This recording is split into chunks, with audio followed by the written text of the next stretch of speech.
Oh, look, we're on the wrong side of the screen. Oh, yeah, wow. Hey, look, Bunny Rabbit. Get off. Come on, let's go.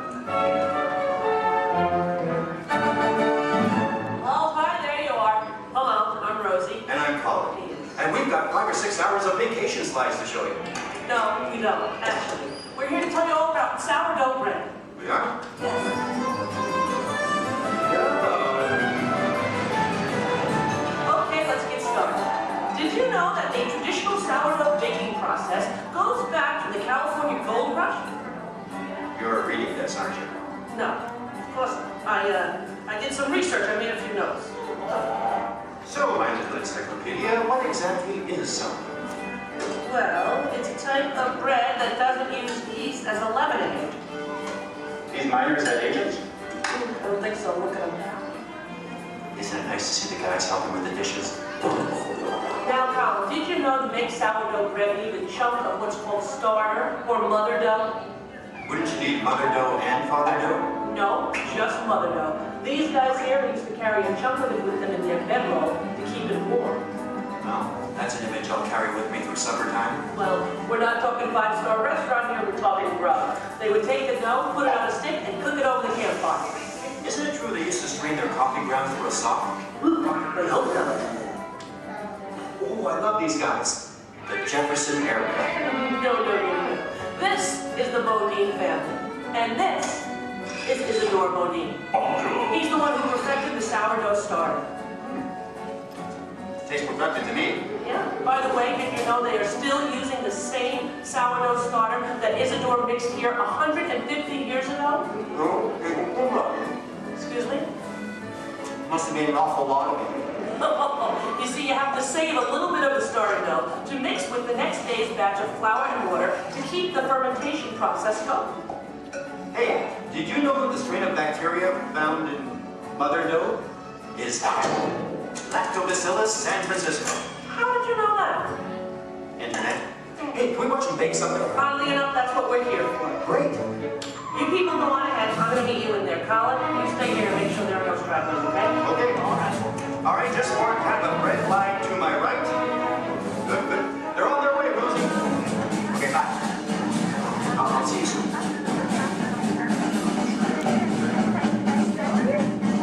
Okay, everybody, here we go. Come on in. There's plenty of room. Gather around the window right here. Make sure you can find a spot where you can see me on one of the screens. Come on, Colin. They can find their way, okay? It's not the California Trail. We lost a couple to coyotes along the way. Oh, that's so sad. Oh, well, but you did. Yeah. This is the bakery. That should be obvious to everyone. Even look to... what I found. What's that? Oh, and I have one for you. Is it me? Look at you. Okay, I'm ready to start baking. What do we do first? Okay. First you get a hunk of the mother dough and mix it with flour, add a little salt and water, and that's it. Voila, the entire list of ingredients. Right. Here's some dough. Let's bake it. Oh, not so fast. From start to finish, it takes bakers about 72 hours to make a loaf of sourdough bread. 72 hours. Yeah. Yeah, what's your hurry? Relax, and all the roses. Okay, so what's next? Well, you know, bakers actually think of dough as a living thing. So after it's been beaten up and kneaded by the mixer, it needs to sort of relax and calm down. Seems pretty relaxed to me. In fact, almost catatonic. Right. I internalize all my tension. Well, what happens then? Well, then we drop it into that funnel over there, above the divider. The divider cuts it into nice, even pieces. So for this, it has to be relaxed? Yeah. Okay, fine. Oh, what happens then when it goes down that conveyor belt? Well, it goes into the rounder. Do you know what the rounder does? Oh, makes it into squares? No. Tetrahedrons? No. Polygons? Is that your final answer? Okay, so now the dough is round. Yes. Then we have my favorite machine, the overhead intermediate proofer. wow, it's like a little Disney ride for bread. Attention, please keep your little butts in the vehicle at all times. The device rolls the dough over and over from basket to basket, takes it on a little trip, letting it, once again, relax. This is the most laid-back bread on earth. Come on, Rosie, you're teasing me. Can't we bake it? No, not yet. Next, the bakers lay the dough on screens and put the screens into oven racks. Then we bake it. Not yet. right. You'll have to go around the corner to the next window to find out more, okay? And you go on ahead. I'll stay here and get the stragglers. You stay with the nice lady. All right. All right. Everyone, follow me. Follow him, everybody. And you relax, okay? Okay. Come on.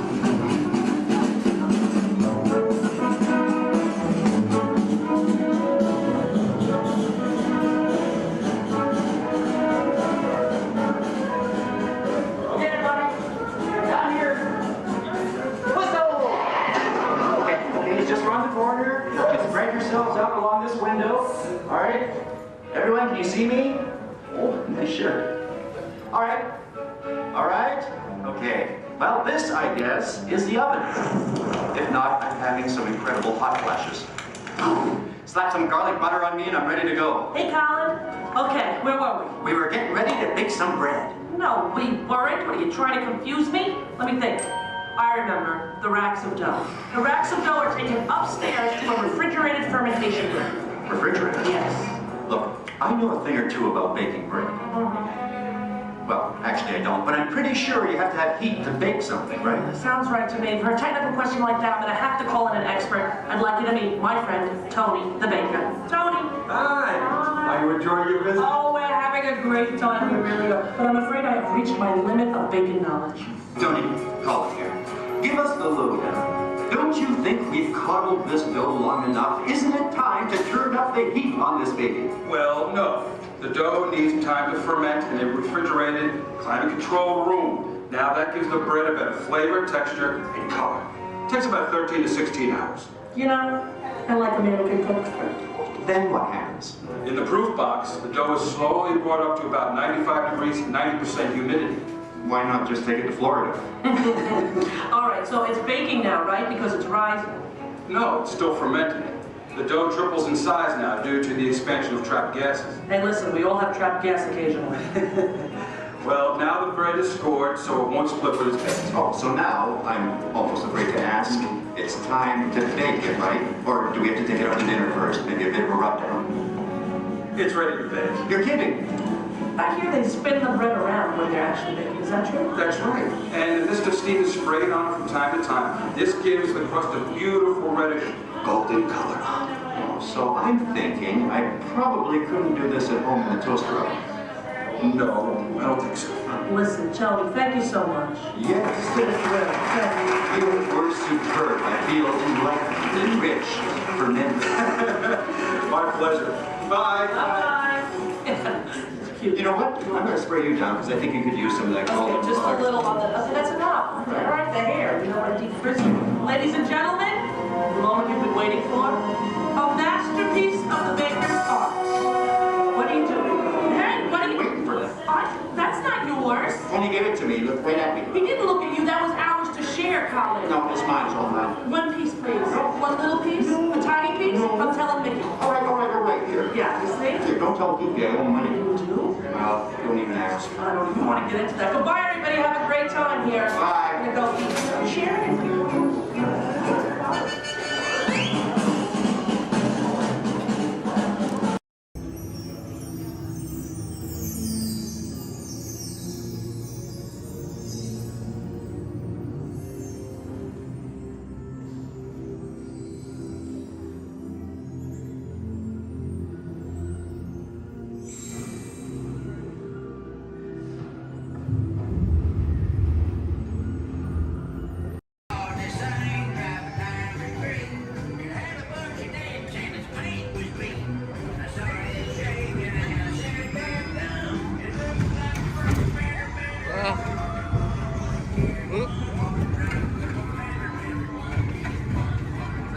Wait, what?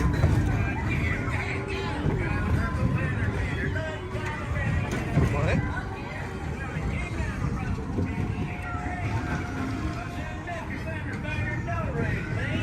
I heard him say the voice of the railroad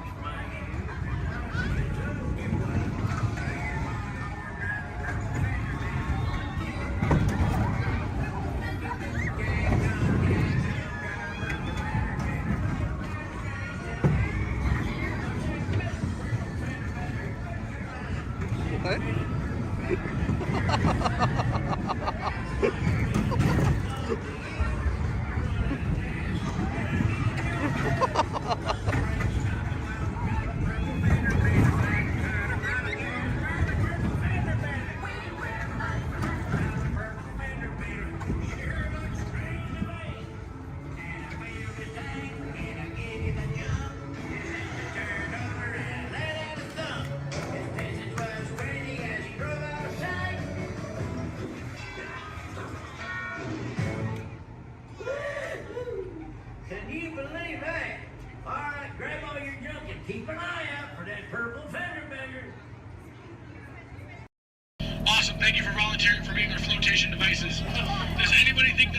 should go down with your ship. Raise your hand. Awesome, sir. What's your name? Jim, thank you for volunteering for being the captain.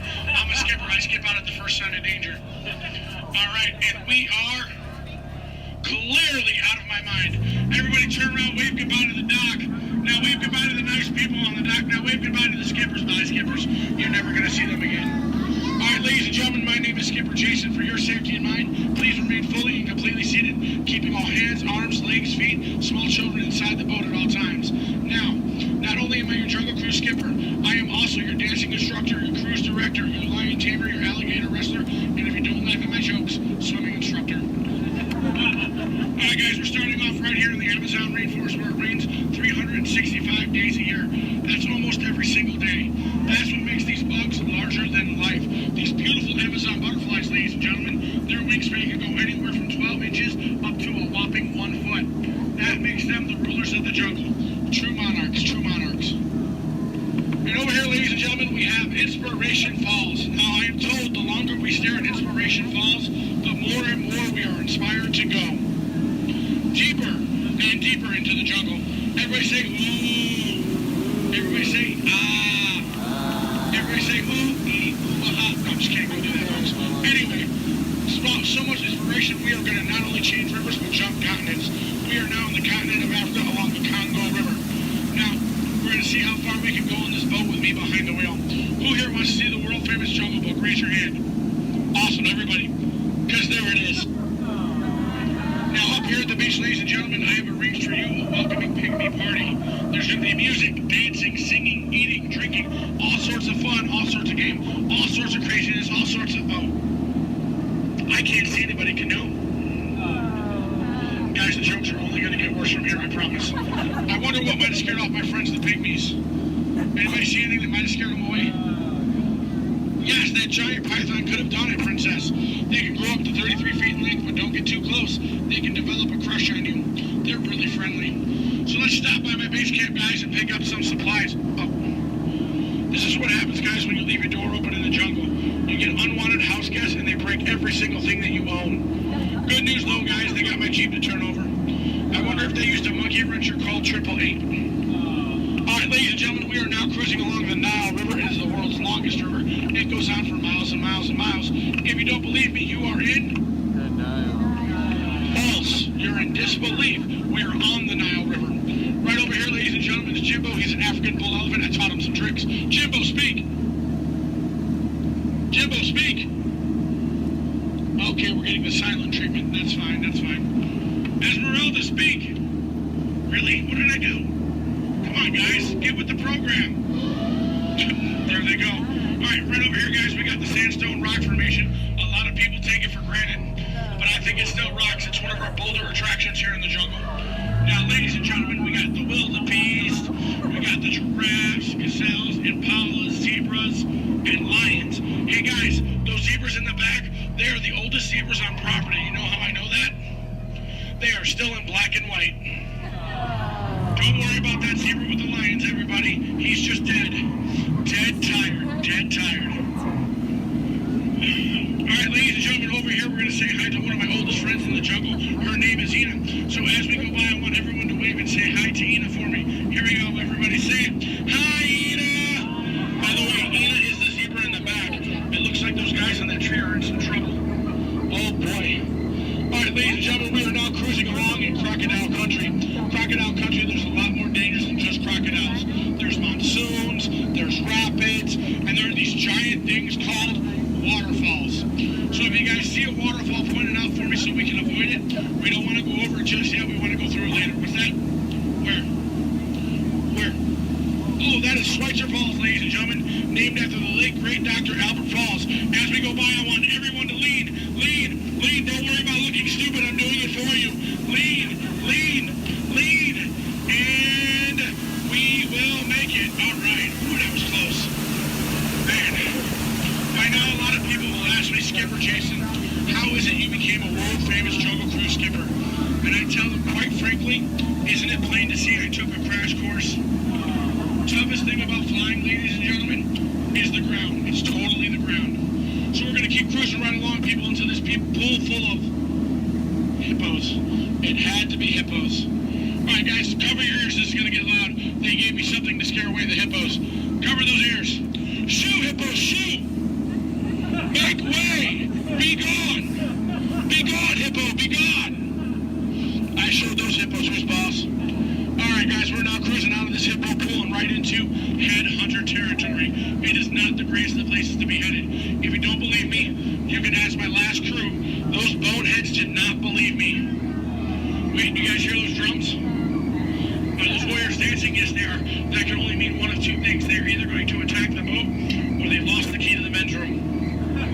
Do me a favor, guys. Keep your eyes peeled down on this side of the boat for an ambush. If you see an ambush, point it out and let me know. I'm going to look over here. Where? Princess, that's not an ambush. That's an ambush. You can tell by its leaves. All right, ladies and gentlemen. This is what everybody got up early to come to Disney for. Are you ready? Are you ready? Here we go. The eighth wonder of the world. The backside of water. Kids, do not try this at home. You'll hit your head on the faucet and that hurts. Don't ask me how I know. Alright guys, we're now in the Mekong River here in Southeast Asia. There's this really cool temple I want to show you guys. It's awesome. It's amazing. The entrance is just up over here. Oh. It looks like there's been an earthquake since the last time I've been through. What do you guys say? Do we go in? Yeah. There could be danger.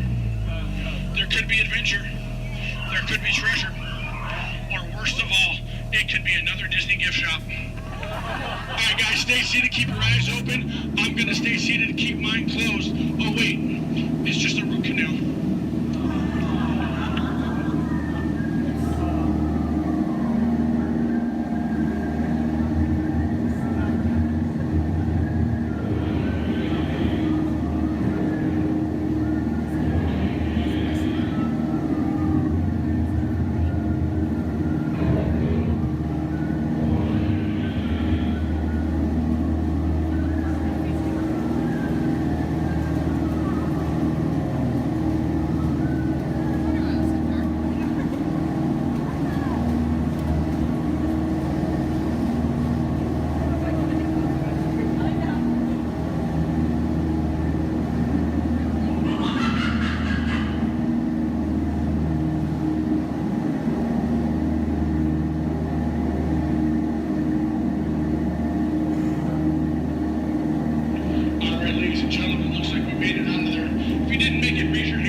Trader Sam, ladies and gentlemen, is our head salesman of the jungle. Now, sales have been shrinking, but he's got a great deal for you. 3 of his heads for the price of 1 of yours. Any way you slice it or dice it, you're going to come out ahead. Do we have any takers? No? It's all right, guys. It's all right. Now, ladies and gentlemen, when we get up to the dock, we're going to rope this boat. When we rope this boat, stay seated till I give you guys the all clear. When I give you guys the all clear, then I want everyone to stand up together. That does 2 things. 1, keep the boat balanced, and 2, look like you're giving me a standing ovation. At that time, I want you guys to clap, yell, holler as much as you possibly can, because then it looks like not only did I do my job, but it'll also help out my self-esteem. When you guys go to exit out the boat, you are on my jungle side, you will stand up, exit out through the back. You here on my dock side, you will stand up, exit out through the front. At no point in time do you ever cross those crates in the center. It is not a crate idea, it is very disgraceful. I don't go to your house and cross your crate, so please don't cross mine. Once again, guys, it's also a tripping hazard. You might trip, fall, and that'd be 2 bad trips in one boat. I'm only responsible for the first. Now, Now guys, I really want to thank you guys for joining me out in the jungle today, but most of all, I want to thank my legs for always supporting me. I also want to thank my arms for always being at my side, and I really do want to thank my fingers and toes because I can always count on them, always. Alright, ladies and gentlemen, out of all my crews today, you guys have been my first. Yeah, you've been my first. Now, you guys have been obviously the most recent. Now guys, you've been awesome, you've been amazing, and pretty soon you're going to be outstanding on that dock. Alright guys, here we go. Once again guys, for your safety, please remain fully and completely seated, keeping all hands, arms, legs, feet, small children inside the boat. Linda, Skipper Linda, what are we teaching that rope today? 2 plus 2, okay. Now, we're gonna wait. Linda has been practicing for like years. She's been training for months. She's gonna learn and show you guys how to rope this boat at the first shot. All right, Linda, here we go. It's your turn. You can do it, Linda. You can shine like a star. No. Back of the boat, Linda, not the guest. Stay seated, guys. Stay seated. So now we're gonna teach this rope about 2 plus 2. Now, in some cases, rope secure. A lot of people think 2 plus 2 equals 4. But in some theories of math, people say 2 plus 2 equals 3. Or 8, or 12. But I say you're done. Let's go. Rope start. Everybody out of my boat. Bye, guys.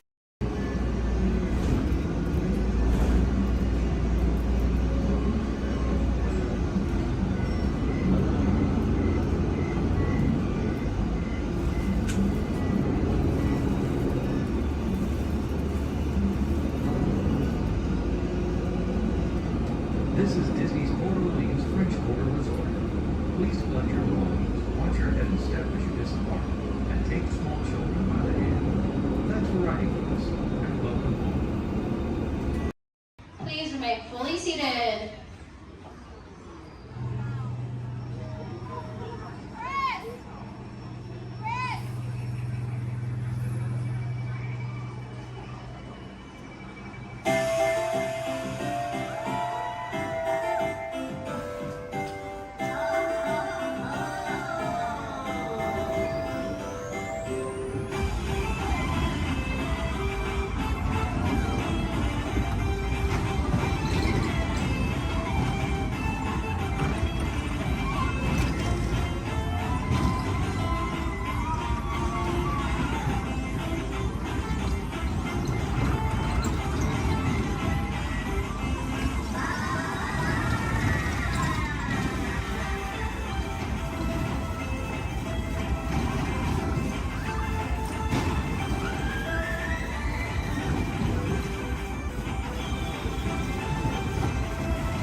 Ladies and gentlemen, boys and girls, in celebration of Disneyland's 55th anniversary, please join us in welcoming Disneyland Ambassador Danielle Dubois.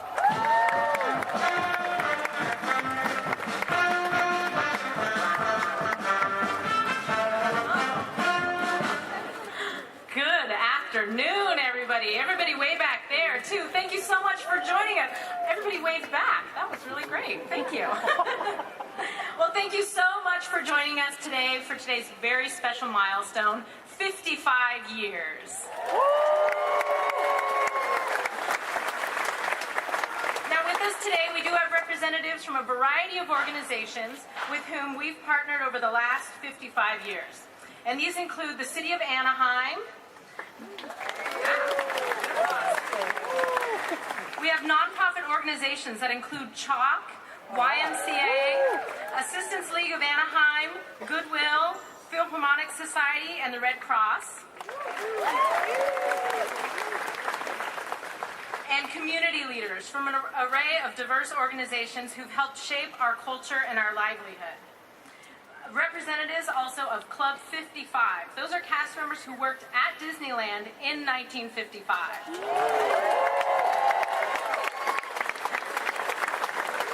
And now it's my pleasure to introduce one more special guest, someone who's taken on the great tradition of leading our cast and inspiring us to create magical moments and experiences for our guests.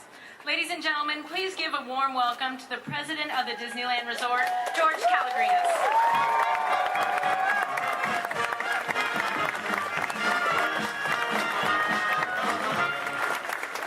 Thank you, Danielle. Good afternoon, everybody. As Danielle said, today we look back on a landmark event. 55 years ago today, Walt Disney stood right over there and spoke to a live television audience. During this broadcast, he officially introduced Disneyland to the world. We are celebrating today because of a dream that came true. Walt Disney had a dream to create a place where parents and children could come together and have fun. As his dream began to grow, Walt inspired a small group to rally around him, who then reached out to a wider circle, which motivated more and more supporters, until that dream became a reality.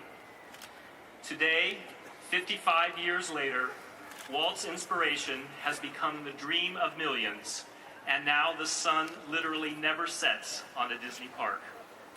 Many of us have seen the black and white footage of the opening day children running across the drawbridge of Sleeping Beauty Castle when the drawbridge was first lowered to welcome our visitors.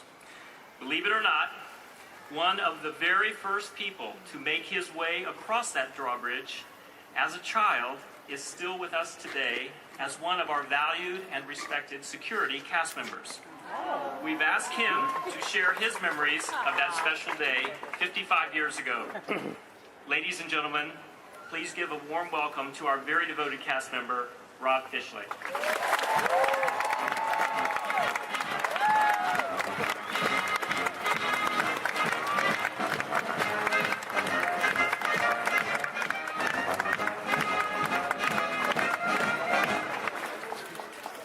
Thank you, George. I was 7 years old on July 17, 1955, and the thing I remember most about that day is it was hot. Very much like today. Due to some Disney creativity and Disney magic, we're recreating an entire day for you.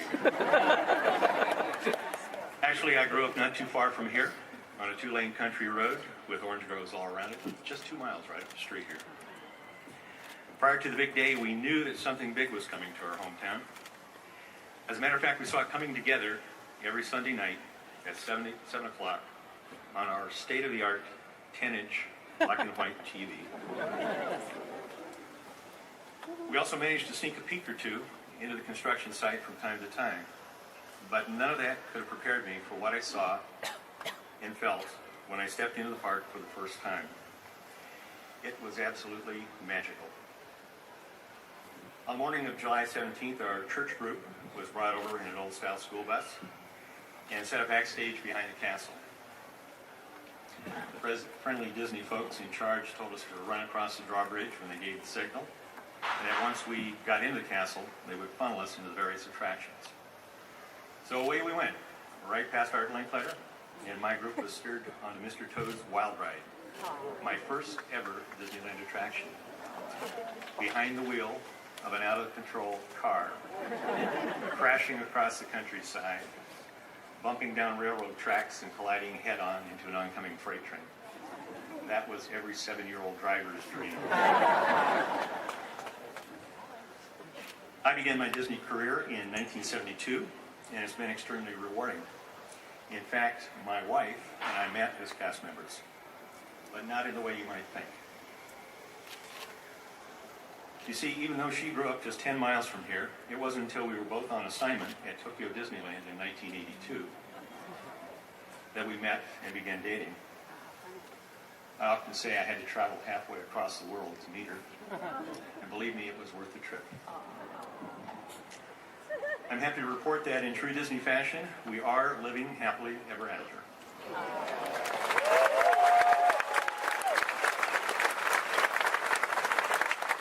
I'm pleased to have my wife Charlene and our son Matt here with me today.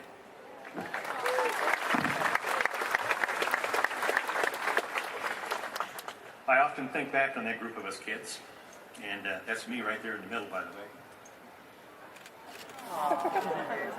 Snappy checkered shirt, black high-top sneakers. And I remember that sense of pure wonder we felt as we raced across the drawbridge all those years ago. I consider myself lucky that I get to see that wonder again and again in the eyes of our guests. I can't think of a more important tradition than bringing joy to people from all over the world, from all walks of life. That is what Disney is all about, and that is why we're here today. Thank you for celebrating with us.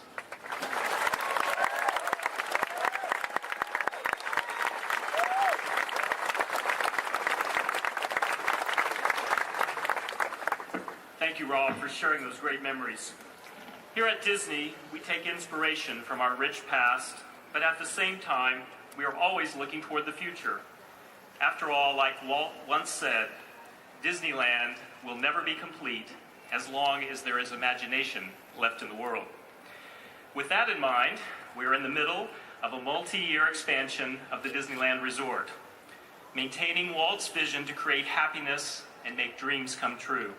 In the years to come, you will see an exciting array of new attractions and an entire new land all become reality. The goal is to continually bring dreams to life, and those dreams, much like Walt's original dream, continue to touch millions of hearts around the world. After all, sometimes the greatest achievements can begin with one simple wish.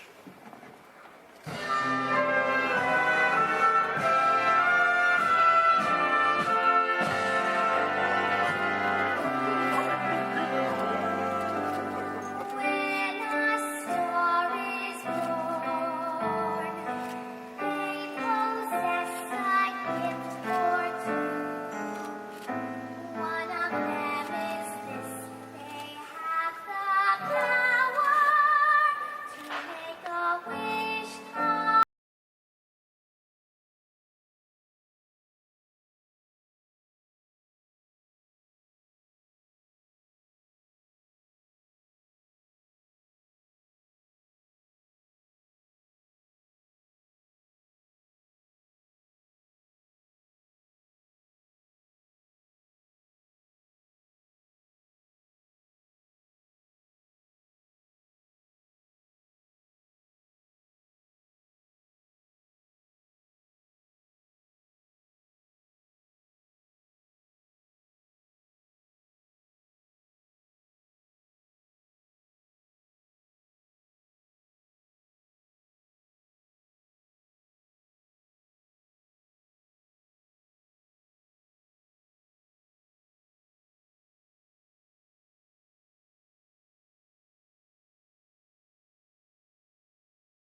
to this happy place, welcome.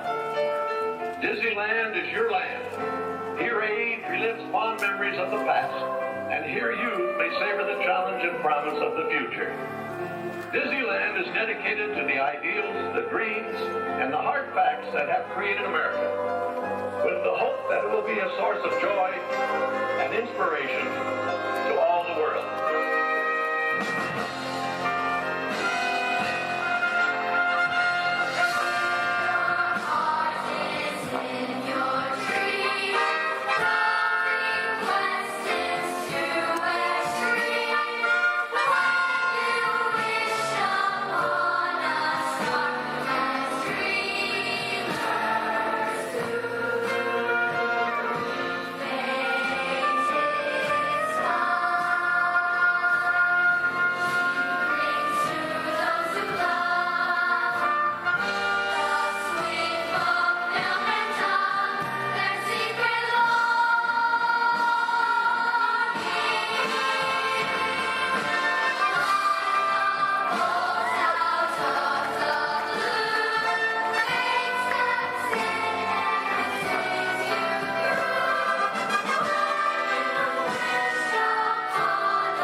Ladies and gentlemen, boys and girls, thank you for joining us and enjoy the rest of your day at the happiest place on earth. The voice guy told me.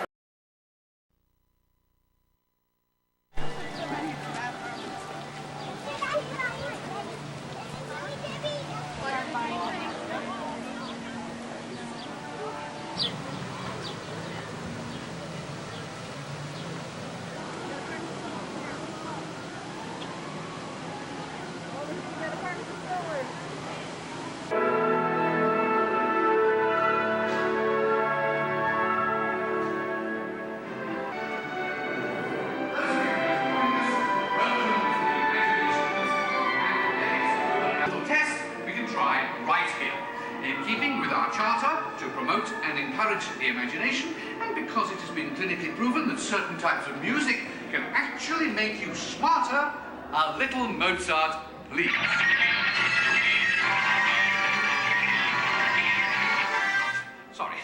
Sorry, that was the wrong type of music. And for those of you who might have dropped a few IQ points, just follow the people in front of you and we'll get you some help. And now, a little Mozart.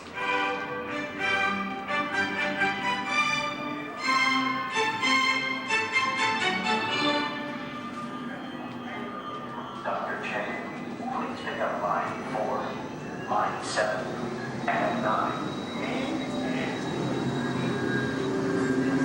Telecommunications. Dr. Nigel Channing here with a quick one of my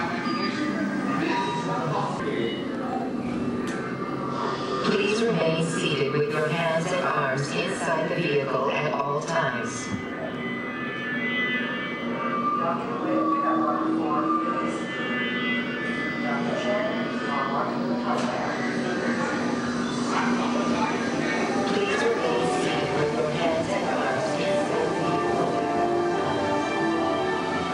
vehicle. We're about to measure your imagination, so relax as the scanner sees what's in your heads just now. Scanner on.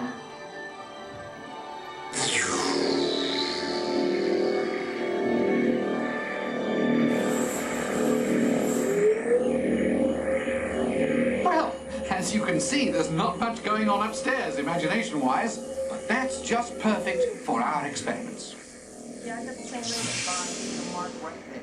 Perfect. End of sequence. Give me tones and rapid description.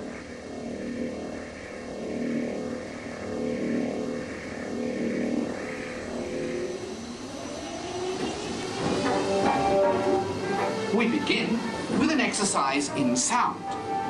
Listen closely and see what you hear.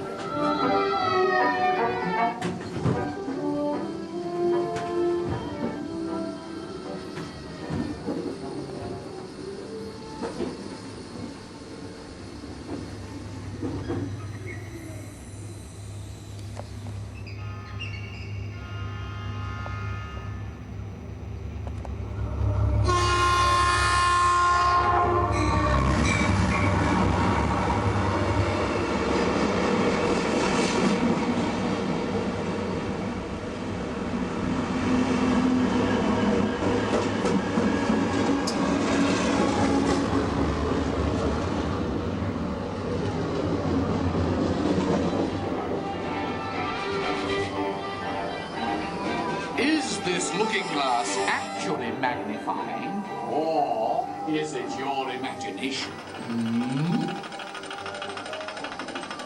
Here, one quickly learns that when the laws of physics and common sense are shattered,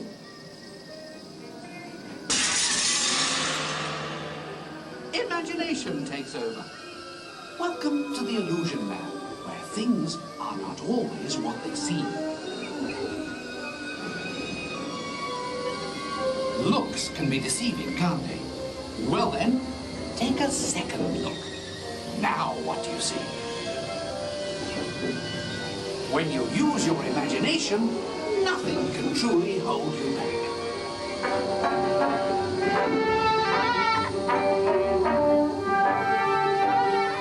In the next experiment, let color work its magic on your imagination.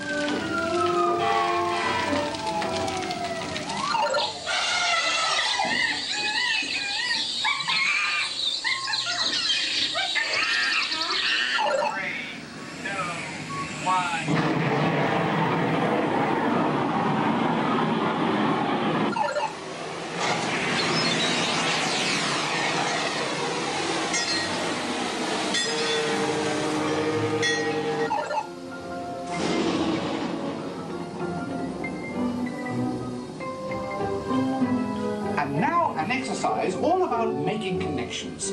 Stare at these points long enough and your imagination will take flight. You'll see.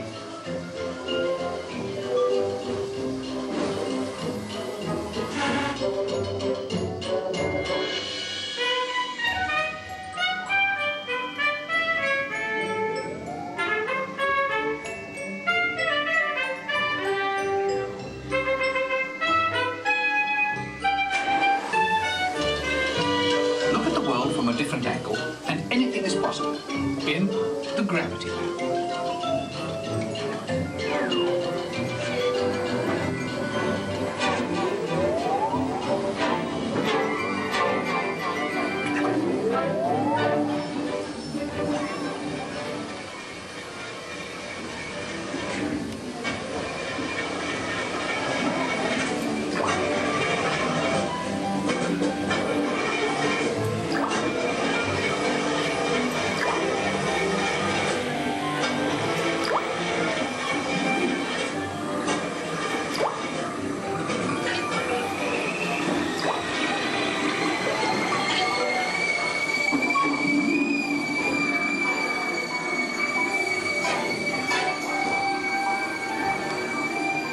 Well, our experiments are now complete.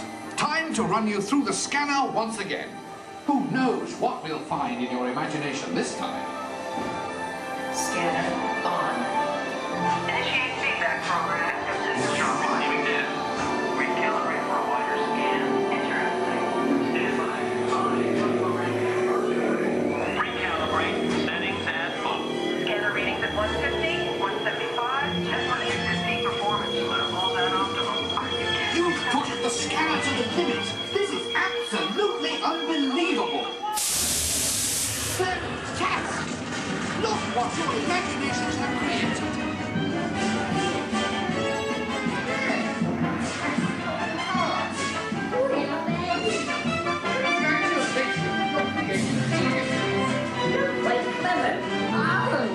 What a brilliant burst of creativity.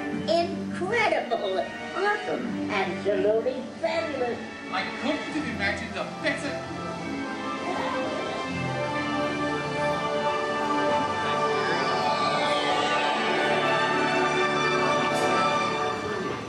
Reality restored.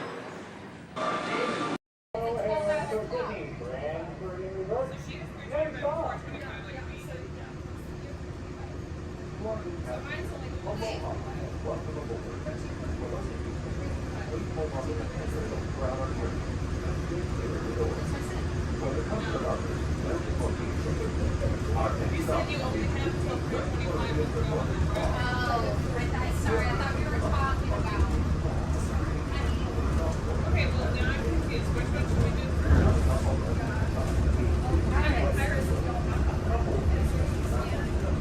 Like, as soon as we do Pirates, we have to make it to Space Mountain to make sure you can get to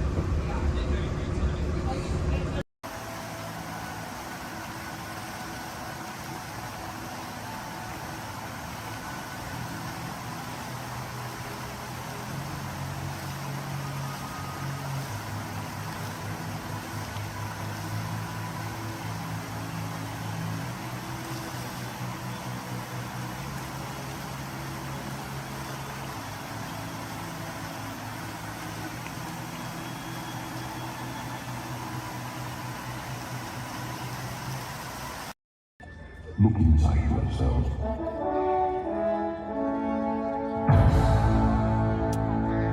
You are more than what you have become.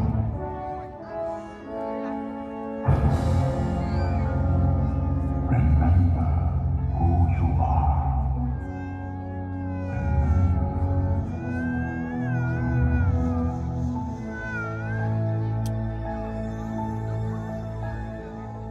I have all dreamed of a far place where a hero's weapon would be waiting for me. Where the crowds would cheer when they see my face, And the voice keeps saying, this is where I'm meant to be.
And so our journey comes to an end, but yours continues on. Grab hold of your dreams and make them come true. For you are the key to unlocking your own magic. Now go, let your dreams guide you. Reach out and find your happily ever after. The battles, the stories, the losses, and all the glory were changed by the way we live every day. Just look up and reach to the sky. We all have the courage to fly.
Welcome aboard. At this time, I'd like to ask everyone to please remain seated throughout our show, and please keep your arms and hands inside the vehicle at all times.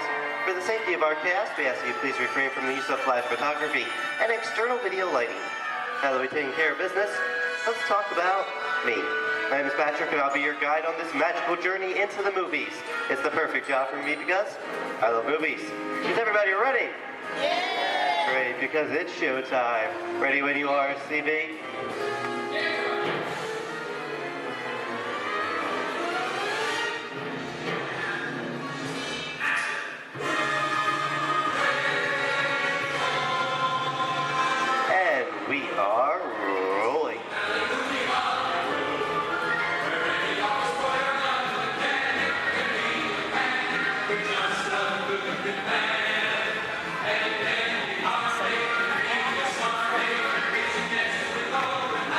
Hello, everyone, and welcome to the Great Movie Ride. Once again, my name is Patrick, and I'll be taking you from this Hollywood soundstage into some of the greatest movies of all time, all on one tour.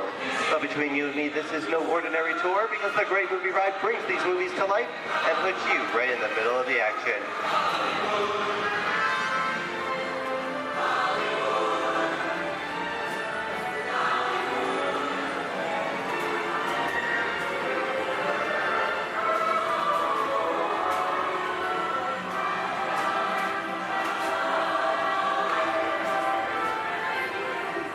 I don't know about you folks, but I just love the great Hollywood musicals of the 1930s. This is a scene from one of my favorites, the Busby Berkeley musical extravaganza, Footlight Parade, starring James Cagney, Ruby Keeler, and Dick Bow.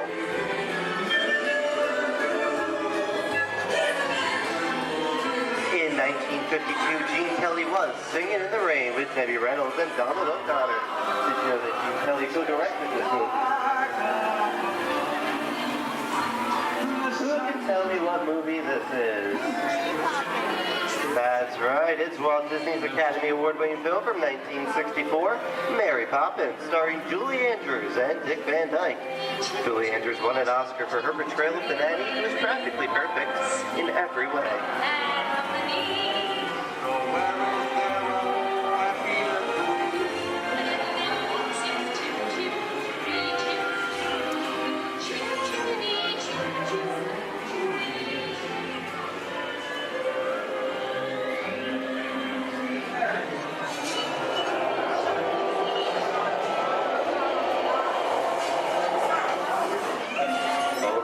Walt and Bruce's folks. This doesn't look like a very good neighborhood. It looks a lot like the underworld. This seems such classic gangster films as The Public Enemy, starring one of my favorite tough guys, James Cagney. The working title for this movie was Beer and Blood, and in the United Kingdom it was known as Enemies of the Public.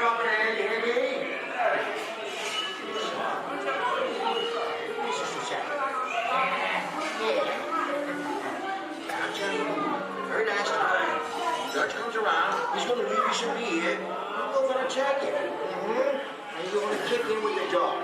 If you don't, somebody's going to drop by here and kick the teeth out one at a time. With me? I get you.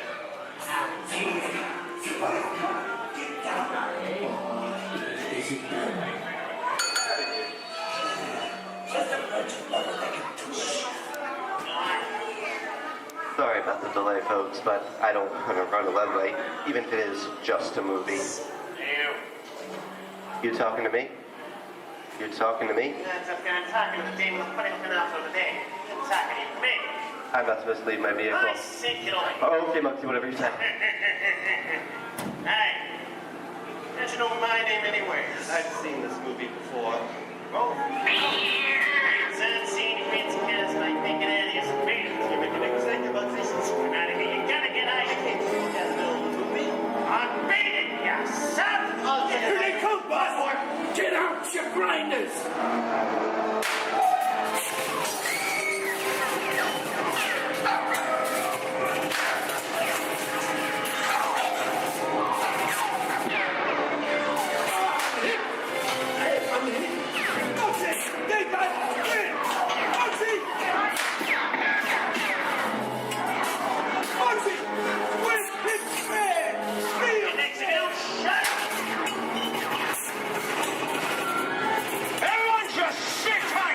Running a red light against the law, and I never break the lie. Lady, watch this. No more red lights.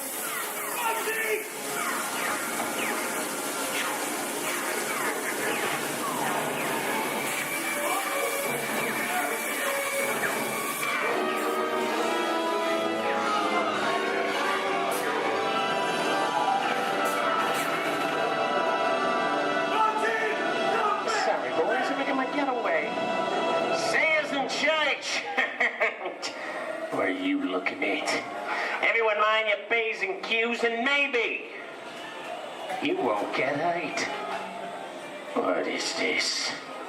Tracy, And now, the Old West, and two of Hollywood's legendary stars, Clint Eastwood and John Wayne.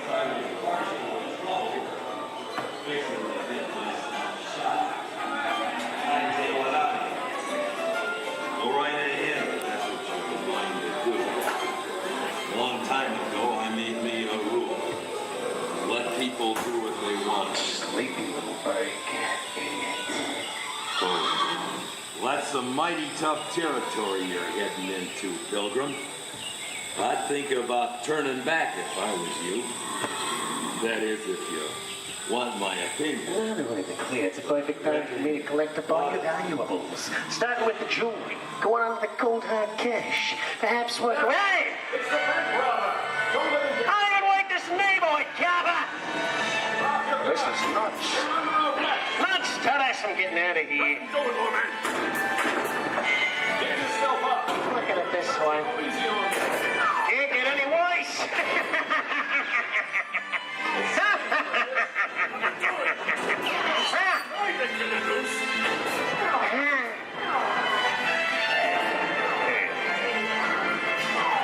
Okay.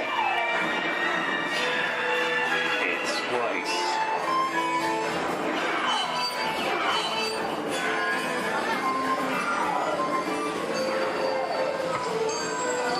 I don't know about you guys.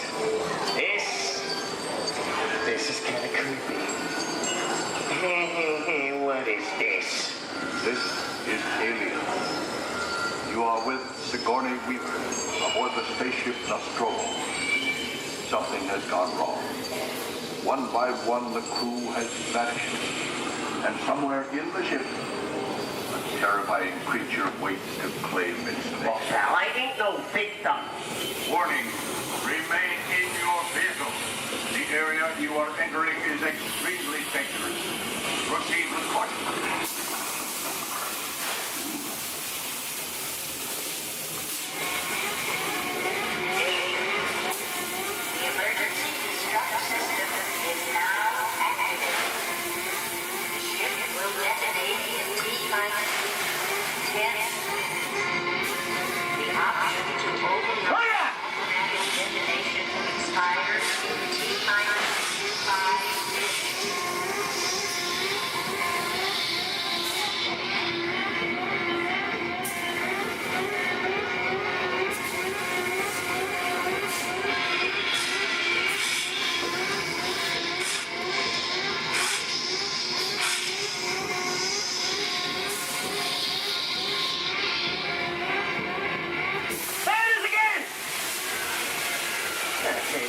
Creepy crawly things for Monday, right? Wrong. Here in Raiders of the Lost Ark, amid 1,000 deadly snakes, Indiana Jones unearths a great treasure. Will Harrison Ford escape with his discovery? And what will be your fate? Beware. Snakes. Why did they have to be snakes?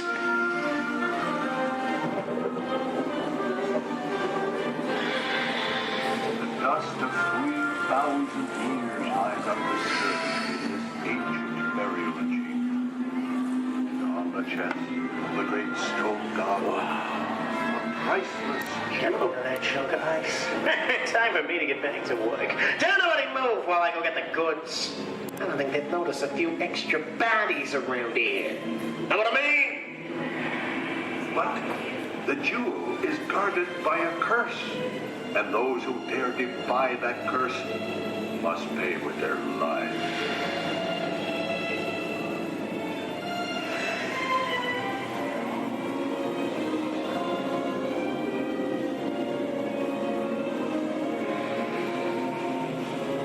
Halt, unbeliever.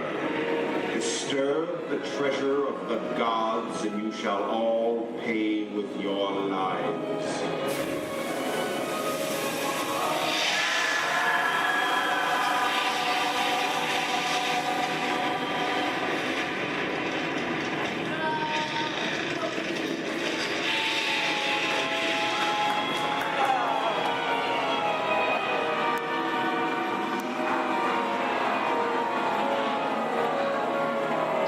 go for popcorn? Well, that just goes to show anything can happen in the movies. Now, let's get on with the show.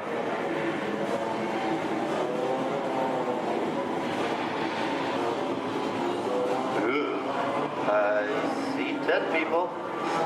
The horror movie is my all-time favorite genre.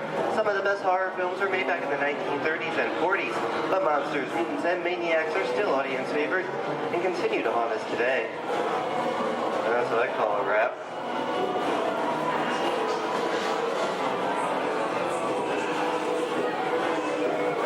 We are now entering the jungle home of one of the most beloved characters of all time. Now it's not George of the Jungle. Actually, it's Tarzan, portrayed here by Johnny Weissmuller. Over here, we have Maureen O'Sullivan as Jane, and the lovely and talented Cheetah as herself.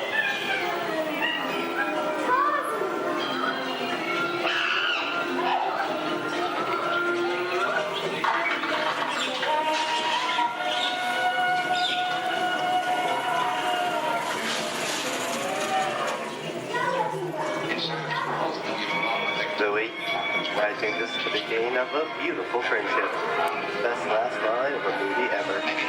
Humphrey Bogart and Ingrid Bergman in the classic romance, Casablanca.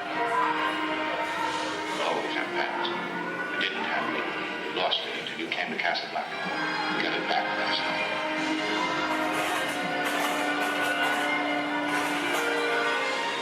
I've got a job to do too. Where I'm going, you can't follow. What I've got to do, you can't be any part of. Hilton, I'm no good at being noble, but it doesn't take much to see that the problems of the three little people don't amount to a hill of beans in this crazy world. Someday you'll understand that.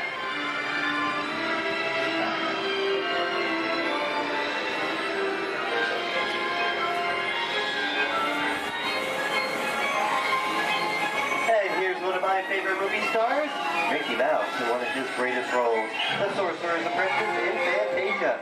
The sorcerer in the sequence is named Yen Sid, which is Disney, spelled backwards.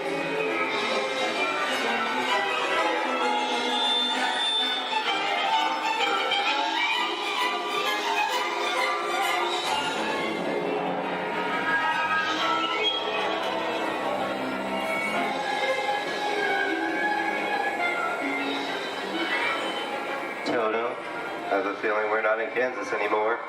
How often do you get to say that? I'd say we are definitely somewhere over the rainbow in one of the most beloved movies of all time.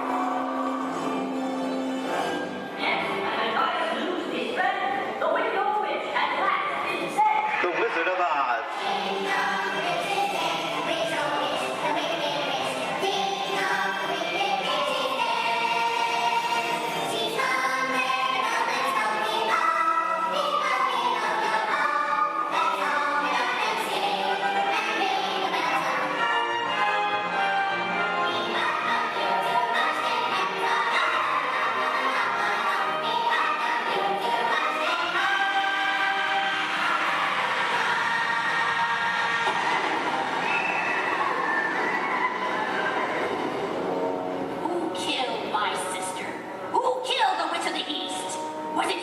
No, it was an accident. I didn't mean to kill anybody.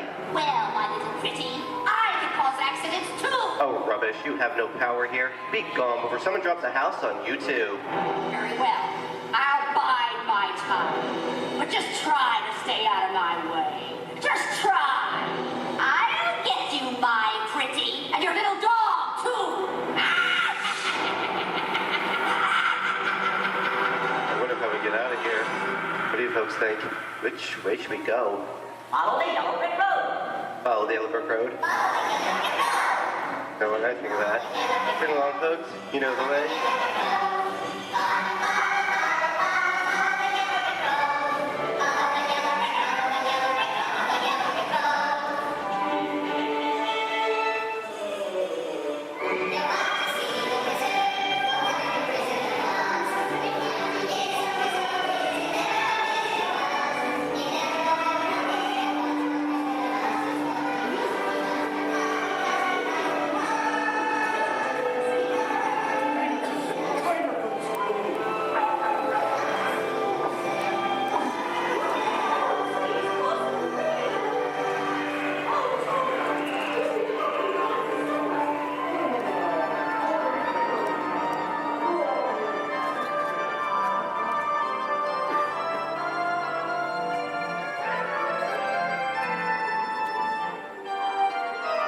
I hope you enjoyed our tour of these great moments at the movies, but we've only scratched the surface of what Hollywood has to offer.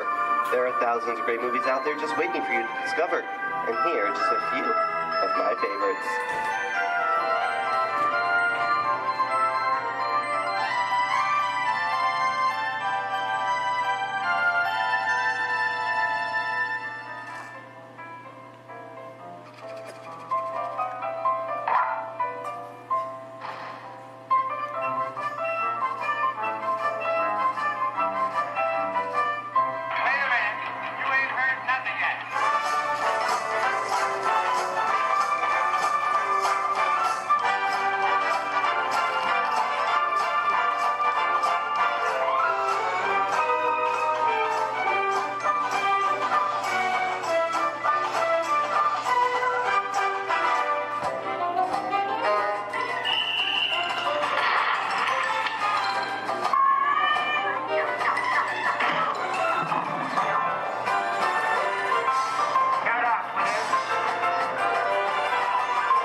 At Disney's Hollywood Studios, I'd like to thank you for joining us on the great movie ride. But before we wrap this production, there is still one more scene to do.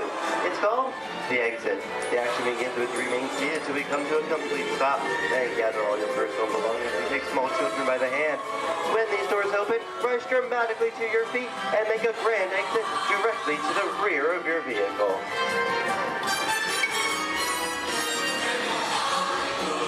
Oh, and one more thing. When I yell action, don't forget the thunderous applause for yours truly. All right, places, everybody, and action! Thank you, thank you. Have a wonderful day here at Disney Hollywood Studios, and we'll see you at the movies. The stuff movies are made of. Goodbye, everyone.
ugly and a little bit spoiled. Stay safe until we come to a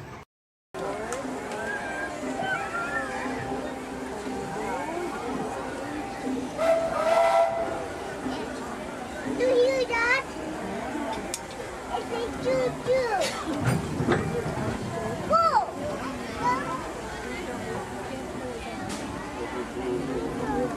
What? We're almost back. We're almost back and we want to get from the trains to Montreal. Hello, everyone. Thanks for joining us on the Disneyland Railroad. For a safe ride, remember to stay seated with your hands, feet, and legs inside the train. And please, watch your kids. ¿Qué tal, amigos? Y bienvenidos a bordo. Para su seguridad, permanezca sentado y mantenga las manos, brazos, pies y piernas dentro del tren. Y cuide a los pequeños. Gracias. As we steam on to Granite, one more look at the majestic Matterhorn Mountain and the happiest cruise of ever sailed. It's a small world.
Enjoy your trip aboard the Metroliner.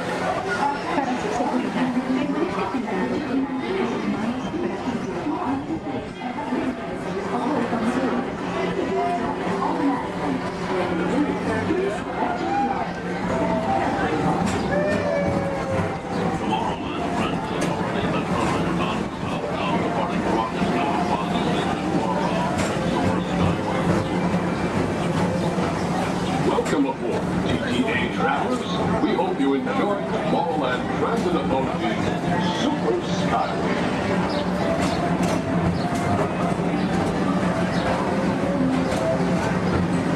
Now approaching Tomorrowland Interplanetary Convention Center. The Convention Center is home to a galaxy of wonders from faraway.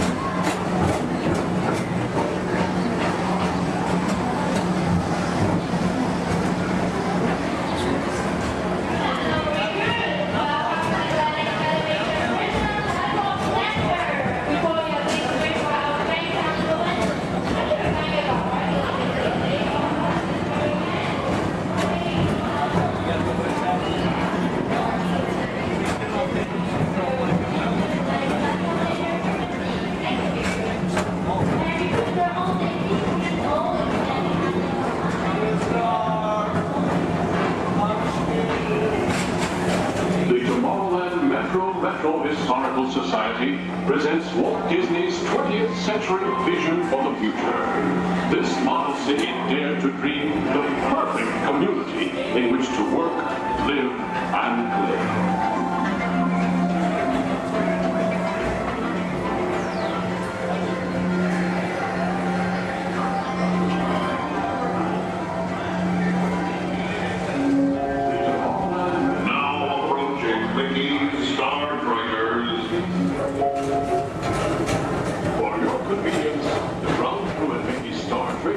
Will be glad to rocket ship to many planets in the galaxy.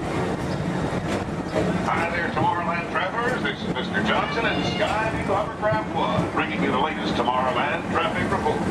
As usual, everything is perfect on Tomorrowland Superhighway. Back to you at DTA Center.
Another fine transportation service provided by the Tomorrowland Transit Authority. Attention, all visitors from Galaxy M31. Please keep forward-facing tentacles clear of oncoming Metroliner vehicles. Thank you.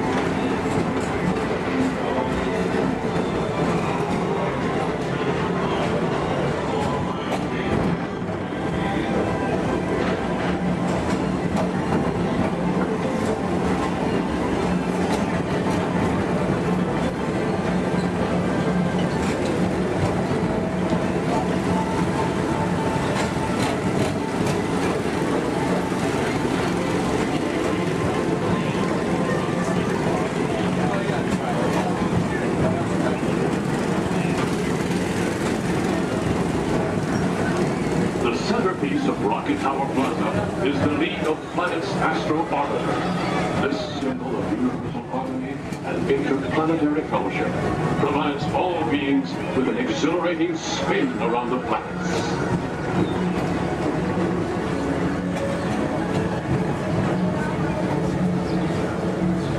Member Blue Line passengers, for all your future travel needs, the TTA services all of Tomorrowland's outlying areas, including the personal rocket ship docking lot, and of course, perfect park acres.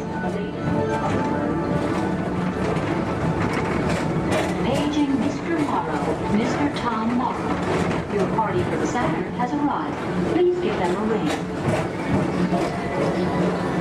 Now approaching Walt Disney's Carousel of Progress.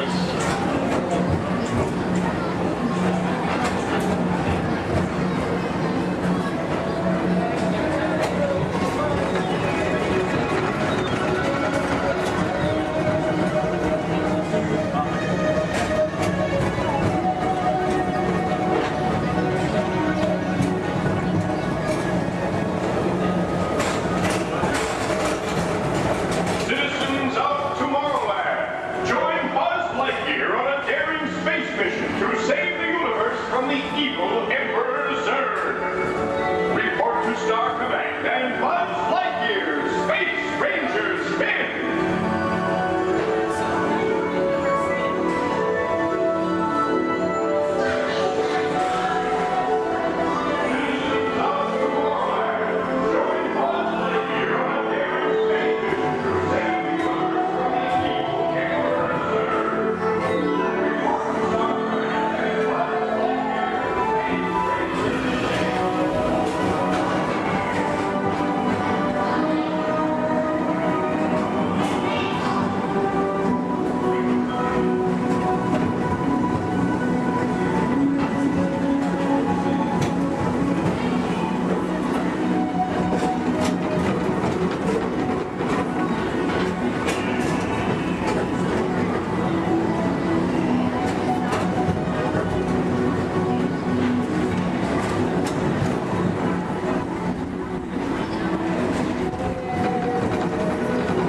Welcome back to Rocket Tower Plaza at the heart of Tomorrowland. Come now, rejoin us and believe in the promise of tomorrow.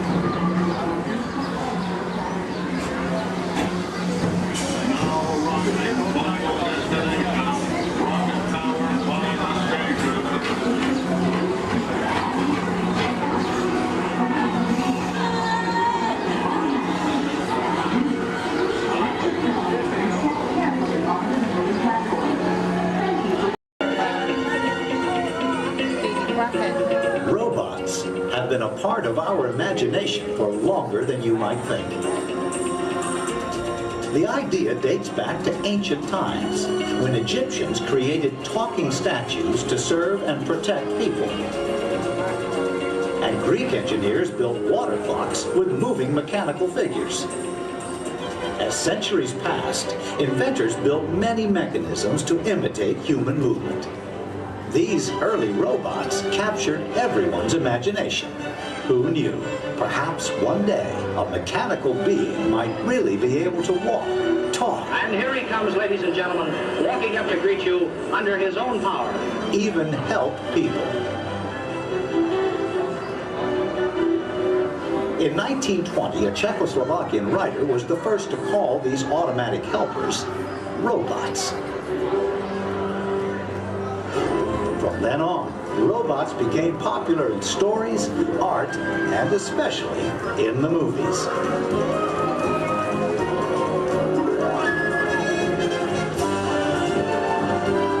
Movie robots often had fantastic abilities. And not all were helpful. Some were downright scary. Like most 20th century kids, Walt Disney grew up fascinated by robots. They quickly found their way into classic Disney cartoons.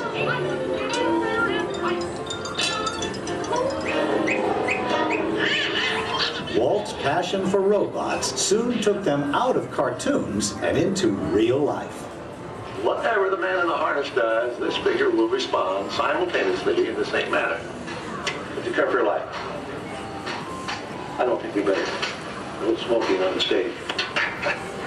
His magic kingdom became a welcome home for mechanical creatures of all kinds.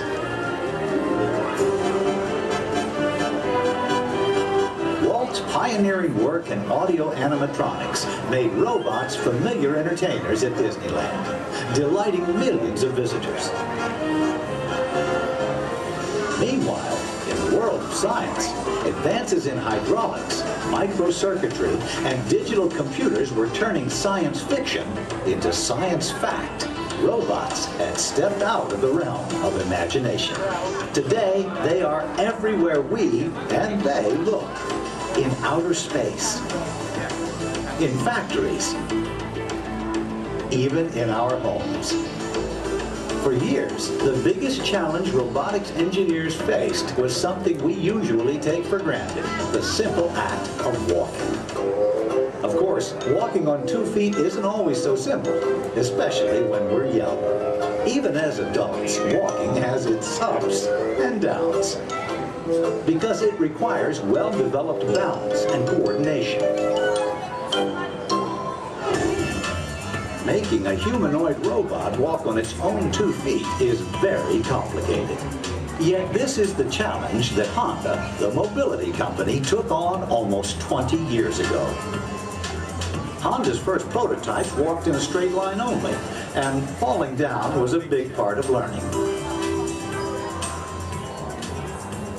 The next prototypes had better balance, but turning was a very slow process.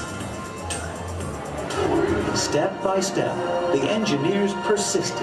They built more and more capable models, and finally succeeded in making the most sophisticated humanoid robot the world has ever seen. A machine designed to help people. Honda's advanced step in innovative mobility. Asimo.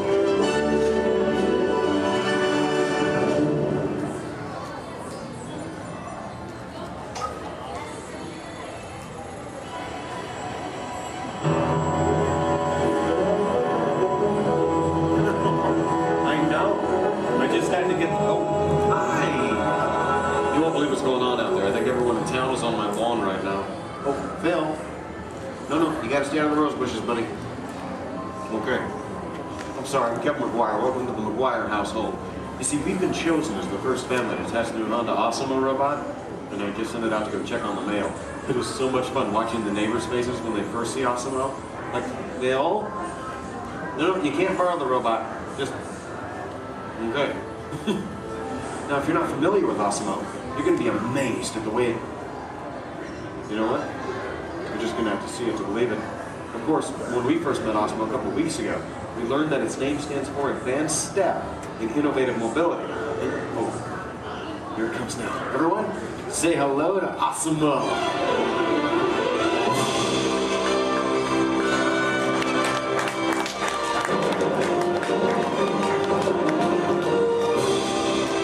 That's a good idea. Everyone welcome the newest member of the McGuire family, Asimo.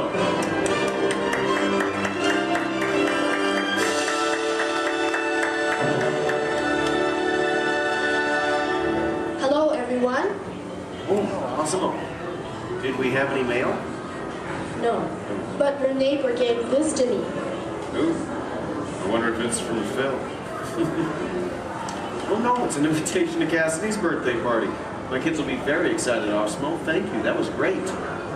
Well, I'm an amazingly capable humanoid robot. Yes. How can I help you? Well, actually, my parents are coming over later because my wife and I... Oh my goodness, I completely forgot. I was supposed to call my wife as soon as you got here. I was just having so much fun with the neighbors, but you know what? We should probably call her right now. Come on, I've got her on speed dial.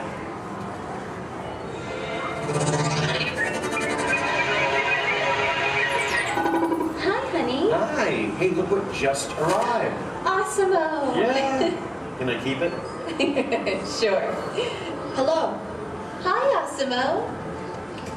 I'm leaving work early today, and I'll pick up the kids. Okay. They are so excited. So I'll see you in a while. Oh, and honey, don't forget we're going out tonight. So remind your parents that they're babysitting and order pizza. Oh, yeah. Thanks. See you. Bye, honey. Bye. Bye, Asimo. Goodbye. Well, Asimo, welcome to the family. Thank you. I just need to remember to order that pizza. What do you think, sausage or pepperoni? What am I talking about? Now, developing the world's most advanced humanoid robot didn't happen overnight. It took teams of Honda experts over 20 years to create this amazing piece of technology. And we're talking about experts in the fields of physics, anatomy, mathematics, computer sciences, chemistry, mechanical, and electrical engineering. Oh, check this out. Asimo? Come this way, please. Now, if I'm sitting down, or in a wheelchair like my wife, Asimo's camera eyes are at about the same level as my eyes, and this makes communication very simple. In fact, if you take a look at the screen, you can see Asimo looking at me. Hello, Asimo. Hello, Kevin. Oh, Asimo, please turn out to all of our new friends. And everyone, wave and say, hello, Asimo. Hello, everybody. And there you are. Now, you might be wondering why Asimo isn't on wheels or treads or something like that. Well, Asimo is designed to help people and to be a helper in our world, a world where we need to reach for things and pick things up, or to navigate along floors and sidewalks, even just to climb a set of stairs. What better design than that of a humanoid robot? One that has 2 arms and 2 legs. And Asimo, how tall are you? I'm 4 feet and 3 inches tall. Which is the perfect height for opening and closing doors, or turning lights on and off, even working at table services, or just moving things around the inside of a house. And Asimo, how much do you weigh? I weigh 119 pounds. And I wonder what all that would be in metric. Carry the one. I'm 130 centimeters tall and weigh 54 kilograms. All right. Oh, and how fast can you walk? I can walk about 2 miles per hour. And in metric, that would be about... That would be about 3 kilometers per hour. Yeah, that's great, Asimo. Thank you, Kevin. Now, in order for a robot to operate in our world, it must have the ability to walk. And walking can be very complicated. Follow me on this. You see, with each step that I take, my brain sends thousands of signals at lightning fast speed throughout my nervous system. Now, these signals travel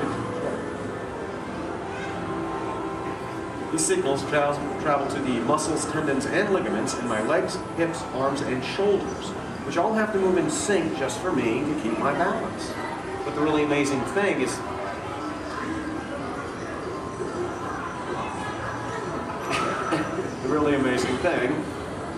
that Asimo does something very similar to this. It uses motors, sensors, and computers to keep its balance and walk like a human. Now, Asimo can also sidestep in a straight line or on a curve. And this makes navigating through a house with all of its constantly changing obstacles very simple.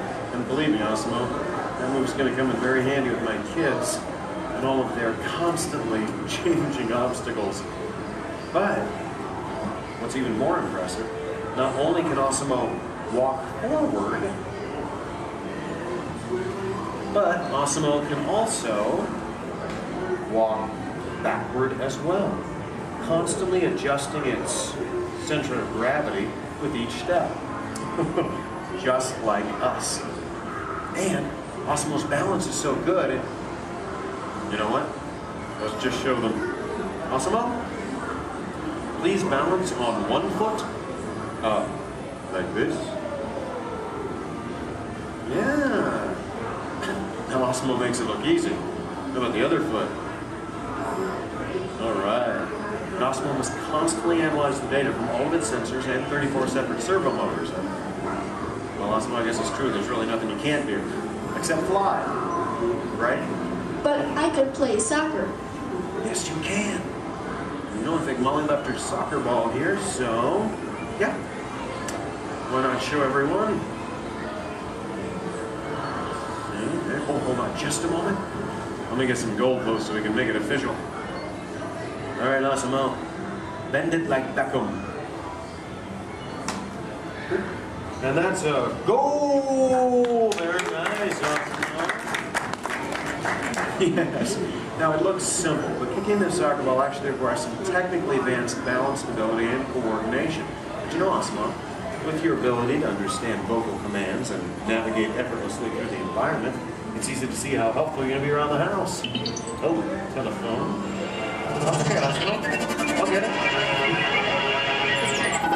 Hey, is Osmo there? Yeah, right here.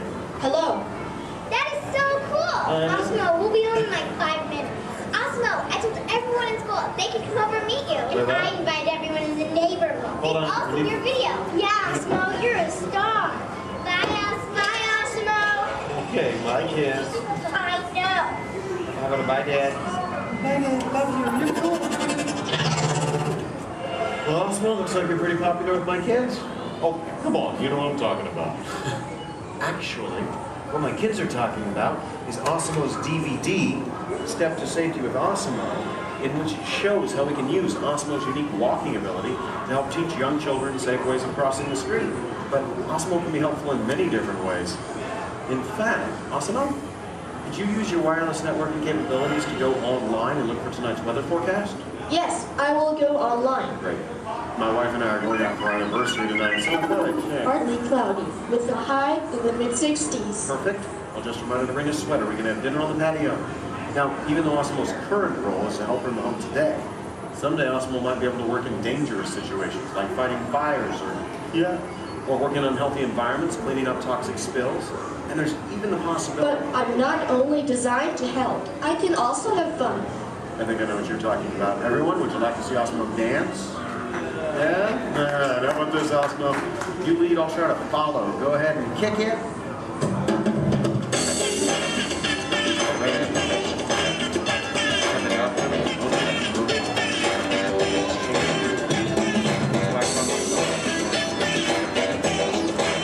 I have no real sense of rhythm. Maybe, I don't have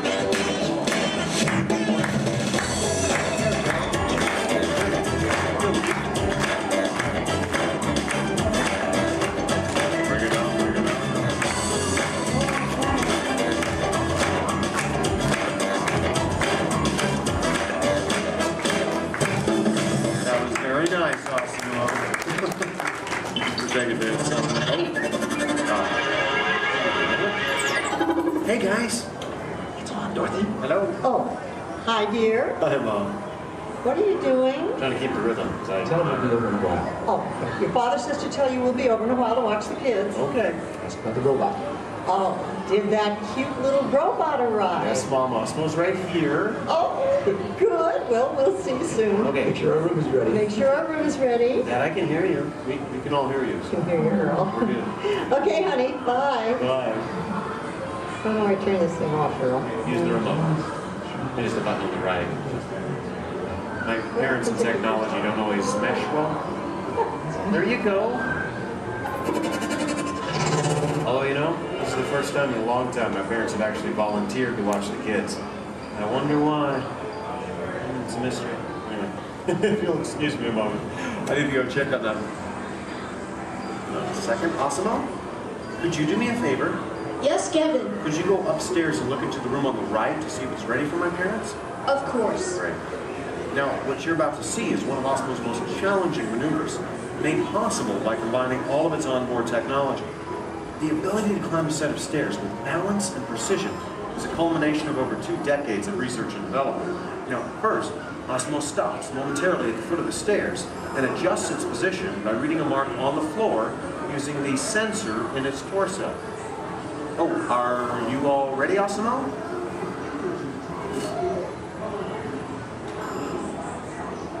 I am ready. Okay, then. Go for it. Now, with each step, Osmo must adapt and constantly counterbalance using all his computing power to remain upright all along the way. Way to go, Osmo! Now that is truly a historic step forward in human technological progress. Okay, Osmo, go ahead and take a look into the room and see if it's ready for my mom and dad, please. And... oh, that looks perfect. Thank you, Osmo. You're welcome. Now, if you thought going up the stairs was difficult, it takes even more balance and coordination to make it back down whenever you're ready, Osmo.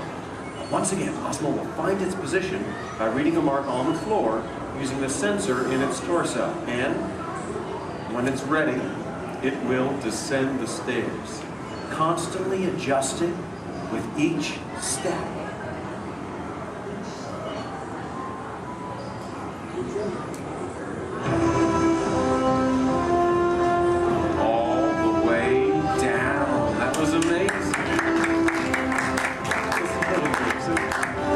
Osmo, I don't think there's anything that can top that. So, excuse me. Oh, yes? I can even run. That's right, you can. And we have the room. Okay, well, you get ready. I'm going to tell them. Folks, you're in for a real treat. This is something that I've heard about, but have never seen in person. You see, Osmo can actually run. Yeah. Okay, and it looks like Osmo's getting warmed up, which is something we all need to do before any physical activity. I mean, no one wants to get a cramp in a servo motor. Now, in order for Osmo to run, both of its feet must leave the ground at the same time, if only for a moment. And Osmo is the only life-sized humanoid robot in the world that can accomplish this, moving at speeds of nearly 4 miles per hour, or in metric, 6 kilometers per hour. Okay, Osmo, you just let me know when you're all warmed up and ready.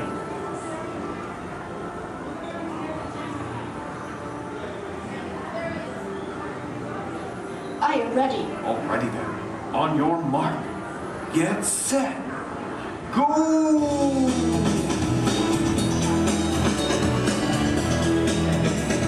That was incredible.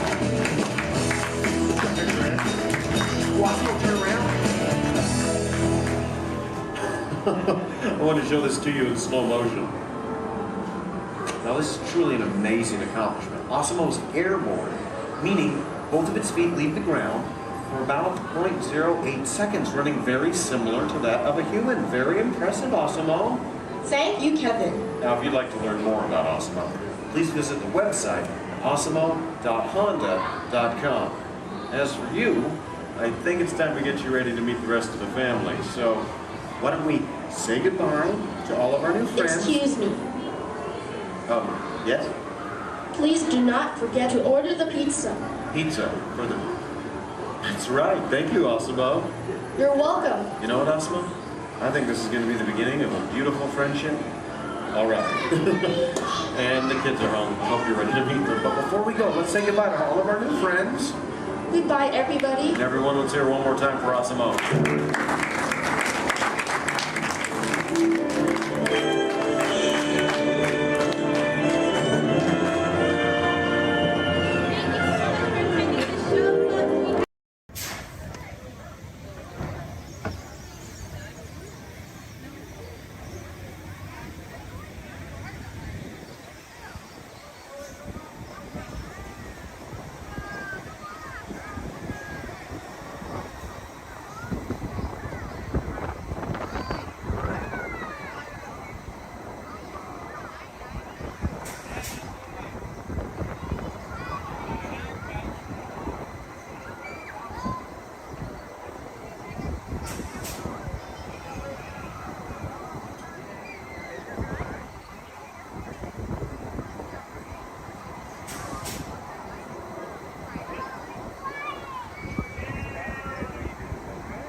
Orbiter is now beginning its descent. Please remain seated until your rocket ship stops. Then follow the arrows to the flight. Welcome back, pilot. Everybody's to let us know what we need to get done back on the road. Spoiler alert, 9 times out of 10, it's either body work or a transmission. Guys, spread on over to this side, left side, left side. People on the left side, step forward, step on up, make a friend. Everybody here looks freshly laundered, okay? You'll be fine. Come on in, right this way, everybody. Keep on coming, folks in the hallway. Let's go. I don't want to see anybody end up working on the transmission that doesn't know what they're doing. Come on in. Hey, oh, look at that. There's Mia. What's up, Mia? Hey, Pat. I see our party goers have arrived. Yeah, they're still coming in, but say hey, everybody. Hey, I'm Mia, Dom's sister. Well, another race just wrapped, and it looks like my brother with another car for his collection. Anybody surprised? Honestly, I don't know why anybody challenges him. It me, the man. Well, we're meeting up at Sullivan's Garage for the after party, and while Tej works on your rides, you guys enjoy the break room. My brother calls this the family room. Oh, here we go. Dom says he doesn't have friends, he has Family. And the faces you see on these walls are our Family. When I'm in this room, I feel like we're all Family. So, welcome to our family. There it is. It's a thing around here. Hey, Tej, how's that Matthew McConaughey impression? All right, all right. What's up, Mia? Get better. Tej, just welcoming these good people to our family. How are their rides coming along? The rides are ready to roll out and roll out inside. Perfect. Let's get the show on the road. I'll let Dom know. You guys have fun at the party. Bye, Mia. Bye. She just called. Okay. All right, Pat. Yeah. Let's get these people on their way. Send them over to the war room. Sounds like a plan. Are you sure, though, Jamie's kind of a piece of work? Right. And he hung up. Okay, so in a moment, those doors are going to open. When they do, head on into the war room with Jamie. That's Tej's new assistant, first day without Tej, so good luck. Be nice. Don't touch nothing.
our mission to protect, preserve, and make available the history of the Walt Disney Company. So in celebration of 100 years of Disney magic and entertainment, it's my honor to welcome you to Disney 100, the exhibition. This very special exhibition will travel the world for 5 years in 2 units, one in North America and one in international locations.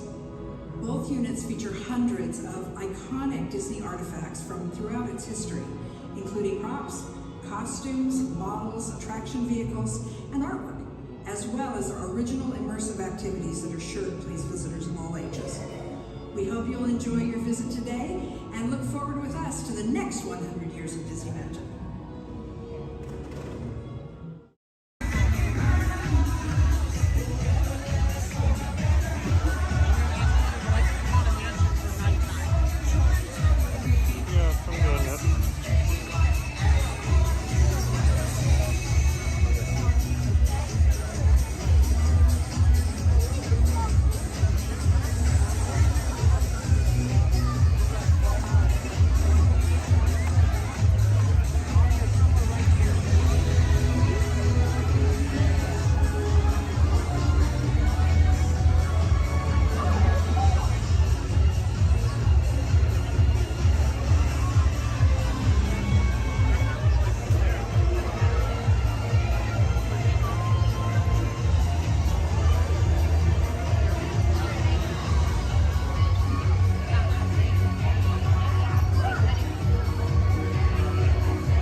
That's an adventure for sure.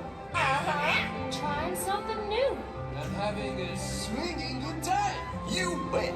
Finding the confidence to be true to yourself. That's right. Here's to all of us, old friends and new. Warm hugs for everyone. Oh, this is what I love about the Friendship Fair.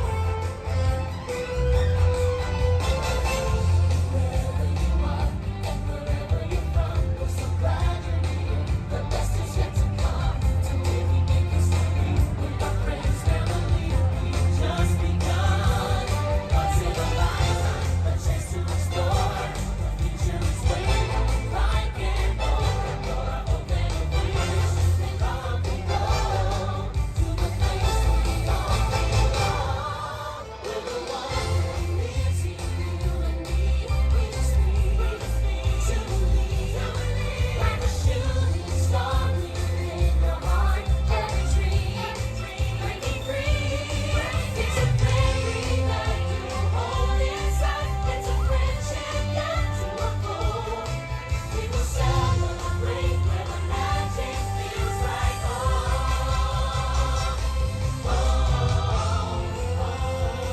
Let's go where the magic feels like home. Let's go where the magic feels like home. Let's go where the magic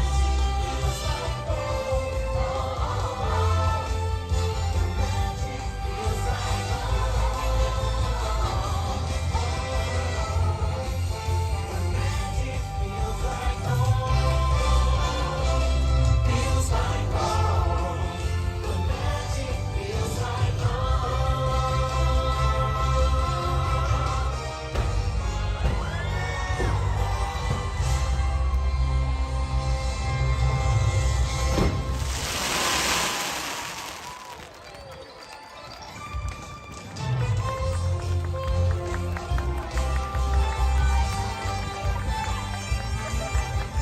Thanks to all of you, old friends and new, for celebrating with us today.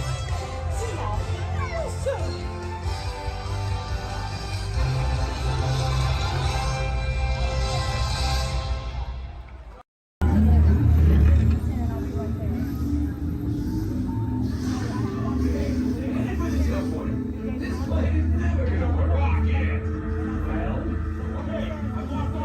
We'll be right behind you. Nothing to worry about. Unless we cannot stop this unusually large man, then you're likely doomed. You're gonna need it.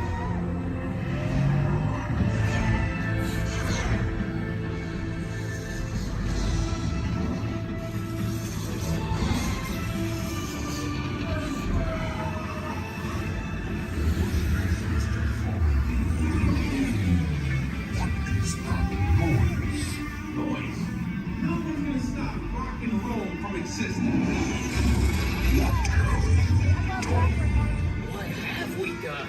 I think we're jumping back.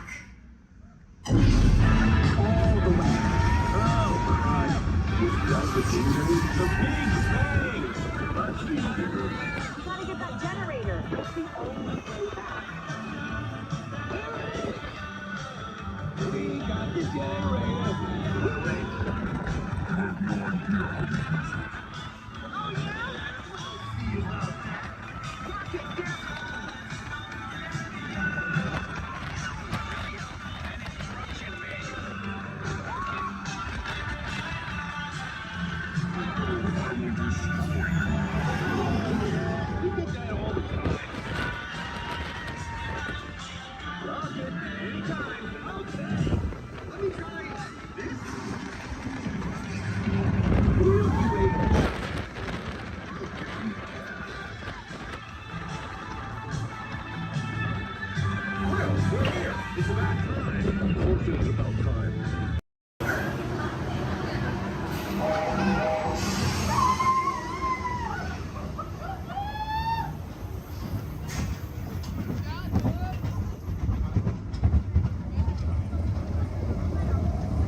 Greetings, Terrans. I am Nova Prime Irani Rayan, commander of the Nova Corps. On behalf of all Xandarians, I hope you have enjoyed exploring the wonders of Xandar. As you have seen, your world and ours were born of the same moment, one which you refer to as the Big Bang. As such, we are all galactic neighbors in a vast universe which we and countless others share. For you to travel to Xandar would take 2.5 million years, assuming you had a ship that could fly at the speed of light. So we decided to come to you. But even we could not have reached you so easily were it not for the Cosmic Generator, an advanced piece of Xandarian technology that creates jump points, artificial tunnels that act as shortcuts, linking distant points in space. It is our desire to share this wondrous technology with your people so that together we might explore new worlds and create a brighter tomorrow. And now, as the culmination of the wonders of Xandar, you will be teleported to a Nova ship above your planet for a demonstration of the Cosmic Generator. I trust you will find it an unforgettable experience.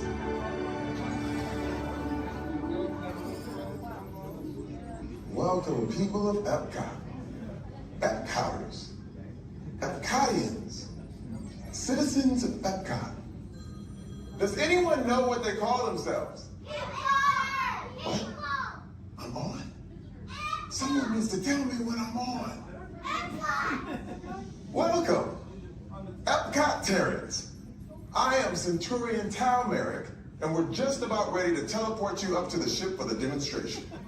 As you're about to enter a secure Nova area, I must ask you to put away your Terran communication devices at this time. Recording of any type is strictly prohibited. I am very serious about this. Now, please step forward into the chamber. You're gonna love this.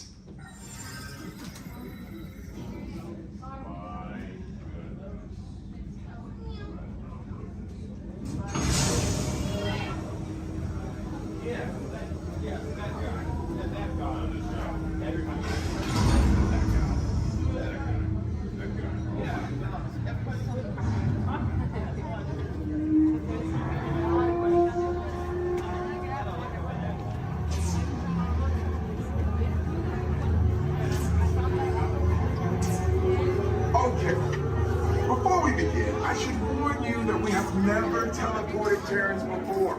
But since your molecular structure is very similar to Xandarians, it should work. It'll work. So long as you are standing inside the lighted ring.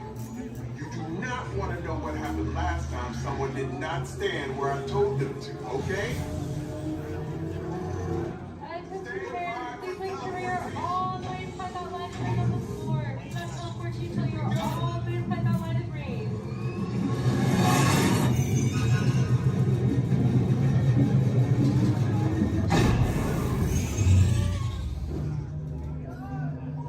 You made it! I mean, of course you did. Nova Prime, they're ready. Excellent. What you see before you is the Cosmic Generator. And in just a few moments, we'll be activating it so you can experience for yourselves what's happening. I'm not sure. Our power's out. And the Cosmic Generator is gone. Superior Monarch, go to Code Red. Prepare the fleet. And call the Guardians. Now! There is no cause for alarm. Turn off that alarm. I've got an important transmission coming in. Hey, what's up, Nova Corps? Our Cosmic Generator has been stolen. What? How? What didn't we think of that? That thing's gotta be worth a fortune. I am Groot. Good question. Yeah, who do you think took it? Perhaps that really big man outside your ship. Oh, that is a big man. I need to alert Nova Prime. I have been watching Terrans for eons. That's not creepy at all. This species has failed. Wait, whoa. We didn't even know there was a test. He's got the Cosmic Generator. He's creating a new jump point. Jump point to where? Not You jump point. It's going back to the dawn of time. Dawn of time, why? To erase an error. Well, that doesn't sound good. Your time is over. Wait, what do you mean? What do you mean it's so vague? The jump point is closing. Hey, Nobu, you're not recording to follow that whatever it is until we get there. We can't. Our power is down, and I've got to get these Terrans onto evacuation shuttles. I got it. I reprogrammed the shuttles to follow them through the jump point. Wait, what? Look, they're our only chance of keeping track of that whack job until we get the cosmic generator back. Piece of cake. Wait! There's cake. Where's this cake? The odds are impossible. Yeah. But it's our only shot. Good luck. Are you sure you can control it? Come on, it's me. I got this. We're all toast. First it was cake, now there is toast. This plan is making me so hungry. Terrans, listen up. World in the Outer Rim territories. Join the festive Buta holiday celebration in the streets of Mos Espa. Then head to the arena and cheer for your favorite pilot in the annual Buta Eve Classic. Or set sail on the Doom Sea in a luxurious sail barge. Then rent a land speeder and head over to the colorful outpost of Mos Eisley. No visit is complete without having a drink at Tatooine's infamous Mos Eisley Cantina, where you will never find a more wretched hive of scum and villainy. That's right, a Tatooine vacation has everything under the sun. So call Star Tours and book passage to Tatooine today.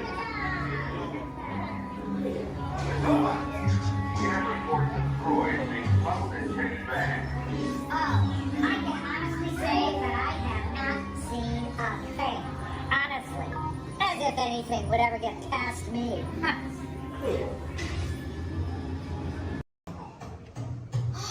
Where is it? I know I left it around here somewhere. Mom! Have you seen my cowboy belt buckle? I can't find it.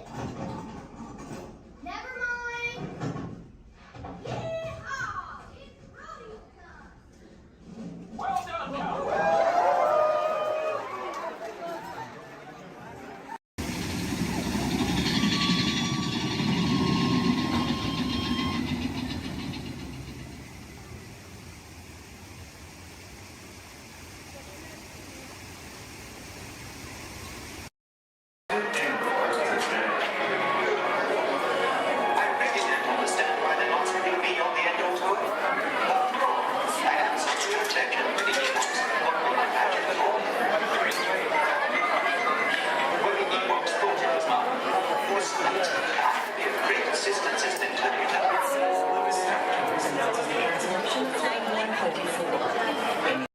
Spot, so let me ask, how's everyone doing today? Sweet. Welcome everyone to the Aquatorium and welcome to Turtle Talk. My name's John, I'll be your host. You're all here to have a conversation with the coolest sea turtle in the entire ocean. Do you know his name? That's right, it's Crush. Let me show you how it's going to work. Right here is our window to the Pacific. It allows us to see all of the undersea life that swum by. Up there in the corner is our hydrophone that allows us to communicate with all the undersea life. So it's going to be very conversational, meaning Crush will talk to you. You'll be able to talk to Crush. He's got questions for you. And hopefully you all have some questions for him. You can ask him anything you want. You can ask him what he likes to eat, what he does in his free time, what's the meaning of life, anything like that. He'll be happy to try to answer.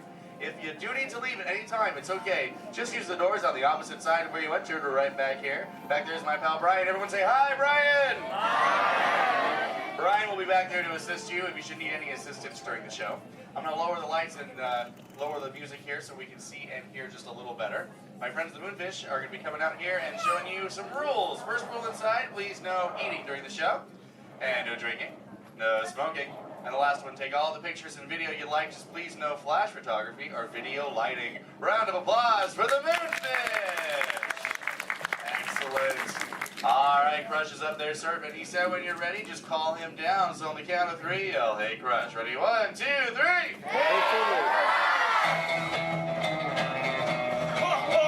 Righteous! Righteous! Yeah! Dude! Scope out that double spinner intro by the turtle, dude. Yeah. Chaw. Whoa, dude, check out all the humans in the human tank. Hello, human dudes. Oh, hey, dudes. Oh, dude, there's even little grommet dudes, sub level. Hello, little dudes. Focus, little dudes. Awesome. Dude, it's John. What's going on, dude? Hey, dude. Hey, do you think you can help me talk to a grommet right over here? Right down front, kind of in the middle, wearing like a greeny color shell, dude. Brown moss on the dog, dude. Hey, what's your name, dude? Rudy. Nice to meet you, Rockin' Rudy, dude. Hey, do you know how to talk like a turtle? No. Oh, no worries. I'll teach you. Can you say totally? No, I can't. Okay, then. Let's go over here, John, dude. Yeah, let's talk to the dudette right here in the pinky shell, dude. Let's see if she can say totally. Hey, what's your name, dude? Gabby. Nice to meet you, Groovy Gabby, dude. So can you say totally? Totally. Whoa, you're good. Okay, now can you say sweet?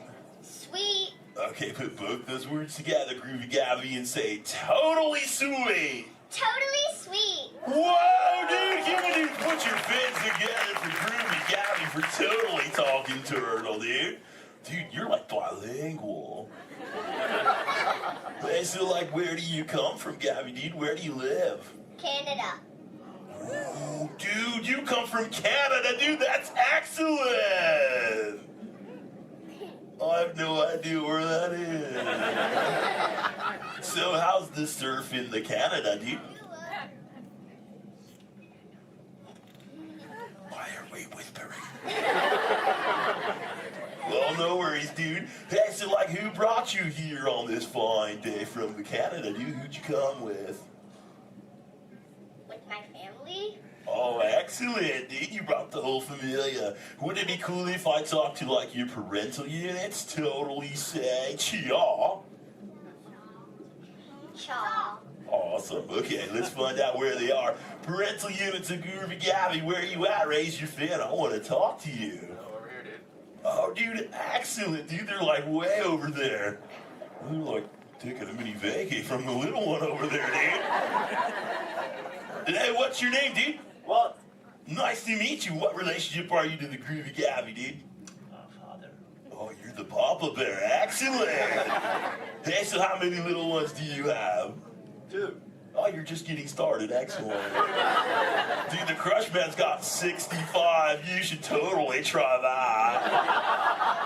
Well, hey, I was wondering, do your little ones ask you a lot of questions? Oh, yeah. Do you always have the answers right? Never. Oh, dude, I'm totally the same way, dude.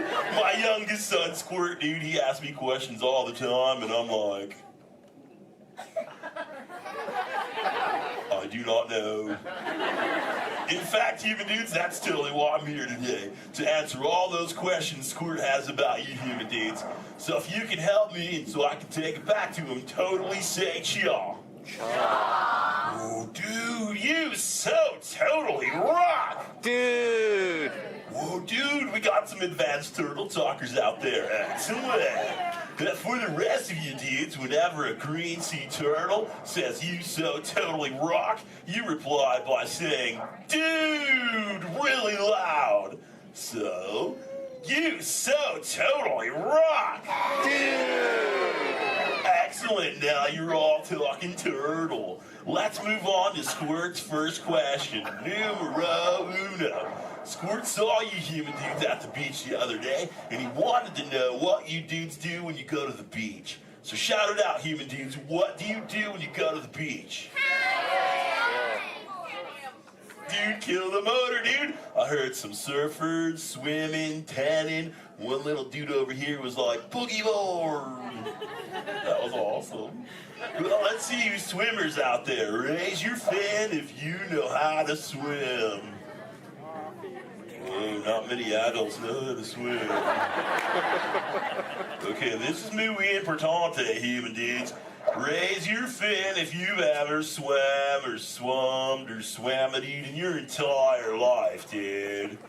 Oh, that's more like it. Hey, John, dude, let's go to this side of the tank in the first row, fourth noggin. That dudette looks like a most excellent swimmer. Hey, dudette, what's your name? Me? Sandra. Nice to meet you, Surfing Sandra, dude. You should have seen your face when I first called on you. You were like... It was totally awesome. Oh, go ahead, Sandra, dude, what's up? Are there any sea creatures you're actually afraid of? Oh, dude. Those tiger sharks got some serious thrill issues. They're real jerks. Dude, but I'm a pretty fast swimmer, so I can get away from them pretty good, dude. But I do have two very good friends, Chum and Bruce, or an anchor too, don't forget about him. Well, Bruce and them started this 12-step program called Fish Your Friends, Not Food. Oh, you know it, dude. You took it too. That's excellent. It's spreading onto the land. Very cool. Well, hey, I was wondering, dude, do you ever go swimming? Do you like to go fast or slow? I like to float on my back. Oh, dude. I like your style, Sandra, dude. There you go. Just kind of like sit back and close your lids and be like, dude, I'm Sandra. I hope there's no tiger sharks around. Dude, that's excellent. But I am a green sea turtle, and because of those tiger sharks and my love for the thrill of speed, I totally love to go fast. Hey, you dudes, you want to see how fast I can swim? Totally sensual.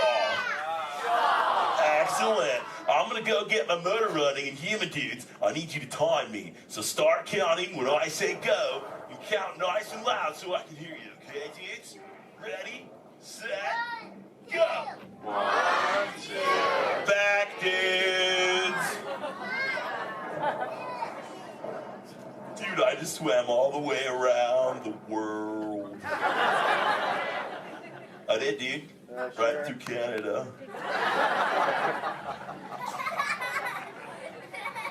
Dude, I can't even keep a straight face. I'm totally pulling your fin, dudes. Actually, dude, we can swim up to what you human dudes call 20 miles per hour, dude. But if I'm totally riding like a gnarly, awesome current, like the EAC back there, the East Anaheim current, I'll totally go up to like 45, John will tell me, dude. It's excellent. Oh, dude, but where are my manners, human dudes? I'm totally doing all the talking.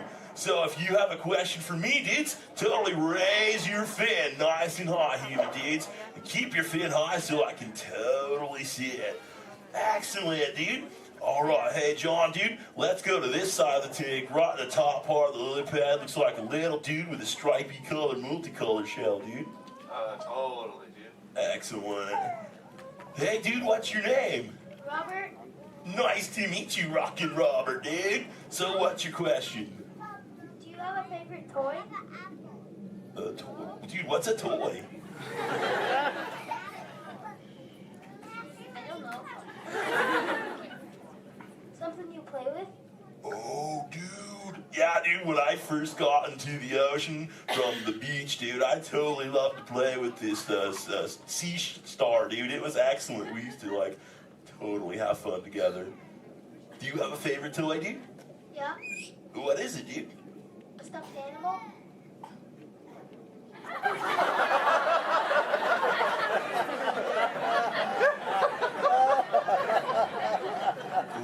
What kind of animal?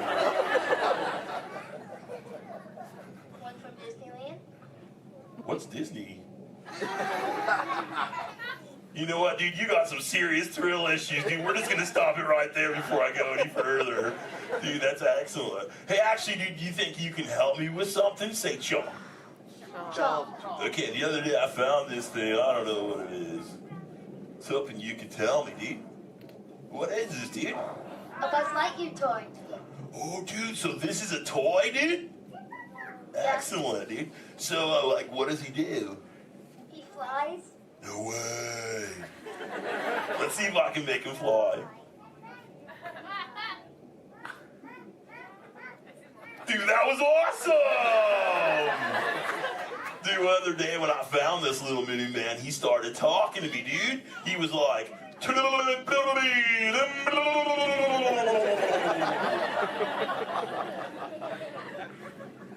what that means, and he doesn't say it anymore. So do you think Squirt will like this for his next Hatch Day, dude? Say chaw. Chaw. Excellent. I'll totally give it to him. And thanks for your help, dude. You so totally rock. Dude. Does anyone else have a question for the Crush Man? Raise your fin, dude. Oh, dude, let's just go right to the other side, right down front. Looks like a little dudette in a white shell right here, dude. Totally. What's your name, dude? Mallory? Nice to meet you, Mallory, dude. So what would you like to know? Well, if I could breathe into water, would you let me ride on your back? Dude, totally, dude. That'd be the most excellent ride ever, dude. I've always wanted to know what it's like to ride on my shell. I'm always riding in my shell. Dude, I bet so too. Well, if you ever learn the superpower of breathing under the water, dude, totally find me in the Pacific Ocean. I'll be waiting. I'll try. Excellent, dude. You're awesome. Hey, it was totally nice meeting you, dude. And for the rest of you humans, this has been excellent. I've learned so much. But I gotta give all this Mondo knowledge back to Squirt. But before I leave you, let me give you some of my ancient turtle wisdom. Remember, human dudes, in the big ocean of life, never make an enemy out of a sea anemone. A sea anemone.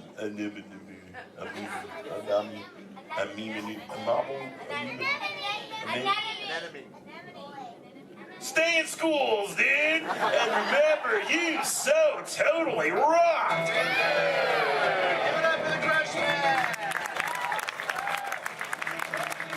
Alright, give it to you from your exit buddy, the scout bay, the doors of the magazines.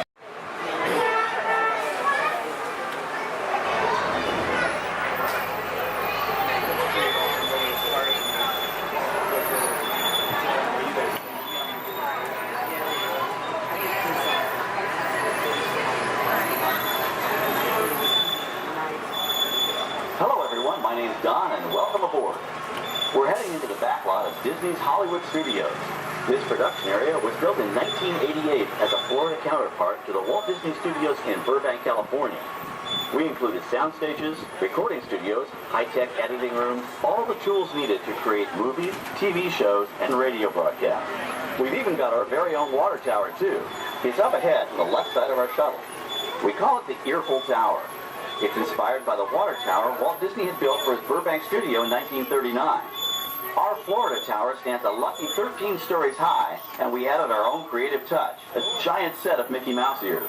If you wanted to wear those ears, you'd have to have a hat size of 342 3/8.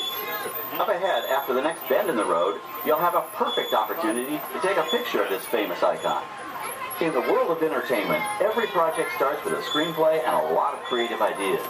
A production studio is where the ideas of writers, producers, and directors are transformed into an on-screen reality. Within these huge spaces, filmmakers can literally create their own worlds. Our Florida sound stages are soundproof, weatherproof, and most importantly, air-conditioned. All vitally important for the cast, crew, and equipment. Many of the crafts needed for filmmaking are located right here on the lot. On the left, we have our own greens department. It grows flowers, trees, shrubs, and topiaries. A few well-placed plants can cover up empty spots in the set and add a touch of natural beauty to a scene. On the right are two of the aircraft from the 2001 blockbuster hit Pearl Harbor. These exact full-scale replicas of P-40 fighters were used in the special effect fight sequences. Of course, many of the planes we saw flying through the aerial battles or sitting on the ground weren't real at all. They were created entirely within a computer.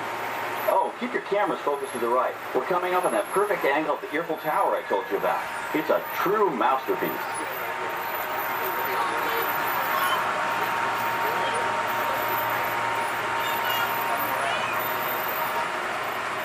We're entering one of our most glamorous and colorful departments, creative costuming. Every star has to have just the right wardrobe, and it all begins here with a designer's sketch. Our team of designers, seamstresses, and tailors can turn 1.5 million yards of fabric into over 25,000 costumes every year. Many of these costumes will become part of the shows and attractions of the Walt Disney World Resort. In fact, here in Florida, we have the largest working wardrobe department in the world. Why Mickey Mouse alone has over 175 different outfits to choose from, while Minnie Mouse keeps more than 200 unique costumes in her wardrobe. On the left are costumes worn by the stars in recent studio productions. You'll probably recognize some of those costumes from the big screen. Every story needs a setting, and our design staff can create just about any place a script calls for, from an urban city street to a remote desert canyon. On the left is our scenic shop where large-scale sets and props are built. Our team of set designers, carpenters, artists, and engineers has created caves and caverns, game show sets, even replicas of the U.S. Supreme Court and NASA's Mission Control, all on our sound stages. The shop also provides sets and props for our shows and parades here at Walt Disney World. The same skill and craftsmanship that goes into a movie set can also be used to create magic for our parks. Either way, it's all about making dreams come true.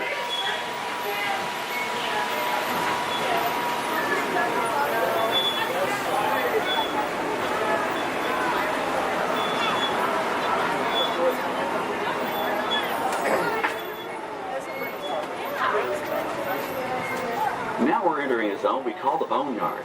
It's an outdoor storage area for oversized props and vehicles.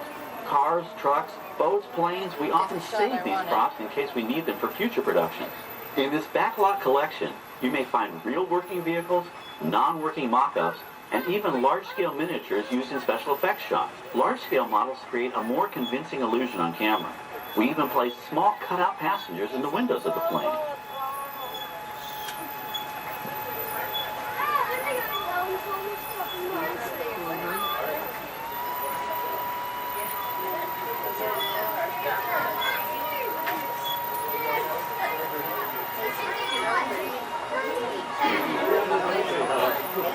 We're now passing by the sets for our Lights, Motors, Action, Extreme Stunt Show. On the left, you may catch a glimpse of the Mediterranean fishing village that sets the stage for this thrilling attraction. We'll get a closer look at it soon, but for now, we're approaching one of the largest standing sets on our back lot. It's over on the right. It may not look like much from this angle, but it's pretty spectacular on the other side.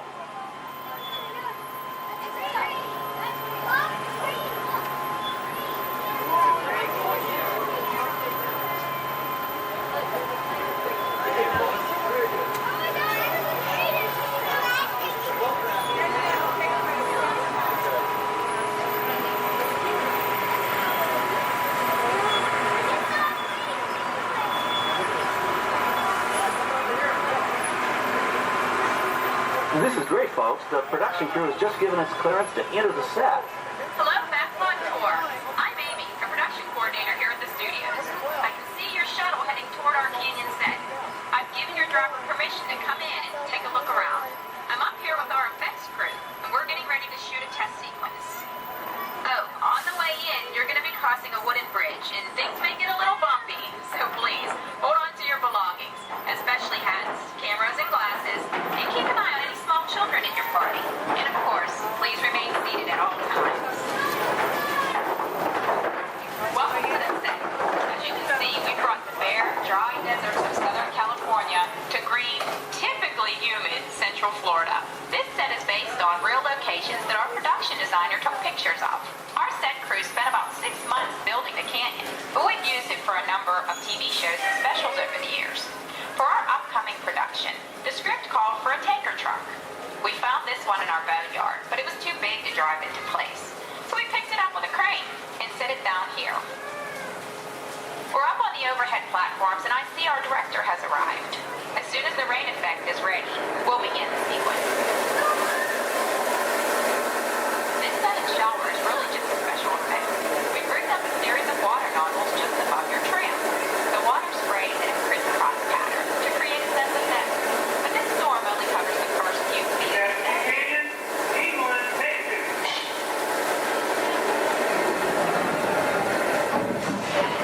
Okay, it's showtime. Everybody stay seated. Hang on to your belongings and watch your children.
water through air cannons for an extra dynamic effect.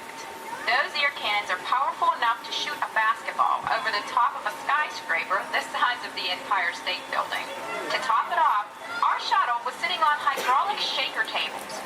They provided the shaking, rattling, and rolling sensations for the scene. The entire sequence can be reset in 3.5 minutes. That's just enough time to bring in the next shuttle. Well, I've got to get ready for our next take. Thank you all for being part of the action. Hey, I'm needing back on the set, so enjoy the rest of your tour. Okay, well, thanks, Amy, for giving us access to the set.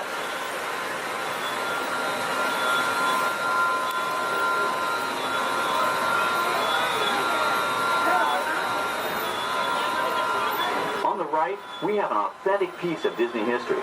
That Gulfstream 1 was known at airports across the country as November 234 Mickey Mouse, but we just call it the Mouse. In 1964, Walt Disney and his hand-picked team used this plane to scout locations for what he called the Florida Project. Soon, they secretly began purchasing thousands of acres of land, which became the Walt Disney World Resort in 1971. During the creation of the resort and later Epcot, the Mouse shuttled studio executives and Imagineers between Burbank and Orlando, making it the most used executive aircraft in the country. Appropriately, the Mouse retired here in 1992. As Walt used to say, it was all started by a mouse. In this case, the 234 Mickey Mouse. On our right, we once again sweep past the magnificent Mediterranean village of our Lights, Motors, Action Extreme Stunt Show. This high-octane attraction is based on the hit show from the Walt Disney Studios Park in France. In this action-packed production, you'll feel like you're right there on the set during the filming of a spy thriller, complete with custom-built cars, motorcycles, even jet skis. You'll experience the split-second timing, coordinated driving, and fiery special effects that make action movies a real blast.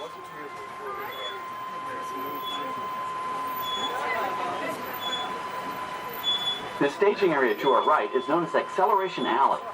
Here, the custom-built stunt show vehicles rev their engines up to 70 miles an hour before making their high-speed entrances onto the stage for our Lights, Motors, Action Extreme Stunt Show. Of course, these are professional stunt drivers. We hope you'll enjoy their daring driving skills, but please, don't try them yourself.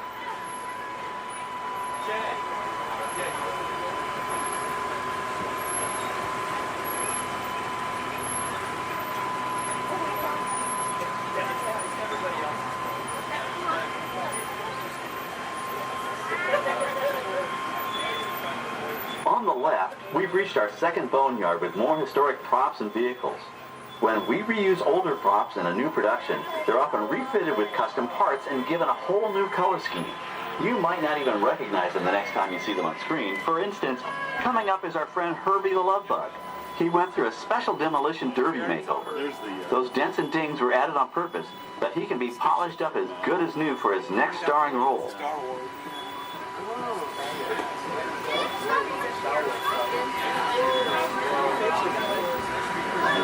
On our right, we now have a very different view of the fishing village set. From this point of view, you can see that there is no inside to the buildings. They are just false fronts or facades. In the movie business, set builders only create what the camera has to see. It's an old movie trick dating all the way back to the silent era.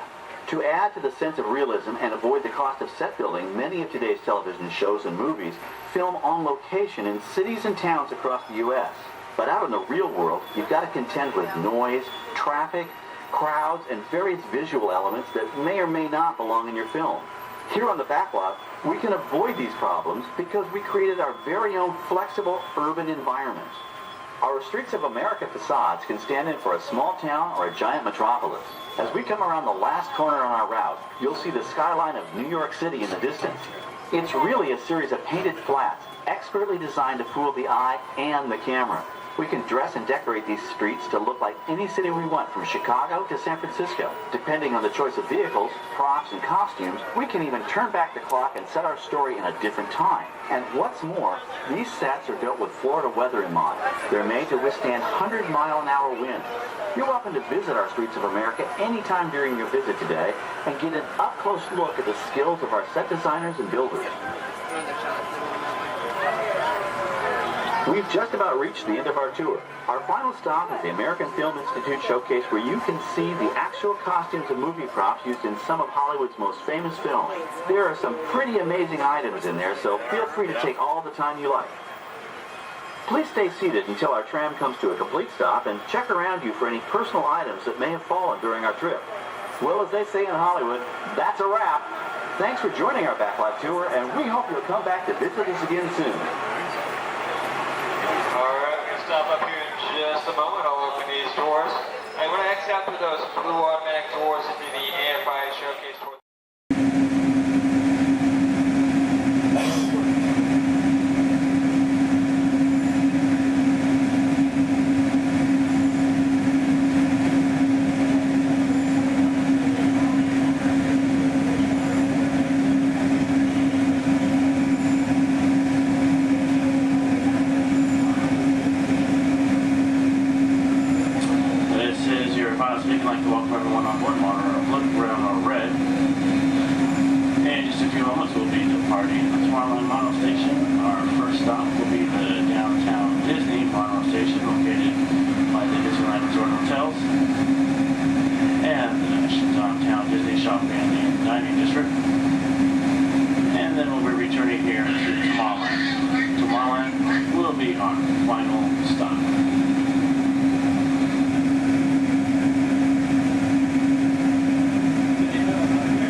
Best friend, guidance counselor, dance instructor, tour guide, dragon slayer. And if you don't laugh at my jokes, I'm going to be your swimming instructor. I said that just for you. I said that just for you because I knew you were going to interrupt me. Yeah, thank you so much. I really do appreciate it. Wow. But now here we are in the Amazon rainforest. If you look over to your left-hand side, you're going to see what I like to call an inspiration call. I call it that because the longer you stare into it, the more it's going to inspire you to go. Oh, deeper into the jungle, of course. Yeah, I don't know about you guys, but that certainly does look like inspiration to me. So much that I now feel inspired to take you guys into the Congo River. So why don't we see how far this boat can go? Okay, I'm glad of you if you did not like that. Don't worry, my jokes, they don't get any better. Yeah, so buckle up, we're going to have an amazing time together. And if any of you have not seen the Jungle Book or you'd like to see it again, don't worry, it's right over there in 3D and the box set edition. Yeah, it really was the bare necessities here in the jungle. Oh wow, this is awkward. I'm sorry guys, I was trying to throw you a surprise party, but it looks like no one's here. I can't see anyone. Canoe? Yeah, I cannot. It really is an either or situation if you get what I'm trying to say. I even brought out that giant python snake. I just would not recommend getting too close to him. He will develop quite a crush on you. It's what I like to call a constricting relationship. It never ends well. What in the jungle? Oh, sorry. I hope that did not alarm anyone. Those are just my roommates. Yeah, looks like they got into the explosives, but I'm sure they were just trying to find the bananas. They do find them very appealing. Yeah, they kind of go ape over them actually, but you know, I think we should make like a banana and split. So we're now gonna head down the Nile River, which is the largest river in all of the jungle. It goes on for Niles. And Niles. And Niles, thank you. And if you don't believe me, you are in denial. Disbelief. I bet you believed you had that one. No. Yeah, you did. I heard you say it. But if you look right there, everybody pay attention. This is super cool, super rare. It's honestly an African bull elephant. You could even say it is a once-in-a-lifetime opportunity. You will never see one of those again in your entire life. A twice-in-a-lifetime opportunity. You will never see one of those again. How majestic that is, the common African elephant. Okay, but now here we are on our African bell, which has some of my favorite animals on it. If you look up behind those boulders, you're going to see those tall-necked cheetahs. Right here in the front, those are the ones that killed Mufasa. Over there, we have the scary-looking chickens. Look at all those chickens. And then we have that beautiful pride of lions protecting that sleeping zebra. Yeah, who am I kidding? I can't lie to you guys. That zebra's dead. Those lions are chowing down on some lunch right now. But kids, don't worry. I like to call it zebra plastics. There's lots of trust issues here in the jungle, I know. Wow. Okay, this is not something you see every day. Wow, all right. So, are you all looking like that's what you normally see on a Saturday afternoon? That's concerning, you guys. I'm a little nervous now. I don't know about you guys. I don't think I have ever seen that many rocks on the beach before. Yeah, there's like, what, 200 rocks up there? Maybe 300 rocks, but then again, I'm not a geologist, so what do I know? Yeah, but what I do know is we're not going to look above the rocks. That just sounds like a lot of paperwork, and I hate paperwork, so instead we'll ignore it and hope it goes away. Yeah. Oh my goodness, there they are. Those are my friends who are going to go to that surprise party. We have Old, Smiley, and Ginger. Just be careful, Ginger snaps. Yeah, she is one tough cookie, and I'm not sure why, but my jokes, they kind of get crummier from here. I guess it's just the way the cookie crumbles. I don't really understand. It's unfortunate. But behold, straight ahead, we do have Schweitzer Falls, named after a famous and beloved founder of the Jungle Navigation Company, Dr. Albert. Wow. Yeah, don't worry if you didn't get that. We're going over it later. So I really hope you know how to swim, and if you don't know how to swim, stop being dramatic. Stand up. The water's only 3 feet deep. Yeah, it's not that difficult. But if you guys are starting to wonder, Skipper Kevin, how on earth did you land your job here? I'd like to say it's plain to see. Yeah, I took a crash course, which was half off, and you know, I've been winging it ever since, but that's kind of the tail end of that story. There's not much to it. And now it does look like we are entering a hippopool, and I need everyone to be very careful. These do look like some dangerous animals. In fact, you could even say they are some hungry hippos. So if you guys could do me a favor and hold on to your marbles. I lost mine a long time ago. That's why that boat's halfway underwater. Oh no, I'm just kidding. The legal team said I can't keep saying that. That's going to get me fired. Yeah, the last time I took a boat out, I went to a volcano and everybody came back without eyebrows. But lucky for you guys, I took a wrong turn this time. But this is normally the point in the cruise where people start nicking my job. It's so easy. I'd let a monkey do it. But I promise you, that's not true. Those are chimpanzees. Yeah, there's a very clear difference between the two. Just don't ask me what it is. I have no idea, and I didn't think we'd actually see any, so that's kind of crazy. But lucky for you, I do have a very fun fact about monkeys. So apparently, humans eat more bananas than monkeys. But I don't know if I believe that, because I don't know the last time I ate a monkey, do you? Oh. Yeah. That's bananas. And don't worry, if you don't get that joke, I'll give you about 10 seconds. I get it. You're a late bloomer, you just need a moment to digest that one. You're welcome. Yeah, so please take your time. And it is now the moment that we have all been waiting for. It is the amazing, the colossal, it is the eighth wonder of the world. The backside of water! O2H! O2H! Alright, I got a few chemistry nerds on board. That was the reaction I was hoping for. Everyone else, don't worry, I only tell their jokes periodically. It just gets me by element sometimes, you know. I did have a joke about oxygen and potassium. You could say it's okay. Yeah. I also had one about sodium, but no, you guys don't look interested. So instead, we're going to head down the Mekong River into the ancient Cambodian shrine. If you've never been in there before, be careful. There is a 10-foot drop. So make sure your seatbelts are buckled left to right and tug on that yellow strap. Yeah, if you're looking for your seatbelt and you can't find one, hold on tight. Let me know how that goes for you.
Okay, pay attention everyone. The one right there with the green leaves, the one next to it, that one. Yeah, they're great, aren't they? Yeah, sorry if you wanted their names. I don't know any of them. I barely know how to do this thing forwards. Yeah, so I can only give you so much. But what I can tell you, and I'm sorry to let you know, we're coming up to the end of our cruise. And you know that's happening because look to your left, that's a gift shop. Everything at Disney ends with a gift shop. It's how we steal your money. Yeah, and it's our Lost Bound gift shop, which is sponsored by everything you've left behind over the last 5 or so years. So thank you so much for keeping us in business. I really do appreciate it. And if you're curious about who's in charge of this gift shop, I know it can be kind of confusing because there's a sign that says back in 15 minutes by Sam. That sign's been there for a few years. I have not seen Sam. I don't think he's coming back. It's also not those monkeys, because you know that'd be a monkey business, and we don't monkey around here in the jungle. That's completely unacceptable. It's actually that elephant. Because did you guys know that elephants have the best memories in all of the jungle? I wish I had a memory like that. It really helped me with my job. Oh, fun fact about elephants. Did you guys know that elephants can grow up to 4 feet? Which is super impressive. We only grow up to 2, one on each leg. And if you don't get that, look at your legs, look at theirs, you're gonna see an extra pair. If you see any more than 2 legs on yourself, go to a doctor immediately. Yeah, that's not normal, okay? And then if you're looking in that gift shop and you see anything you like, you might notice we have a whole bunch of hats in all different shapes and sizes. Once you get off the ride, just ask one of us skippers about it because, you know, we're really great at capsizing. It's something I think we've honestly perfected. But what I can tell you is that if you did enjoy your time here today, my name is Skipper Kevin. I'm trying to give you my full name. And I do spell it a little weird, so I'm going to go ahead and spell it out for you. It is spelled H-E-L-P space M-E. Do it that way, you will, okay? If you did not enjoy your time here today, then you know what? That's unfortunate for you. You willingly got in my boat and wasted 10 minutes of your own time. My name is still Skipper Kevin. Thank you for leaving. And I think I would go one step farther to say that out of all of my cruises today, you've been the most recent. No, I'm just kidding. I'm just kidding. You've actually been outstanding. Especially those of you who just awkwardly stared at me for 10 minutes. It's been mutually awkward. Yeah, I'm not a robot plot twist. I'm not an animatronic. I can move my feet off the floor, and I can hear and see everything you haven't done since you sat down. And you know what? That makes us like a family. Because I take my own family after 10 minutes of quality time together. Look at that. She's even giving me a heart. This is why I have attachment issues. You're going to get out of my boat in about 2 minutes, and it's going to make me cry. You need to leave is what I'm going to say. So in just a moment, you're going to be outstanding on that dock. Yeah, it really is great. Oh, and while we're looking over at the dock, let's do a little bit of a dock orientation. Everybody on this side, this is where we're going to be getting out. So if any of your rebels are hanging out of the boat right now, leave them there, stay comfortable. But when we get over there, you might want to pull it in the boat because that dock is really hard to replace. Yeah, your elbow, I can send you to an urgent care that dock. I don't have a contact card for it. I don't know how to replace it. But you're going to see those two docks in between the boat. I like to call them the paradox. Yeah. The two skippers, they're paradorks. Yeah, they really are adorkable, aren't they? And you can tell them I said that. They're going to hate it, but I love it. Yeah, and thank you for saying I'm so funny. You're really inflating my ego as we speak. Yeah. I'm getting some compliments from you. She's falling in love with me. She's stealing my jokes. He's recording me. This is like a reality TV show. I'm better than the Kardashians. Yeah. Oh my goodness. And what do you do? What's your story? Do you walk across the country? Yeah. You do? That's I have interesting. medals for it. Do you? Yeah. What kind of medal? Golden ones, silver. Do you sell them? No, I just wear them. You just, but, so have you not won any? No. You haven't, yeah, you're not wearing any, so I kind of assumed. Yeah. When you get one, are you just going to wear it all the time? Yep. Oh, are you going to name it? No, not. Why not? If it's going to be that important to you, I think it deserves a name. Why do you think your mother named you? I'm just saying. Okay, your story's boring me now. What is your story? Talk to me, Miss Epcot Center. She's wearing a shirt that says Epcot. Is that your story? Yeah. That's it? Yeah, and that I'm sticking to it. That was a pretty short story. Yeah, it's been a long life. Short story for a long life. Something about that doesn't make sense. Oh, goodness gracious. My friend in the middle with the Leia shirt. Hello. Are you a Star Wars fan? Good to know. What's your story? Alabama? My friend's from Alabama. He's bald. He normally works here, but he's not. His name's similar to mine. It's Brevin. I'm Kevin. We also have a Devin and a Heaven. If you can, yeah. How do you think we feel? You hear us on the microphone, you just hear a name, all you hear is Evan. We all come flocking too. Yeah, it's great. Okay, my friends in the back, why are you so quiet? You're so quiet. Are you having fun back there? Just making sure you're not asleep. Your bucket has a little no. You're wearing sunglasses. You're wearing sunglasses. He's behind my engine. Can't see any of you. And then what about you two over there with the extra set of ears? How you doing? Thank you. Are the nicest one here. No one asked me how I'm doing. Thank you. You are all horrible people. Just know that. Just know that, please. Except, well, no, you can love me all you want, but that doesn't mean you ask me how I'm doing. You know what? I think I'm ready to cut our time a little short together. So, now this is a word for legal. Make sure your hands, arms, legs, and feet are inside the boat. Parents, supervise your children. I don't have any. I don't want yours. Children, supervise your parents. I don't trust them. Neither should you.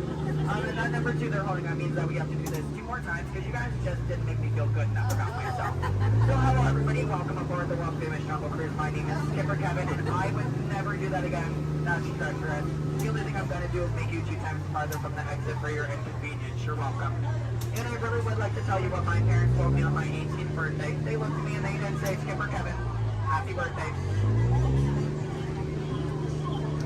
Why are you staring at me? That's all they said. Okay, well now that you guys are just doing weird things, get out. Goodbye. Yeah. Yay. Stop. Don't stop. Give me a standing ovation. I am a middle child. I love validation.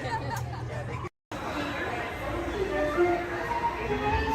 Edna, keep your eye on Jack Jack. No problem, darling. And the baby is gone. Edna? Dash, go get him. Edna, get started. Hold on. 4, 3, 2, 1, go!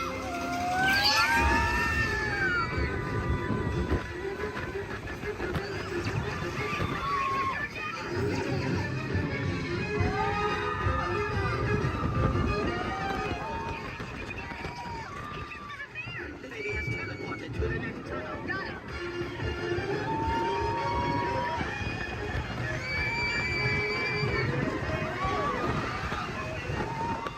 Hey, sweetie, come to mommy. No, don't go, sweetie. Jack, Jack.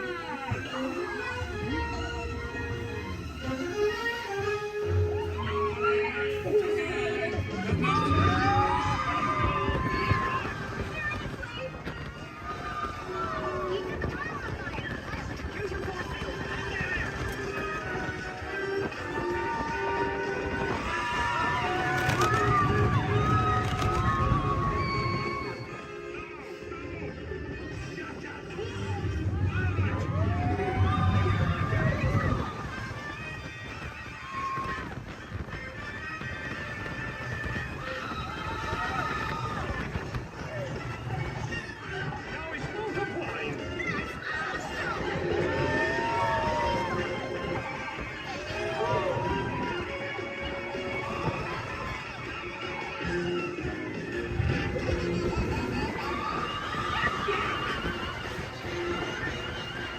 Jack, Jack.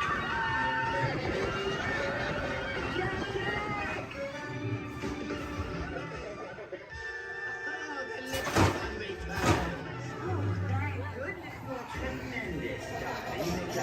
I'm so proud.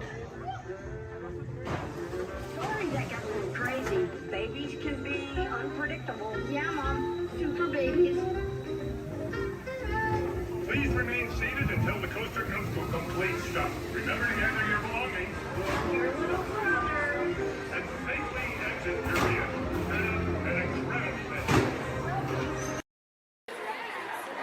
Stay seated. Let's go, children. Please sit down. Let's go, children. Please sit down. Our next stop, Military Square.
Hello, folks.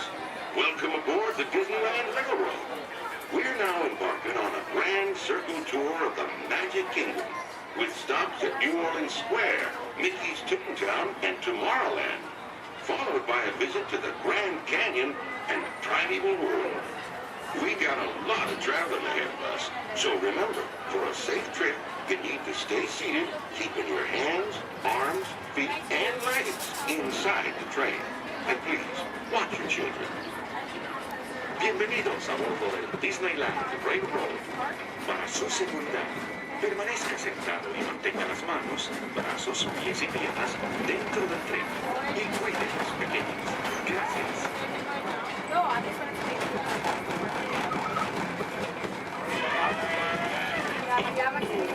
Did you folks hear that? Sounds to me like we've reached the wilds of Adventureland. We just might run into a lot of savage critters out there, including lions and tigers and tiki birds. Everybody best be on the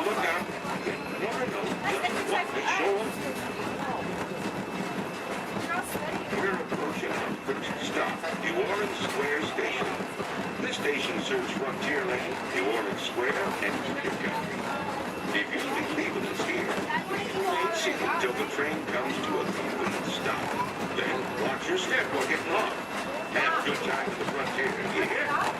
For those of you continuing on, we'll resume our trip in just a moment. Square.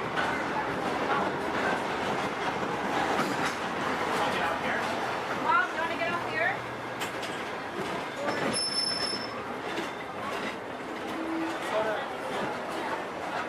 Get up here. Dad.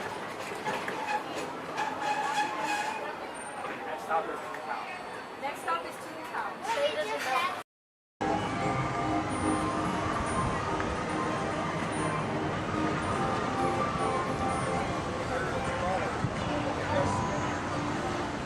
Rest all the hey, rest them all up.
All right, everyone, for your safety, please do me a favor. Leave this center aisle clear and all side aisles clear as well.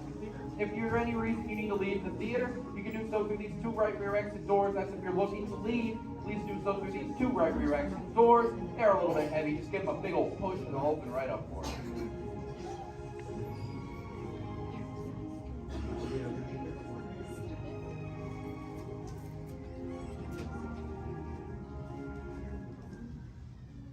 Welcome to Turtle Talk. My name's Andrew. Before we get started, there are a few things that I would like to go over with everyone.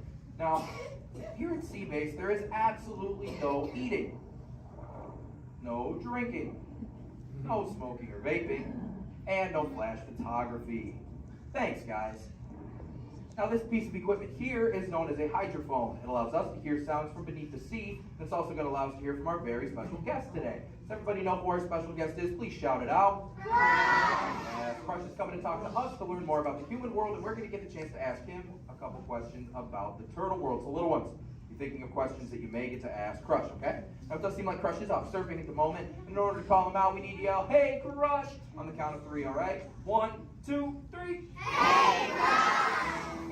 Well, righteous, dude! Well, awesome! Check it out, man! Hey, dude, look! Double barrel, 360, totally tubular. Whoa, look at the humans in the human tank! Hello, humans!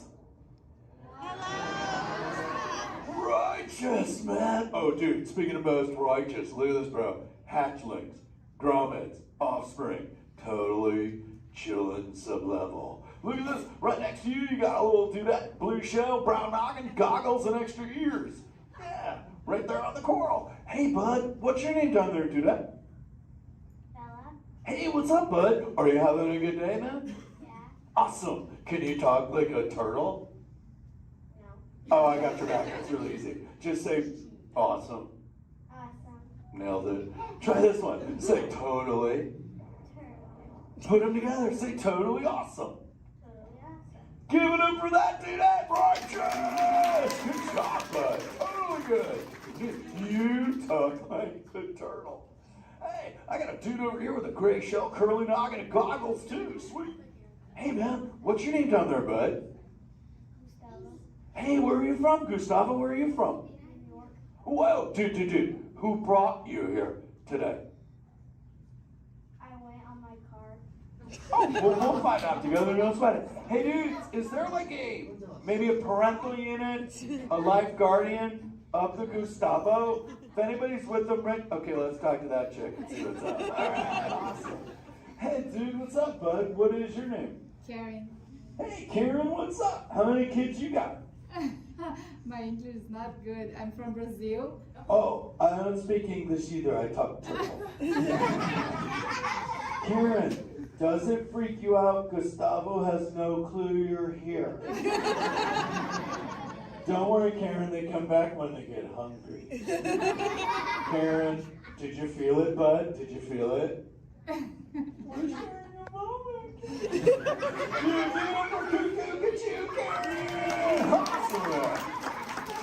My son Squirt, he's like this. He goes, Dad, Dad, Dad, Dad, Dad, Dad, what's up with all the humans? And I go, dude, I do not know. Human dudes, I need human help. Can all of you help out and answer Squirt's questions? If you want to help, say, Shaw! Righteous! You so totally rock, dude! Oh, wait a minute. Sorry, dude, my bad. Check this out. When a turtle says, you so totally rock, everyone says, dude! Here we go. You so totally rock! Dude! You so totally rock! Dude! Now all of you totally talk turtle. So, on to Squirt's question. Numero uno. He goes, Dad, if humans go to a beach, what do they do? I said, bro, I do not know. Humans, do you go to the beach? Yes. Awesomeness. Okay, answer it for the Squirt dude. What does a human do at a beach? Shout it out. Swim. No way. Who likes to swim? Wave some fin if you love to swim, man. Oh, man, I got wavers, like even on the bench. What's up, wavers? Dude, want to see me swim? Say go crush. Go crush. Let's rock. Everyone yell. Rip it. Rip it. Roll it. Roll it. Punch it. Punch it. Rip it.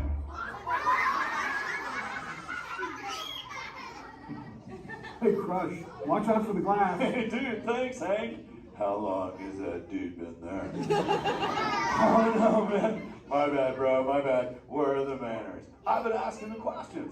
Dudes, do any humans have a question about being a turtle? Raise a fin. Hi, if you have a question about turtles. Cool. Got a chick over here, aisle style, red shell, brown knock, hanging loose. Hello, bud. What's your name? Hey, bud. What's your question? What turtles eat?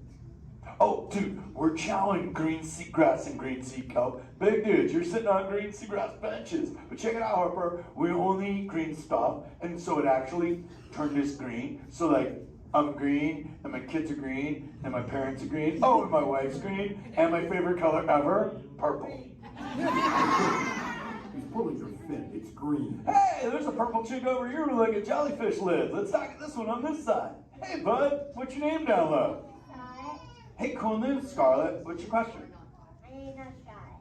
Oh, wait, what's your name? It's Charlotte.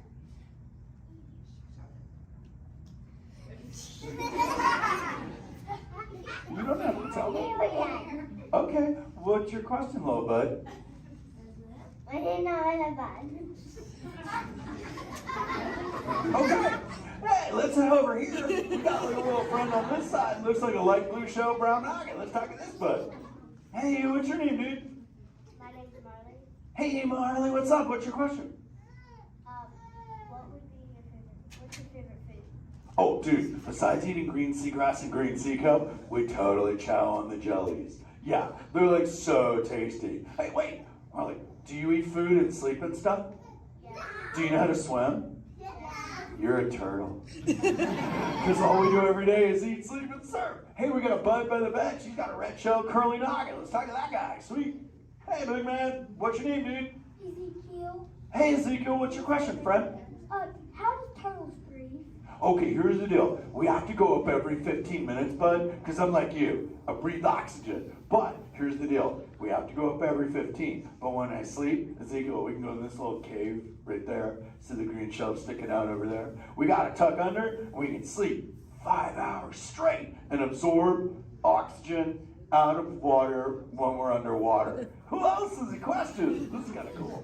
Oh, whoa, dude, check it out. We got a little friend chilling on this side by the bench. Looks like a grayish blue shell, brown rock sitting on her own flips. Dude, what's your name over there, bud? Abby, Hey, Abs, what's your question, Abby? how many babies can a turtle have? Well, mommy turtles, man, they go to a beach, but it's the same beach every time. And they drop off like 90 to 100 eggs. But here's the cool part. When the sand is really warm, Abby, everybody is a dudette. And when it's cold, they're all dudes. So we say, dudes are cool and chicks are hot. This is awesome, humans.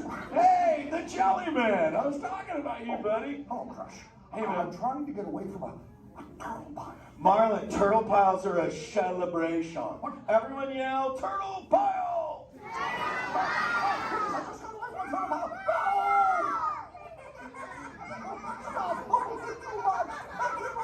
Oh, cool. Hey, boys, surf's up, dudes. Thanks a lot, Crush. For what? The turtle pile? Shout it out, humans! That dude has serious thrill issues. Humans, you rocked it! You so totally rock! Dude. Okay, like 4 kids remembered. The rest of you dudes pulled a hard dory. Dudes, don't space out! Remember, Turtle says you so totally rock. Everyone screams! You so totally rock! There you go, you're back again. Oh, bummer. Hey bro, the frequency thing is not working. Whoa, it's Bailey. Call him back with your fins. Put your both fins up. Yeah, put your both fins up. Go.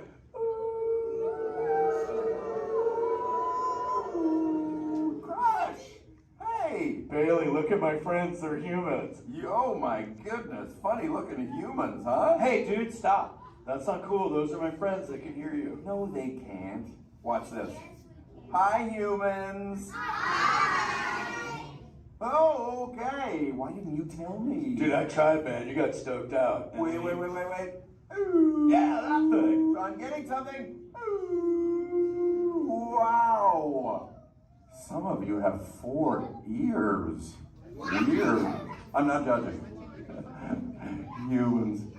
Later, Crush. Later, Bailey. Everyone say, later, Bailey, dude.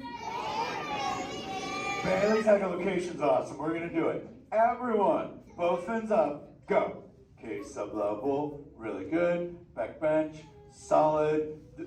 Grandma, in the corner. This is where we put our fins up.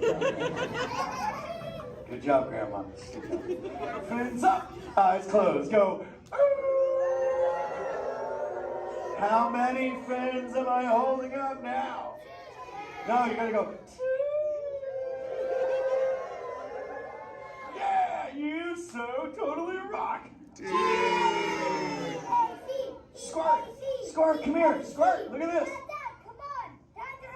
Squirt, I just taught humans your ultimate favorite. Sweet. Dude, go for it. They'll blast you. You so totally rock. Rock on, human dude. Rock on, Squirt. That's my son. I'm in a jam. Oh, wait. Remember this thing. You gotta be good to the oceans. And the oceans will be good to you. And slap the fins together for my man Andrew. Rockin' the mic, man. Oh, righteous. Little dude. Use the word dude all day long. Because your parents will love you. Hey, Karen. You're welcome, Karen. Let's go! You so totally rock! Let's give it up for Crush. If you would like to learn more about Crush and his friends like green sea turtles, manatees, or sharks, you can do so up on the second floor of Sea Base. Now, little ones, don't move until your adult comes to get you. Adults, please collect your belongings, collect your children, head on up to those 2 right there exit doors. Or if you're taking, please don't stand up.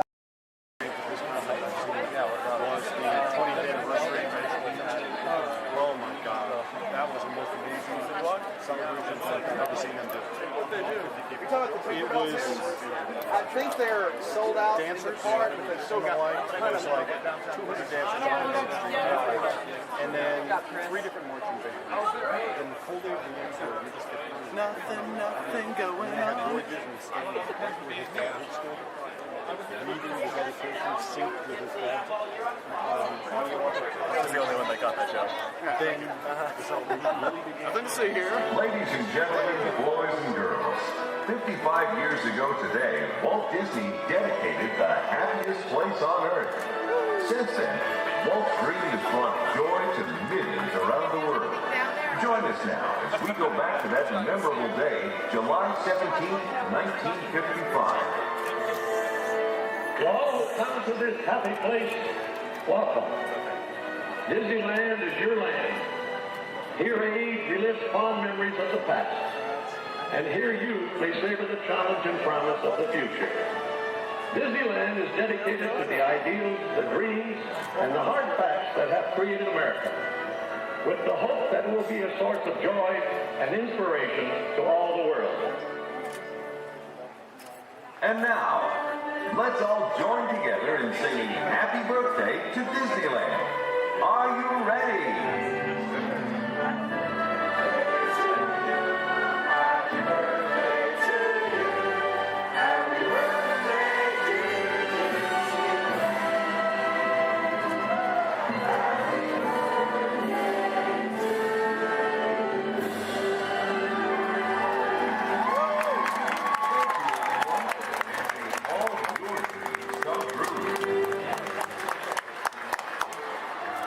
That's it. All right.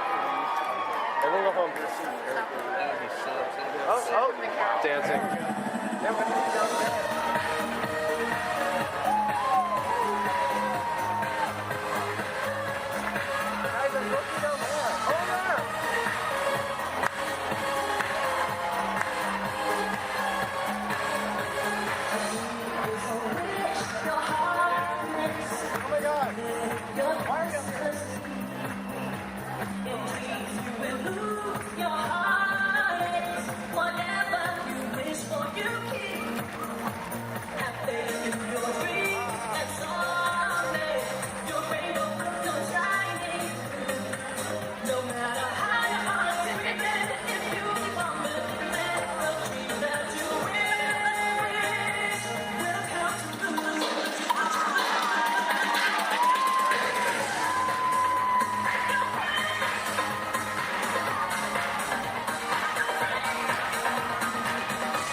Pluto. We should go say hi to Pluto.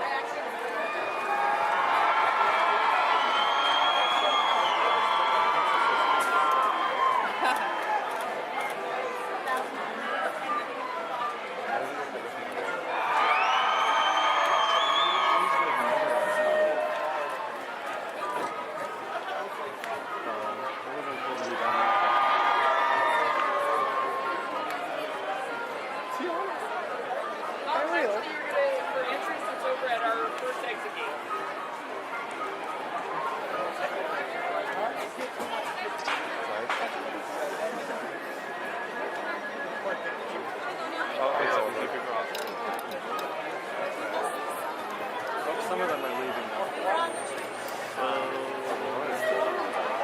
It's over. Everyone go home.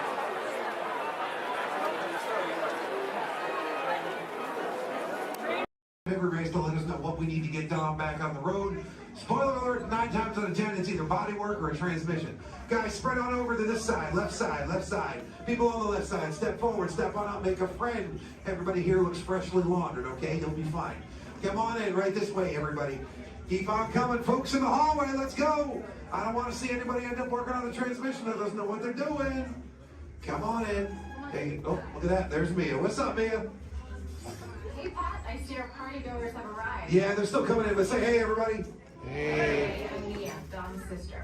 Well, another race just wrapped, and it looks like my brother with another car for his collection. Anybody surprised? Honestly, I don't know why anybody challenges him. Hit me and a man. Well, we're meeting up at Sullivan's Garage for the after party, and while Tej works on your rides, you guys enjoy the break room. My brother calls this the family room. Oh, here we go. Dom says he doesn't have friends, he has Family.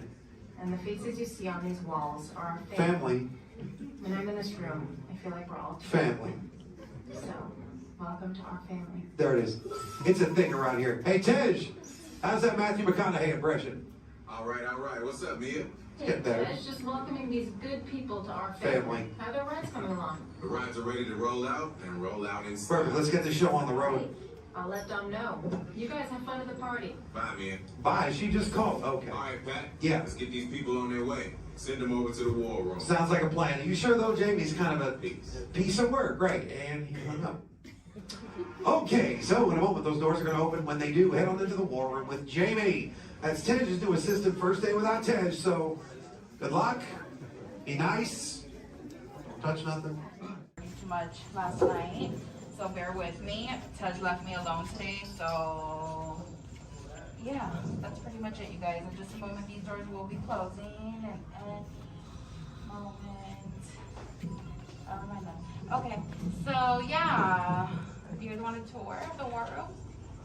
Okay, so basically, got some monitors over here. My name is Jamie, by the way, you guys. Oh, and there is Tej. Jamie, the buses are here. Okay, what do you want me to do with them? They're just staring at me. Should I send them now? Dom's calling. I got this, Jamie. Okay, great. Dom, what up? Tej, just got a heads up from Hobbs. The FBI is about to raid your location. Crazy. Man, they always ruining our fun. For real. It gets worse. They're leading Owen Shaw right to your door. Shaw? That cockroach we beat down in Spain? What's he got to do with this? Everything, right? Nothing yet. And let's keep it that way. Get those people on those buses.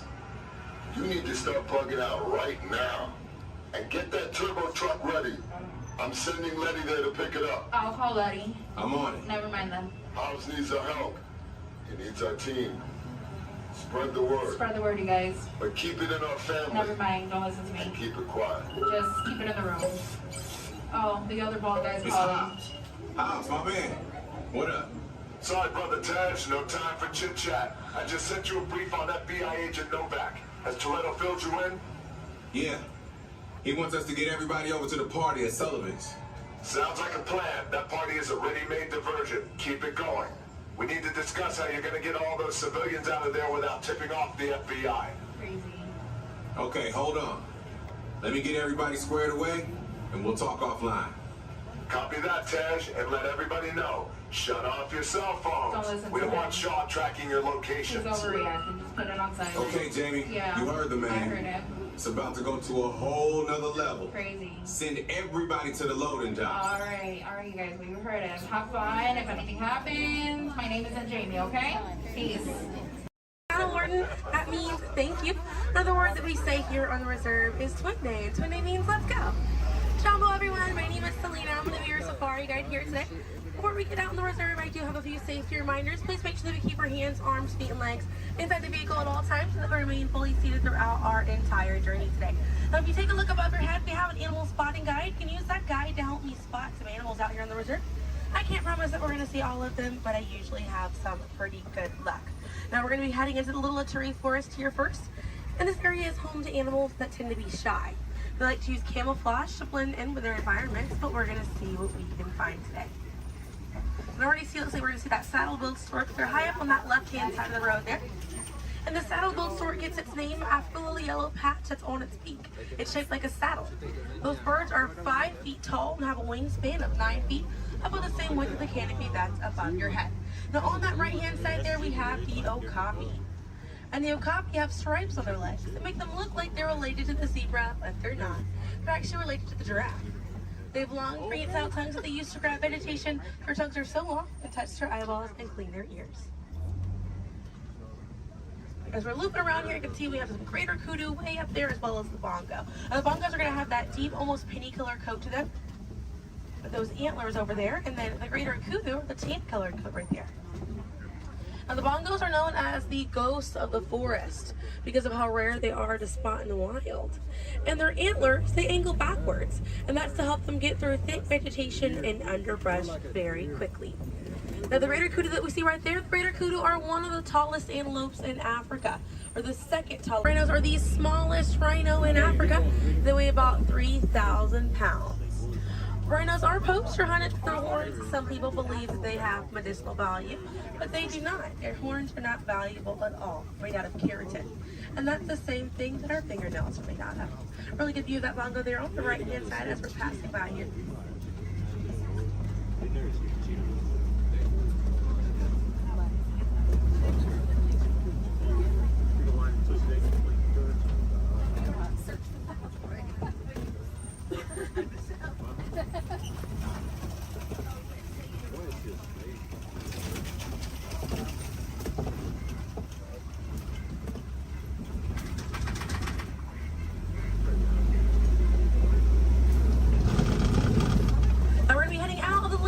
Forest, but we're going to be on our way to the Safi River, and animals in this area like to hang out in and around the water.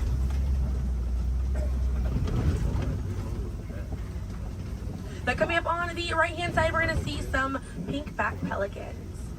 And the pink-back pelicans get their name for the pink skin that occurs on their back during mating season. Now those animals are colonial nesters, so they'll nest between 20 and 500 pairs. That's a group of 40 to 1,000 pink-back pelicans.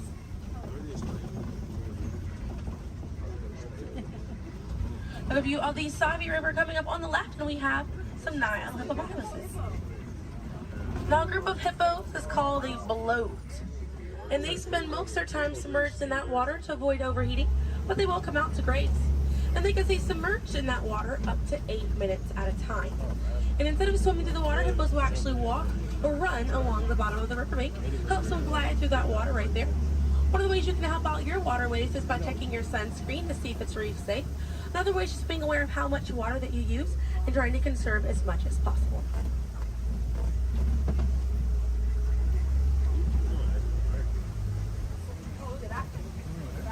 Another one there, taking a nap on that left-hand side.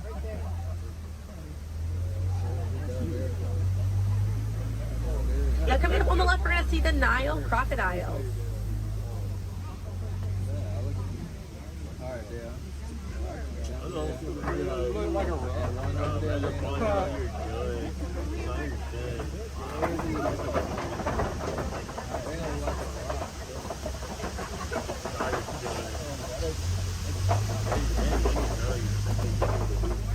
Now the Nile crocodiles can eat half their body weight in one sitting, and they can go months without eating if food is scarce.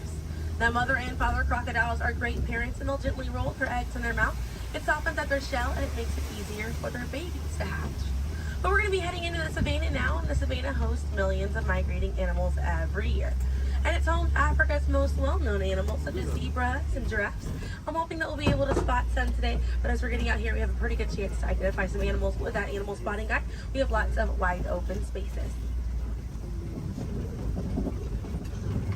Already see, looks like I can see the elands are out there.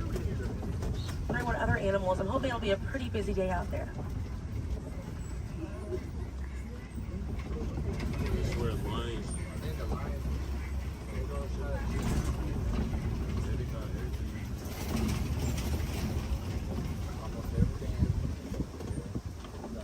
Let's see, also some springbok. It does look pretty busy out there.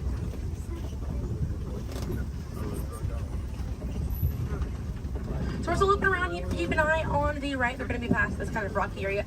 The herd of wildebeest way back there in that pathway.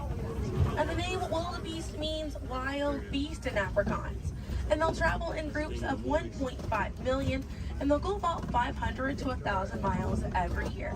That's roughly the distance between here and New York. And during a wildebeest great migration, they can kick up so much dust that their dust cloud can sometimes be seen from space.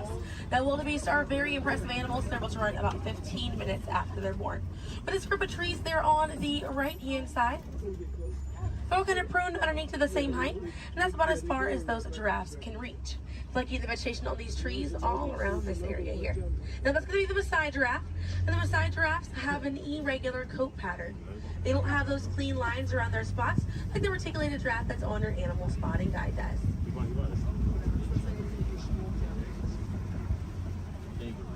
Now on the left-hand side, we do have the African painted dogs. There might be a little bit more people once we're a little bit further up here. Now, African painted dogs get their name after their fur pattern. It kind of looks like they have paint on them. It's unique to each animal, and that's how they identify each other. African painted dogs are Africa's most successful hunters. They have a catch rate of 90%. Now, right here on the left-hand side, we're going to have a really good view of the Ankole cattle. We're going to sneak on by here. The Ankole cattle are the only domestic cattle breed that we have here on the reserve. They're in the bovine family, same family as buffalo and bison. And their horns right there, they grow about 3 to 4 feet in length, and they're filled with a honeycomb-like structure. It allows for blood circulation, and it helps keep them cool on hot days. Now, further back, that's a sable antelope in that back left corner.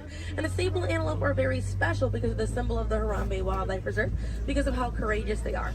So in a choice between fight or flight, the sable antelope will choose to fight, just so we should fight to protect these animals and the environment that they live in. And their antlers are angled backwards to deter animals like lions from jumping on their backs. And we have a really good view there of that Maasai giraffe. We're gonna have another pretty good view there on the right up ahead too. Maasai giraffes stand about 18 to 20 feet tall when they're adults, and when they're born around 6 feet tall. They have about a 6-foot drop the moment that they're born.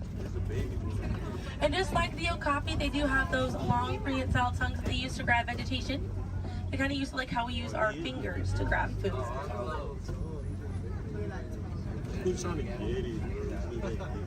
Really good view of them right there. They're actually the same number of neck bones or vertebrae in their neck as we do in ours. Theirs is just bigger.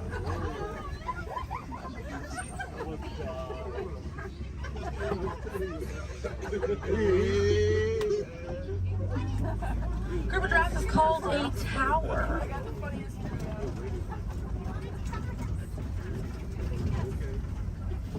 Now we're going to see on the left-hand side we have the elands.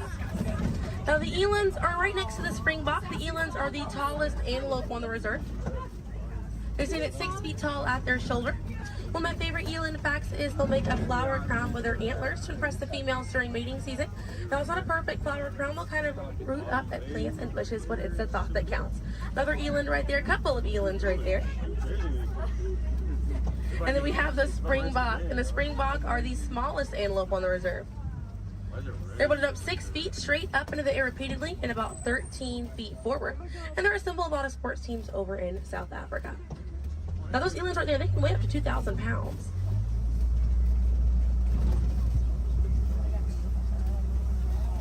Another view of that Maasai giraffe right there.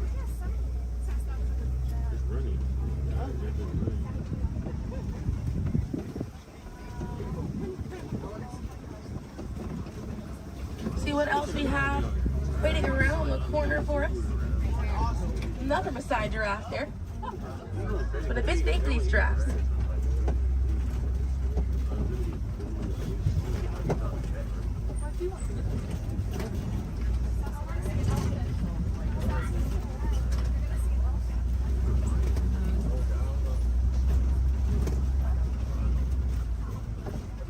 We're going to see the African elephant up here. It's going to be on the right-hand side of the truck.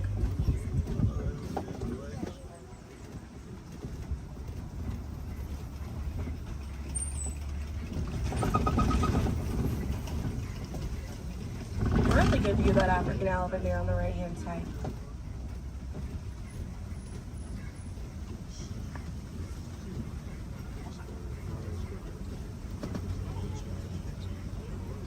And on the left, we have the mandrill. That's the male mandrill on the left. Lots to look at right here. Male mandrills weigh about 100 pounds. Females grow up to 30 pounds. And they can bare their teeth at each other as a sign of aggression, but they usually don't. They usually do it as a friendly gesture. So it's kind of like the mandrills are smiling at each other. Now we got to see that elephant back there. And elephants are social creatures. That's going to be the African elephant. The females and their young will hang out in large groups together, and the males will form a loose bachelor group, or sometimes they will kind of hang out on their own, depending on their mood. And the way that African elephants stay cool is by flapping their ears. It runs air over the blood vessels that are dispersed all throughout their ears, and it helps bring their body temperature down.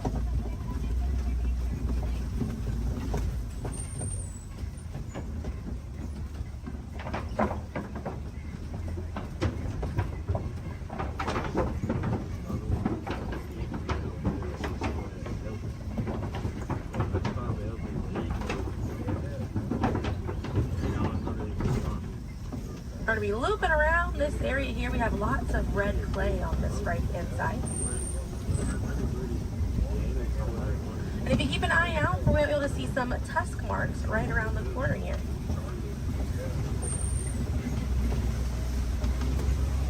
So those tusk marks on the right were caused by African elephants. And they'll scrape up against that clay and they'll eat it. More elephants there on the left-hand side. And they eat it because it contains the minerals that they need, sort of like how we take vitamins.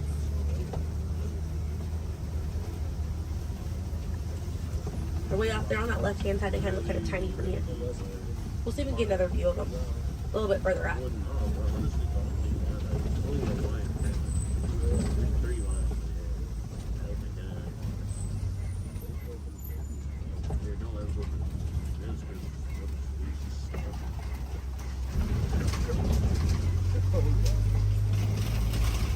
So on the right-hand side, we're going to pass by a couple of trees. There's one on the left by those elephants as well.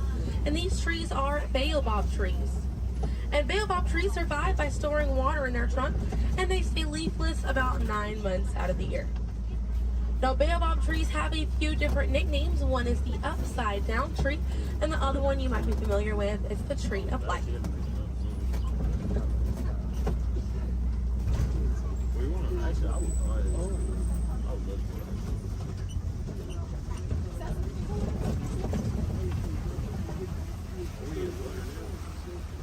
And we're coming up here on a group of flamingos. Group of flamingos is called a flamboyant. So here we have that flamboyant of flamingos. Now this particular species is the greater flamingo species, and they're the lightest colored flamingo in their family. They get their color from the brine shrimp that they eat, and over time it turns their feathers pink. It takes about 1 to 2 years to get that full pink coloring right there. When they're born all gray and fluffy.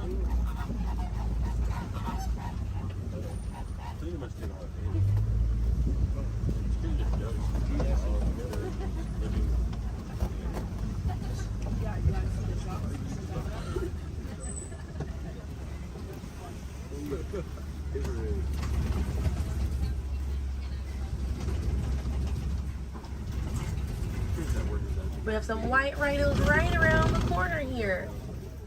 So they're going to be hanging out by a mud wallow on this left-hand side, and they'll use this mud wallow to cool off it. And they'll coat their skin in the mud to act as a natural sun protectant, sort of like how we use sunscreen. Now elephants will do something very similar, and they'll fling dirt and mud on their backs as well. Just how important it is to protect ourselves outside in these environments by wearing hats, sunglasses, sunscreen. Very, very important, as well as staying hydrated. Now that white rhino right there, they weigh about 4,000 to 5,000 pounds. group of rhinos is called a crash, and they can run at 35 miles an hour. Now on the right hand side, those are some ostriches way back there. Ostriches are the largest bird. They have wings, but they do not fly. They use those wings for balance and to help them change direction.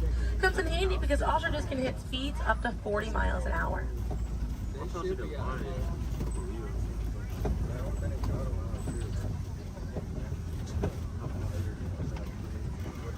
You see some cheetahs right around the bend here.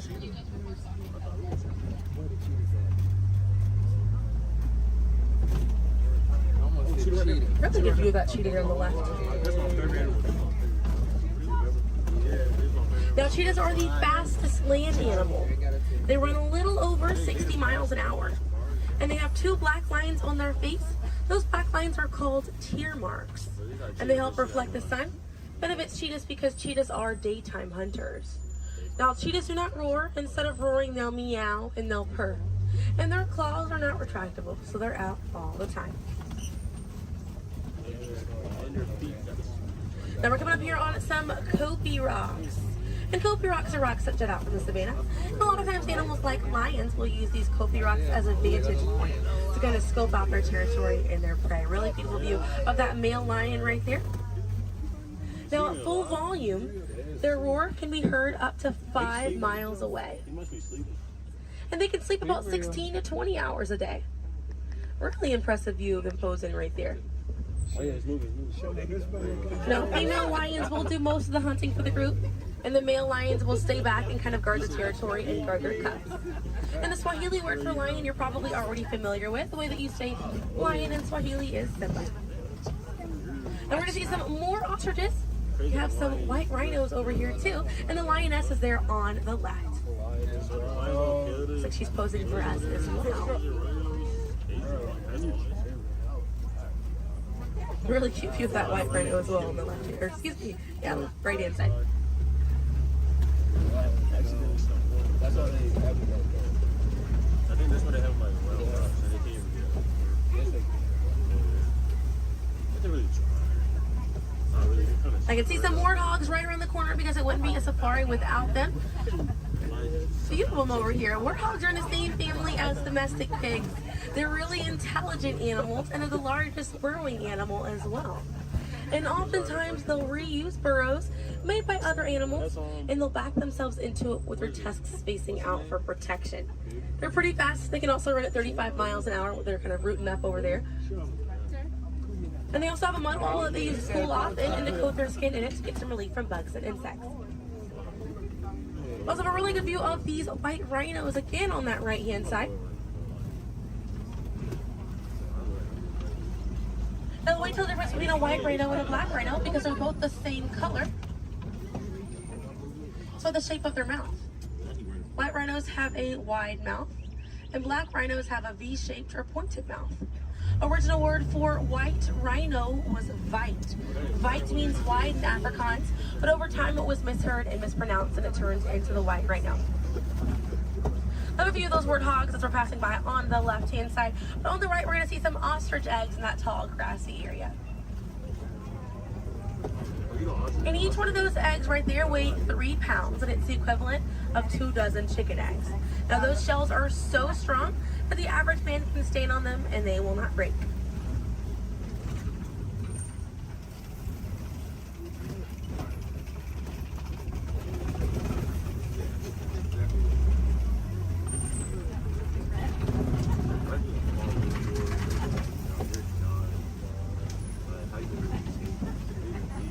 We're gonna see, looks like we have some Nigerian dwarf goats over here. And these goats are used for their dairy products, such as milk and cheese.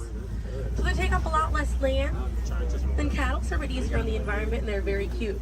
Now their milk is considered high value, so selling that milk helps take away the need to rely on wildlife. Now if you do want to see some more goats today, you can head over to Rafiki's Planet Watch. They have a petting zoo area, an animators area, and a kind of behind the scenes look at Disney's Animal Kingdom. Very, very cool. Definitely check it out if you have the time. They have a conservation station over there, and inside that they do have an animal hospital as well. Pretty cool. It's going to be a train right away through the Wildlife Express. Those trains are going to start running at 9:30. The last train leaves at 4:30 today. The petting zoo is going to close at 5 o'clock once you're over there, and the animator's experience is going to close at 4:45. But we got to see a lot of really cool animals today. If you'd like to learn some more information, you can check out DisneyAnimals.com, or National Geographic is a really good resource. Some ways to help out these animals at home include volunteering at your local nature center, or a conservation organization, or even joining a local beach or river cleanup. Some more simple ways to help out at home include turning off the water while you brush your teeth, or using reusable water bottles instead of disposable ones. Now, those small changes really add up to make a big difference. And on behalf of Kilimanjaro Safaris, my name is Selena. I'm from Pensacola, Florida, and it was an honor to be your safari guide here today. I hope that you were able to see the importance of these animals and the environment that they live in. Now, here in the reserve, we don't like to say goodbye because goodbyes are far too sad and far too final. So I will leave you with the Swahili word, kwaherini. And kwaherini means to go well, with the intentions of seeing each other again one day. So kwaherini, my friends. Another word that we say here on the reserve is asante sana. And again, that means thank you. So thank you for joining me here at Kilimanjaro Safaris. I'll be dropping you off right around the bend here, right where I picked you up, so we still have a bit more of a journey together.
If you are standing or sitting on the stairs, we ask that you please clear the stairway. Everyone else, please remain where you are until we've completed our docking. Once again, please clear the stairway. You'll be given an all clear when it is safe to travel stairs and go ashore. Por favor, manténganse alejados de las escaleras.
We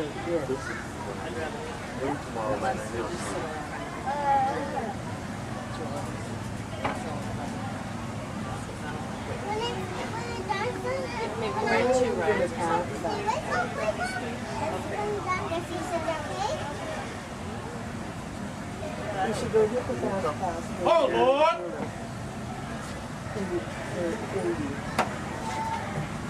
Because they're all right there.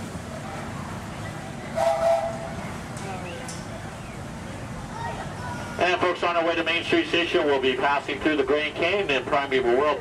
This is a perfect opportunity to take out your cameras and snap a few pictures. However, as a courtesy to those around you, we ask you please turn off the flash photography and video lighting on your cameras. Once again, no flash photography or video lighting inside the tunnel. Thank you.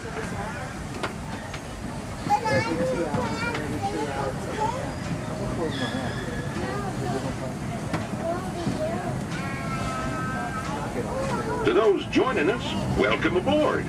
The next leg of our journey will take us along the rim of the Grand Canyon. It's a mighty long drop to the canyon floor, so for your safety, stay seated with your hands, arms, feet, and legs inside the train. Be sure to watch your kids and no flash pictures, please. Para su seguridad, permanezca sentado y mantenga las manos, brazos, pies y piernas dentro del tren y cuide a los pequeños. Por favor, no tome fotografías con flash.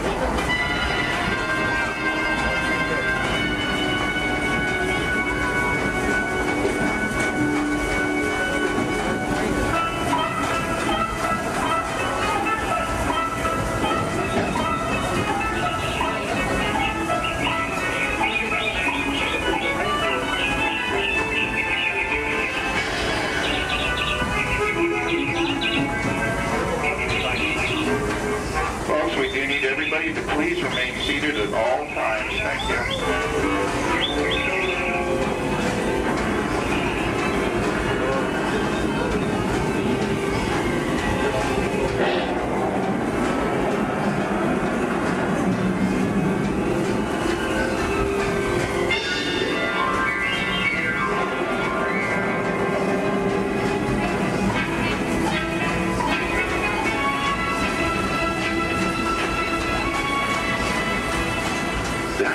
Grand Canyon as we know it today, but it wasn't always that way.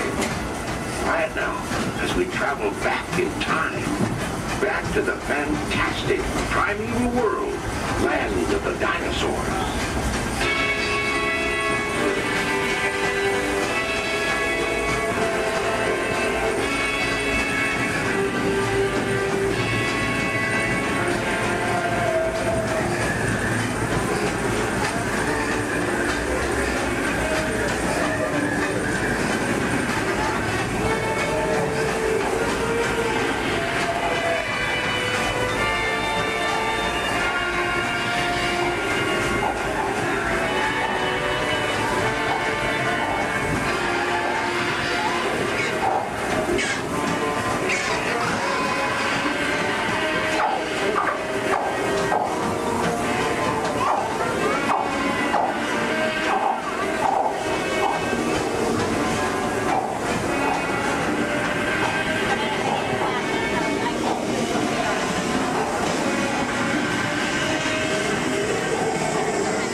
Back to our own time and to Main Street Station, gateway to Disneyland.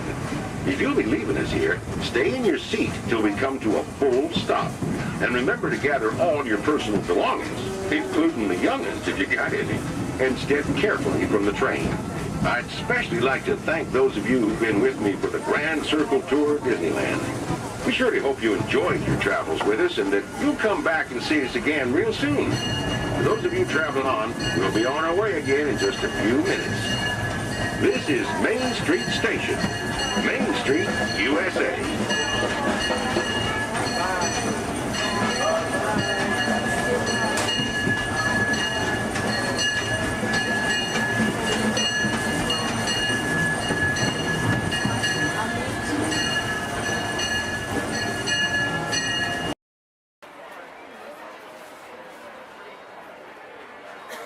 Ladies and gentlemen, boys and girls, before we do the party dance, everyone, please maintain personal time for the turns of motion. As well as if you much older, if you ask to go and place that into the center of the bench. And our welcome to the crowd today, and there we go. Our board.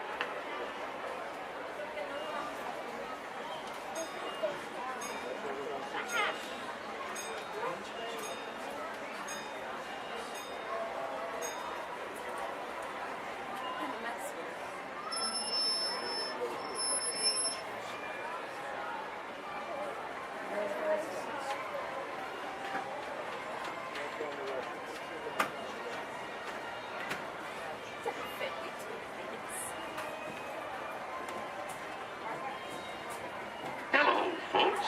Welcome aboard the Disneyland Railroad. We're now embarking on a grand circle tour of the Magic Kingdom, with stops at New Orleans Square, Mickey's Toontown, and Tomorrowland, followed by a visit to the Grand Canyon and Primeval World. We got a lot of traveling ahead of us, so remember, for a safe trip, you need to stay seated, keeping your hands, arms, feet, and legs inside the train. And please, watch your children. Bienvenidos a bordo del Disneyland Railroad. Para su seguridad, permanezca sentado y mantenga las manos, brazos, pies y piernas dentro del tren y cuide a los pequeños. Gracias.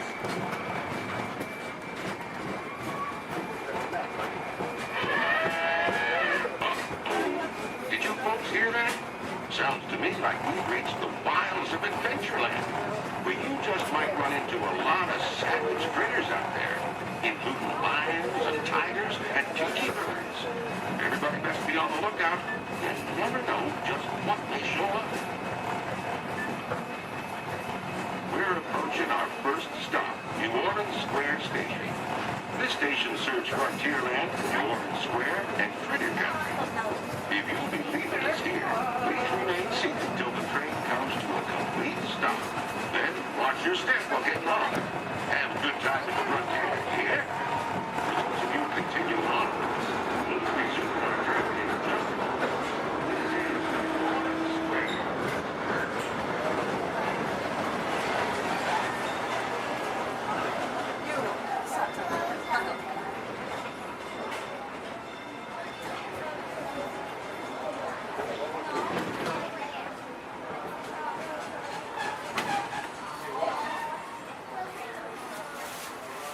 On top of your head, hats, ears, sunglasses. Go ahead and take those off. We want them flying off in a first order ship. Who knows what they would do with them, but they're not going to give them back. This is our five. Who's going to help get you guys out of here. We're just waiting for a transmission from Finn. Okay. Good luck. Take this corridor to the turbo lift. Then head down to the escape pod base. Those droids are programmed to return you to Batuu. Hurry and don't get caught. Lieutenant Beck will guide you. Recruits, for your safety, stay seated with seatbelts securely fastened. Keep hands, arms, feet, and legs inside the transport and supervise your children. Tell them it's a prisoner transfer. Did it work? Good. Now get a move on. There's a clear path to the turbo lifts at the end of the hallway. Turn right. Probe droid. You're lucky it didn't spot you. Take those turbo lifts and stay out of trouble. Hey, you're not authorized. Wait, to go to the prison.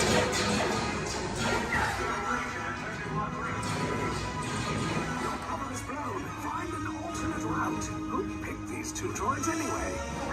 Detection approach. Prisoners not seen on level T. Fire!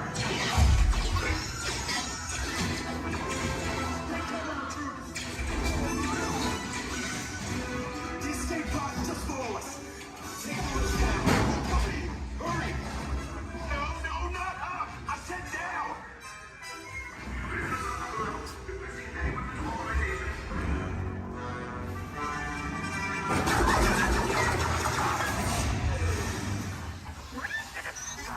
This does not look good. Try to find another way down to the escape pods. The resistance will attempt to rescue the prisoners. They have neither the resources nor the courage to engage us. You underestimate their conviction. Raise the shields. Shields? I see no evidence. Now! Sound the alarm! All personnel to their stations! Sir, the prisoners have escaped. How brave, but ultimately hopeless. There's nowhere to run.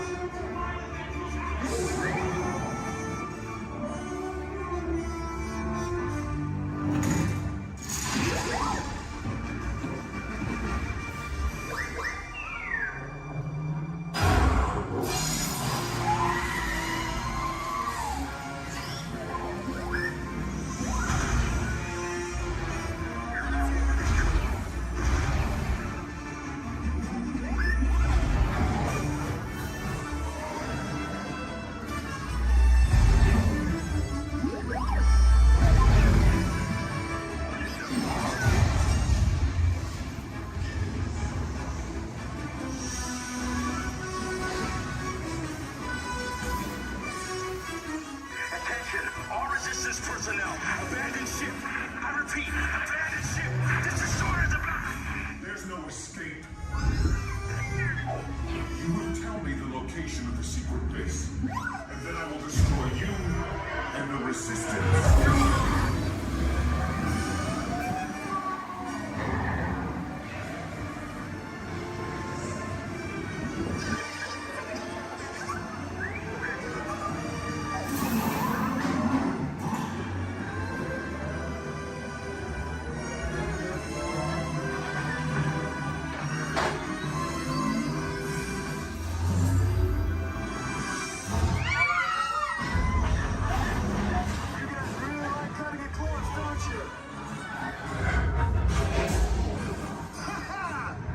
Okay, you're clear.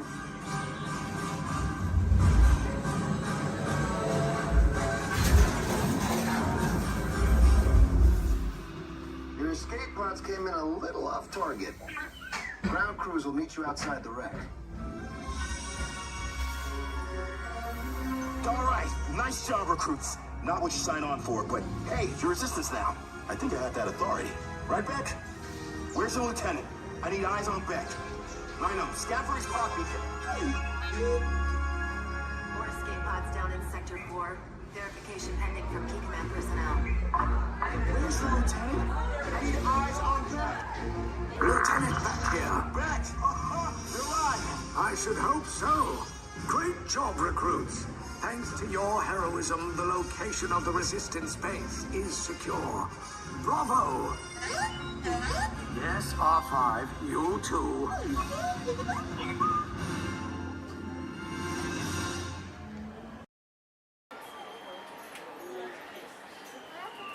She likes it, right? Here we go. On the blue. That way. No, there's need a relative. Yeah, but it fell off. I don't know. I just want to take it off. Just grab that blue blanket.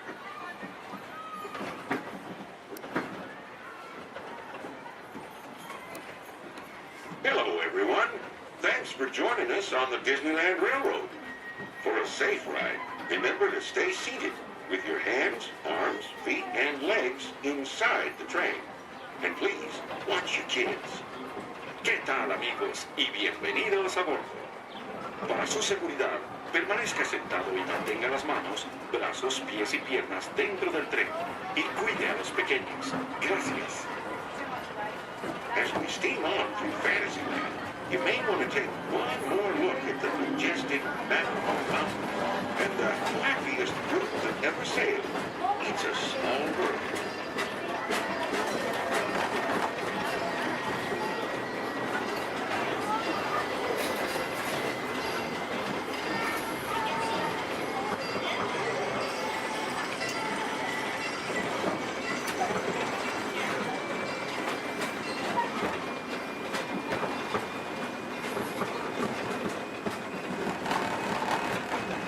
Ahead of us lies the future. Well, I guess we all know that.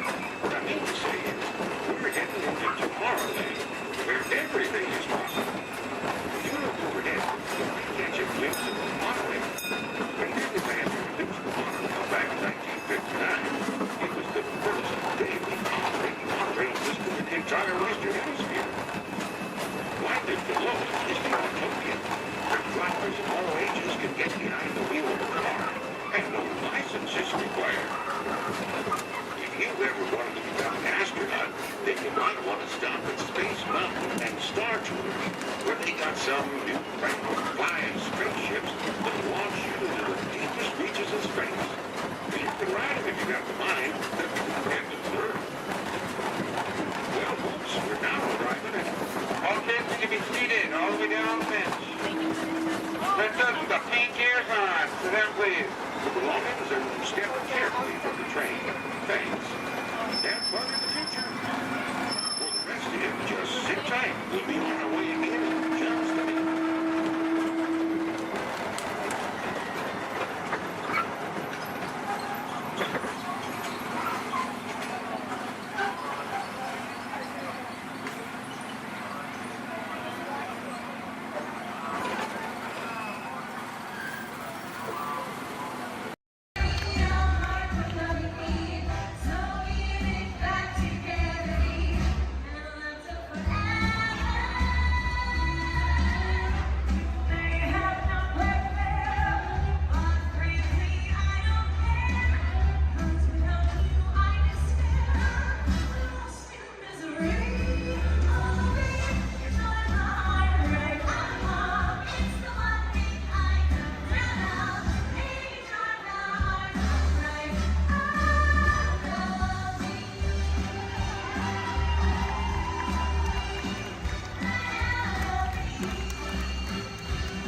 Adventures in Wonderland began when I followed the white rabbit down the rabbit hole. All of a sudden, I fell. Down, down, down.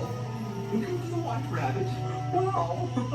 See for yourself. Oh, Mr. Rabbit! Wait! Please! He went this way. No, no, that way. Okay. Hello, goodbye.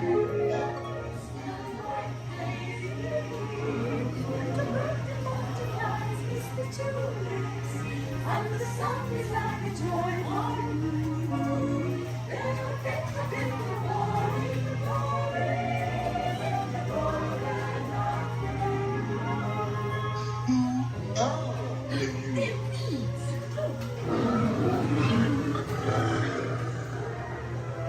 Now this is curious.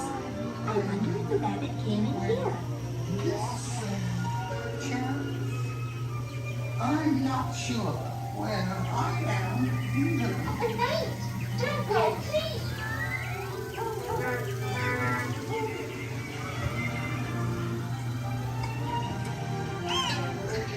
We'll try this way.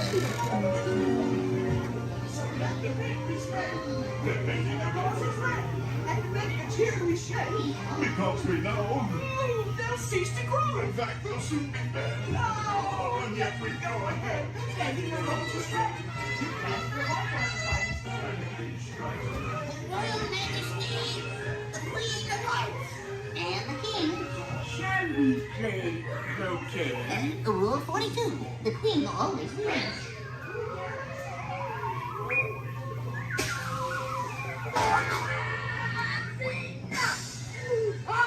With their heads! Off their heads! Stop them!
We'll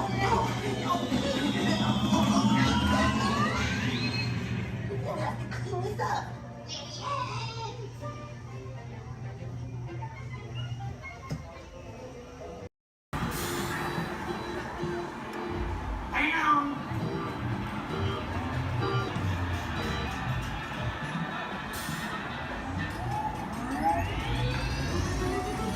Here we go.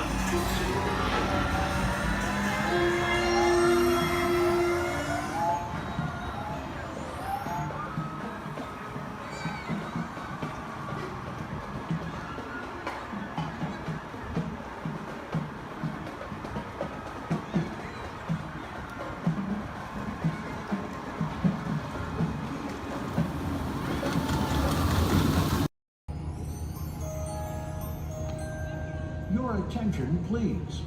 Disneyland has now ended its normal operating day. We thank you for your visit to the Magic Kingdom and that the memories you've made will bring you back again soon. While the rest of the park closes, Main Street will remain open for your shopping convenience. Thank you. Su atención, por favor. Disneyland ha terminado su día normal de operaciones. Les agradecemos su visita al Reino Mágico y esperamos que regresen pronto para crear aún más recuerdos.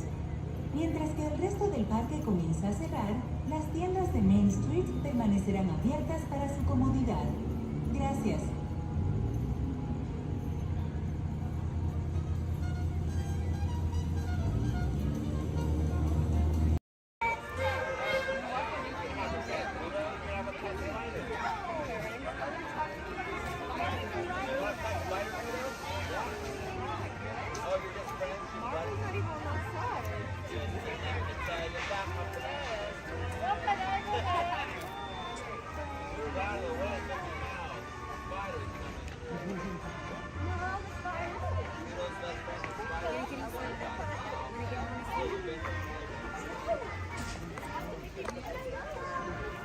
Wait, just kidding. No, we have to stay here for a little longer.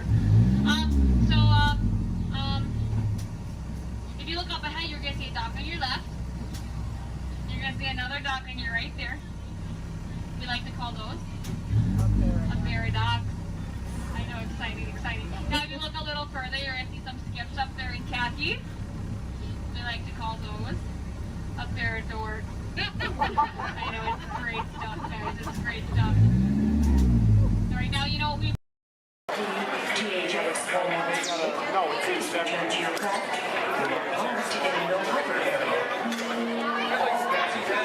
Exchange currency prior to their departure are invited to visit the exchange office or daily or irregular flight hours. There has been a date change for Star Flight 114, Star Speeder service to Indoor. Flight 114 will now be departing from gate number 2. This is a gate change only.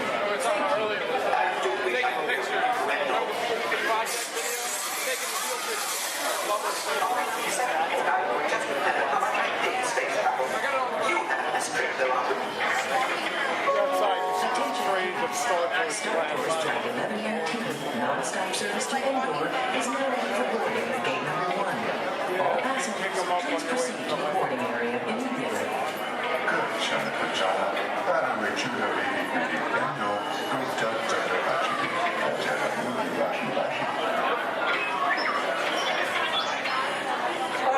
Just walked in, they could get back to work before they deactivate you. Yes, I really would. And I don't need this console any better now. Then I think you'll solve it.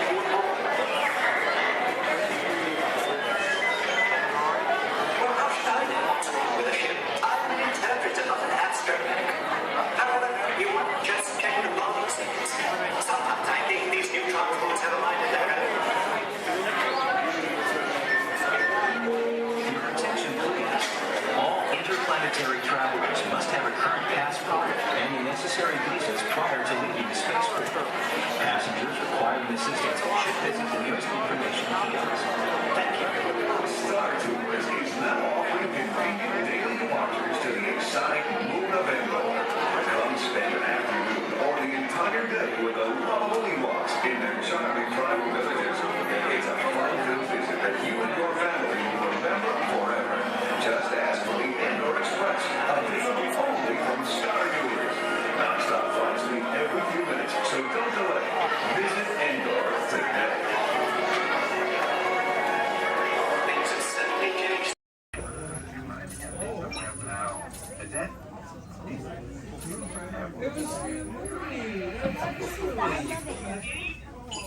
Ha!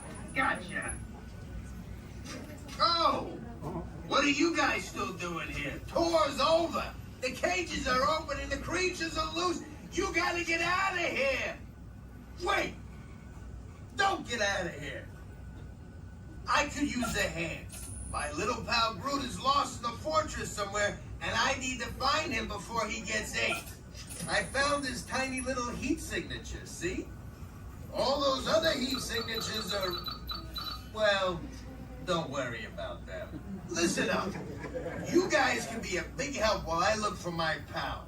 A gantry lift full of warm parents makes a really great distraction. I just need you to wave your arms, scream, whatever it takes, and then all these things will, never mind. You in? It doesn't matter. That was rhetorical. Now let's move. Meet me at the gantry lift. Yep, I'm gonna go back that way.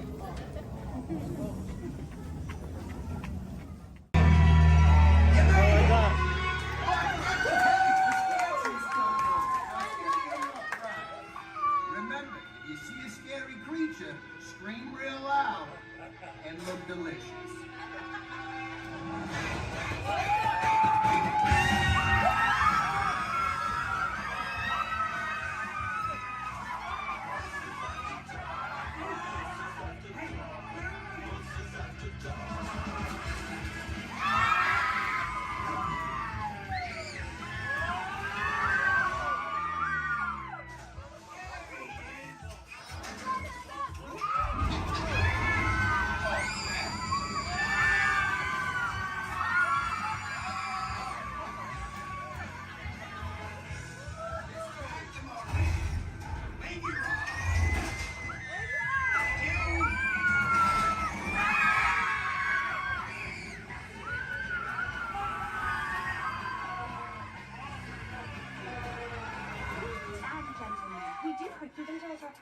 Please gather your precious souvenirs.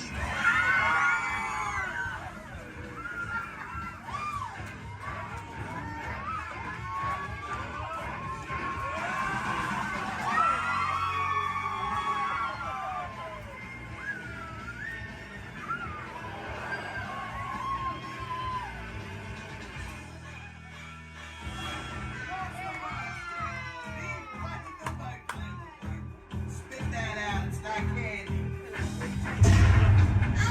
What's your language?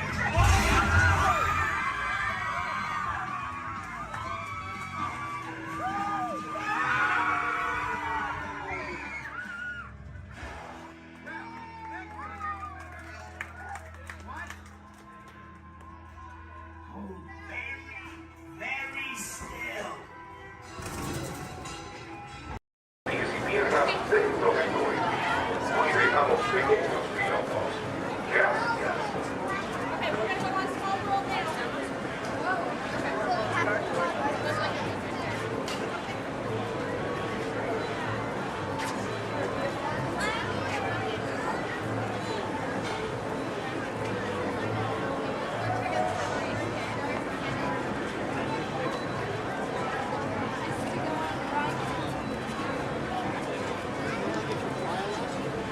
No, no.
landing procedures. Please remain seated until your rocket ship comes to a complete stop. Then follow the arrows to the flight deck. Happy landing! Cruise, my name is Skipper Melanie. That's first name Skipper, last name Melanie. And for the next 5 days and 8 romantic nights, I'm going to be your skipper, your guide, your lion tamer, your dance instructor, and if you don't laugh at my jokes, your swimming instructor. Off to a long ride. We're going to start our journey here in the Amazon rainforest, where it rains 365 days a year. Or only 2 days if you have Amazon rainforest Prime. Yeah, that joke's all about the delivery. If you look on either side of the boat, you're going to see our beautiful large red flies. And I know what you're thinking. I can't believe they're not butterflies. Yeah, me too. Me too. Right over here to the left, we have Inspiration Falls. Now, you know, a lot of people wonder why it's called that. And that's because the longer you stare at it, the more it inspires you to go. Yeah, that's our #1 joke here. Well, we're now turning down the Congo River, so we'll see how far this boat can go. It's probably not very far with my driving. Has anyone ever seen The Jungle Book? Yeah? All 4 people. Wow. And if you haven't, don't worry. It's right there. Yeah, that's the 3D box set. Yeah, it's pretty great, I know. And up ahead, we have a great little boat rental place. Although I can't see anyone over there. Canoe. Cannot. Something must have scared them off. Might have been the giant snake over there.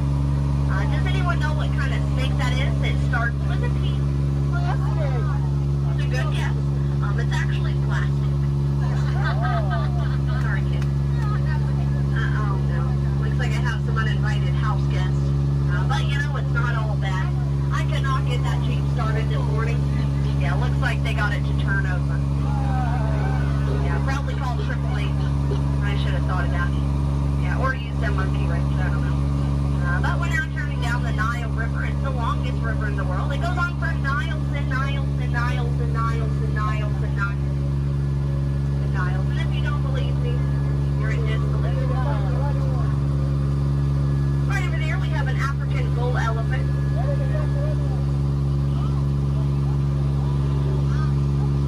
Now that elephant right there is actually the fastest elephant in the entire world.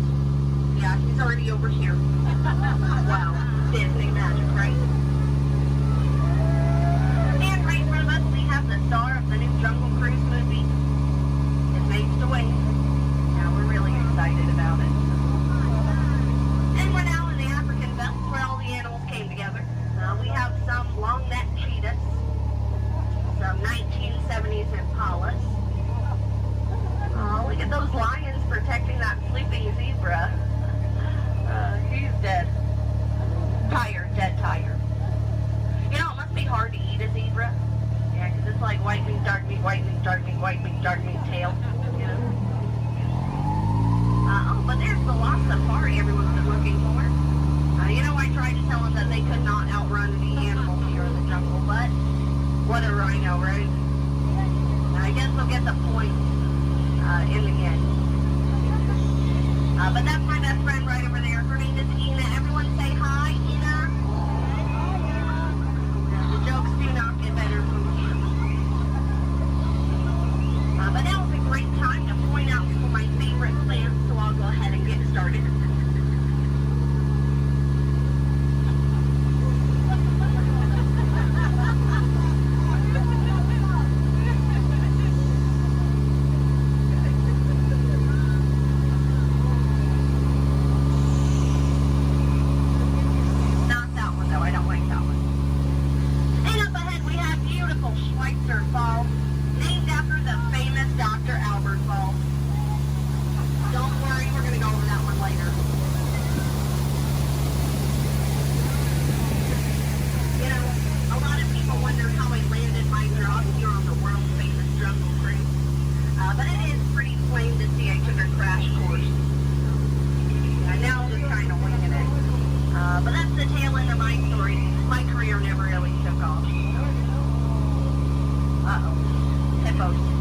hungry hippos, and they have lost their marbles.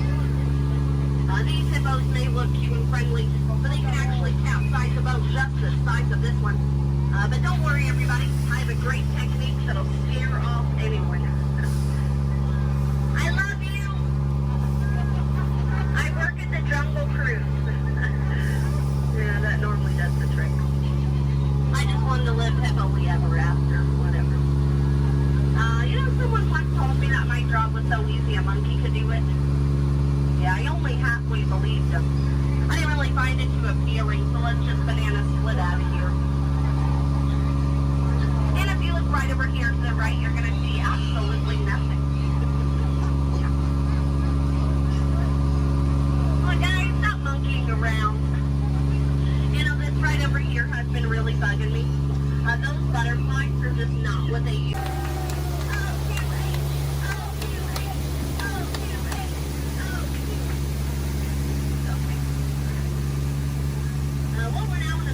River deep in the heart of Cambodia. Oh, look at that, a pair of Crocs. I always wanted a pair of Crocs. Said no one ever. I don't know, it looks a little scary. What do you guys think? Should we go in? Yeah. Good answer. 3 people. All right. I don't know what lies ahead. Could be treasure. Could be a dead end. Knowing Disney, it's probably a gift shop. Although it might be painful. It's a root canal.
Cried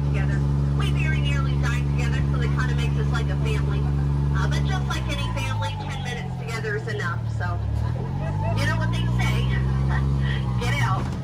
Oh, sorry, that was rude. Let me try that one again. What I meant to say was, please, get out.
Remain seated until your rocket ship stops, and follow the arrows to the flight deck. Welcome back, pilots. Travelers, for your safety, please remain seated until your rocket comes to that full and complete stop. Gather all your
It was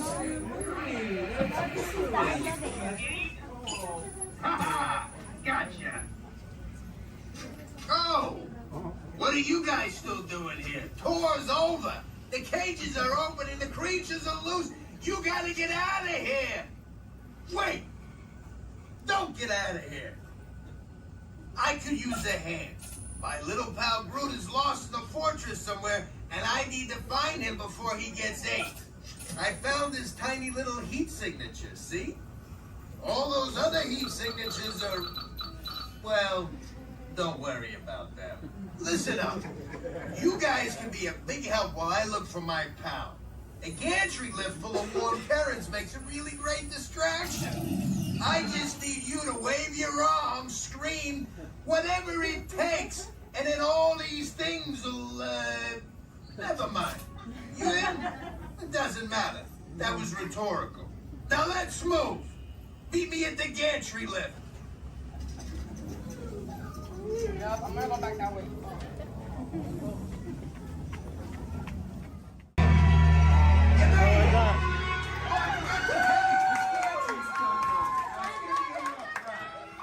Remember, if you see a scary creature, scream real loud and look delicious.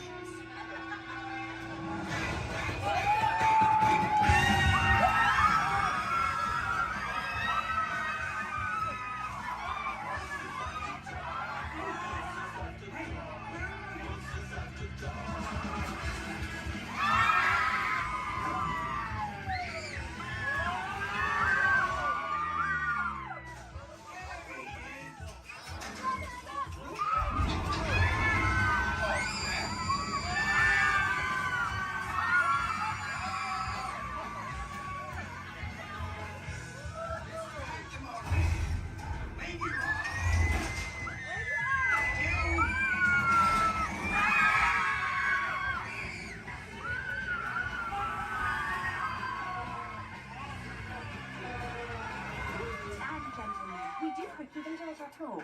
Please gather your purse souvenirs.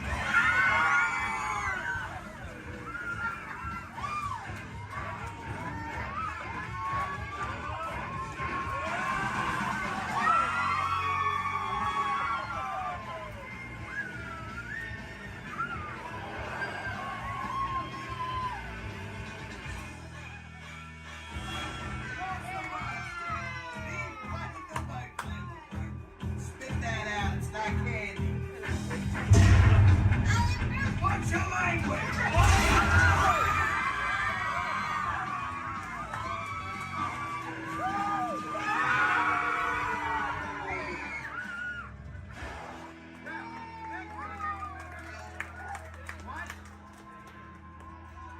Hold very still.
Hello, folks.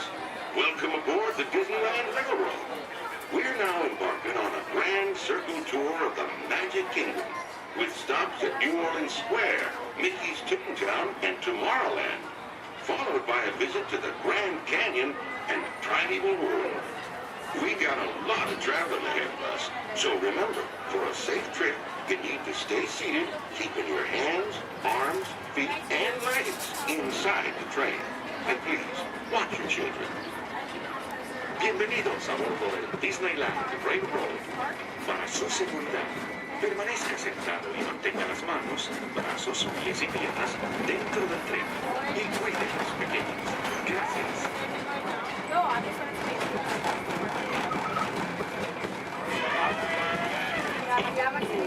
Did you folks hear that? Sounds to me like we reached the wilds of Adventureland. We just might run into a lot of savage critters out there. Including lions and tigers and tiki birds. Everybody best be on the lookout.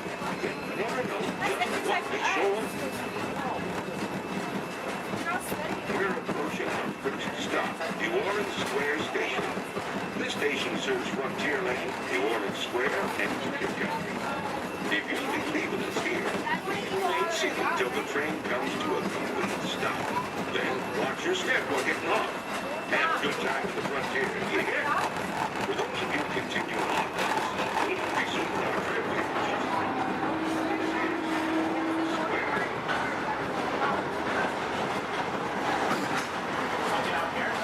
Mom, you want to get up here?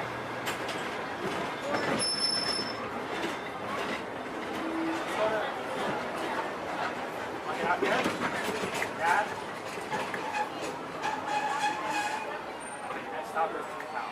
Next stop is Toontown. Stay Y mantenga sus manos, brazos, pies y piernas dentro del tren. Cuide a sus pequeños. Muchas gracias. Howdy, partners.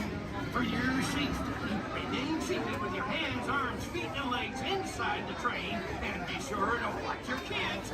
If any of you folks are wearing hats or glasses, best remove them, because this here's the wildest ride in the wilderness.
For your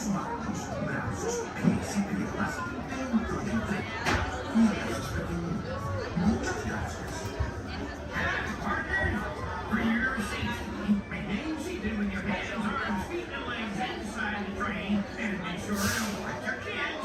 If one of you wants a very fancy place, because this here's the wildest ride in the wilderness.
Daytona Warden, if everyone's ready, here in Harambe we say Twin Day, and that means let's go. Jumbo friends, my name is Rachel, and I'm going to be your safari guide out on the Harambe Wildlife Reserve. Just a couple friendly safety reminders before we do head on out, though. Make sure we stay fully seated the entire time. It does get pretty bumpy out there. We're also going to make sure we keep our hands, arms, feet, and legs inside the truck, and hold on to any loose items that could fall out, because unfortunately I cannot stop to retrieve anything if it does fall out. Now, the first part of the reserve that we are heading into is the Little Aturi Forest. Now, the animals here in the forest are known for their camouflage, so we may have to look a little bit harder for them. Although over on the right side, that brown-colored animal with those striped legs, that is an okapi. Now, okapis might look like they are related to zebras with those striped legs, but they're actually one of the only living relatives of the giraffe. Now, if you look closely at its head, they kind of have the same skull shape the giraffe has. They also have the same tongue that helps them get into the vegetation. Now, that black and white bird that's hanging out down there kind of by the water as well, that is a saddle-billed stork. They can stand at about 5 feet tall with a wingspan all the way up to about 9 feet long. So if you look up above you, that is about the length of the canopy that's on top of your head. Now, they get their name from the yellow saddle shape on their beak, and they do also mate for life. So once they find their partner, they're with them for the rest of their life. Definitely be on the lookout for another one. There's usually another one that hangs out pretty close.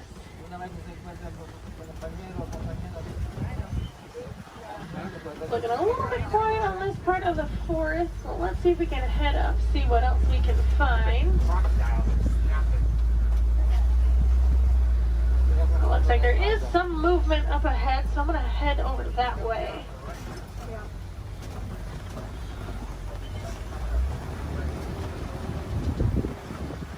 Alright, so coming up on the left, you might see there's some light tan-colored animals kind of huddled underneath the tree, kind of by that bamboo.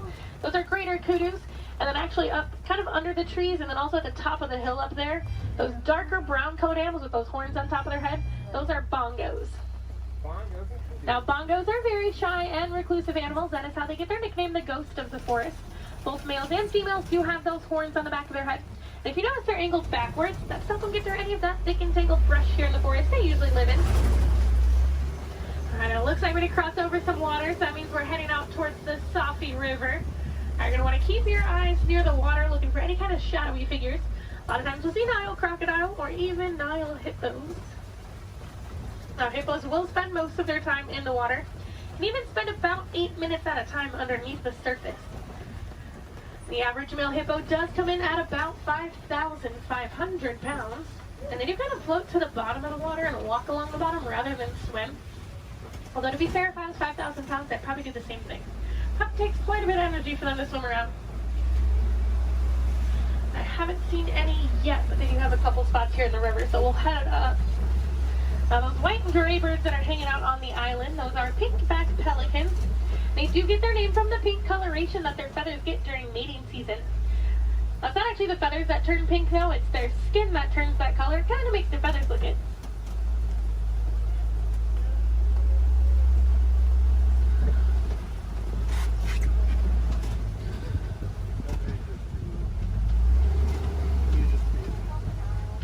The hippos are being a little bit shy right now, but I do know we are heading towards crocodile territory. Aha, down there on the left, there are some crocodiles down there.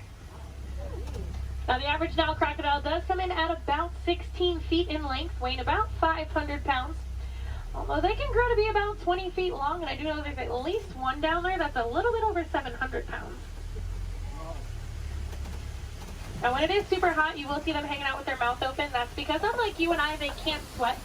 So they do open their mouth. It does help them regulate their temperature, keeps them a little bit cooler. You'll notice a lot of the animals here in Africa actually have some sort of natural cooling capabilities. It does get pretty hot out there.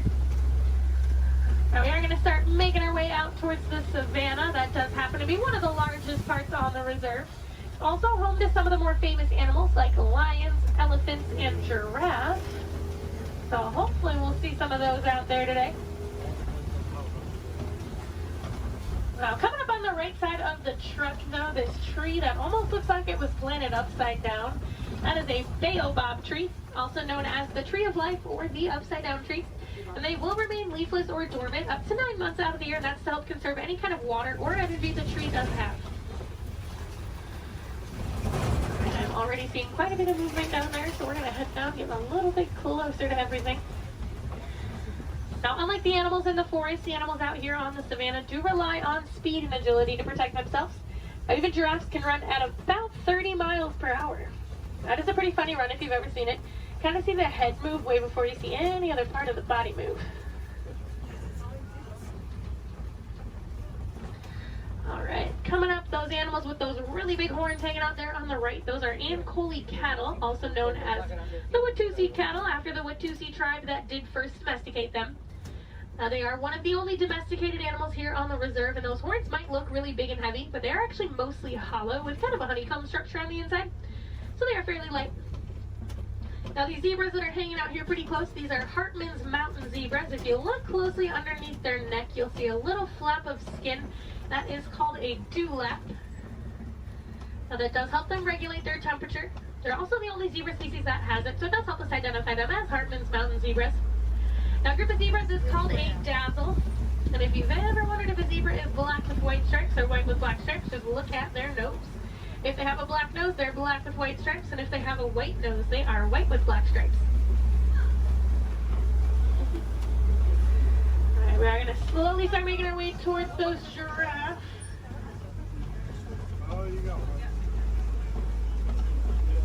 Now looking at the coat pattern of these giraffes, it looks like they are Maasai giraffe. Once we get up there, they do have that kind of jagged puzzle-like coat pattern. Also over on the left, kind of hanging out in the back by the trees over there, those are sable antelope. They do look at all familiar. They are the emblem of the Harambe Wildlife Reserve, so you might have seen their pictures out and around in the village out there. There we go, coming up on these giraffes. That one that's actually scratching its head right there, that's a baby giraffe. Get a little itch. Now the reticulated giraffes will have a much smoother, almost net-like pattern to them. They can stand at about 18 to 20 feet tall. That does make them the tallest animal in the world. Now, even their young come in at about 6 feet tall when they are born. So they're already fairly big when they're babies. I believe that little one came in at about 5'11". So he was already really, really tall. Definitely taller than I will ever be. Now, these two animals that are hanging out here on the right, they're both Patterson's eland. Now, that darker colored one, that's a little bit bigger, that is a male. And then the lighter colored one, that's a female. Now, they are one of the larger species of antelope, coming in at about 6 feet tall at the shoulder. Can also jump up to 9 feet in the air. Now, with those giraffes, just like your fingerprint is unique to you, the coat pattern of the giraffe is unique to them. It does help them tell each other apart when they're in groups. And a group of giraffes is called a tower. Seems to be a pretty fitting name for something so tall. They do also only sleep for about 30 minutes a day. The rest of the time is pretty much spent eating. There's a really good view of those Ankole cattle there.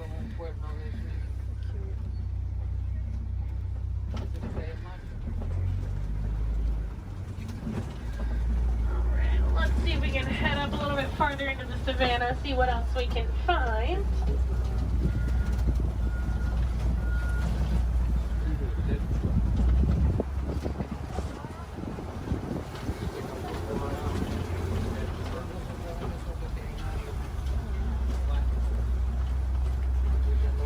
There's a couple animals coming up on the hillside up ahead here. Once I make the turn, they're going to be on the right side. Those are white-bearded wildebeest. We might get a little bit closer to them in a moment, though. Now, they are a large herding animal. They take part in the Great Migration, which is so large it can actually be seen from space. There's easily over 1 million, usually more like 1.5 million that will migrate every year together.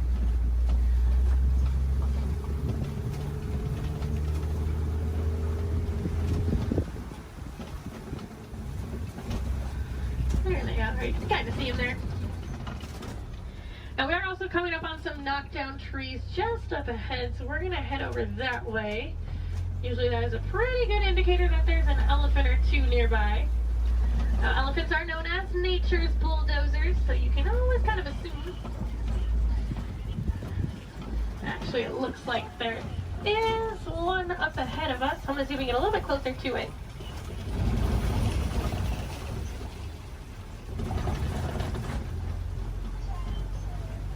Now, in the meantime, while we are heading up to that elephant, also over on the left, there's a bunch of mandrills walking around on top of the rocks there. Now, mandos are one of the largest species of monkeys. An adult male can come in at about 100 pounds. They do have those vibrant blue cheeks, and as they get more excited or even more angry, they actually get even more blue. Well, it's a view of an elephant. Probably not the best view. I do know there is usually another herd of them that like to hang out a little bit farther up as well, so we'll see if we can head over that way, maybe get more of a frontal view of an elephant. That would be nice. Now, as male elephants grow older and more mature, they do get kicked out of the herd by the female elephants. They can live in solitary or smaller groups of male-only elephants.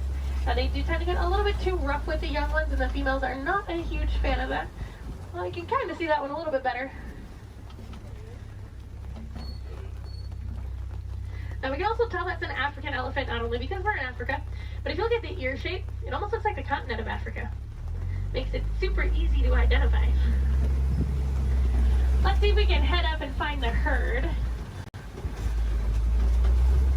Thanks to our team's conservation efforts, they found that elephants are afraid of bees. So because of that, farmers have been putting up beehives around their crops.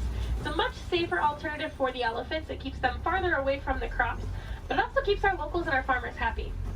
Now, I thought it was so funny that such a large animal was afraid of such a tiny little insect. And it's actually the noise that the bees make. So elephants do have really sensitive ears, and that buzzing noise bothers their ears more than anything.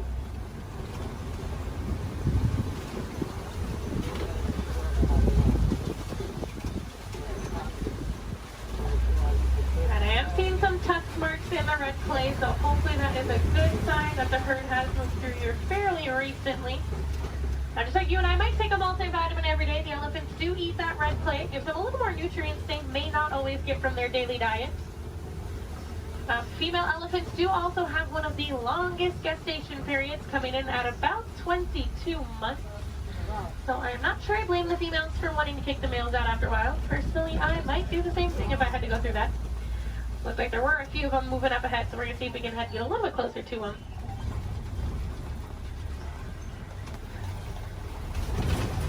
Male elephants also won't get to their full size until they are about 35 to 40 years old.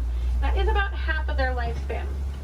In the wild, their lifespan is about 60 to 70 years, and that full size can come in at a whopping 15,000 pounds. So that does make them one of the largest land animals.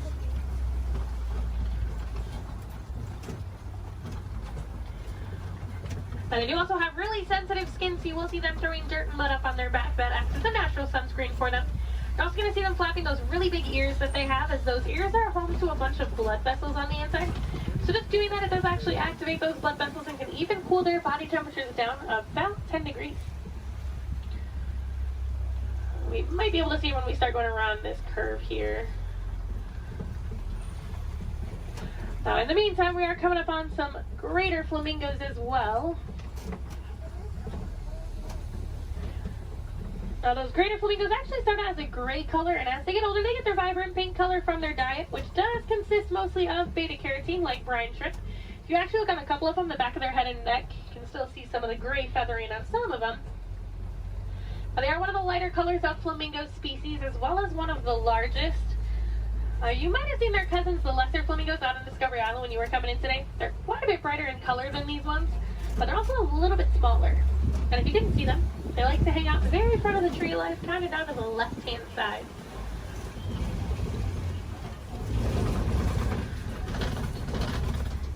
Looks like those elephants are wanting to be shy, but we are coming up on some white rhinos.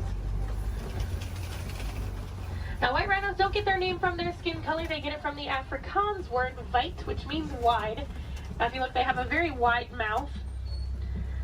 Now, they're also one of the larger rhino species, coming in at about 5,000 pounds. Now, one of my favorite facts about them, even though they are 5,000 pounds, when they run, they can actually get all four of their little legs off the ground. So kind of like how a horse gallops. So they are very graceful for how large they are. Oh, there's one running. It was, for like a hot second, it was actually doing like the actual full run. I'm mad he stopped. Oh, he said, I got snacks over here. I'm coming over here. And usually if you see a couple, there's quite a few. So there might be some more around. So we'll definitely be on the lookout for some more. A group of rhinos is also called a crash. That is a pretty good name for them because they are almost blind. They kind of seem more like shadows. It's really funny when they stand really close to the road. Sometimes when you try to sneak behind with the trucks, they don't realize we're there until they hear the truck and they're like, oh, they like jump and run back. Well, we are coming up on a couple cheetahs. There's a cheetah laying down right on top of the hill there that's really close, and there's a couple more walking in the back. Yeah.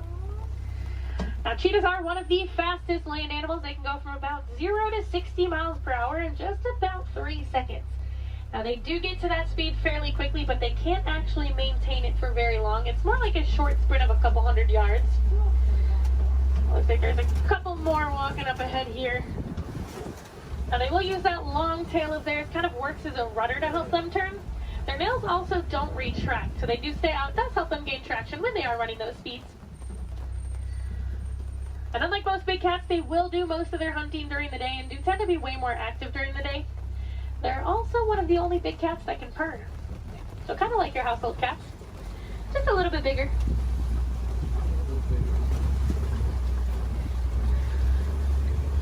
Oh, it looks like there's some lions hanging out on top of the Kobe rock. Oh, they're so pretty. Like there's a male and a female here, and there's another female up ahead a little ways. Lions do sleep about 16 to 20 hours a day, so we're pretty lucky that we're actually seeing them kind of moving. I mean, they're not moving around, but they have their heads up and not sleeping.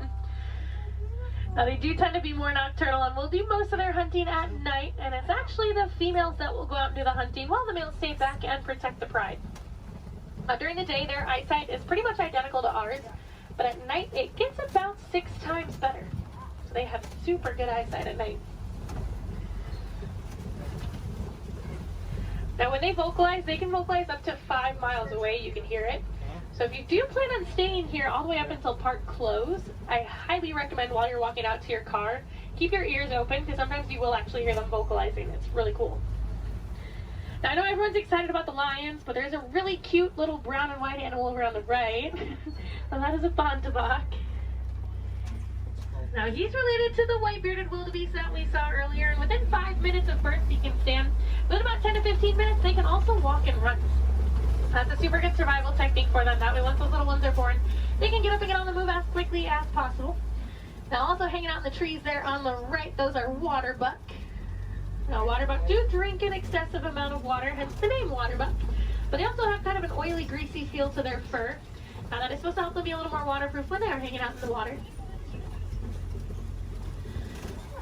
Now, we're coming up on some fairly big burrows.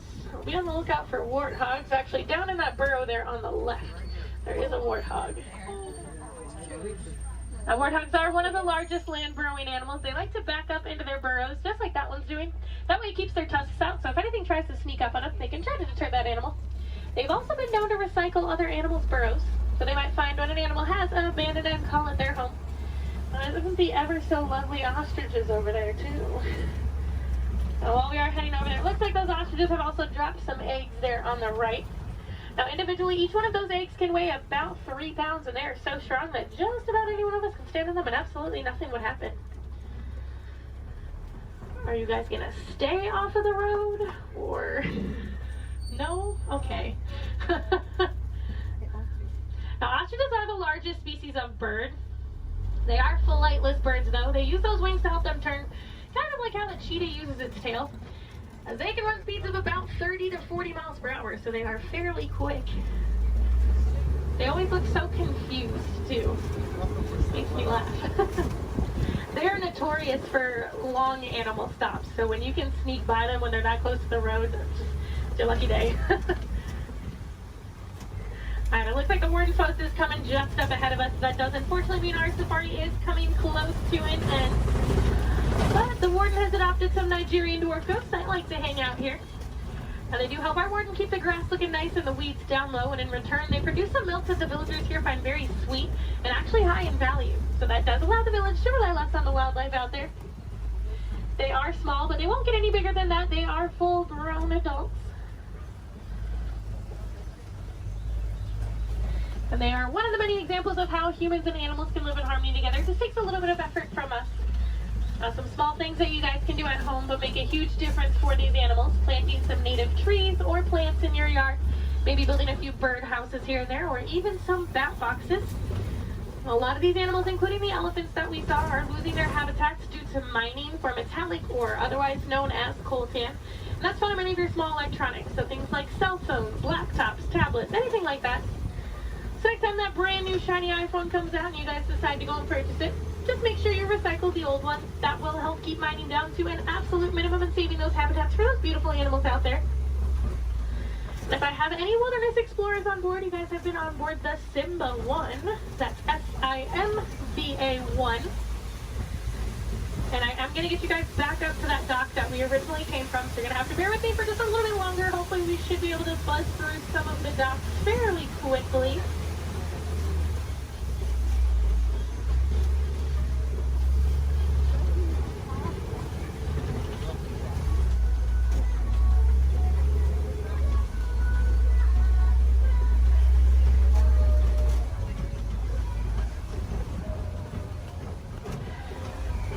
If you guys did enjoy seeing the animals here on the safari, there are plenty more for you to see today. Now actually, when you guys get off of the truck, when you hop down that little pathway there and go down the hill, if you guys take an immediate left, you'll actually be on the Gorilla Falls Exploration Trail. Now over there they have naked mole rats, meerkats. They have an underwater hippo viewing pool where you can usually get a little bit closer view of some hippos, as well as silverback gorillas. If you're heading over to Asia, right behind Tully River Rapids, you'll find the Maharaja Jungle Trek. Now over there they have Sumatran tigers, Komodo dragons, bats, and a whole bunch of different exotic bird species. Now both of those trails are about a 15 to 20 minute walking trail though, so you do want to give yourself a little bit of extra time. Now ECD, strollers, wheelchairs, any of that can go through those. You don't have to park them, so you can bring them with you. And if anyone has Disney Plus at home, if you have not seen it already, there is actually a whole series on there called The Magic of Disney's Animal Kingdom. And they do go into way more detail about the animals here on the safari, as well as the ones over at Epcot and Animal Kingdom Lodge. I know they have episodes on the giraffes, the lions, the rhinos, the elephants. You get to hear from the keepers that do actually take care of them on a day-to-day basis, so you get to know them a little more on a personal level. You might even get to know some of those names. So next time you come and ride the safari, you can impress your friends and family by knowing those. On that note, no two safaris are ever the same as well, and the animals will always make sure of that. So if you guys are here on another day, or even later on in the evening, definitely come back and check us out. You might see some different animals out there. Sometimes you'll actually see the hippos. We didn't really get good luck with the hippos today. But you might see some hyenas. They do tend to be a little more nocturnal, so they'll tend to come out a little bit later. And you might see the lions actually up and moving around. You never know. They'll probably have a different safari guide as well, so you might learn some different facts you guys didn't hear from me this time around.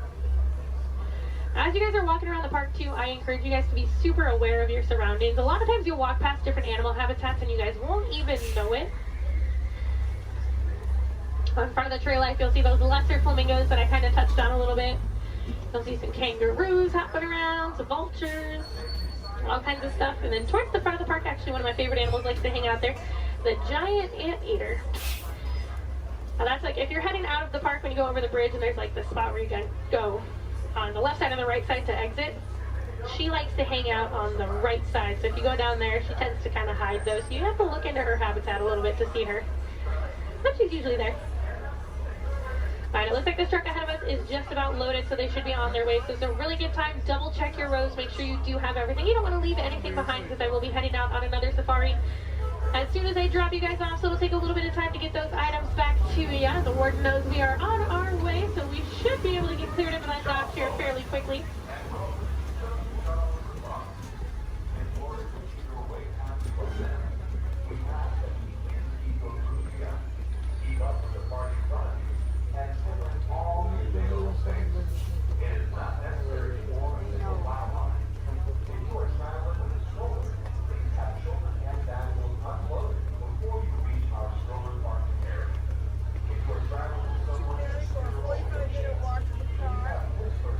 Some more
friends here in Harambe. We don't like to say goodbye as we feel that is far too sad and far too final. So it's time to leave you with Kuaharini. So Kuaharini friends, go well, go wild, go make a difference out there and enjoy the rest of your day here at Disney's Animal Kingdom or wherever else your adventures might take you.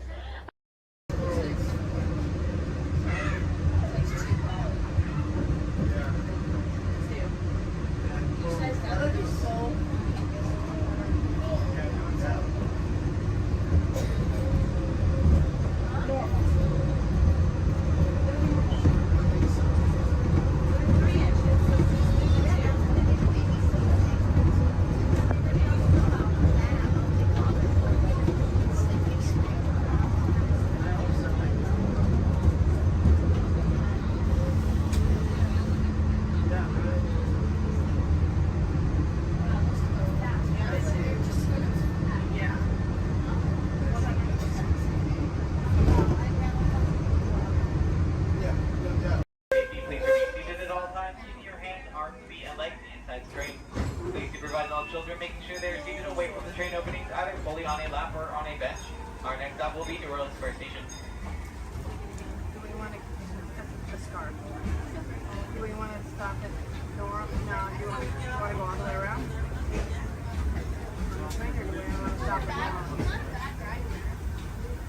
Welcome aboard the Disneyland Railroad. We're embarking on a Grand Circle tour of the Magic Kingdom. We'll be stopping at New Orleans Square, Mickey's Toontown, and Tomorrowland. We'll also visit the Grand Canyon and make a trip back in time to the primeval world and the age of the dinosaurs before returning to Main Street Station. As we begin our journey, remember that for a safe trip, you need to stay seated, keeping your hands, arms, feet, and legs inside the train. And please watch your children. Bienvenidos a bordo del Disneyland Railroad. Para su seguridad, permanezca sentado y mantenga las manos, brazos, pies y piernas dentro del tren y cuide a los pequeños. Gracias. Our first stop is New Orleans Square Station. But to get there, we need to pass through the wilds of Adventureland. It may seem peaceful through here, but trust me, it's a real jungle out there. Literally. So be on the lookout. You just never know what might be lurking along the rails.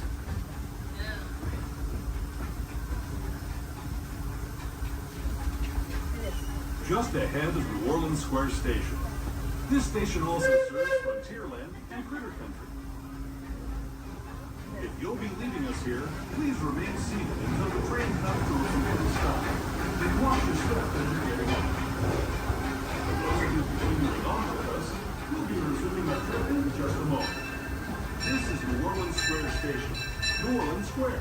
As you make your way to New Orleans Square Station, please remain fully seated until the train has come to a full and complete stop. This will be your stop for attractions such as Pirates of the Caribbean, Indiana Jones Adventure, Jungle Cruise, the many adventures in Winnie the Pooh, Splash Mountain, and Haunted Mansion Holiday.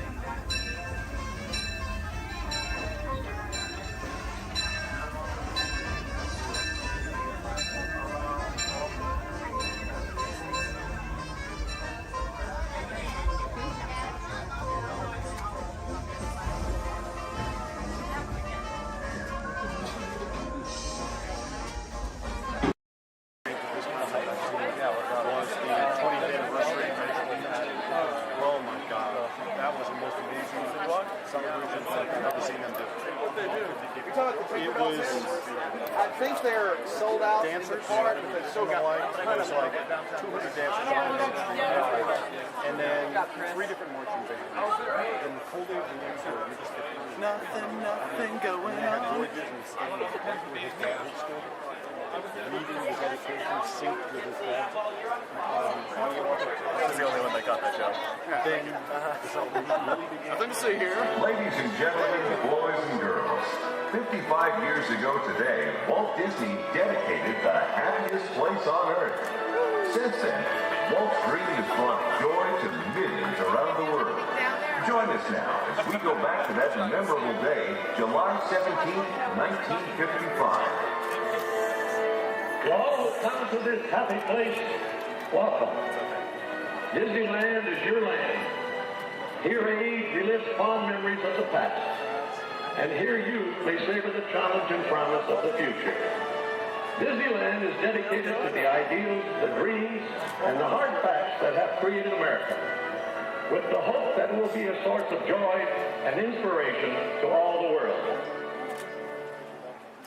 And now, let's all join together in singing Happy Birthday to Disneyland. Are you ready?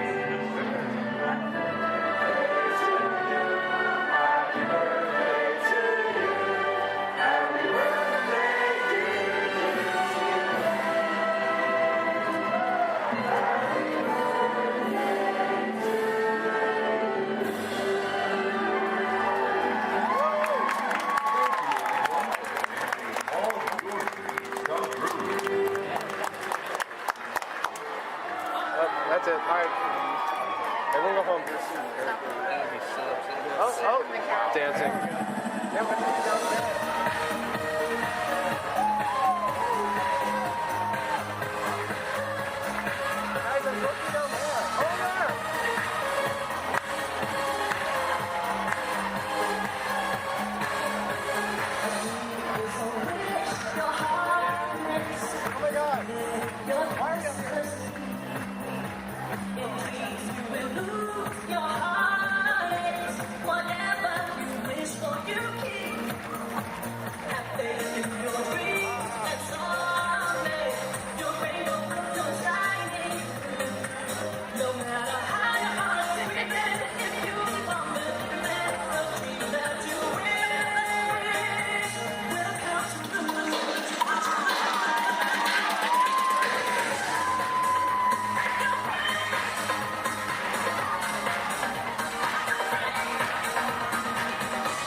Minor detail.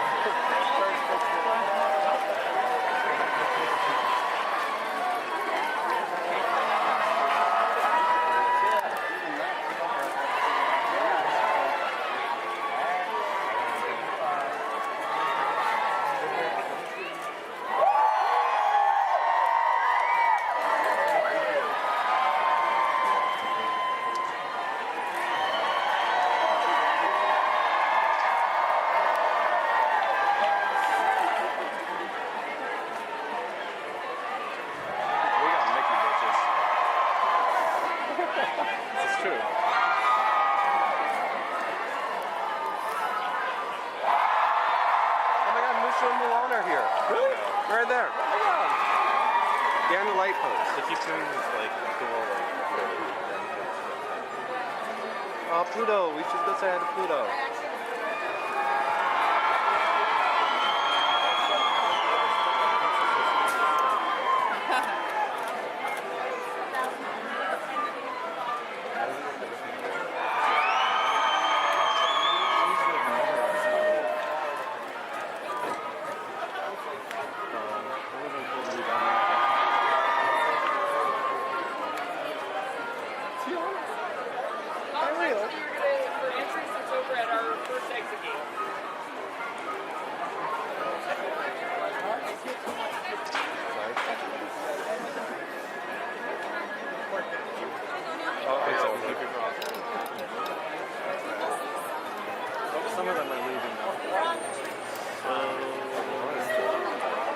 It's over. Everyone go home.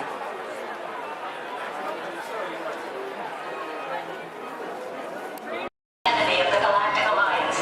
Send reinforcements immediately. Calling Star Command. Calling Star Command. Do you read?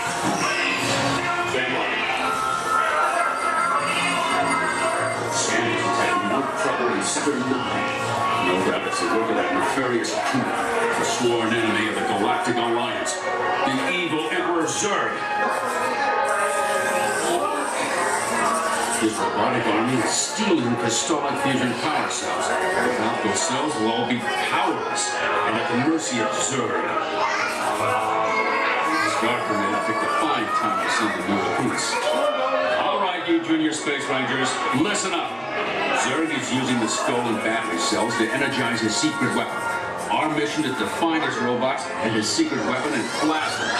Green Squadron will retrieve the power cells, while the rest of you concentrate on those robots. You'll rendezvous at Planet Z. I will remain here at Star Command to coordinate the mission. Battle stations, report to the flight deck for immediate launch. To infinity and beyond.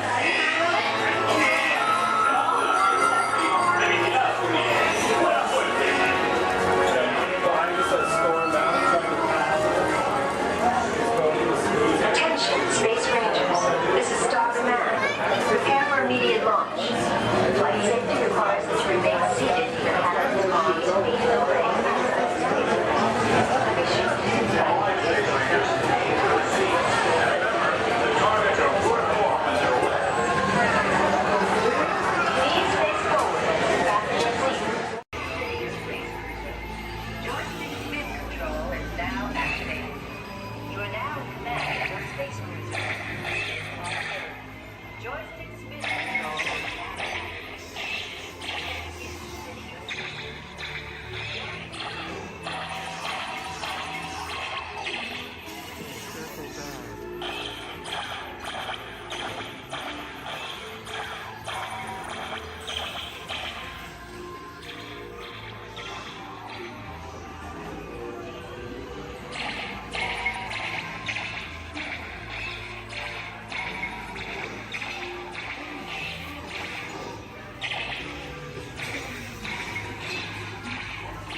Yes,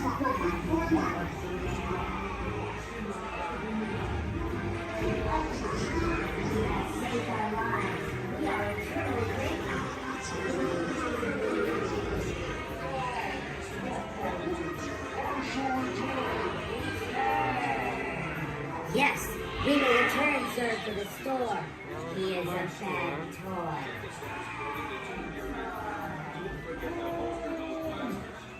You have saved our lives. We are eternally grateful. It's been an honor serving with you.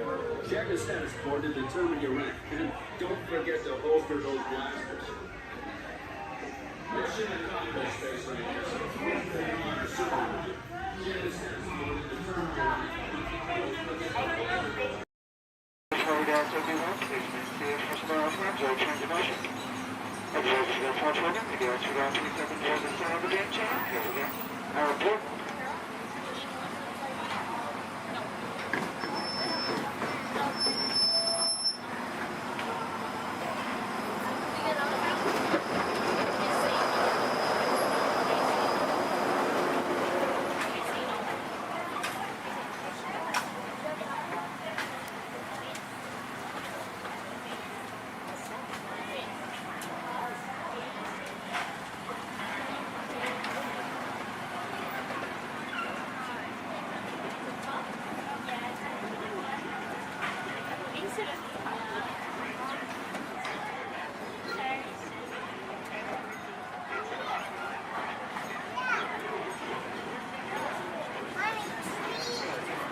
To those joining us, welcome aboard.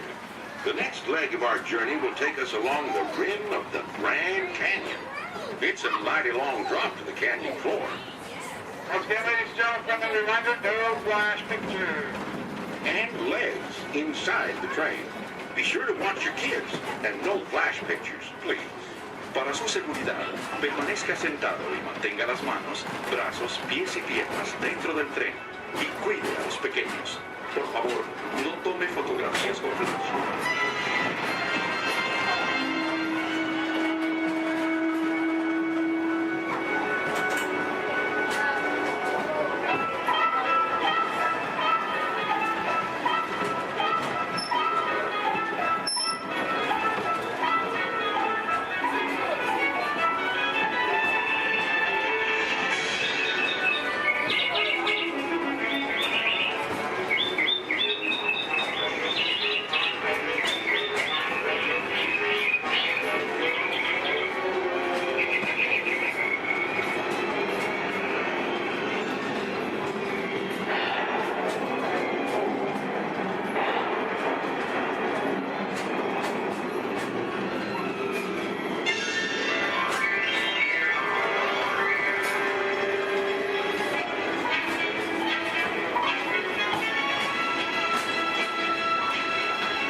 That was the Grand Canyon as we know it today.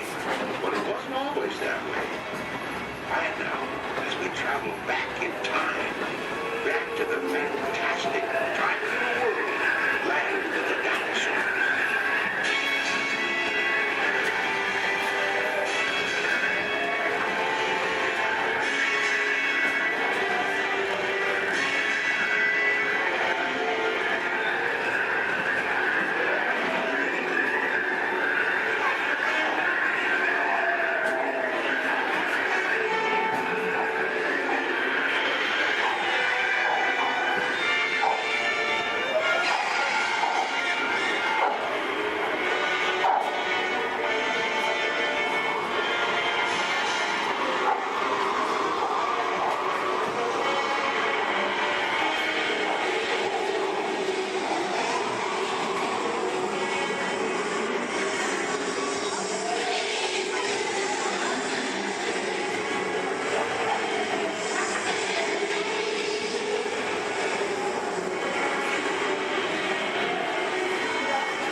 steaming back to our own time and to Main Street Station, gateway to Disneyland.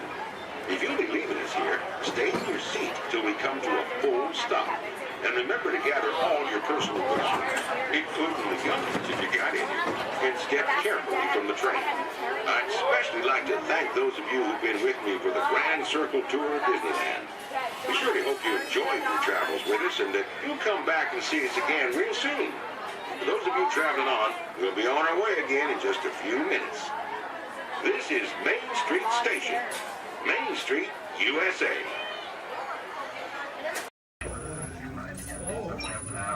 Is that?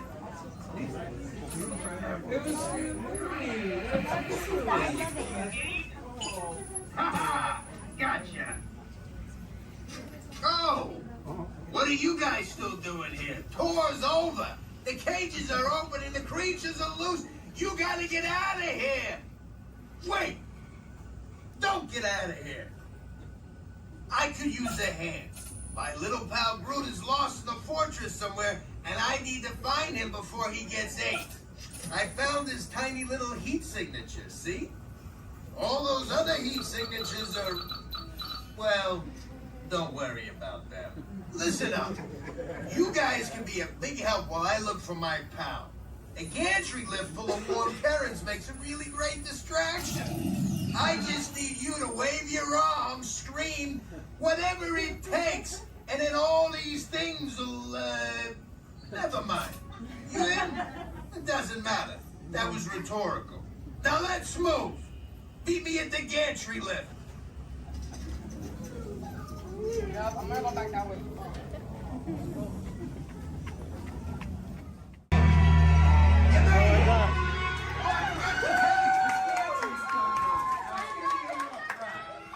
Remember, if you see a scary creature, scream real loud and look delicious.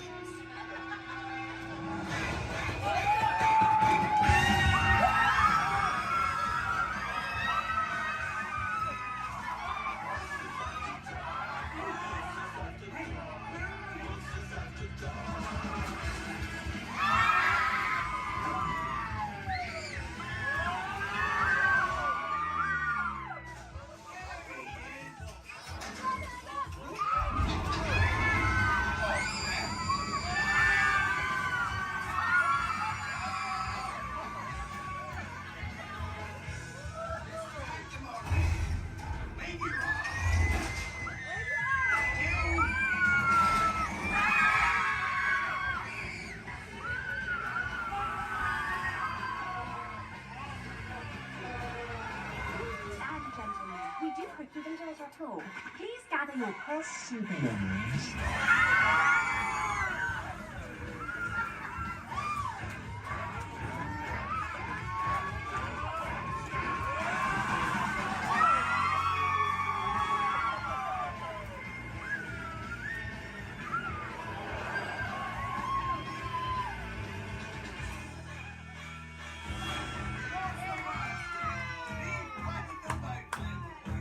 Spit that out, it's not candy. What's your language?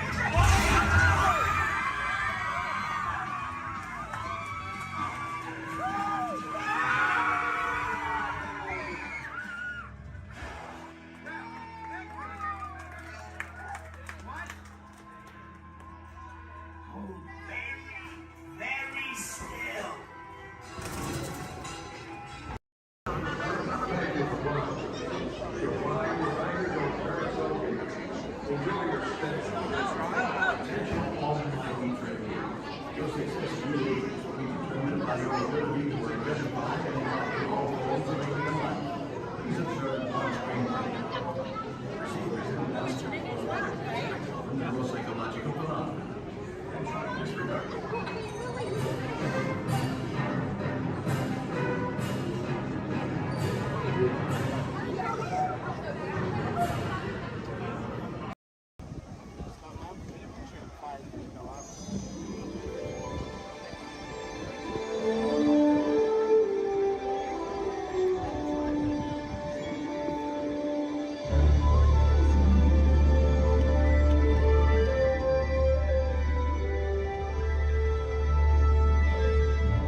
community of tomorrow. One little star.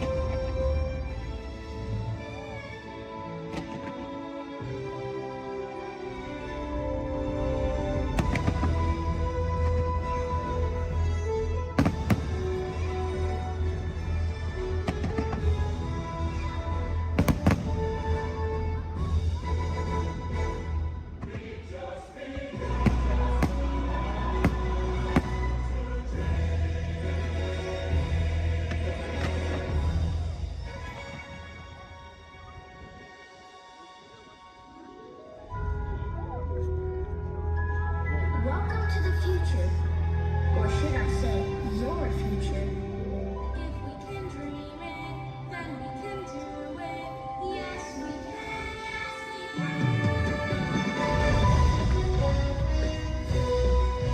Feel the flow. Here we go. Through the universe of energy. Feel it grow. See it grow. It's the universe of energy. The universe of energy.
we dream, the hopes inside us, ignite the path.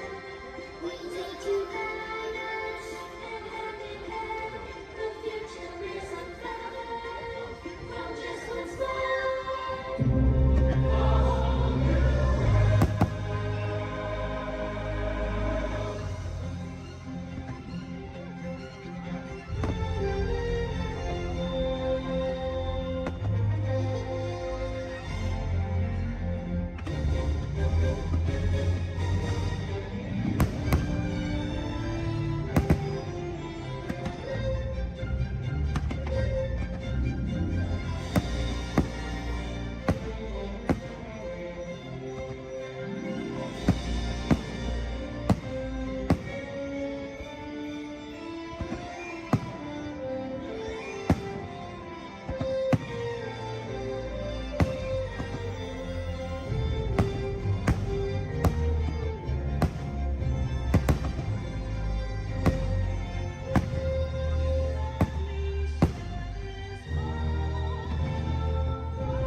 And will always be in a state of becoming.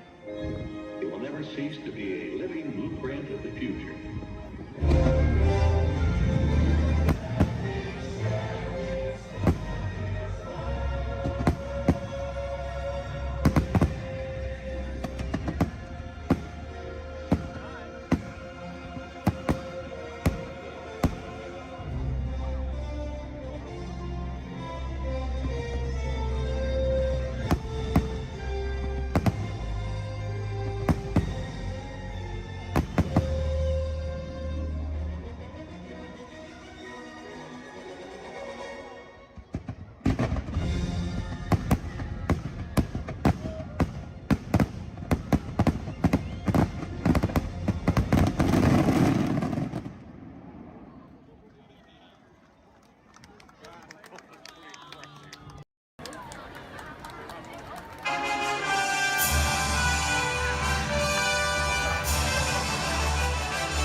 your safety and the safety of those around you, please walk slowly and carefully to your first destination.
Then walk to the nearest exit.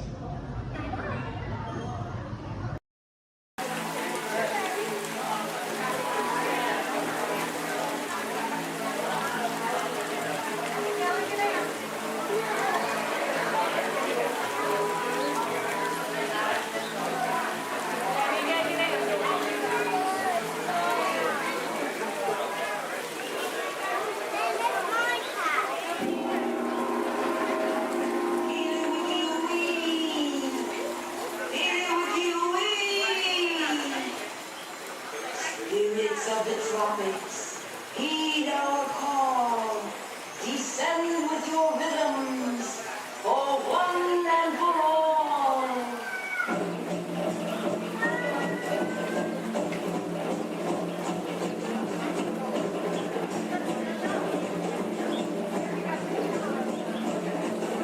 Colors of fire, daily by me, transform our pool to an ocean of flame.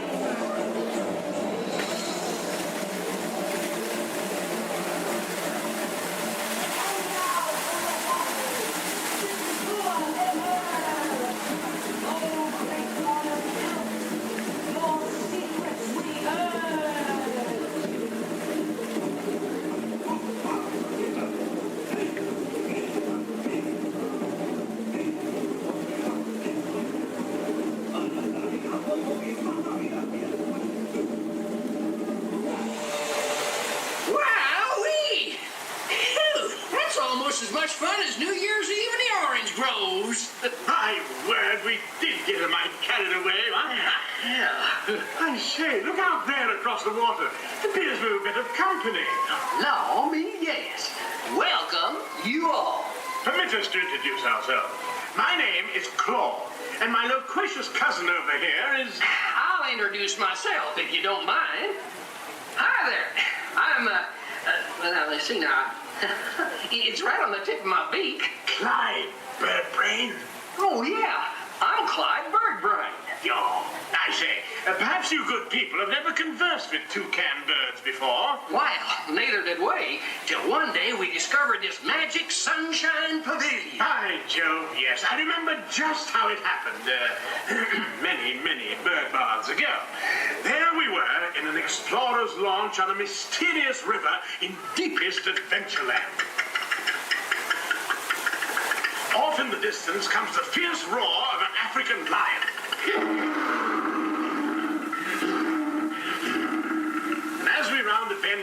a huge bull elephant bellows forth in protest of our intrusion. Suddenly, the treetops explode in a frenzy of outraged birds. Oh, come, you can jolly well do better than that. I can jolly well do one at a time.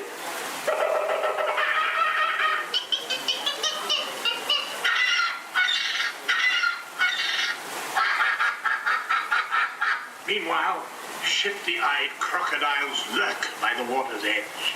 Lurk, lurk, lurk. And the giant python slithers down from an overhanging limb. What's happened? What's wrong? I can't stand snakes. Don't be ridiculous. I'm only relating a story. All right, Clyde, enough is enough. That wasn't me. I never even opened my beak. Huh? Excuse me, I hate to interrupt such an exciting story, but they're calling us to the show. Land sakes, it's already showtime? Land sakes, yes, it's already time for the show. And Claude, I do believe it's your turn to make the announcement. Righto. Ladies and gentlemen, boys and girls, gather up all your cameras, purses, and other articles, and now turn to your left towards the tall doors. When the drums begin, they'll open magically to lead you right into the Sunshine Pavilion. Is everybody ready? Yo, a pirate's life for you. Boys doing this. I had a bandana complete full of we got the armies your home. With patches of feathers, it's like that can move. We got the armies your home. Yo, a pirate's life for you. He picked out a hat and he rigged it with blue. We got the armies your home. Like earrings and medals and dreadlocks and boot. We got the armies your home. Yo, a pirate's life for you. Hands up to you, ladies! Hands up to you!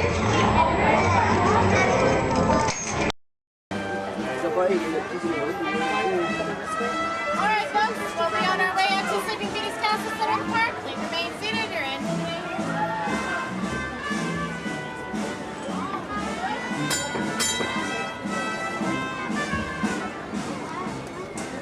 Here we go. Okay.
Incoming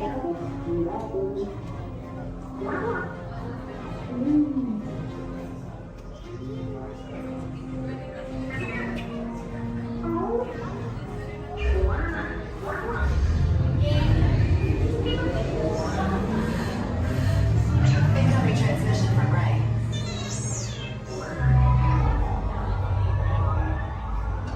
BB-8, is everyone assembled? Good. Should we be in flight prep? Recruits, thank you for joining the cause. A covert resistance team led by my friend Finn has infiltrated a first-order Star Destroyer that is now headed to this system. Your outpost on Batu is no longer safe. We have transports waiting to take you to General Organa's secret base on Pucara. I'll regroup with you there. The Resistance desperately needs your help in our fight against Kylo Ren and the First Order. Remember, it is vital that you keep the location of the Pucara base secret. Lieutenant Beck, one of our top commanders, will lead you. Affirmative. Transport is ready. 9 and I shall personally see them delivered. Thank you, Lieutenant. Welcome to the cause. May the Force be with us. Commander Poltam and a squadron of X-Wings shall escort us to the rendezvous point on Pucara. Roger, this is Black Leader. I hear you're a fine-looking group of recruits. Oh, no time to waste. Let's get you on your way to the General. Stand clear. Deck doors opening now. Hurry, all recruits to transport. No need for safety gear. It'll be a smooth ride. Ground crews, deck is in motion. Recruits crossing to transport. Initiate pre-flight sequence on Deck 3 for Pucara.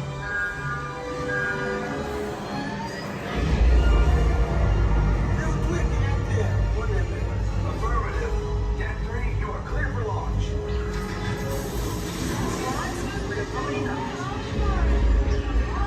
Pucara personnel, this is your final call on board. Transport away from the blast doors. All the way forward.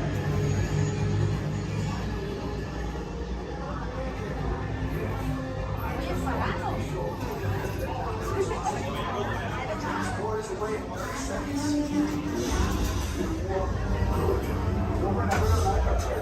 Yes, check the hyperdrive also. Transport takeoff in 20 seconds.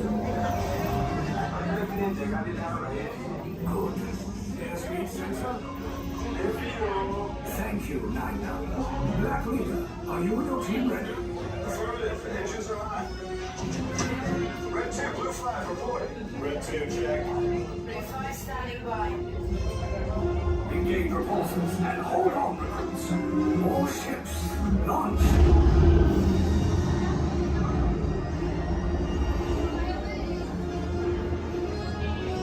I am Lieutenant Beck. As you heard from Ray, I have been tasked with getting you to Pucara. Red 2, blue 5, keep tight now. Let's get ready to make that jump to light speed on mark. Black Leader, we're picking up an unusual signal. Are you spotting anything? Yeah, I see it. We'll check it out. BB-8, what do you got? There appear to be a number of small craft heading our way. Raise the shields. We got company. First order TIE fighters. Reroute. Reroute. Red 2, blue 5, we got a clear path so transport can make the jump. They're all over us. I'm hit. We lost Red 2, more incoming. Blue 5 taking evasive action. Try to shake it, blue.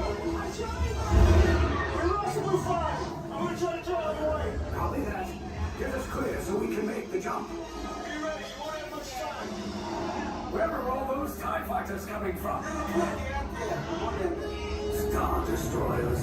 Get out of there. We can't. We're caught in a tractor beam. It's pulling us in. Our hands are friends and make this a fair fight. Don't worry, I'll come back for you. Stay strong. Cargo vessel TR-141, identify yourselves and prepare to be boarded. This is TR-141. We are a civilian vessel. By whose authority are we being detained? By the authority of the First Order, Resistance scum. Now bring down your shields and prepare to be boarded.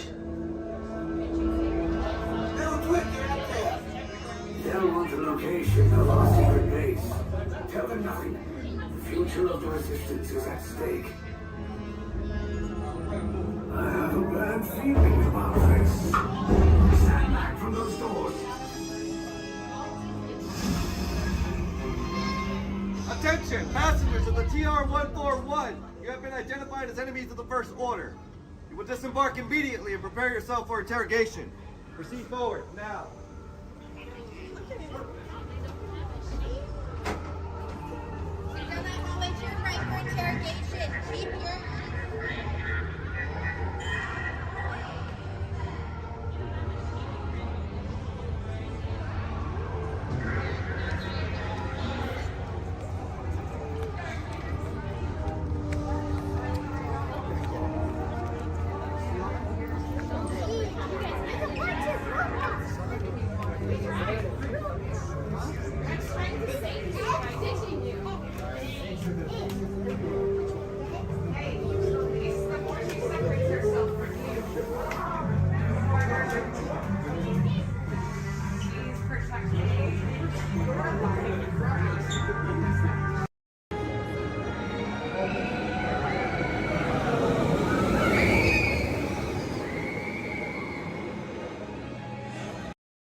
Under the authority of General Hux.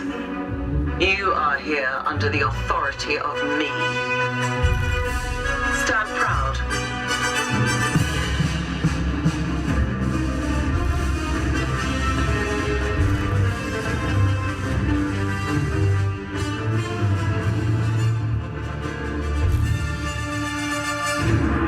Troops in this division are held to the highest standard. Mine. Show me fearless.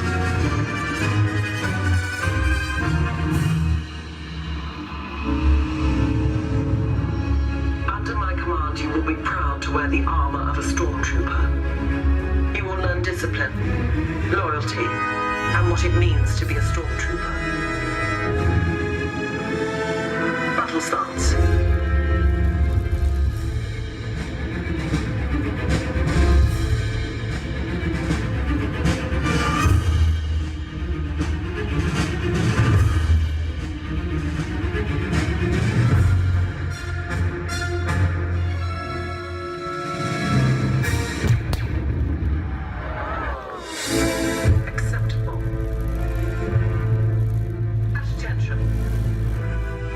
We do not tolerate traitors.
flight, remain seated with your seatbelt fastened, keeping your hands, arms, feet, and legs inside, as the supervised government pilots. To make your rocket ship fly higher, pull back on the control lever in front of you. To descend, just push the control lever forward. Thank you. Pilots, prepare for liftoff. Para su seguridad, permanezcase sentado por el cinturón de seguridad ajustado y mantenga sus manos para sus pies y piernas dentro del cohete. Cuide a los pequeños pilotos. Gracias.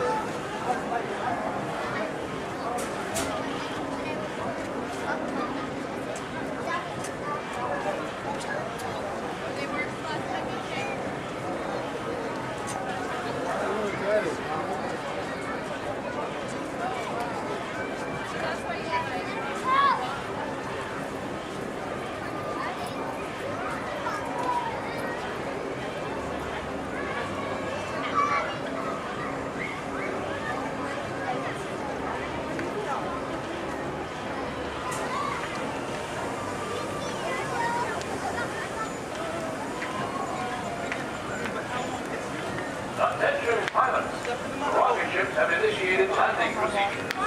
Please remain seated until your rocket ship comes to a complete stop. Then follow the arrows to the flight deck. Happy landing!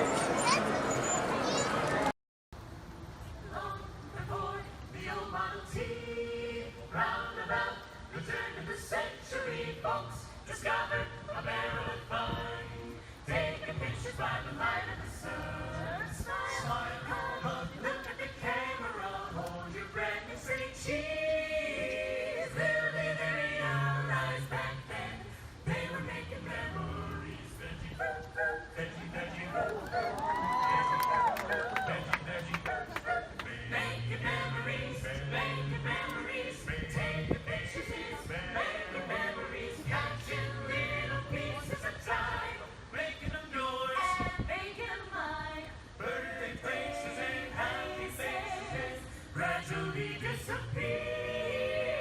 But when we're making memories, happiness can reappear. Veggie, veggie, veggie, veggie, veggie, veggie. My little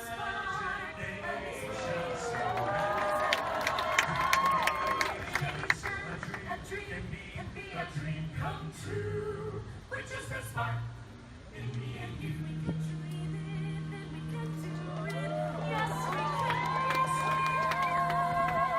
If we can dream it, then we can do it.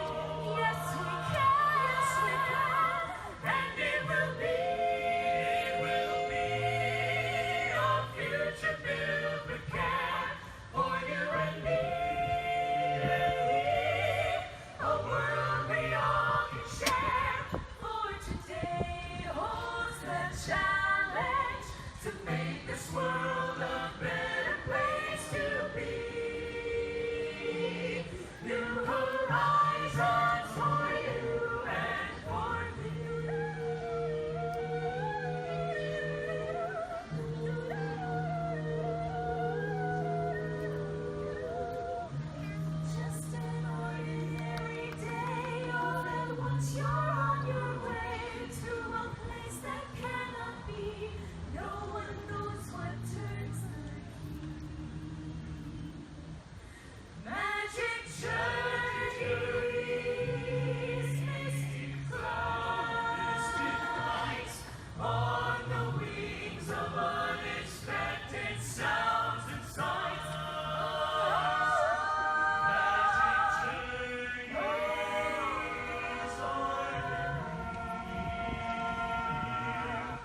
U-turn.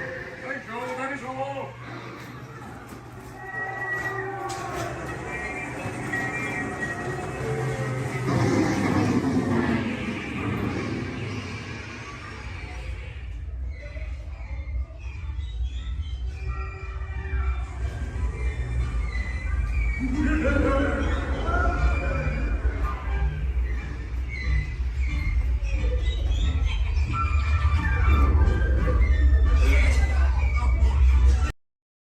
Star Tours announces the arrival of the Indoor Express. Once we've had a chance to service the Star Speeder, we'll begin our boarding procedures. Thank you.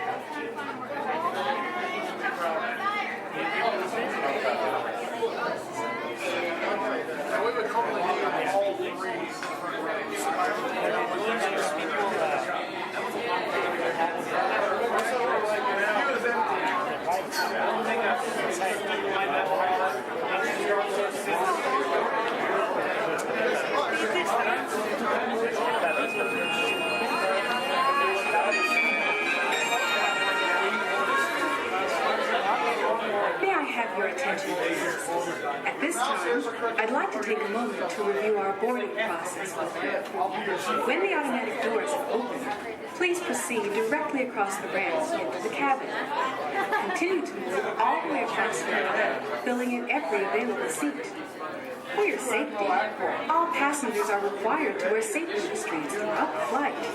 To fasten the restraint, pull the strap out from the right side of the seat and snap it into the console on your left.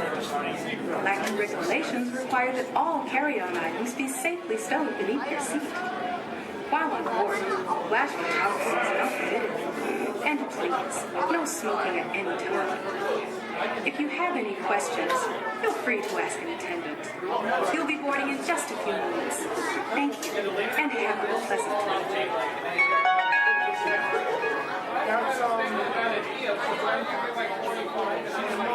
Welcome, space travelers, to the Indoor Express. My name is Eric, and I'll be assisting you this afternoon.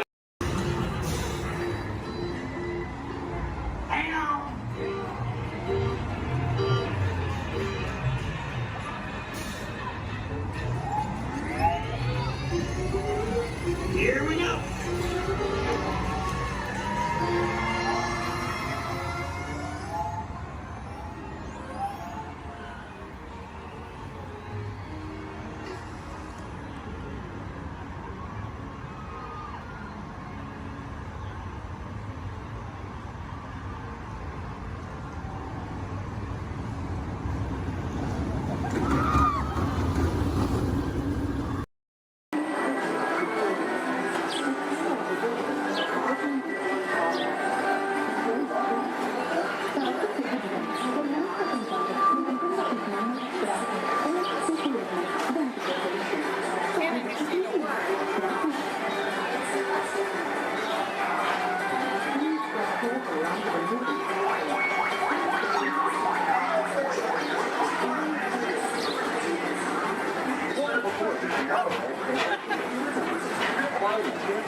Highway of the South.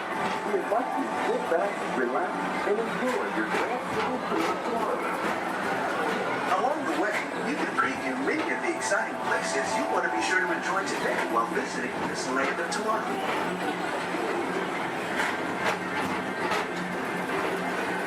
The People Mover is the perfect vehicle for people watching, so keep your eyes peeled. You never know who you might see.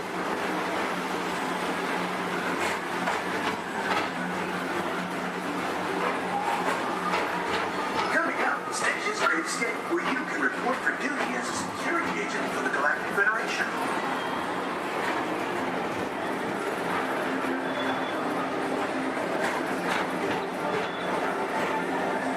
Your mission is to keep Experiment 626, the biggest little mischief maker in the galaxy, under control.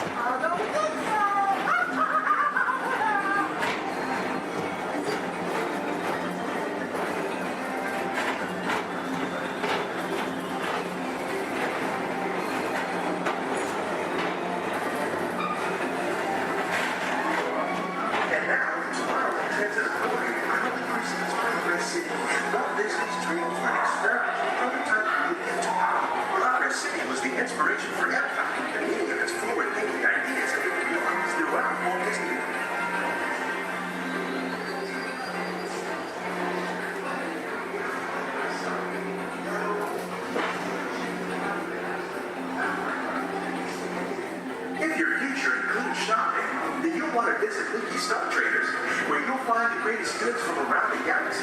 That's right. It's out of this world.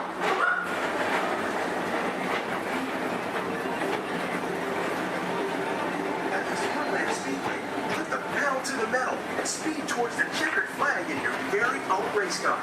Young or old, this is your chance to drive in the fast lane without worrying about getting a speeding ticket.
Johnson in the control tower to confirm your flight to the moon.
Walt Disney's Carousel of Progress.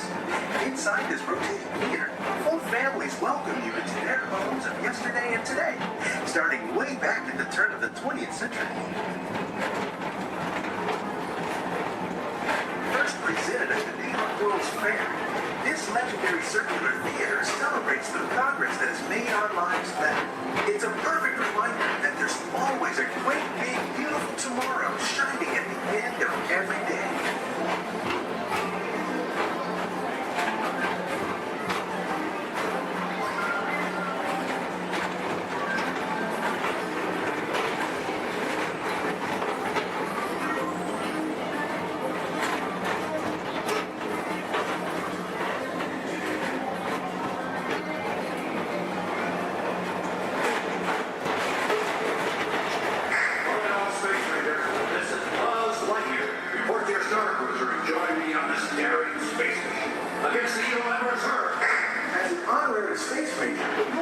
own personal laser cannon to save the entire galaxy.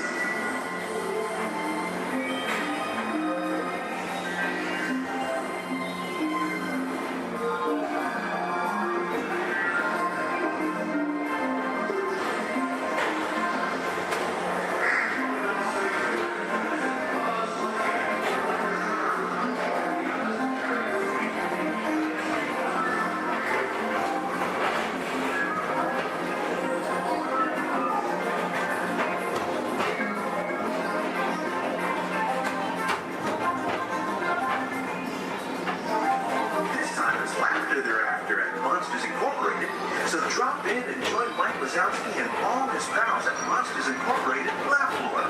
Share the fun.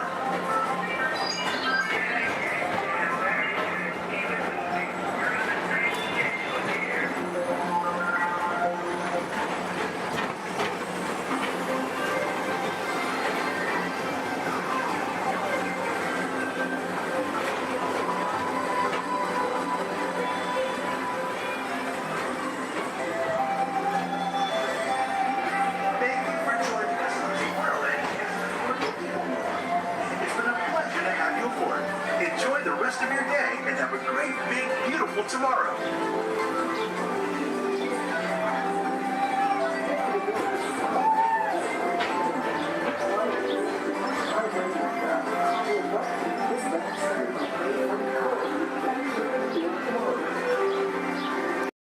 Your journey, keeping your hands, arms, feet, and legs inside the car. And please, supervise your children. Remember to stay clear of the doors, which will open and close automatically. Enjoy your trip aboard the Metroliner.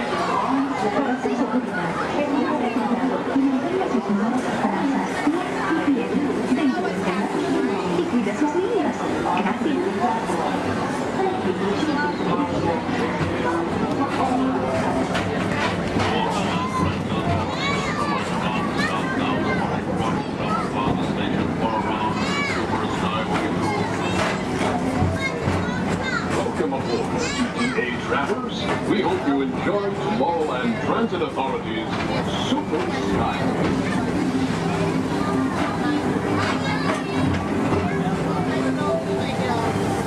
Now approaching Tomorrowland Interplanetary Convention Center.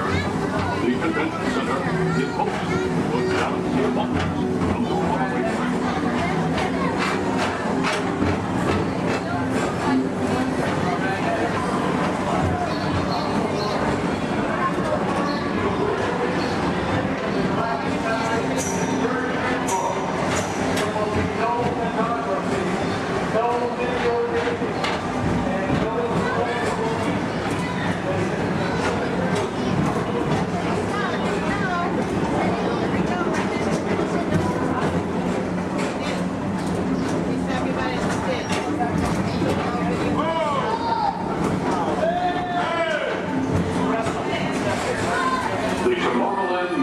Retro Historical Society presents Walt Disney's 20th century vision for the future. This model city dared to dream the perfect community in which to work, live, and play.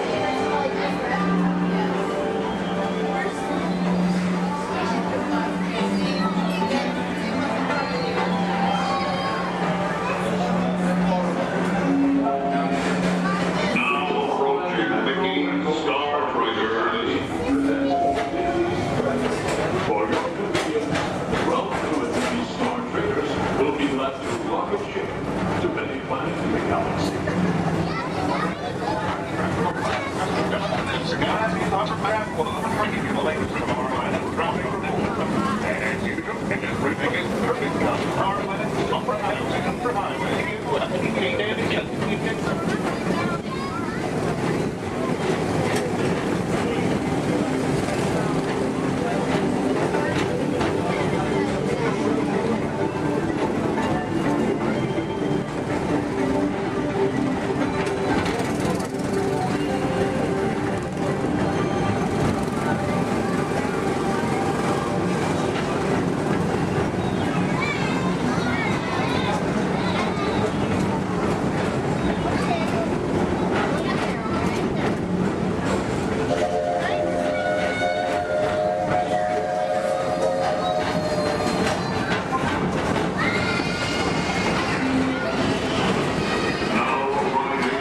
from Galaxy M31.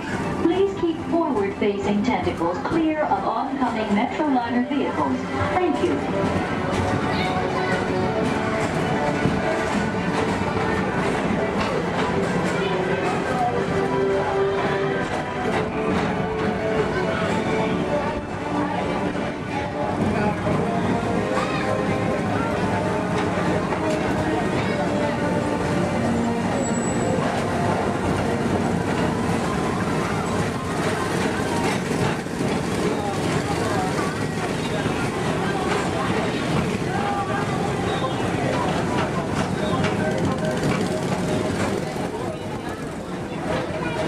The centerpiece of Rocket Tower 1 is the League of Planets Astro Orbiter. This symbol of universal harmony and interplanetary fellowship provides all beings with an exhilarating spin around the planets.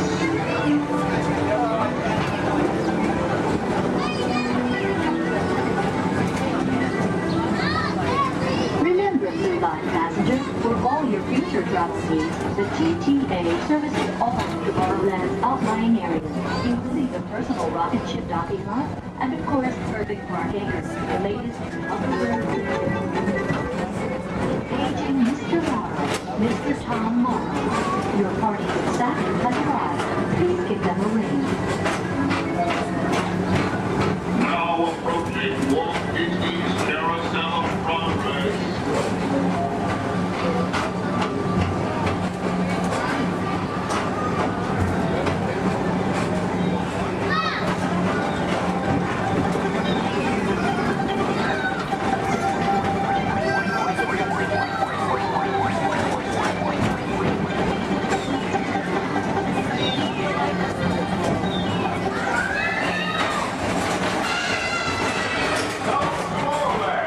Join Buzz Lightyear on a daring space mission to save the universe from the evil Emperor Zurg. Report to Star Command that Buzz Lightyear, Space Ranger Spin!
Rocket Tower Plaza at the heart of Tomorrowland.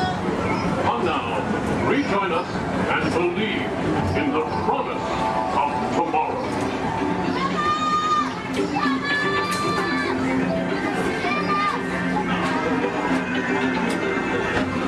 Rocket Tower Plaza Station.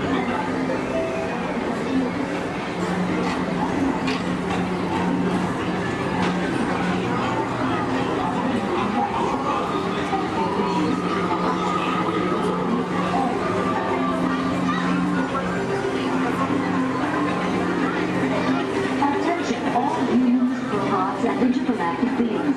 Please keep your arms, legs, and other appendages away from the doors. The doors open automatically. When they do, please collect your belongings and step carefully onto the moving platform. Thank you for choosing Tomorrowland Transit Authority for all your travel needs.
the flashing button to take off.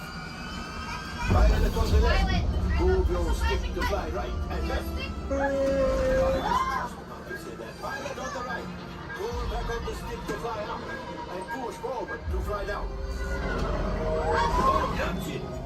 Julie, sorry. Okay, I got it. Online. Sorry. Let's go with that flight now.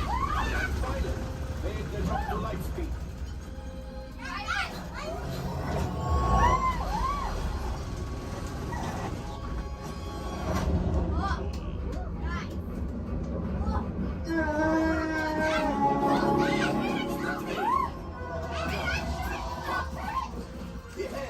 Yes, keep shooting. They've locked onto us. Take evasive action.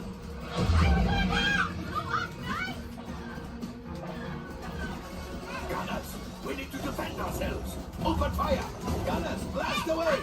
Blast. Ah, there it is. After that train.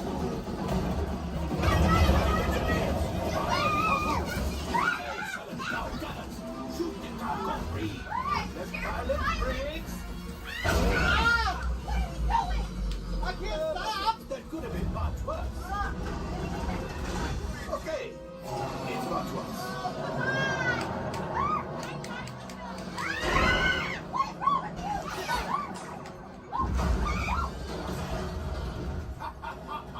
Yes, you got one. Excellent, my friends. Power up the ship. Well, I gravity go axial. You see, just as I promised, my friend. Now that the resistance has what they need, they need something from Bungo. Pilots, line up behind the train so we can harpoon that last car. Gunners, shoot the train. Engineers, reel us closer. Cargo's ready. Keep shooting. Good job, my friend. Yes. We got the two axiom. I will grab it. You keep after the train.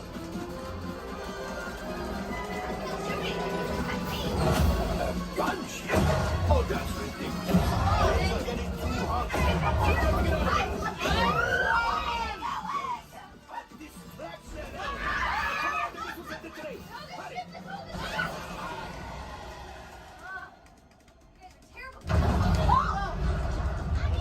Coming down.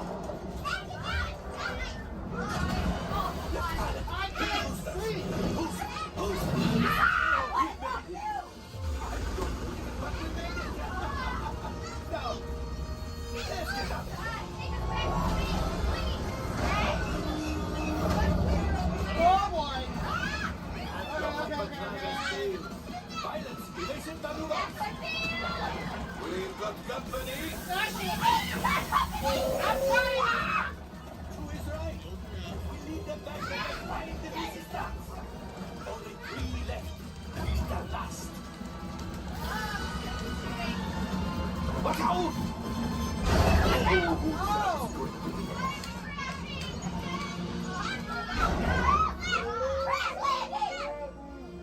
Yes, Chewie will pilot us. This would greatly help the resistance.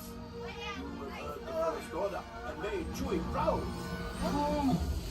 Now, after my modest profit, your cut minus what you owe me for damaging the Falcon. Hey, not bad. You are 36%. This thing doesn't work well. Awful. Fired. That's not too bad. R5, damage report. I'm driving next Engine time. failure. All right. Hyperdrive leak. That is not too good. Multiple hull ruptures. Well, it could be worse. Life support failure. Okay, that's something. I'm just going to cut you off there. It might be faster if you list the parts that are not damaged. You know, the ones that help us to breathe. All right, my friends. You brought the Falcon back in one piece, and I guess that is something. Not a lot, but something. Welcome back to Batu. It's so cool.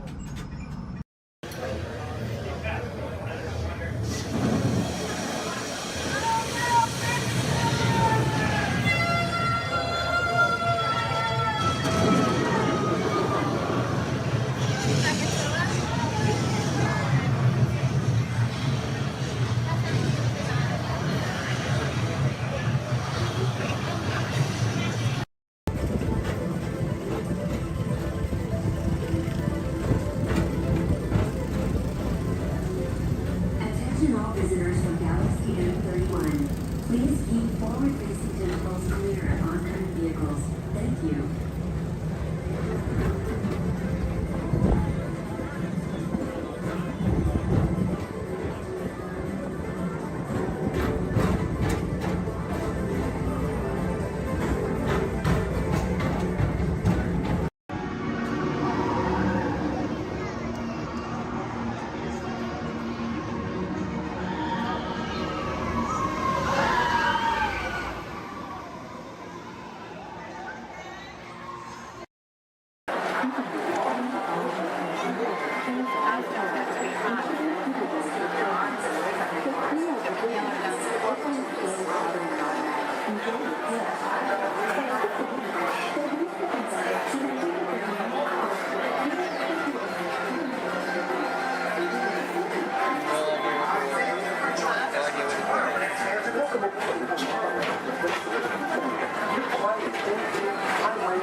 Along the way, you can preview many of the exciting places you'll want to be sure to enjoy today while visiting Disneyland of tomorrow.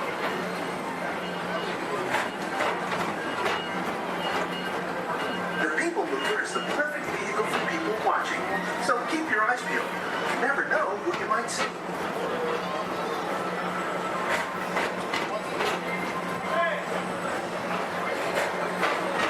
Coming up, Stitch's Great Escape, where you can report for duty as a security agent for the Galactic Federation.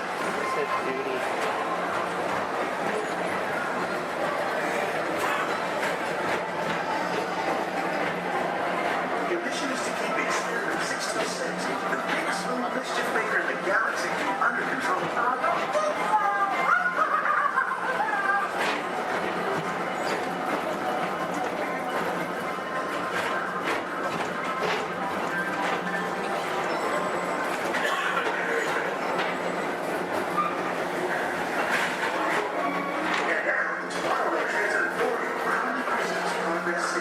Walt Disney's dream for an experimental prototype Progress City was the inspiration for Epcot, and many of its forward-thinking ideas have been realized throughout Walt Disney.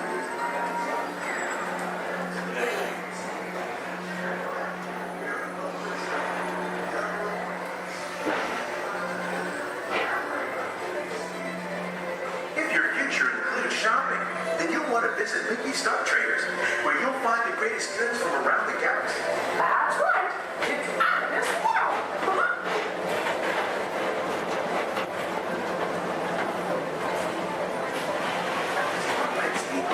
With the pedal to the metal and speed towards the checkered flag in your very own race car. Young or old, this is your chance to drive in the fast lane without worrying about getting a speeding ticket.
Mr. Morrow, Mr. Tom Morrow. Please contact Mr. Johnson in the control tower to confirm your flight to the moon.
Welcome back to Tomorrowland. Be sure to visit Space Mountain while you're here for an adventure that's out of this world.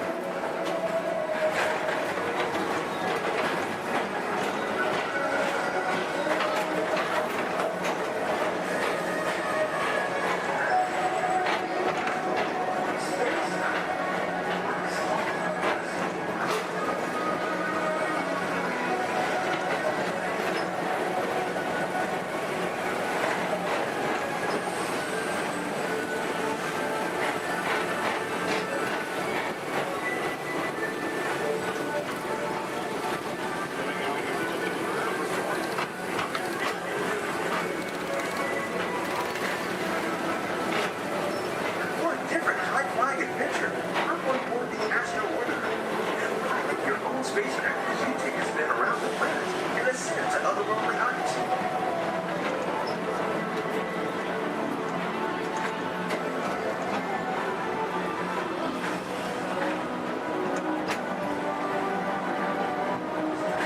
We're now approaching Walt Disney's Carousel of Progress.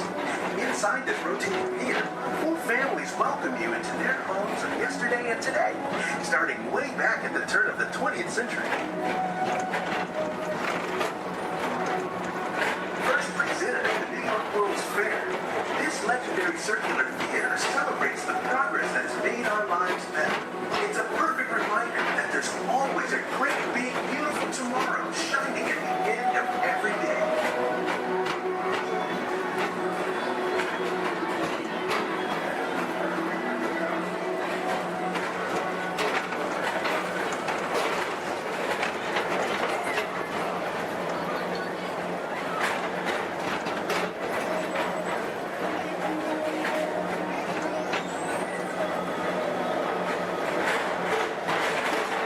Hello, Space Rangers. This is Buzz Lightyear. Report to your Star Cruiser and join me on this daring space mission against the evil Emperor's herd. As an honorary space ranger, you'll use your own personal laser cannon to save the entire galaxy.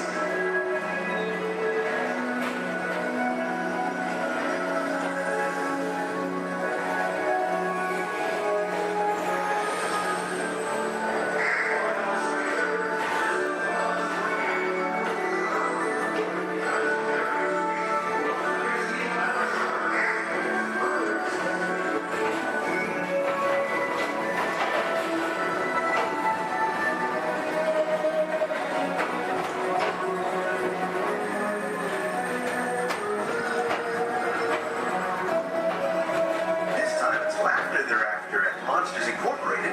So drop in and join Mike Wazowski and all his pals at Monsters Incorporated Laugh More. Share the fun.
están acercando a la zona del desempate. Por favor, reduzcan la velocidad y mantengan una distancia mínima de un largo de auto entre su vehículo y el de adelante. Para parar su auto, quiten el pie del pedal. Gracias.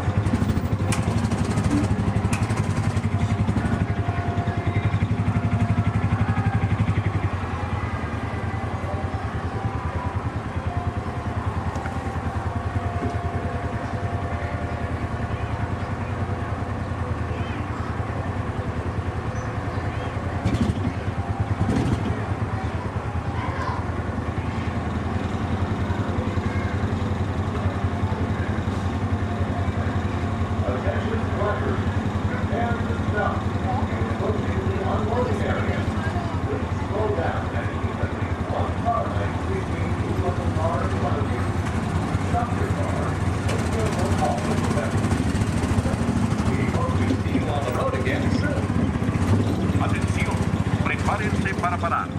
Se están acercando a la zona del desempate.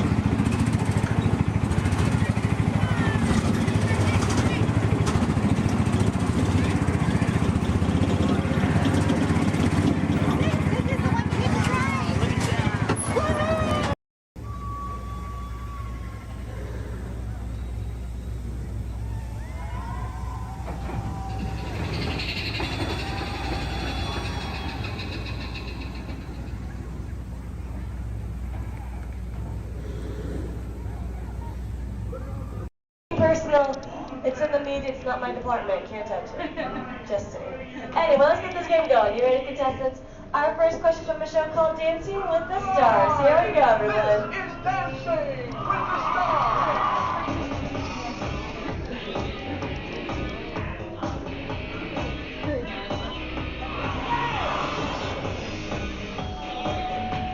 The NFL legend who danced his way to victory in Season 3 of Dancing with the Stars is A.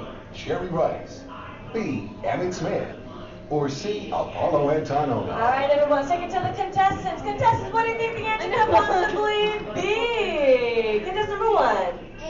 You sure they're going to be a better answer? Like maybe like change it B?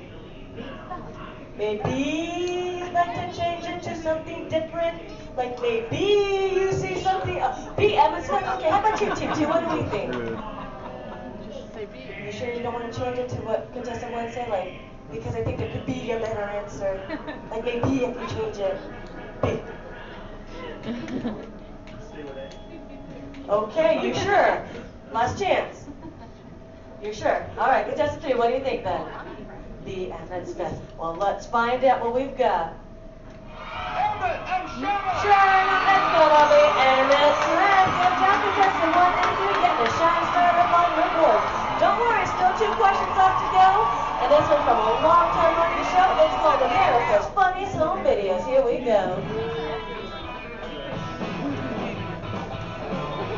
Oh.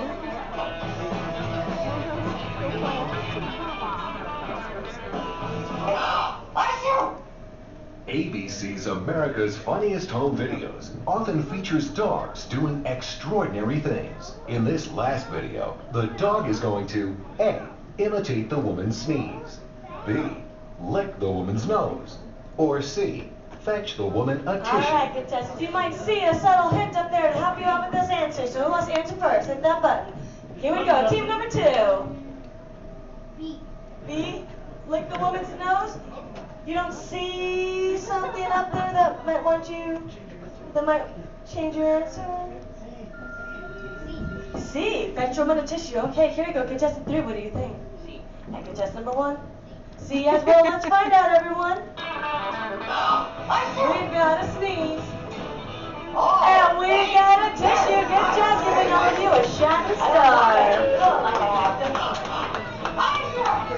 Anyway, folks, commercial break time. Here we go. If any of you missed your favorite ABC shows or just want to start watching new one, log on to the website. It's abc.com. Up there you can see their motto is Start Here, and that's because they're a multi-platform network, which means you can watch your shows not only on your big screen, but your computers and now even your handheld devices. Anyway, everybody, take the focus off me. I'm back up here on the screen because we're moving on to our final question. Are you ready, contestants? It's from Extreme Makeover Home Edition.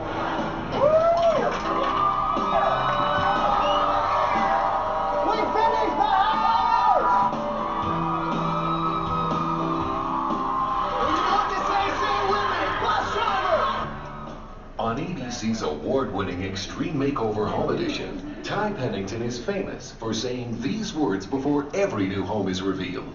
A, bus driver, take it away. B, bus driver, move that bus. Or C, bus driver, hit it. Here we go, contestants. Here we go, team number 2.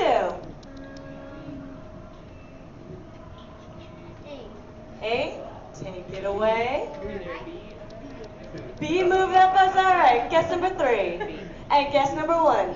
B as well. Audience, if you know the answer, say it with us then. Bus driver, move that bus. Yeah. Anyone wants to show? Do you better than you want Andy? It's okay.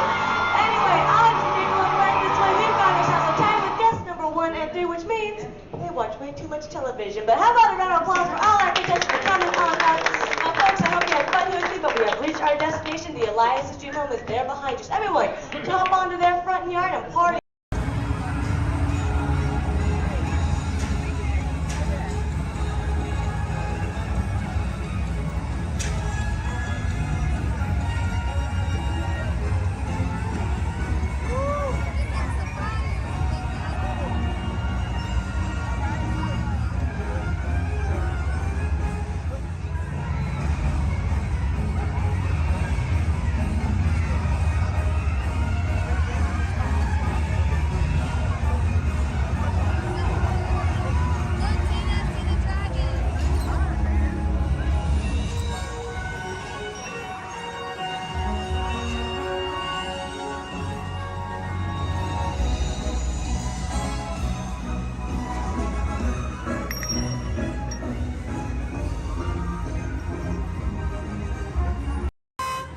Intrusion alert, level 2.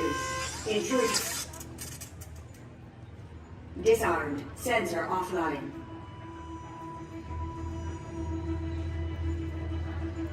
Nothing to see here. Move along.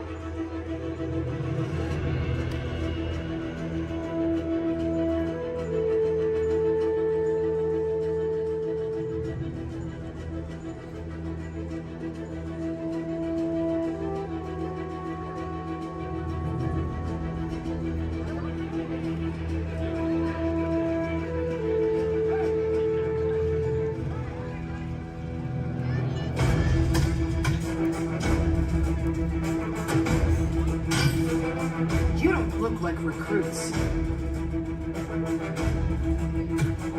I've got this. Intrusion alarm level 2. All units alerted. My turn.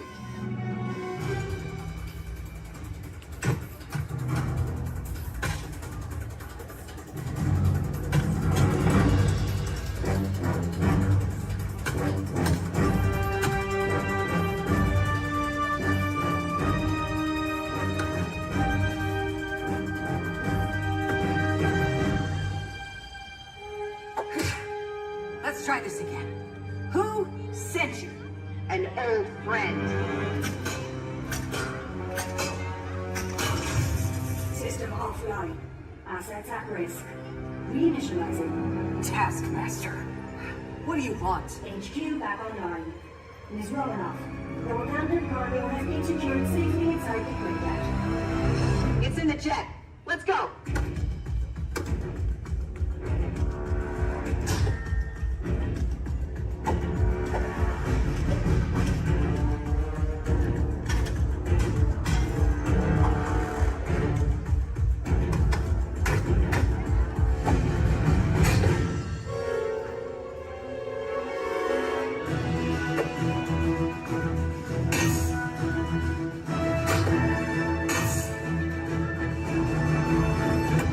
Incoming call from Mr. Stark. Friday, don't put him through.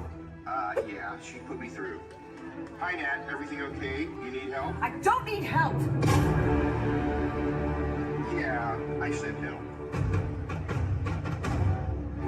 Intruders, step aside. I won't ask a second time.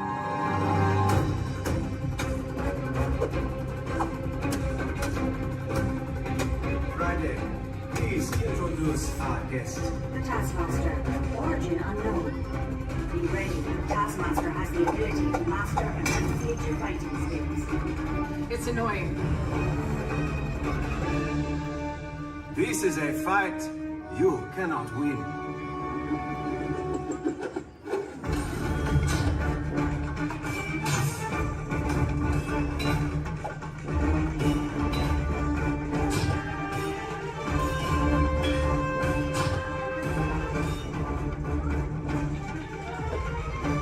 T'Challa, the vibranium! Leave it to me.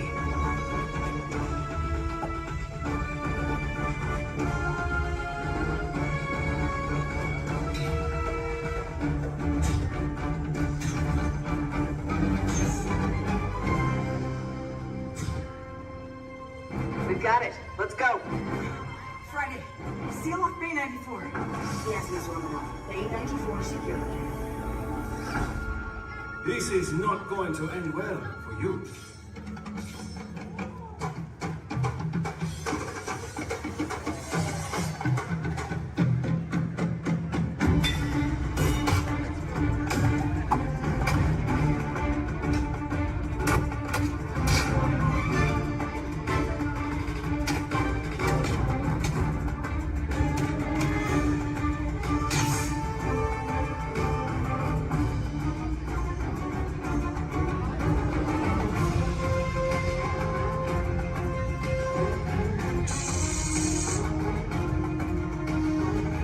Looking for this?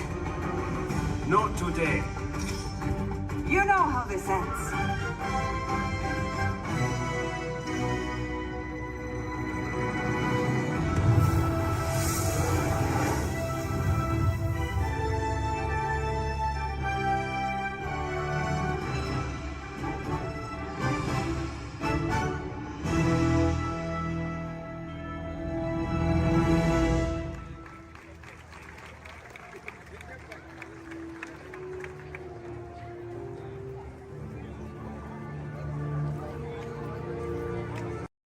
Shutdown breaks are getting much too short.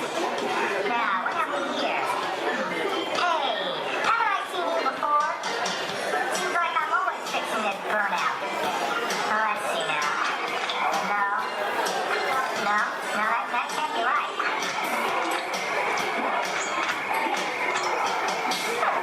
Hey, you there? Excuse me. Hello? I'm talking to you. Yes, you. Are you very mechanical?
Along the way, you can preview many of the exciting places you'll want to be sure to enjoy today while visiting Disneyland of Tomorrow.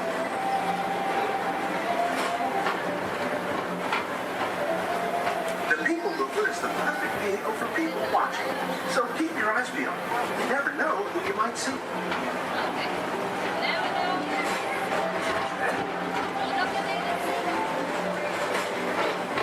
Coming up, Stitch's Great Escape, where you can report for duty as a security agent to the Galactic Federation.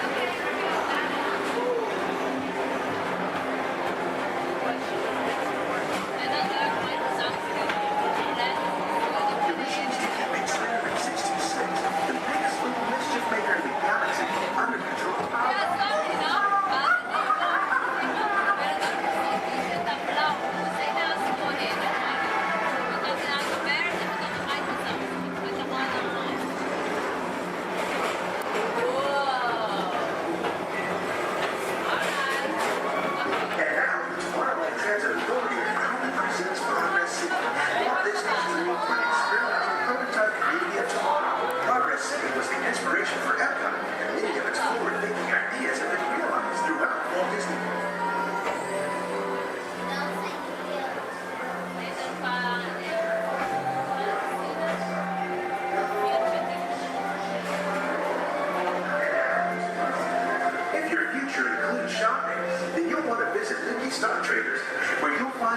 goods from around the galaxy. That's right. It's out of this world. Come on.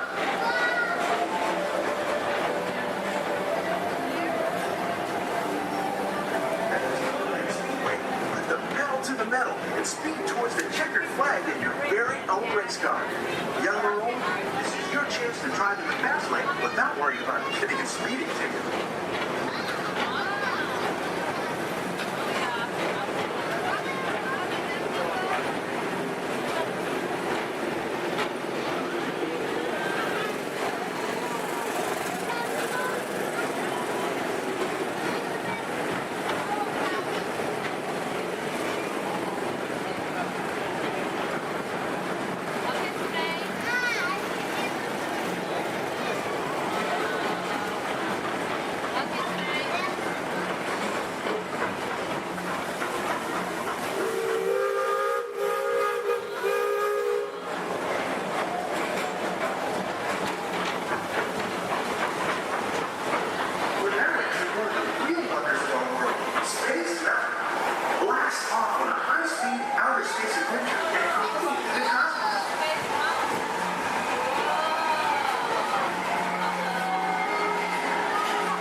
Paging Mr. Morrow, Mr. Tom Morrow.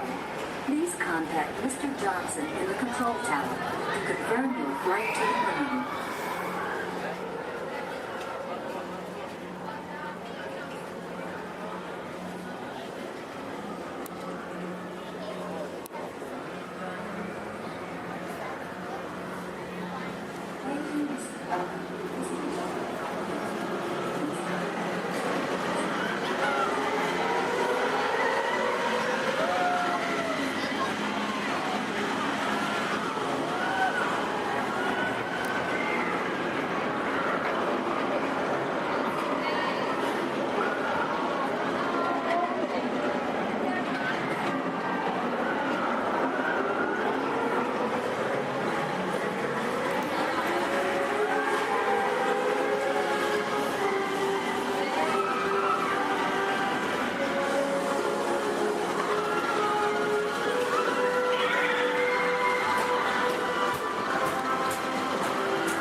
Walt Disney's Carousel of Progress.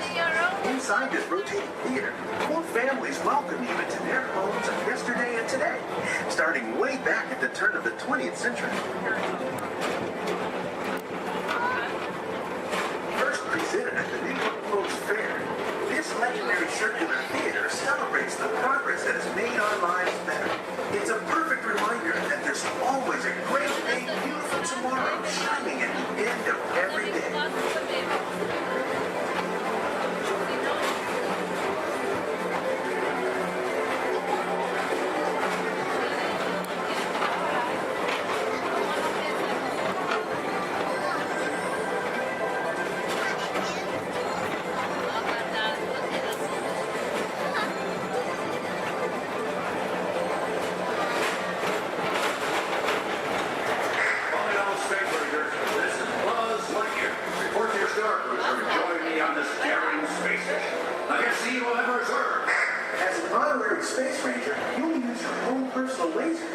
save the entire galaxy.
Enjoy the rest of your day and have a great, big, beautiful tomorrow.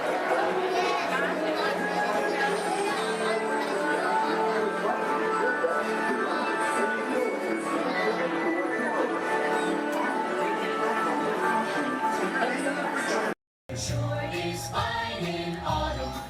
It's looking like the breeze and the falling leaves. A blue sky above, the one that you love. I saw the scarecrow smiling, winking his eye as we were walking by. I caught him. Then he looked my way, said, "Enjoy your day. It's the magic that can happen when it's autumn. Changing leaves of red and gold. All is in the air. You can see it on every autumn street. And if you find that someone warms your heart every time you meet, you should remind them that you find them positively sweet."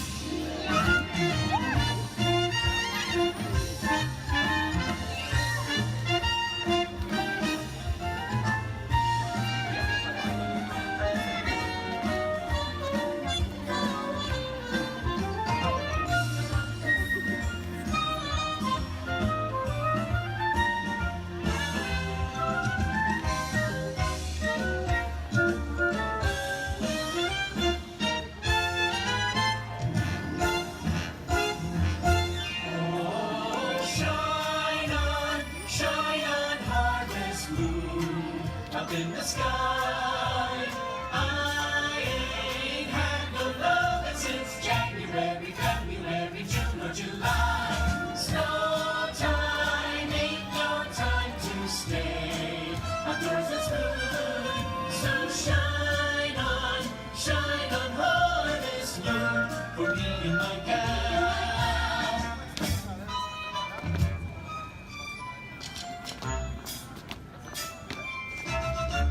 Shine on, harvest moon. It's autumn, wonderful, beautiful autumn.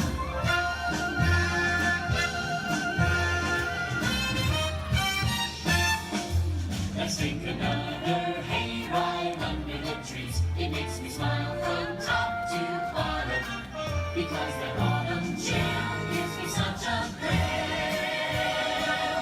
It's the magic that can happen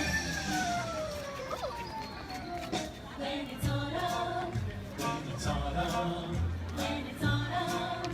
When it's autumn. It's the magic that can happen when it's autumn.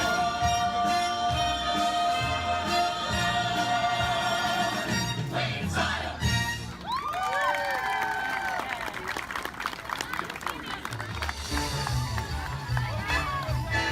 Thank you for joining us on Main Street, USA. And from all of us here in the Magic Kingdom, we hope to see you again real soon.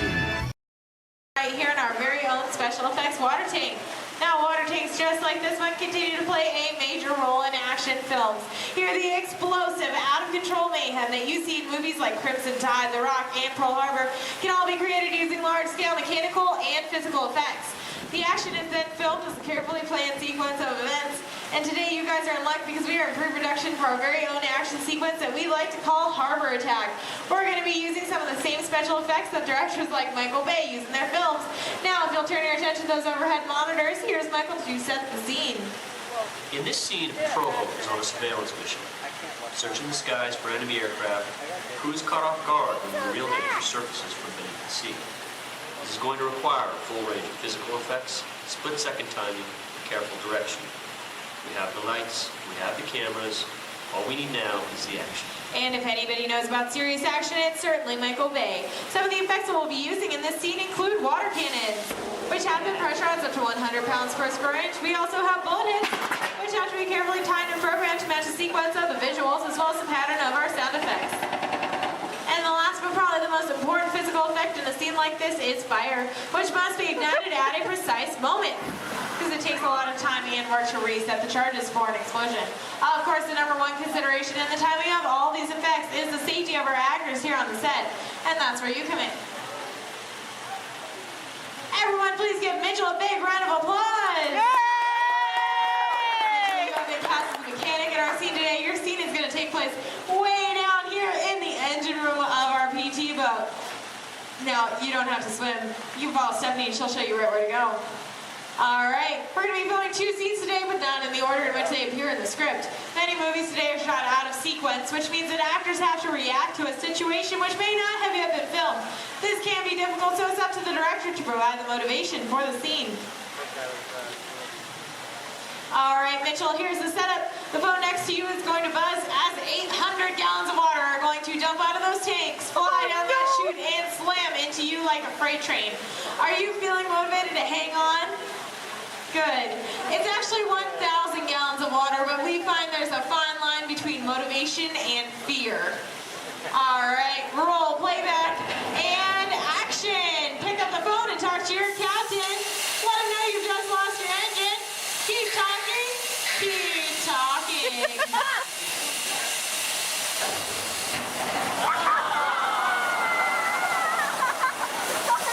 And cut! Everybody give Mitchell a big round of applause. Alright, Mitchell, you were fantastic in that last scene. Now I have one more acting task for you to do. I need you to sit there in that blue chair, stare dramatically out at the audience, and act dry. We're going to give you a couple minutes to work on that. Well, let's add that shot into our next scene, see how it all ties together in the final sequence. Our next scene takes place on the deck of our PT boat, and here's Stephanie to introduce the rest of our brave crew. Hello, ladies and gentlemen. Can I get a big round of applause for our Captain Jeffrey and his wild and wacky deck crew, Julie and Brandon, the cast Sunset and the crew is standing by. Well, thank you so much, Stephanie. All right, roll playback. Remember, you guys are on a surveillance mission. And action. All right, Captain, pick up those binoculars. Start scanning the skies for enemy fighters. Crew, I want to see that deck nice and clean. You're going to see an enemy fighter coming in from the clock. You're surprised. You're stunned. You're terrified. You're running around screaming because you see that plane is coming in for another round. Captain, spin the wheel. Try to get the PT boat out of there. No, it's too late. They've just shut out your engine. So, Captain, you're going to pick up the phone, call your mechanic. What's that, crew? You see something coming in fast off the starboard side of the boat? Give them one. Oh, no, it's an enemy torpedo.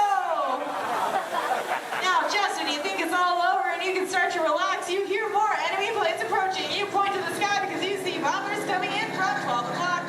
Bombs away, everybody. Head for deck.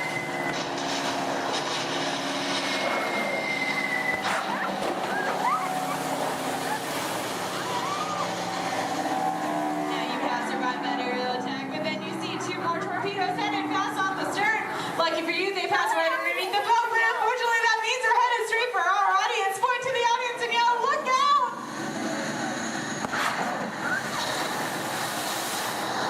And that's a wrap. What'd you guys think? Give them a big round of applause.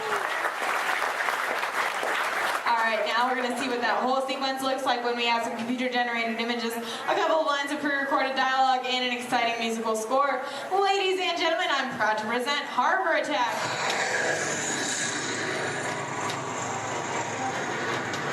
It's not one of ours.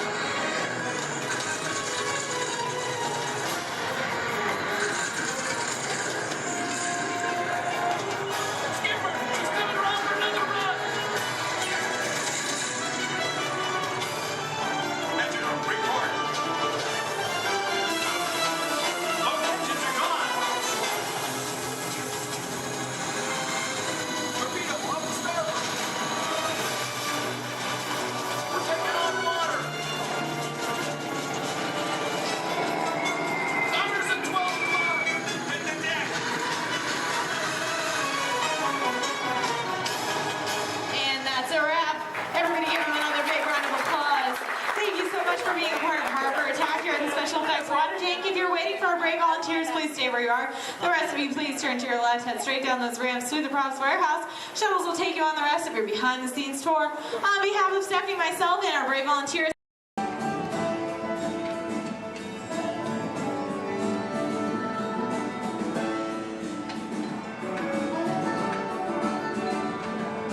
Hey, what's going on here? Where are we?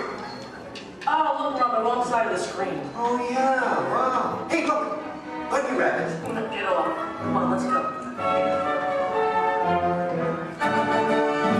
Oh, hi, there you are. Hello, I'm Rosie. And I'm Colin. And we've got 5 or 6 hours of vacation slides to show you. No, you don't, actually. We're here to tell you all about sourdough bread. We are?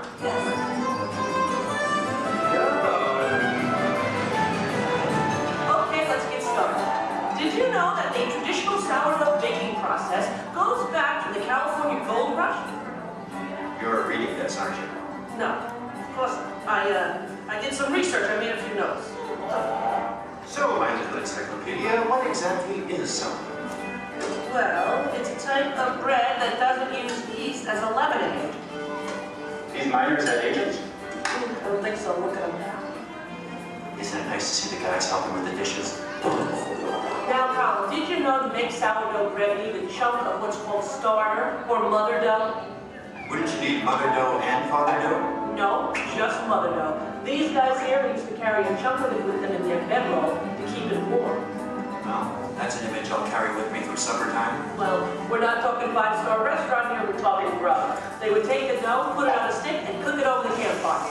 Isn't it true they used to strain their coffee grounds through a sock? I hope not. Oh, I love these guys. The Jefferson Airplane. No. This is the Bodine family. And this is Isidore Bodine. He's the one who perfected the sourdough starter. Tastes perfected to me. Yeah. By the way, did you know they are still using the same sourdough starter that Isidore mixed here 150 years ago? Oh, Excuse me? must have made an awful lot of it. You see, you have to save a little bit of the starter dough to mix with the next day's batch of flour and water to keep the fermentation process going. Hey, did you know that the strain of bacteria found in mother dough is Lactobacillus San Francisco? How did you know that? Internet. Hey, can we watch them bake something? Oddly enough, that's what we're here for. Great. You people go on ahead. I'm going to meet you in there. Colin, you stay here and make sure there are no stragglers, okay? Okay. All right, just form kind of a red line to my right. Good. They're on their way, Rosie. Okay, bye. I'll see you soon.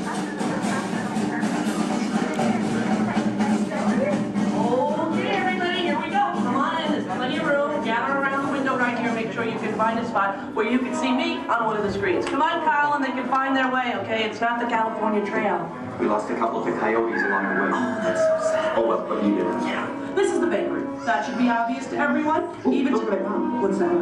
Oh, and I have one for you. Is that me? Look at you. Okay, I'm ready to start baking. What do we do first? Okay. First you get a hunk of the mother dough and mix it with flour, add a little salt and water, and that's it. Voila, the entire list of ingredients. Right. Here's some dough. Let's bake it. Oh, not so fast. From start to finish, it takes bakers about 72 hours to make a loaf of sourdough bread. 72 hours? Yeah. Yeah, what's your hurry? What's your hurry? Relax, and all the roses. Okay, so what's next? Well, you know, bakers actually think of dough as a living thing. So after it's been beaten up and kneaded by the mixer, it needs to sort of relax and calm down. Seems pretty relaxed to me. In fact, almost catatonic. Right. I internalize all my tension. Well, what happens then? Well, then we drop it into that funnel over there, above the divider. The divider cuts it into nice, even pieces. So for this, it has to be relaxed? Yeah. Okay, fine. Oh, what happens then when it goes down that conveyor belt? Well, it goes into the rounder. Do you know what the rounder does? Oh, makes it into squares? No. Tetrahedrons? No. Polygons? Is that your final answer? Okay, so now the dough is round. Yes. Then we have my favorite machine, the overhead intermediate proofer. Wow, it's like a little Disney ride for bread. Attention, please keep your little buns in the vehicle at all times. The device rolls the dough over and over from basket to basket, takes it on a little trip, letting it, once again, relax. This is the most laid-back bread on earth. Come on, Liz, you're teasing me. Can't we bake it? No, not yet. Next, the bakers lay the dough on screens and put the screens into oven racks. Then we bake it. Not yet. You'll have to go around the corner to the next window to find out more, okay? And you go on ahead. I'll stay here and get the stragglers. You stay with the nice lady. All right. All right. Everyone, follow me. Follow him, everybody. And you relax, okay? Okay. Come on.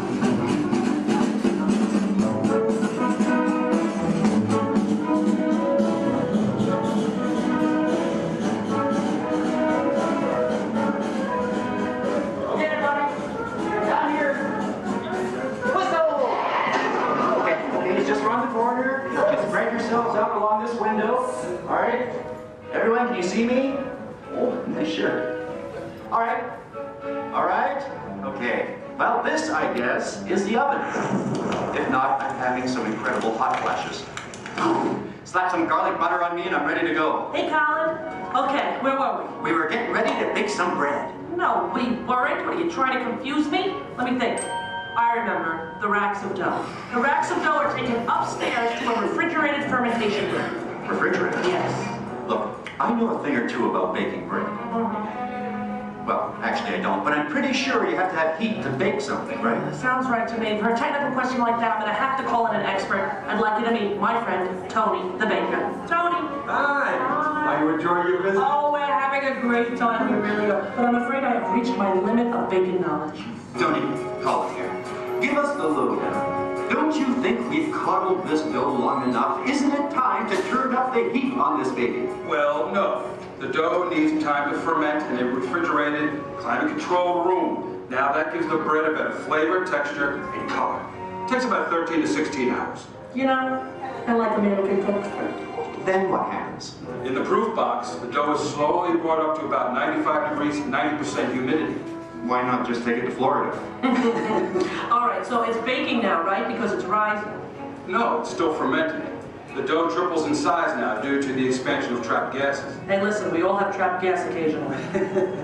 Well, now the bread is scored, so it won't split with its base. Oh, so now, I'm almost afraid to ask, it's time to bake it, right? Or do we have to take it out to dinner first? Maybe a bit of a rub-down?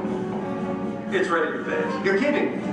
I hear they spin the bread around when they're actually baking. Is that true? That's right. And a mist of steam is sprayed on it from time to time. This gives the crust a beautiful reddish golden color. Oh, so I'm thinking I probably couldn't do this at home in the toaster oven.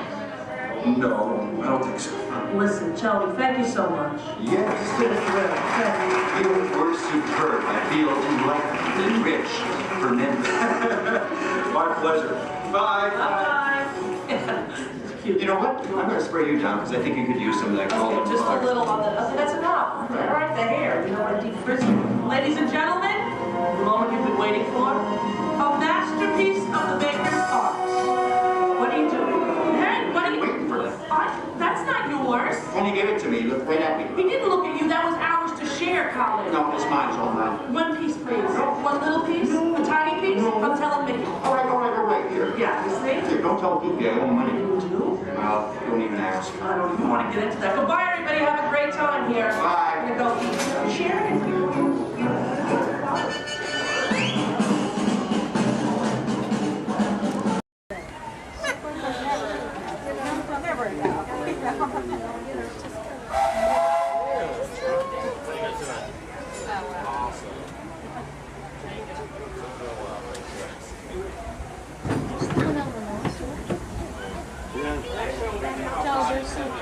sweeter country. Burgers, chickens, and salad. Barbecue. Hello, folks. Welcome aboard the Disneyland Railroad. We're now embarking on a grand circle tour of the Magic Kingdom, with stops at New Orleans Square, Mickey's Toontown, and Tomorrowland, followed by a visit to the Grand Canyon and Tiny Little Room. We got a lot of traveling ahead of us, so remember, for a safe trip, you need to stay seated, keeping your hands, arms, feet, and legs inside the train. And please, watch your shoes. Bienvenidos a bordo del Disneyland Railroad. Para su seguridad, permanezca sentado, tenga las manos, brazos, pies y piernas dentro del tren. Y puede gracias.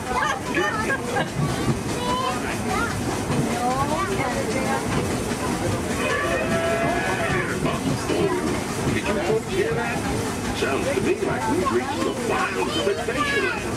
You just might run into a lot of savage critters out there, including lions and tigers and tiki birds. Everybody best be on the lookout. You never know just what could show up. We're approaching our first stop.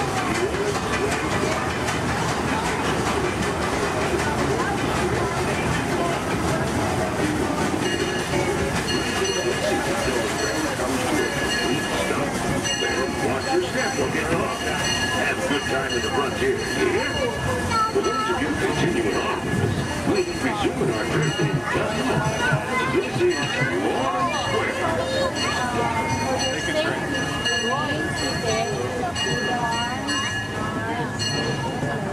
Door attendants, please.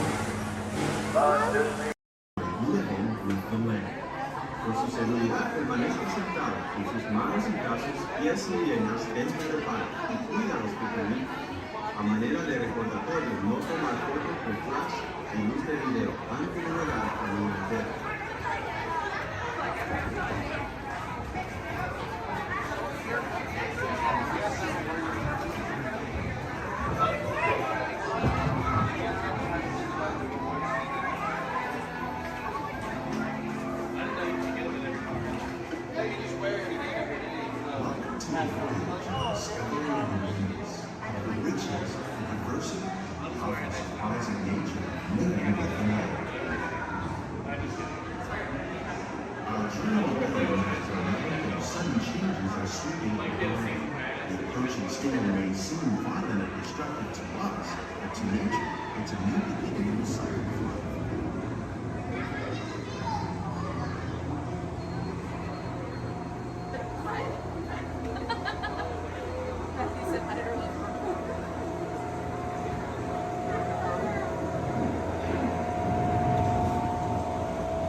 Beneath the surface of the lake, roots trap water from the flowing mud, extracting precious nutrients and minerals. These winds, when combined with sunlight, create the diverse living systems of our planet.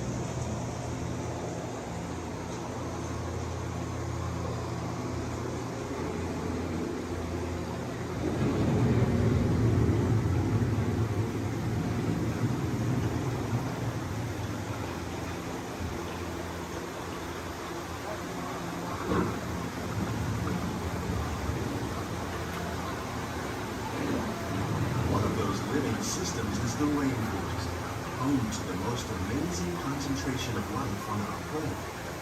These dense and beautiful forests cover only a tiny portion of the Earth's surface, but they contain more than half of its plant and animal species.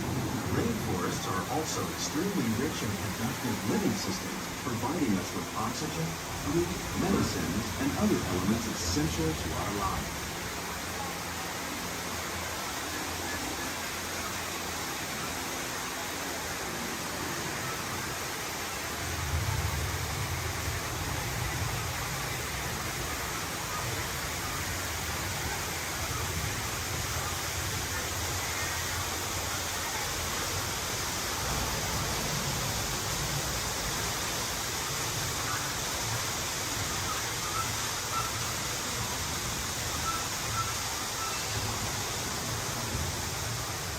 In the desert, nature has created a very different, but no less beautiful living system. And while this arid landscape may seem lifeless, it is very much alive. The plants and animals that have learned to survive in these harsh conditions make use of what little water they can find and avoid the scorching rays of the relentless sun.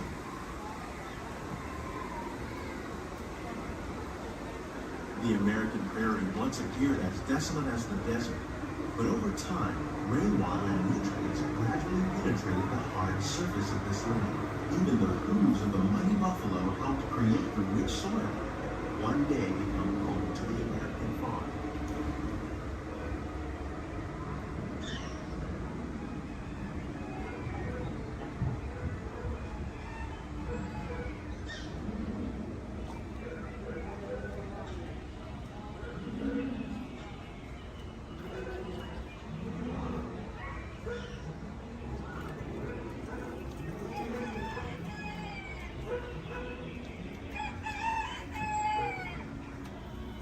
Of all the forces at work on the land, humans have had one of the most profound effects. The need to produce food for a growing world led to the enormous use, and sometimes overuse, of the land. In our search for more efficient ways to grow food, we often fail to realize the impact of our methods.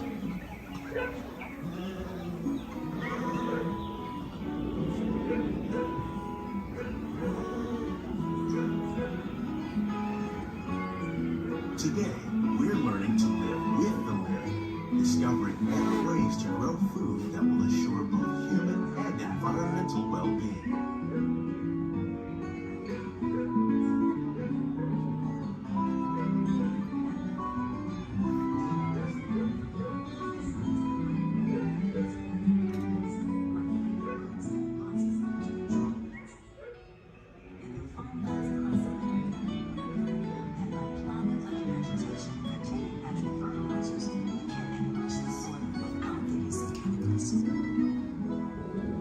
In arid regions, we're learning to produce food on desert seacoasts by developing and planting crops that thrive on salt water. In Japan, we're learning that by mixing leaves and other living materials into our soil, we can make farmland more fertile without the need for chemicals. Here at Epcot, we're learning to reduce the need for chemical pesticides by breeding and using natural predators, like ladybugs and wasps, to control pests. How will we meet tomorrow's growing needs for food production, yet still respect the needs of the land? Some of the answers are being discovered just ahead. To help us maintain these carefully controlled ecosystems, and for your safety, please remain seated in your boat at all times.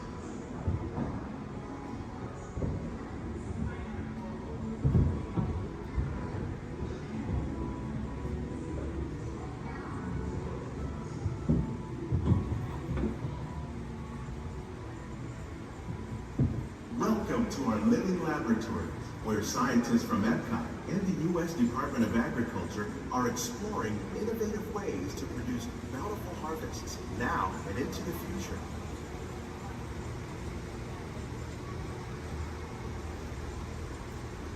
The tropics are home to the greatest diversity of plants on the planet. Many of these, like papaya, bananas, cacao, coffee, and rice, are well known around the world. These are just a few of the edible plants that have been an important source of nutrition for people living in the tropics. Many are rich in vitamins and minerals, while others are well adapted to growing in less than ideal conditions. Some, like the water lily, thrive in wet, swampy areas and waterways. All parts of this plant, even the flower petals, are edible. The starchy root of the plant has long been used to make flour for baking.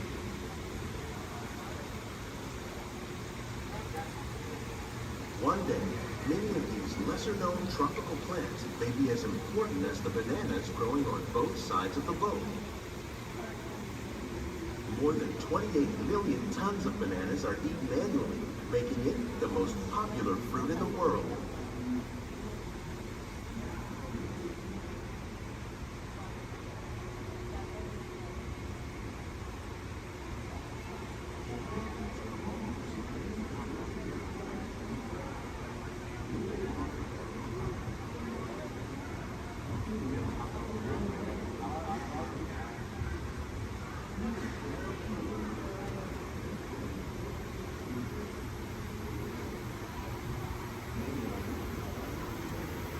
When we mention farming, you probably don't think of fish.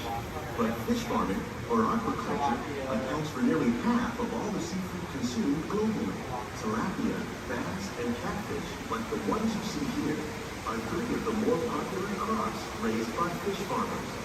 The sustainable system we use here recycles the water in the tanks.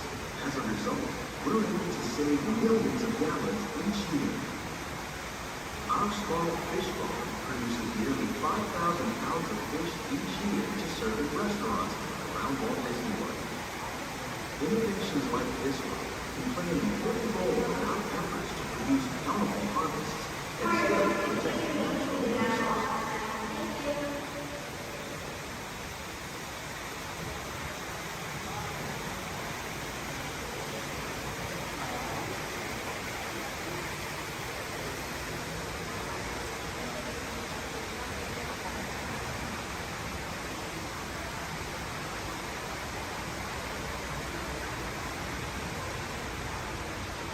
While there are more than 50,000 edible plant species in the world, most of us are only familiar with the handful that make up our everyday diet. The common grains growing here, maize, sorghum, and millet, plus rice, account for nearly 2/3 of our global food consumption. Learning how to increase yields of these staples is an important goal of research around the world.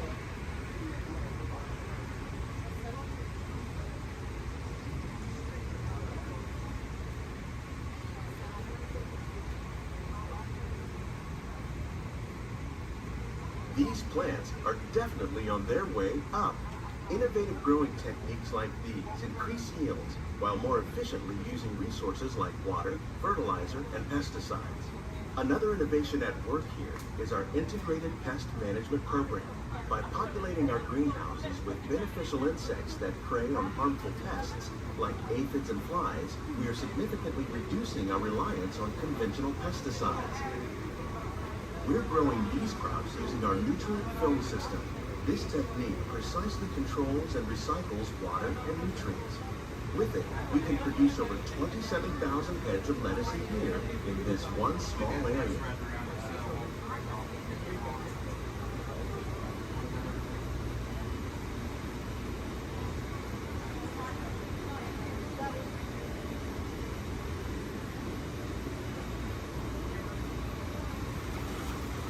Some of our best ideas have been inspired by nature, like these fruit and vegetable trees.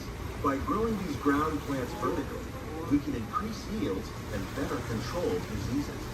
These crops taste as good as they look. In fact, we serve more than 15 tons of produce from our greenhouses in restaurants here at the land every year.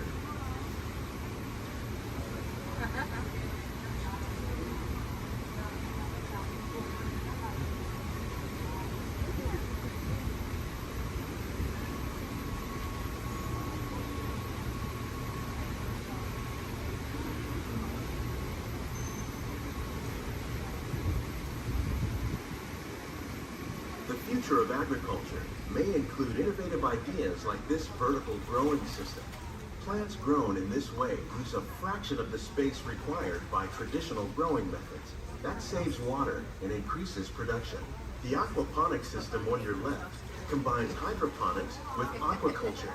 The fish provide a natural source of fertilizer for the plants, and the plants help keep the water clean for the fish.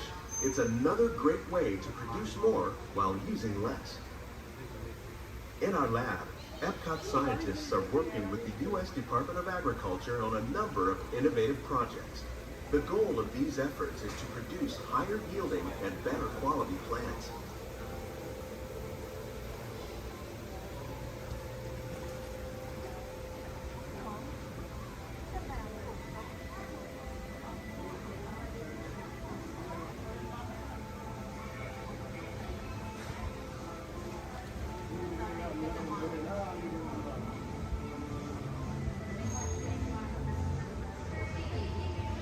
These greenhouses represent just a fraction of the work being done worldwide to produce bountiful harvests for our growing population. Scientists, Farmers and even backyard gardeners are doing their part to improve the quantity and quality of foods that we all rely upon.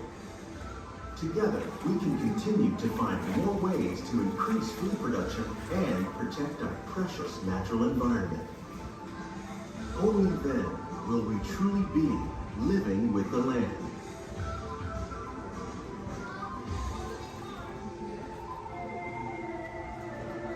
On behalf of Walt Disney World, we hope you've enjoyed this unique journey through our living laboratories. If you'd like a closer look, then check out the Behind the Scenes walking tour. It's a chance for the whole family to get up close and personal with the plants and growing techniques in our laboratory. Please keep your hands and feet inside the boat and remain seated until the boat comes to a complete stop.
Magic Kingdom. Passengers will stand by to board.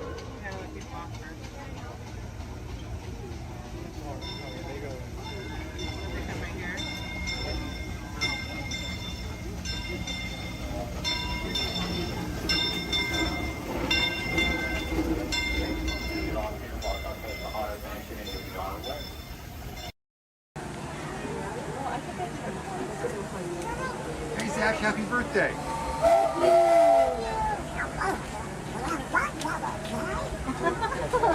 Who's that?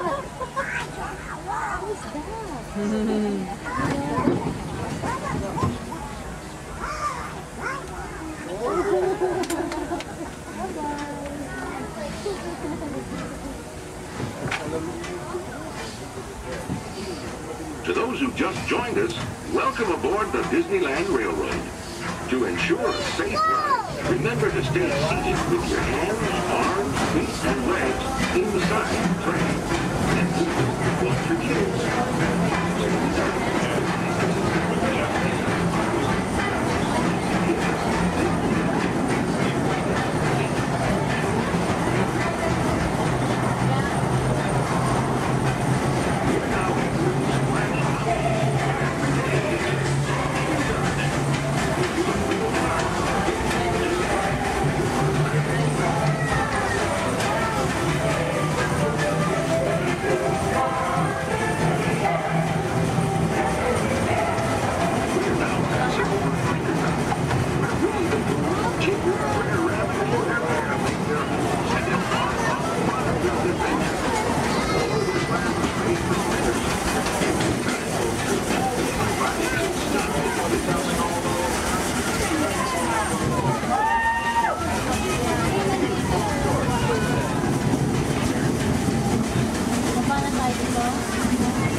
boys and girls, we're on our way to Toontown Depot. Now we're going to stop for all the attractions in Fantasyland, Toontown, and then we have our Fantasyland Theater, where your princesses can meet our princesses. They can ask all the questions they like, and they can send as many pictures as they like.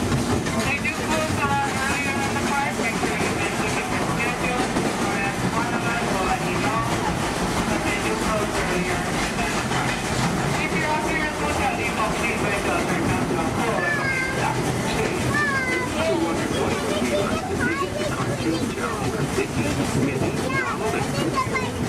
Well, just a few minutes to find out for yourself. Next stop is Toontown Depot, official train station for Big Toontown. This is also the next stop to Magic Kingdom, where you'll find many of your favorite Disney animated characters and stories. If you'll be leaving us here, please wait until the train comes to a full stop. Remember your personal belongings, then step carefully from the train. Y'all have fun and say hi to Mickey for me. For those of you continuing on with us, we'll be resuming our trip in just a moment. This is Toontown Depot.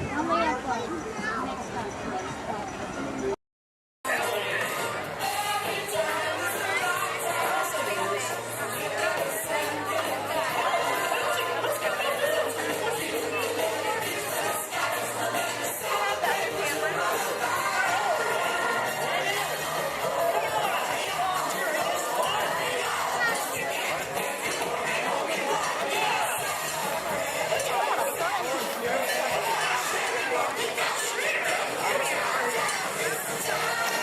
You have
to strip them off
Military travelers must have a current passport and the necessary visas prior to leaving the spaceport.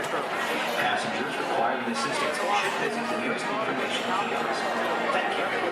Star Tours is now offering convenient daily departures to the exotic moon of Endor. Come spend an afternoon or the entire day with the lovely Walt in their charming tribal villages. It's a fun-filled visit that you and your family will remember forever. Just ask for the Endor Express, available only from Star Tours. Non-stop flights leave every few minutes, so don't delay. Visit Endor today.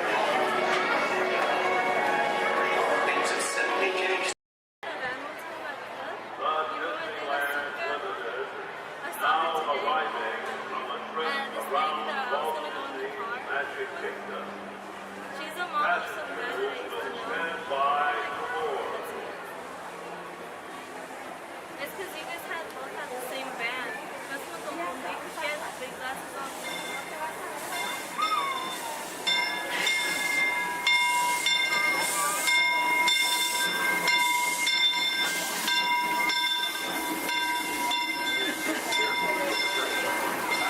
We'd like to thank those of you who've been with me on the Grand Circle Tour of Disneyland. We surely hope you enjoyed your travels with us and see a character see the train. I'd especially like to thank those of you who've been with me for the Grand Circle Tour of Disneyland. We surely hope you enjoyed your travels with us.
This is Disney's Port Orleans French Quarter Resort.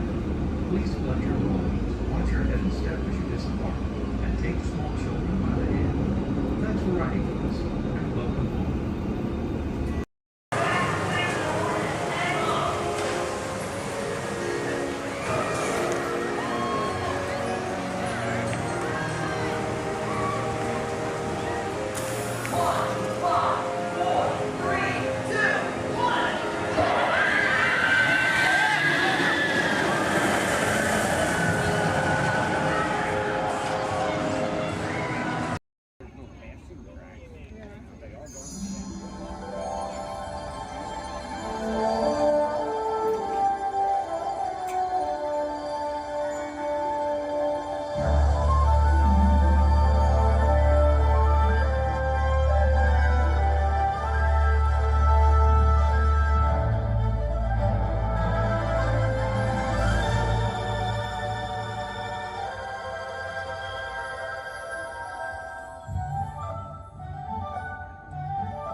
you take your next steps into the future. We hope you'll continue exploring, creating, and discovering wherever you go. Remember, it only takes one little spark of inspiration to unlock the possibilities of tomorrow. From all of us here at Epcot, we wish you a wonderful evening and a safe journey home. Thank you and good night.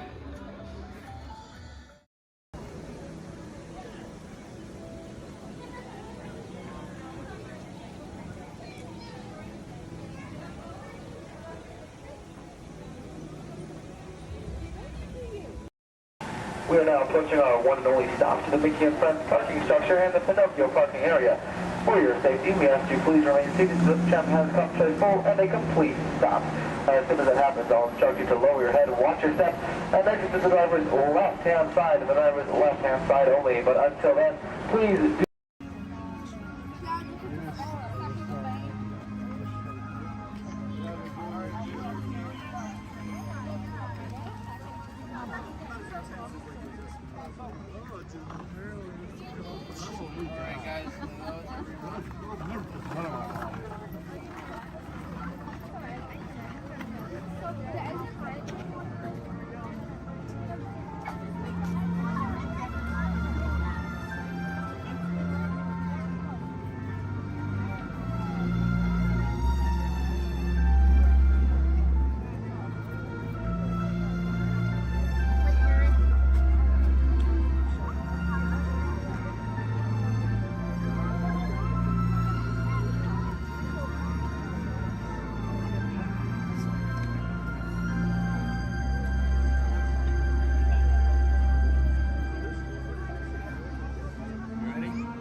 Por lo menos nos vamos bien.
everyone, please maintain personal distance from the train's motion. As far as appeals for children, if you ask you want to please let me go to the side of the bench. And a motion to the crowd to maintain. Here we go. I'll do it.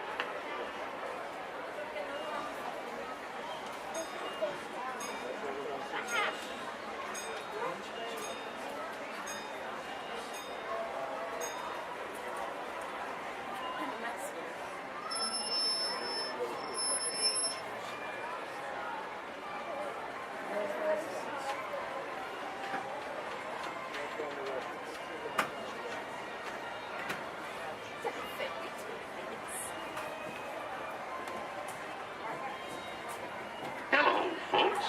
Welcome aboard the Disneyland Railroad. We're now embarking on a grand circle tour of the Magic Kingdom, with stops at New Orleans Square, Mickey's Toontown, and Tomorrowland, followed by a visit to the Grand Canyon and Primeval World. We got a lot of traveling ahead of us, so remember, for a safe trip, you need to stay seated, keeping your hands, arms, feet, and legs inside the train.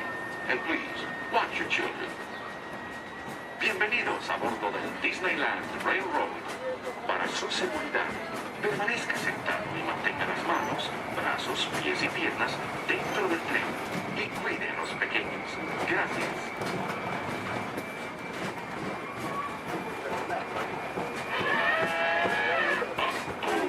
Did you folks hear that?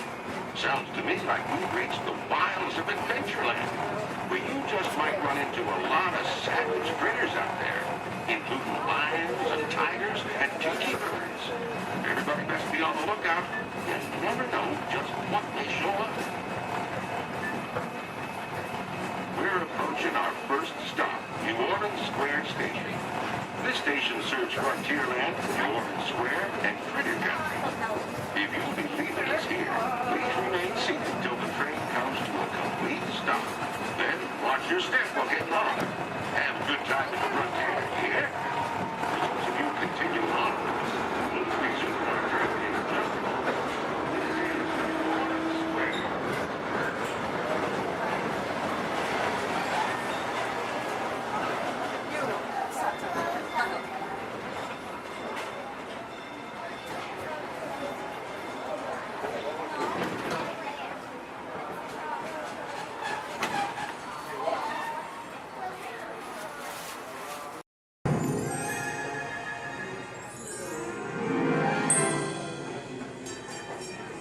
Ready?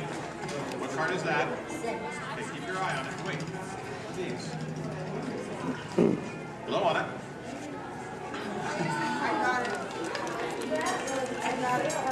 Hello and welcome to Disneyland's 50th anniversary celebration. For this truly historic event, no ordinary host would do. No, the Disney folks wanted someone who's been here from the beginning. They wanted a household name. A name that means family entertainment. Donald, calm down. You're just too animated. I'm referring, of course, to me, Steve Martin. Oh, really? Well, I don't remember him calling that show the Donald Duck Club. Now just waddle along.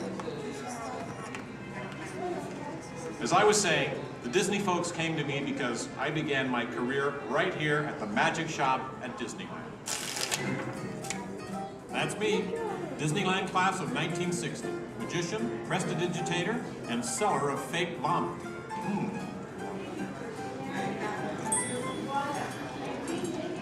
So young Steve Martin starts performing magic here, and lo and behold, they start calling the place the Magic Kingdom. Coincidence? I don't think so. But right now, I'd like to introduce you to the man who started it all, Walt Disney. Walt, tell us how it all began. Now this is the original, so we get from the original show here at Disneyland. And then, So we start out yes, it was Walt planning him, and then when they taking the merry-go-round, we went to different places. As I sit there, Sit down, please. Eat peanuts. I felt that this subject usually parents and the children could have fun together. Great idea. So that's how Disneyland started. I'll take it from here. Oh, yeah, and I did not This work priceless with artwork shows the first design for Disneyland. A small park that would have been near the Disney Studios in Burbank. It's sweet, isn't it? But he couldn't stop there. Not Walt. He wanted a world of the future, an exotic jungle, a wilderness frontier. This is just the most rare and valuable piece of art in the Disney archives. It's the painting that sold the concept of Disneyland to the bakers. was a painting. You got us really. Thank you, and just get this lobby just open this morning, so you were here day one. It's just open today. Then Walt heard about an orange grove in Anaheim. Thank you. Thank you, you're welcome. An hour away from any major city, at the end of a dirt road. Talk about impossible dreams. If I could take you back in time. Wait a minute. What am I saying? I'm a magician.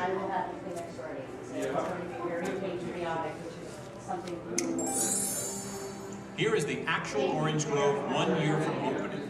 And that's actually Walt Disney in the actual orange grove. Let's listen in on his top secret plans. 1, 2, 3. Aha! Some sort of code. I get it. Walt also had a code for all the trees on the property. Red ribbons for the big trees he wanted to save for Disneyland, and green ribbons for the ones he wanted removed. But, as fate would have it, the bulldozer driver was colorblind! Oops. So, Disneyland, less than a year from opening. No one, in their wildest imagination, could ever build an entire theme park here in just 1 year. Yeah, I'll show ya. Watch this, Magic Boy. That kind of sound.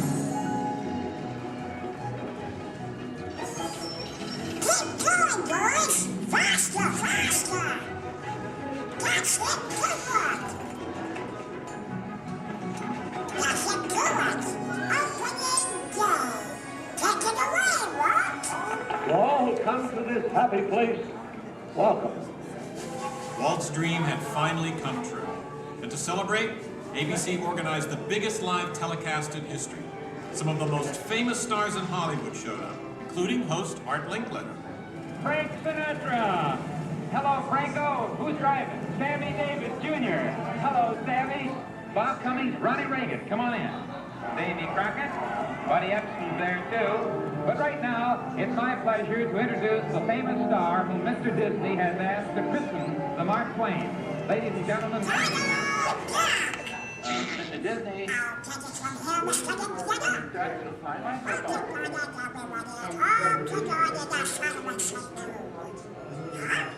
Hey, what's the big idea? I'm translating. Nobody can understand what you're saying. You can't do. Cannot. Can. Not.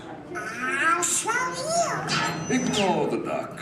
As I was saying, the lands that America saw on the Disneyland television show became real.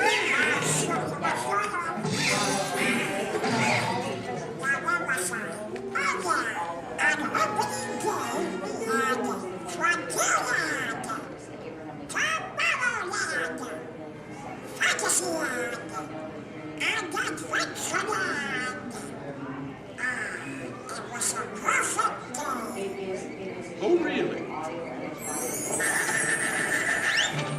I wouldn't say perfect. It was 100 degrees in the shade, and the freshly poured asphalt was still wet. 11,000 people were invited, but 28,000 showed up. Newspapers predicted the worst for Walt and his park, and only 90 days later, 1 millionth guest walked through the gate. Disneyland not only survived, it thrived.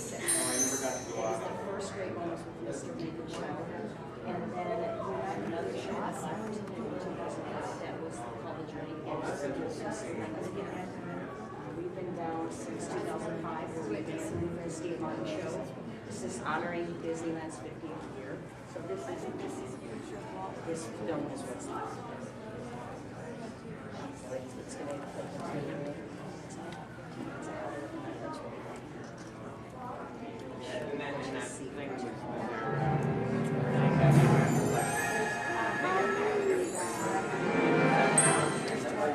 wanted the magic of Disneyland to begin as soon as you walk through the gates. And your first stop was this turn-of-the-century street inspired by the small town where Walt grew up. He felt so at home here. He even had an apartment built for himself above the fire department, and it's still there today. Walt paid tribute to his father in one of the shop windows. In others, you'll find some of Disneyland's most important contributors. Nice try, Donald. Many shops have come and gone here over the last 50 years. Gone is the working pharmacy, and gone but not forgotten, my favorite, Hollywood Maxwell's corset shop, better known as the Wizard of Bras. Yes, Disneyland is filled with nostalgia and memories, but that's only part of the magic. Let's not forget fantasy. Ah, hear that? When you wish upon a star, your dreams come true. For Walt, that was the very essence of Fantasyland. Of all the lands, this was closest to Walt's heart.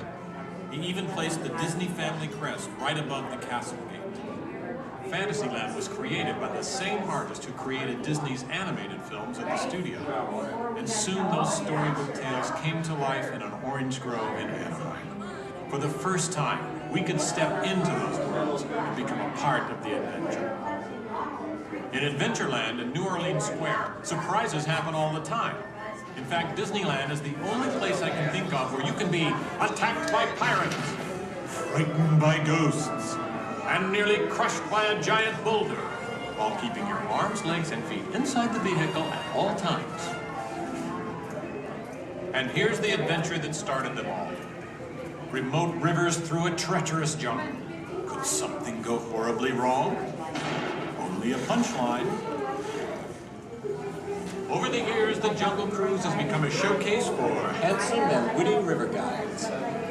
Oh no! That big elephant is coming up to us and it looks like he's going to squirt us! Everyone in the back, get down! Don't worry, it never happens.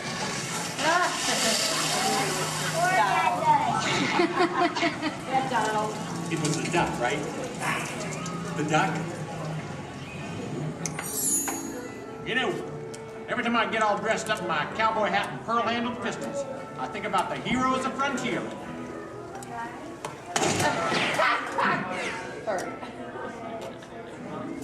You see, Walt believed it was important to pay tribute to the pioneers who blazed a trail across frontier America. And I agree. Especially when it involved saloon girls and blazing six-guns! In Frontierland, you could meet popular Disney heroes of the day, like Davy Crockett and Zorro. For a while, there was an authentic American Indian village. And in the little mining town called Rainbow Ridge, you could board a mine train or pack mule to explore nature's wonderland.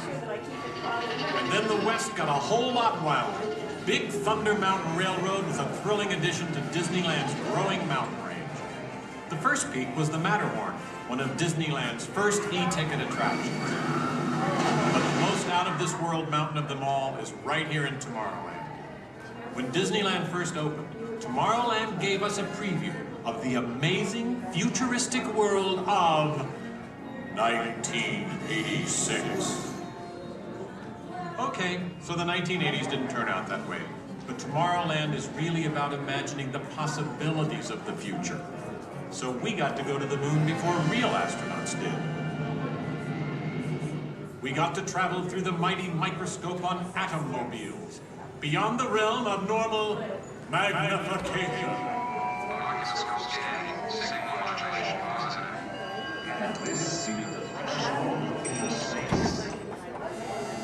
Tomorrowland has always been a showcase for new ideas and new inventions, including one of Walt's most famous. Audio animatronics? Right, audio animatronics. And this technology wasn't just for the birds. Walt's idea got better and, as always, bigger. With my new wash day marble, it takes only 5 hours. Not only could these robotic performers talk and act, they could jam. Hit it, boys!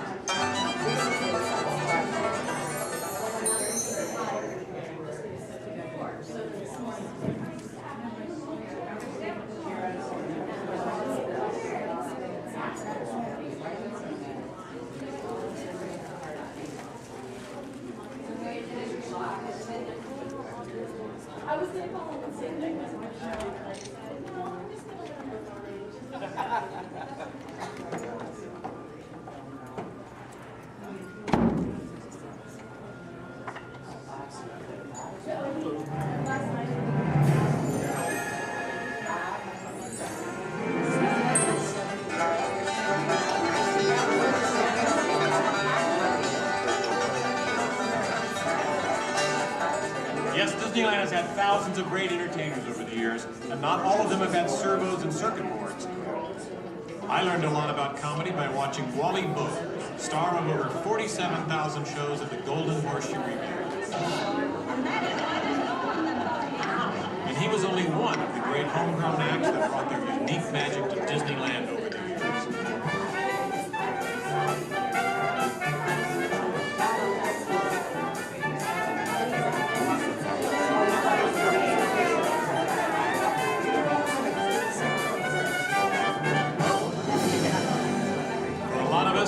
Disneyland's best magic trick happens every day at dusk, when all the lights come on and the Magic Kingdom is transformed before our very eyes.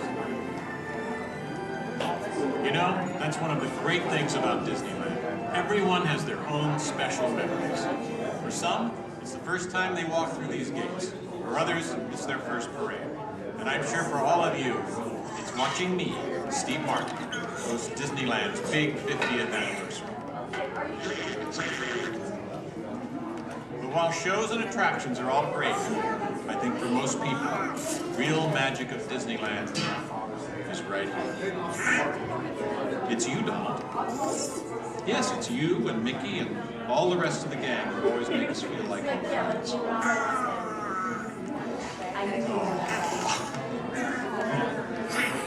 Shall we? Let's do it! Goodbye, everybody. You know, I have to admit, you would have made a perfect host next to me.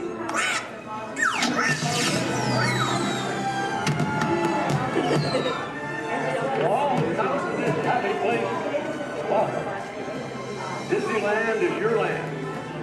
Here age you live fond memories of the past. And here youth may savor the challenge and promise of the future.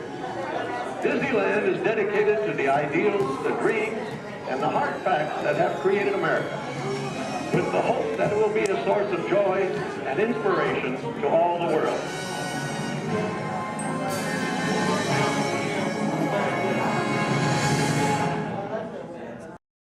Good evening, friends. Look around you. There is a special magic that flows through this land. A magic of fantasy, swirling with pixie dust, made more brilliant by the light that lives within you.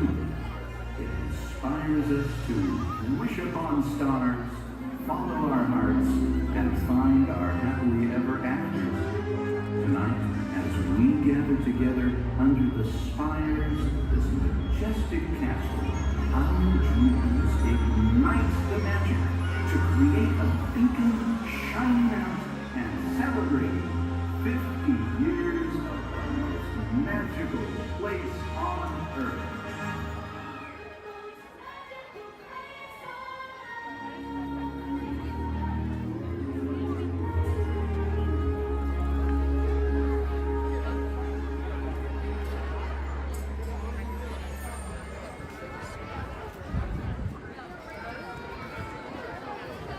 The eye chart to test your vision. Now, all together, if you would please read line 3. With F-I-G-M-E-N-T, you can see things differently. Sure, you can see with your eyes, but imagine what you could see if you used your imagination. Follow the bouncing figment. One spark of light can light your fancy. Your mind sees more than what your eyes see. Your sense of sight can make your fancy fly. There's more to sight than meets the eye.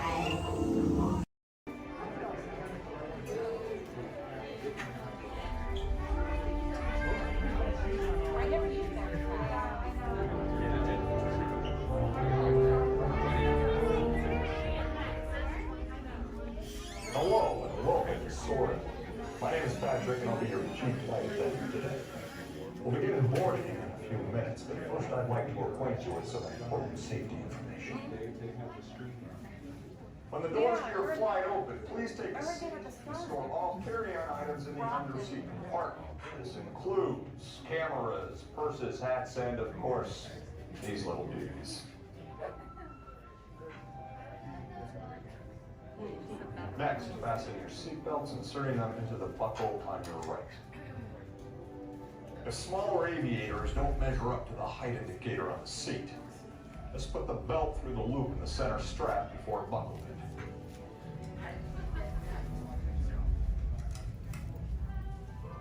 Nice work, pal. Soon you will be airborne. So if you or your little aviators have a fear of flying or of heights, you might want to wait for your party to arrive. Okay, let's review. That is seat belt, carry-on item, safety strap, fear of heights, keep your hands and arms inside at all times. Anything else? Yeah.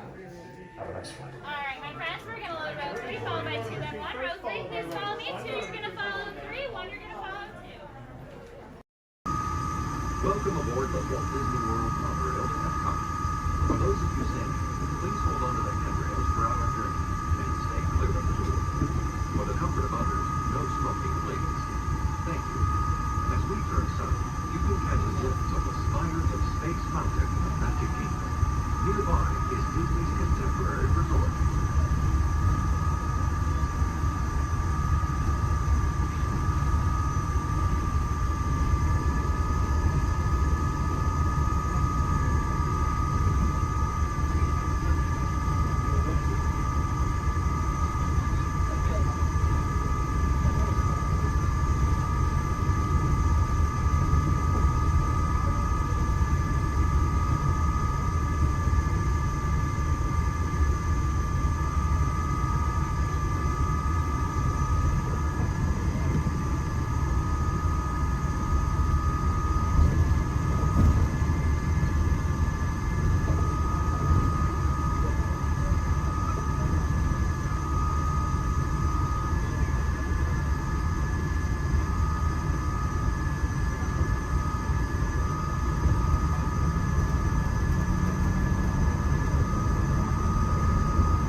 Welcome. These words are sure to inspire. If you're looking for an exhilarating sensory thrill, step into Mission Space, where you and your flight crew can sign up for one of 2 out-of-this-world missions. And just next door is the new Space 220 restaurant, where you can lift off and enjoy stellar dining in space. At Test Drive, you can experience the exhilaration of test driving a vehicle all under the fastest ride ever created in Walt Disney World. Across from the Disney World Showcase, you'll find representatives from the Postmaster, making this a truly international experience. Some exciting new adventures from around the world are coming to France, Canada, China, and the United Kingdom. Join us tonight at the Lagoon to celebrate together during the nighttime spectacular. There's even more for you to explore, and you come around the world with a package of attractions. Inside those glass pyramids, unleash your spark and journey into imagination with figures and experience your favorite short films like never before at the Disney Pixar Short Film Festival. Next is the Land, where you can celebrate Earth's rich diversity. The Land is also home to Soarin', a free flying adventure across the wonders around the world. Here in the seas, you'll be able to meet some of your favorite undersea pals from Disney Pixar's Finding Nemo. We're approaching the Epcot monorail station. For our smoking guests, there are designated smoking areas just outside the park. Please hold on to the handrail and stay clear of the doors until the monorail stops completely and the doors open. On behalf of the cast of the Walt Disney World Resort, welcome to Epcot.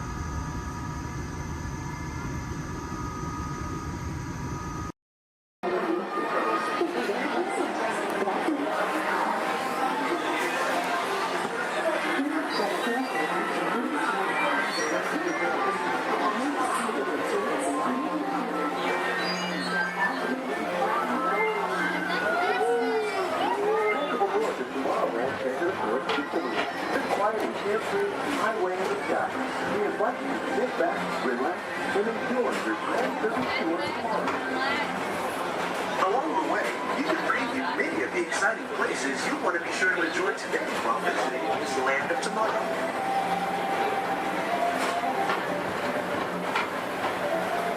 The People Mover is the perfect vehicle for people watching, so keep your eyes peeled. You never know who you might see.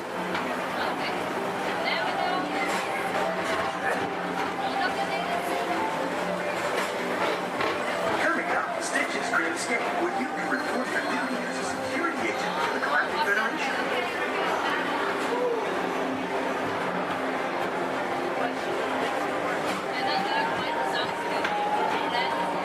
Your missions to keep Big 366, the biggest little mischief maker in the galaxy, under control.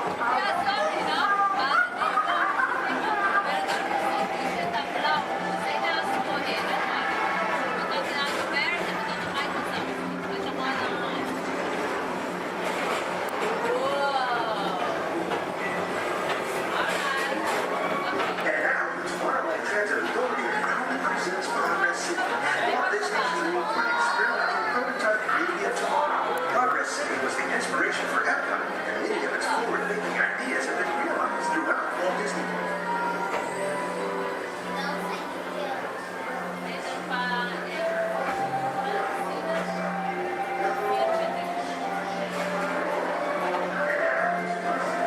If your future includes shopping, then you'll want to visit Lindy Star Traders, where you'll find the greatest goods from around the galaxy. That's right! It's out of this world! Come on!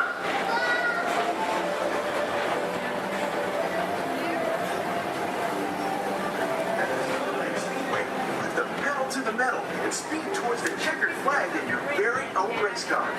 Young or old, this is your chance to drive in the fast lane without worrying about getting a speeding ticket.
Attention Mr. Morrow, Mr. Tom Morrow. Please contact Mr. Johnson in the control tower to confirm your flight to the moon.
Welcome back to Tomorrowland.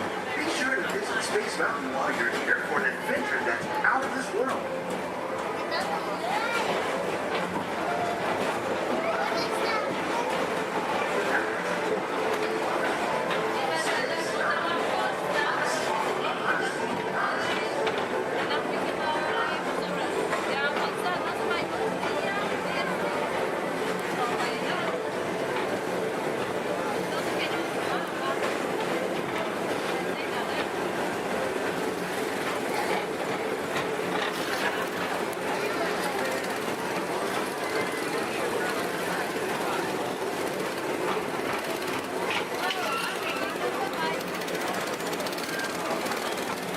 For a different high-flying adventure, how about the Astro Orbiter? Fly with your own spacecraft as you take a spin around the planet and ascend to otherworldly heights.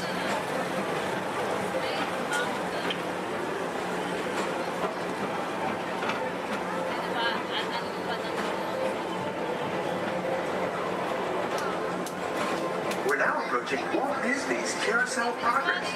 Inside this rotating theater, more families welcome you into their homes of yesterday and today, starting way back at the turn of the 20th century. First presented at the New York World's Fair, this legendary circular theater celebrates the progress that has made our lives better. It's a perfect reminder that there's always a great, big, beautiful tomorrow shining at the end of every day.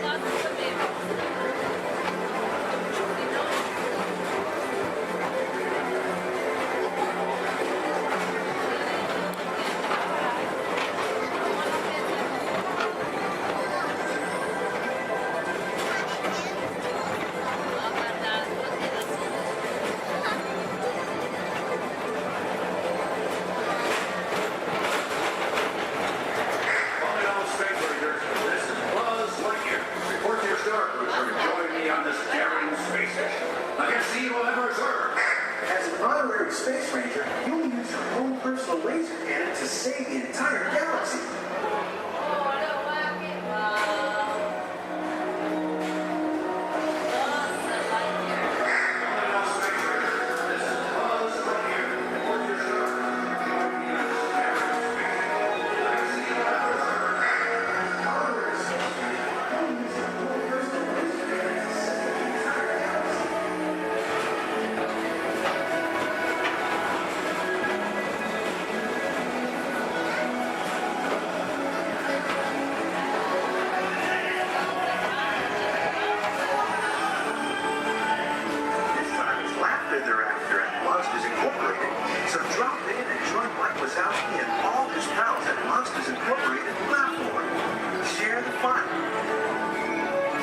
Enjoy the rest of your day and have a great, big, beautiful tomorrow.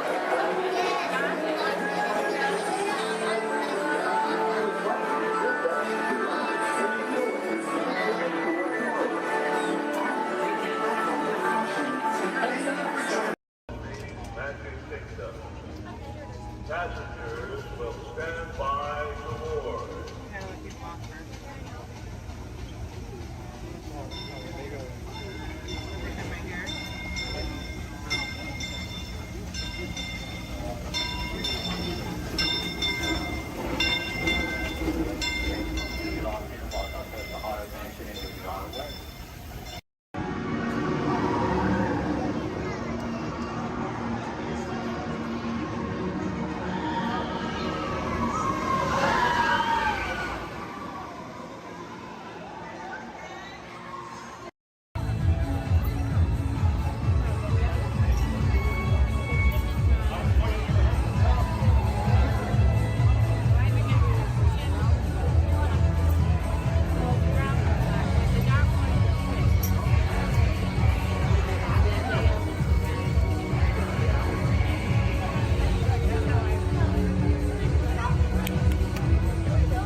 Hello. The seatbelt check is around the corner. For your safety, remain seated with your seatbelt fastened in your hands, arms, feet, and legs inside the vehicle at all times. And please supervise children. Thank you. La estación de control de cinturones de seguridad está a la vuelta de la esquina. Por su seguridad, mantenga sus manos, brazos, pies y piernas dentro del vehículo y cuide a los niños.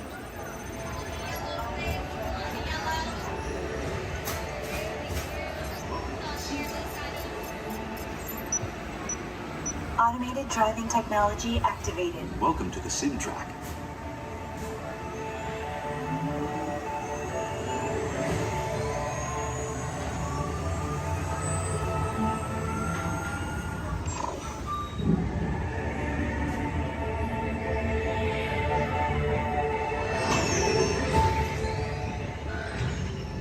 We'll begin with the capability test to see how your vehicle designs perform under challenging weather and surface conditions.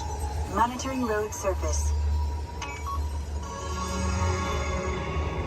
Connecting to OnStar.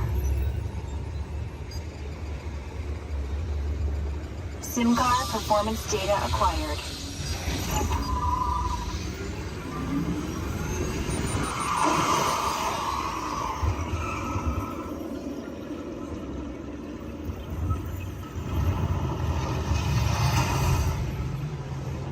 Let's see how your designs hold up now. Commencing SIM car off-road and extreme weather sequence.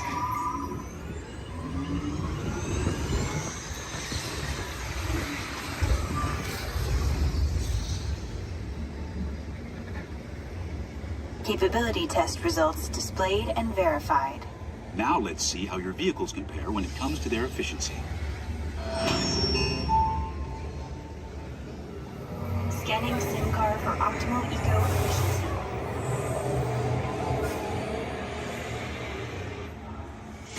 Engaging eco-scan for aerodynamic efficiency.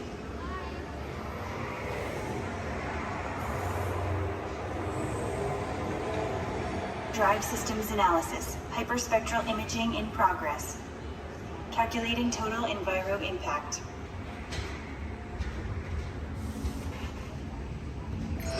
Commencing responsiveness test. Okay, the responsiveness data is now being synchronized. Automated driving technology verified and active.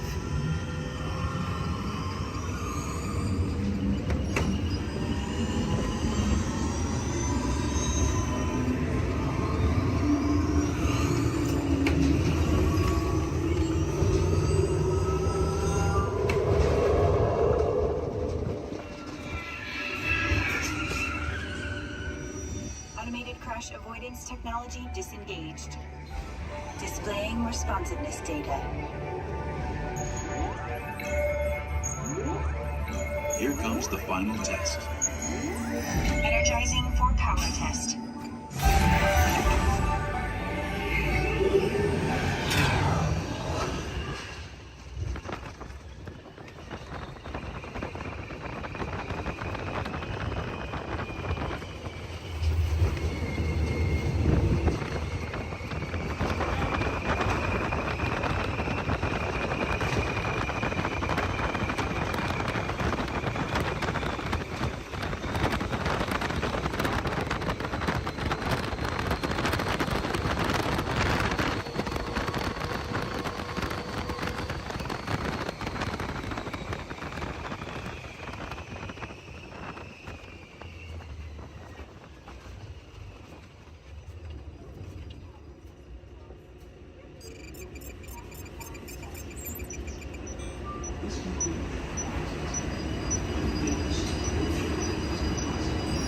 Displaying power test results.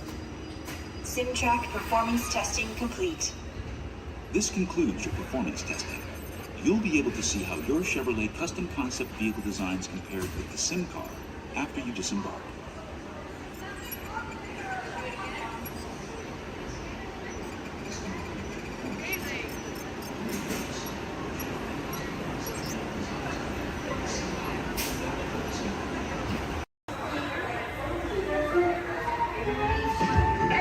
Keep your eye on Jack. No problem, darling.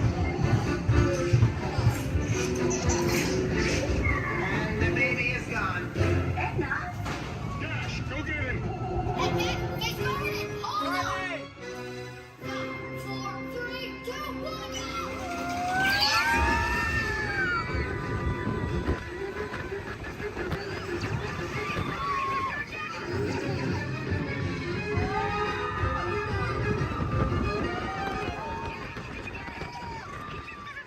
The baby has teleported to the next tunnel. Got it.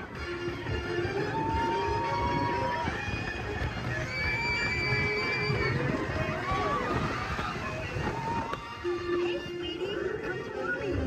No, don't go, sweetie. Oh,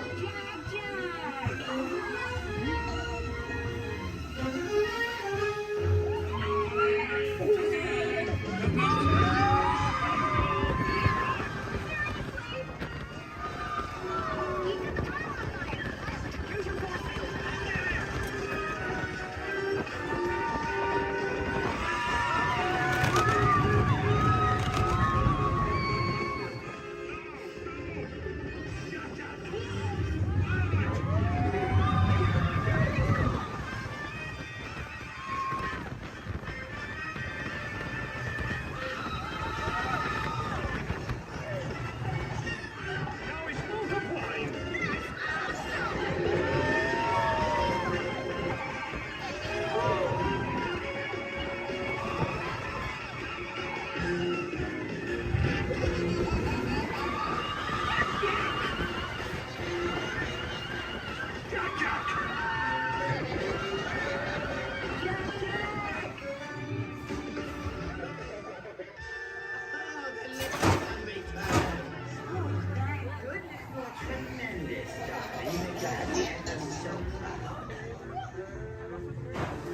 Sorry that got a little crazy. Babies can be unpredictable. Yeah, Mom. Super babies. Please remain seated until the coaster comes to a complete stop. Remember to gather your belongings. And safely exit area. Have an incredible day.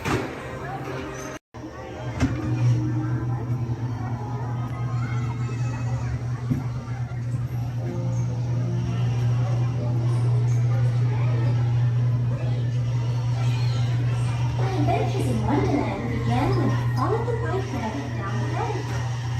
All of a sudden, I fell. Down, down, down. Looking for White Rabbit? Wow! See for yourself. Oh, Mr. Rabbit, wait, please. He went this way. No, that way. Okay, just say hello. Goodbye. Okay.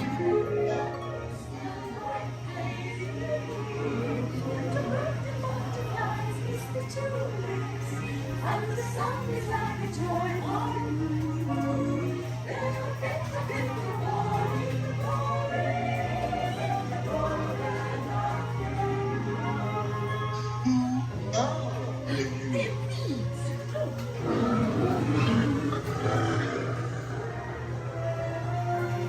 Now this is curious. I wonder if the rabbit came in here. I'm not sure. Where I am, you do. Wait! Don't go, please!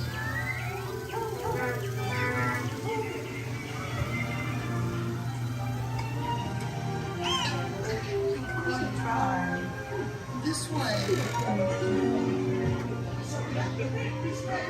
The making of us is ready. And make a cheery shake. Because we know they'll cease to grow. In fact, they'll soon be dead. No, and yet we go ahead. Making the roses red. You can't give up on science. Royal Majesty, the Queen of Hearts, and the King. Shall we play croquet? Rule 42, the Queen always wins.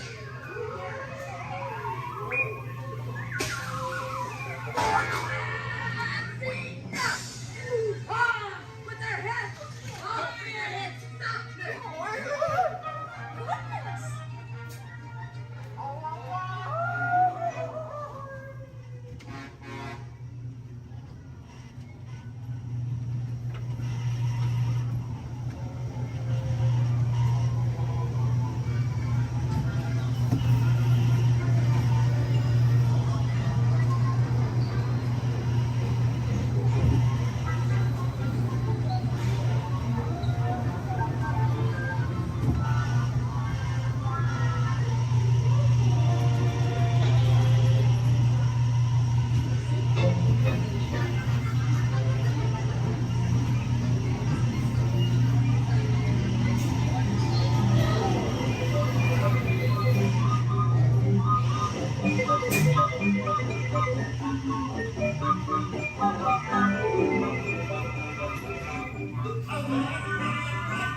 Orbiter is now beginning its descent.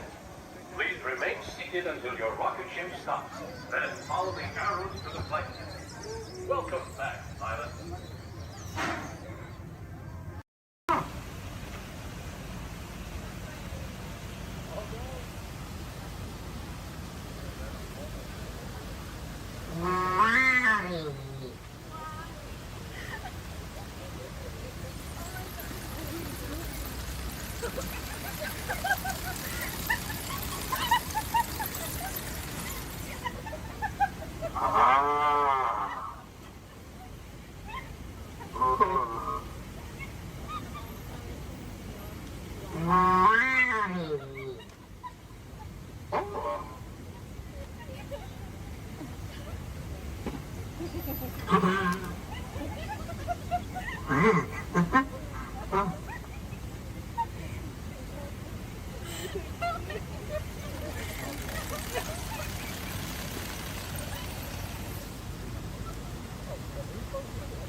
Welcome, y'all. Let's meet up with Louis and find some musicians for our party. Look out by you, here we come.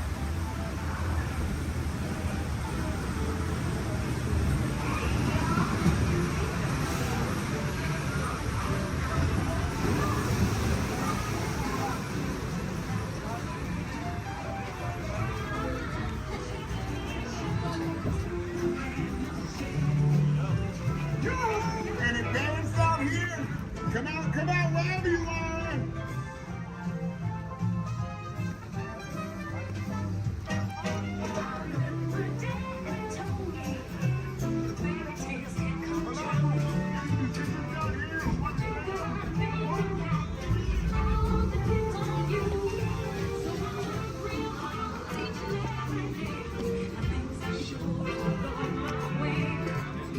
Just doing what I do. Look out,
play at the park, but we've got to keep searching high and low.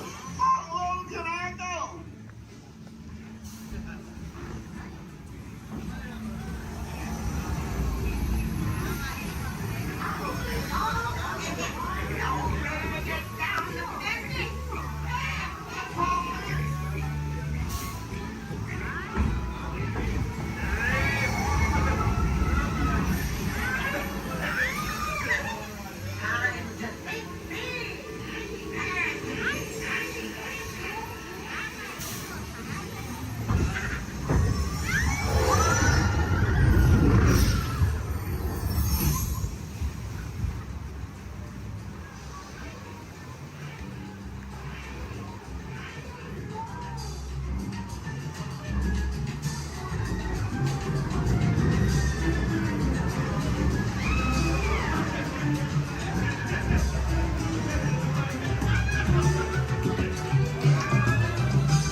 what it is without you.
You know what? We won't spoil the surprise, but we can promise you this.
everybody is out there. Yes, friends! It's time for the official World Championship Color Competition! Okay, it's time to break up into teams, and these colorful friends of ours will be our team captains. So first up, let's decide who's on Genie's team. So this big group of people right here in front of me, including you in the center, I want you to think like a genie and yell, abracadabra, on the count of 3. Are you ready? 1, 2, 3! Oh, come on, I said like a genie really loud this time. Ready? 1, 2, 3! Great! You guys are now Team Genie. Blue is the bomb! Oh, really? We'll see about that. Everybody back here hanging out with Mike. Let's collect some scream power. I want to hear a big green team scream on 3. Ready? 1, 2, 3. Fantastic! You guys are all now Team Wazowski. Good job, everyone! I'll be keeping my eye on you! Eye! Get it? Yeah, we get it, Mike. All right, now everyone around Lumiere, I want you to throw your candlesticks up in the air and wave them from side to side and make a little noise. Come on, guys. Oh, you can be louder than that. Come on. All right, you guys are now Team Lumiere. Merci, I am touched! All right, now everybody way over there by Tigger, and that includes everybody on the bridge. Let me see you jump up and down and make some noise. Perfect. You guys are now the Tigger team. That's terrific! Okay, looks like we have one team left. So everybody over here around Sebastian, and that includes everybody way over there. Let me see some booty shaking, and let me hear you. Yeah, man! Move those tails, please! Shake it! That's right, you guys are now Team Sebastian. I love it! Okay, does everybody know what team they're on? Do you know who your team captain is? All right, it's time to get the color competition started. And hey, if you don't know what team you're on, just pick one and join along, all right? All right, take it away, Emily. Okay, you guys, so what we're going to do is we're going to teach you part of an awesome song from the movie Tarzan. Then we're going to have each team help us out by singing it one at a time. Then we'll pick a winner. All right, let's hit it. Okay, so I'm going to say something first, and then you all repeat after me. Are you ready? Let's do it. Say do. Bop. Bop. She. Do. Do. All together now. Do.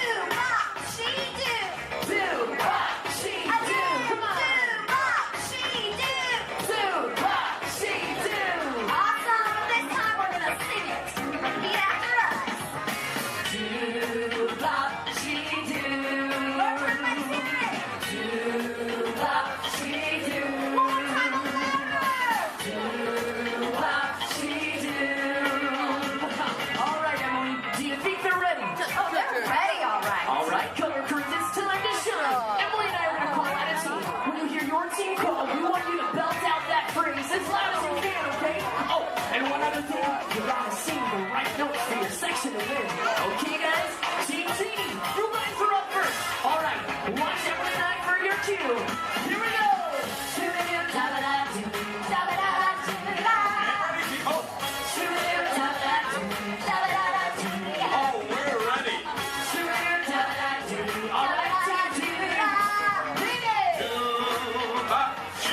But tonight's winner is Team Lumiere! Congrats, Snooki, the winner! Congratulations. Actually, you know what? You all did such a great job. Your winner's in my book. But hey, now that everyone's in the room, let's really get this thing going! Welcome to the celebration. It's a jubilation. It's a carnival. People in the streets are dancing. No time for all dancing. It's a carnival. Oh, the secret lights are flashing. Their eyes are laughing. Into your dreams. This is fantastic! It's so magic and a mystic music of the carnival. No one can resist the magic and the mystic music of the carnival. Let's keep this energy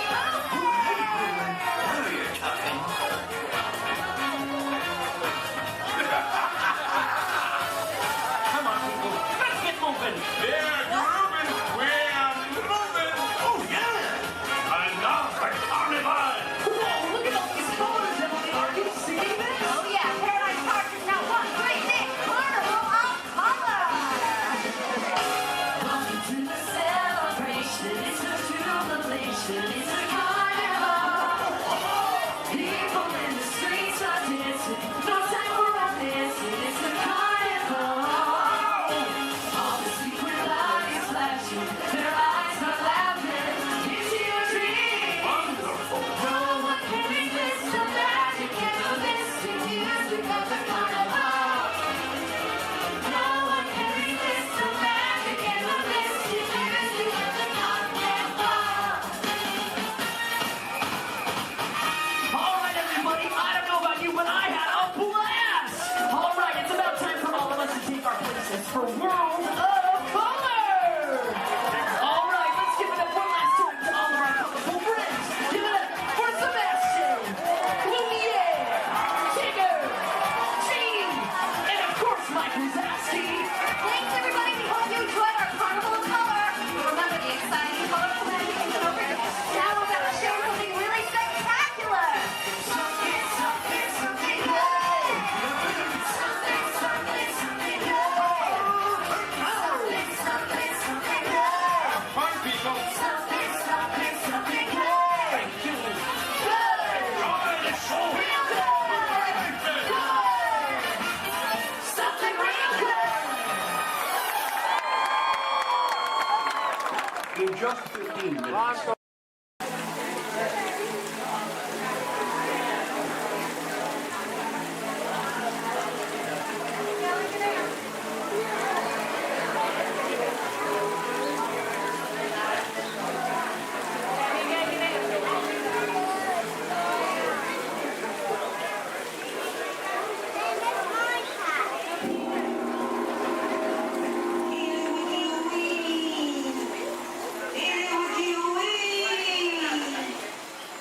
Spirits of the tropics, heed our call.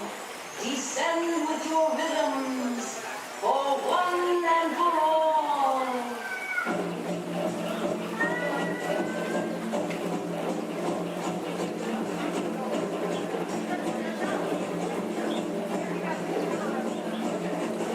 Colors of fire, daily by me, transform our pool to an ocean of flame.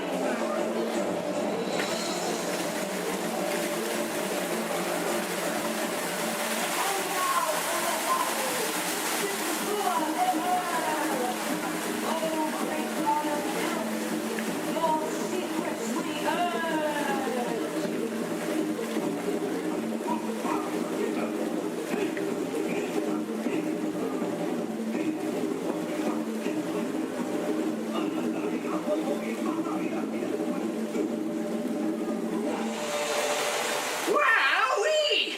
Phew, that's almost as much fun as New Year's Eve in the orange groves. My word, we did get a mite carried away, huh? Yeah. I say, look out there across the water. It appears we're a bit of company. Law me, yes. Welcome, you all. Permit us to introduce ourselves. My name is Claude, and my loquacious cousin over here is... I'll introduce myself if you don't mind. see now. It's right on the tip of my beak. Clyde, bird brain. Oh, yeah. I'm Clyde Birdbrain. Yo, I say, perhaps you good people have never conversed with toucan birds before. Well, neither did we, till one day we discovered this magic sunshine pavilion. By Jove, yes. I remember just how it happened many, many bird baths ago. There we were in an explorer's launch on a mysterious river in deepest Adventureland. Off in the distance comes the fierce roar of an African lion. And as we round a bend in the river, a huge bull elephant bellows forth in protest of our intrusion. Suddenly, the treetops explode in a frenzy of outraged birds. Oh, come, you can jolly well do better than that. I can jolly well do one at a time.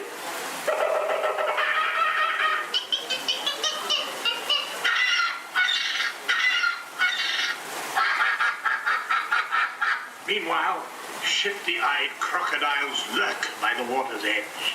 Lurk, lurk, lurk. And the giant python slithers down from an overhanging limb. What's happened? What's wrong? I can't stand snakes.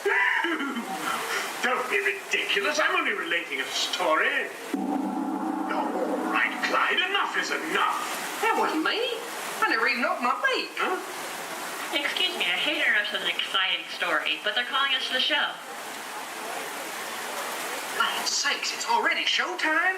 Land sakes, yes, it's already time for the show. And Claude, I do believe it's your turn to make the announcement. Righto. Ladies and gentlemen, boys and girls, gather up all your cameras, purses, and other articles, and now turn to your left towards the tall doors. When the drums begin, they'll open magically to lead you right into the Sunshine Pavilion. Is everybody ready?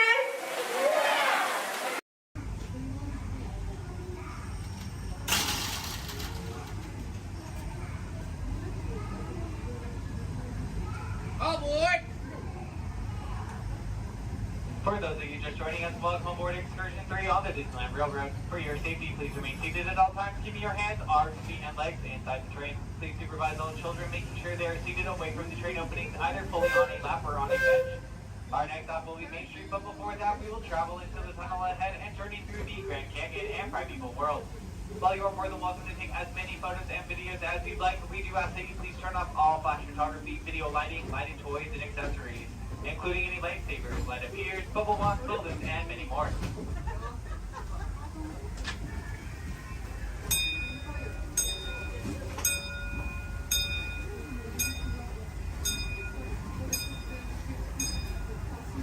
To those who have just come aboard, welcome. The next leg of our journey will take us from the fantastic world of the future to the breathtaking beauty of nature's own design, the Grand Canyon. For your safety, stay seated with your hands, arms, feet, and legs inside the train. Watch your children and no flash photography. Para su seguridad, permanezca sentado y mantenga las manos, brazos, pies y piernas dentro del tren y cuide a los pequeños. Por favor, no tome fotografías con flash.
Today.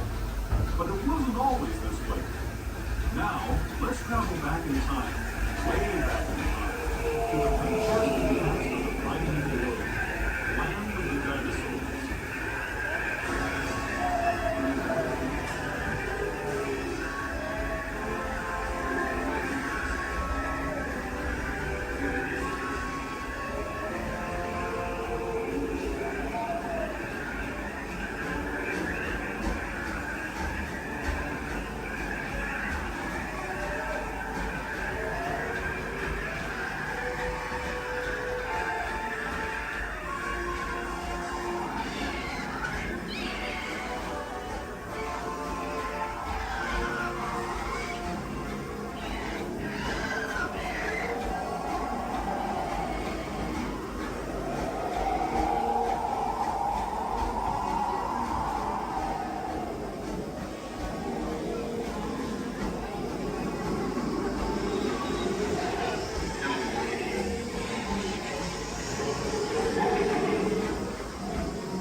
We're now returning to our own time and to Main Street Station, gateway to Disneyland. If you're leaving us here, stay in your seat until we come to a full stop. Remember to gather all your personal belongings and step carefully from the train. I'd especially like to thank those of you who've been with me. As we make our way back to Main Street Station, please remain fully seated until the train has come to a full and complete stop. As a reminder, Main Street Station has stairs. There are no ramps or elevators, so if you got right on the option or staying wheelchairs, only the station at the very bottom of the exit stand. This will be your stop for the down to Disney District Park exit and of course Main Street.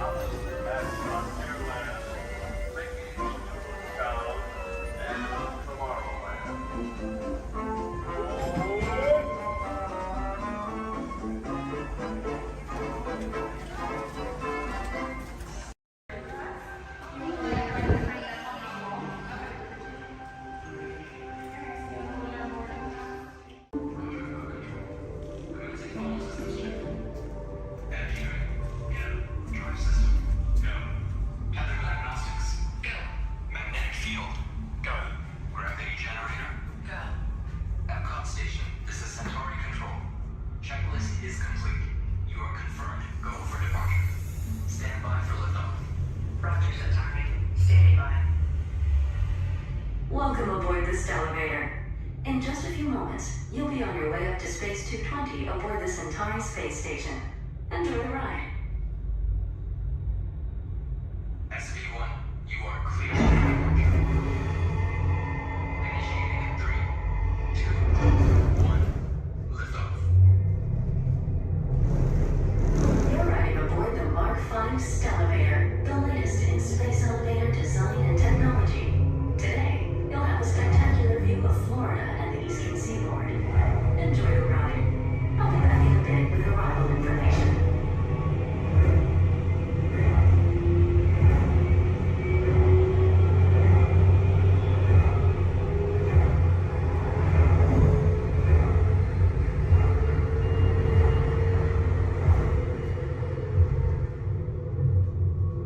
SV1, we are on our final approach. Roger that. If you look above, you'll see Centauri Space Station coming into view. Once we dock, gather your belongings and exit through the open air lock. A Space 220 agent will be waiting for you. SV1, cleared for arrival. Gravity generator active. Airlock activated. Docking complete.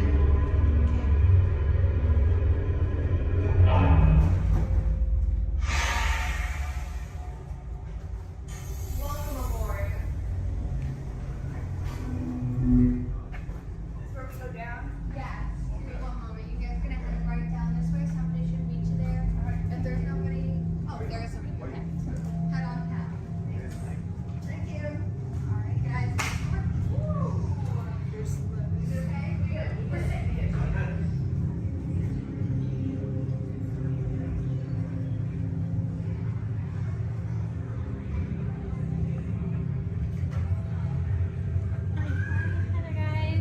have boarding pass? And what's the last name? Peace. Alright, for Joffrey? Yes. Alright, you guys can follow me. How was the trip up today? Was it good? Very good. Awesome.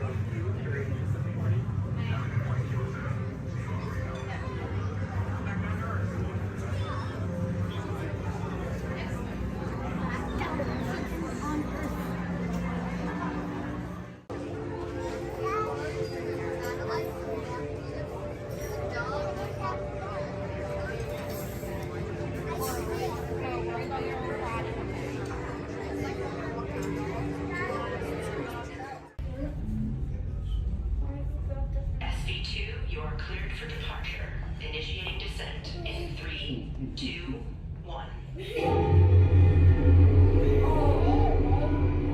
Your journey back to Epcot will be a smooth and quick one today, so enjoy the ride.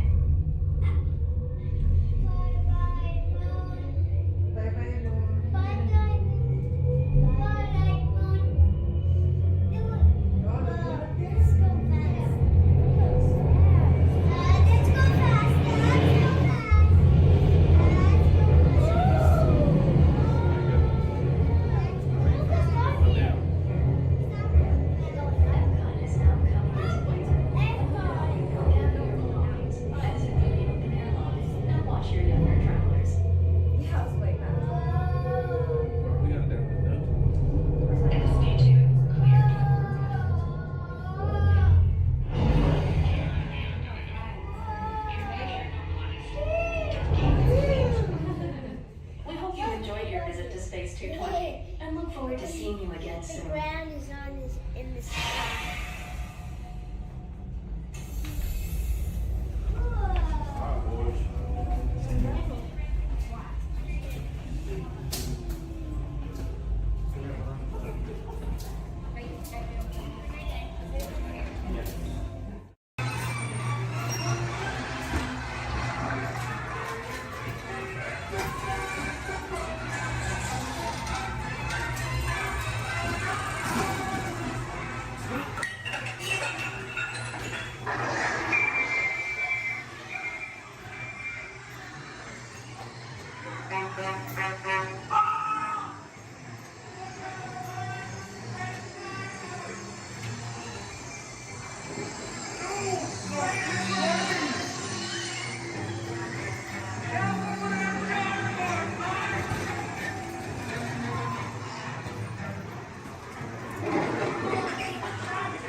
Thanks. What'd you say? Yeah, I said 3. You did? Oh! So I said, like, no. I knew though. Motion tracking, assigning individualized color profiles, web shooters calibrating. Woo! You there, Spider-Man? Oh yeah, where are you? On our way. Okay, please sit back and enjoy your ride until we reach speed and places faster. Wait, I thought you were going to start exponential. Yeah, faster sounds right. I got you, Dave.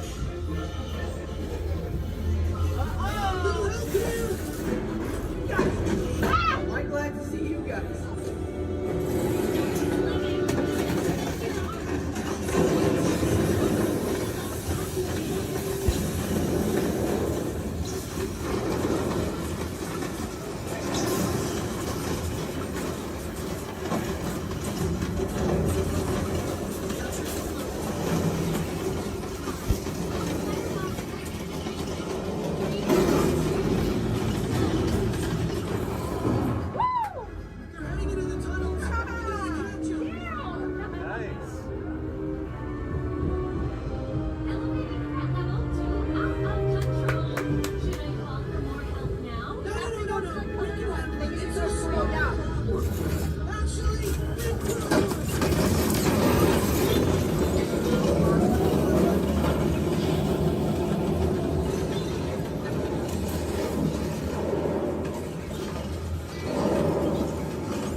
trigger a chain reaction. I think you're right. That should stop it.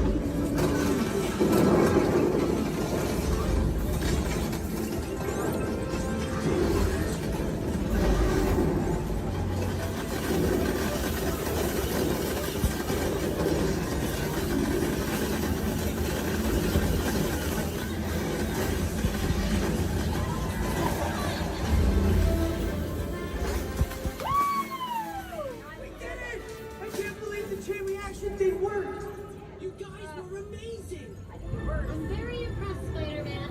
You really solved the problem. Well, we couldn't have done it without them. That was also your idea.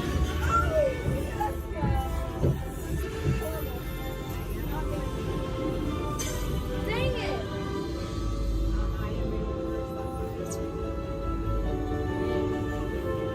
For your safety, please remain seated.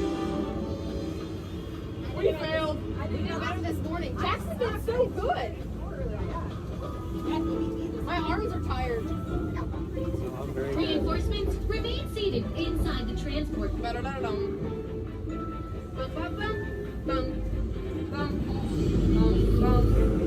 Hey, thanks for attending our open house presentation and preventing the destruction of the world as we know it. Please collect your wits and any personal belongings as you exit the vehicle. See you later. We might try to get her going, but I'm not going to go that way.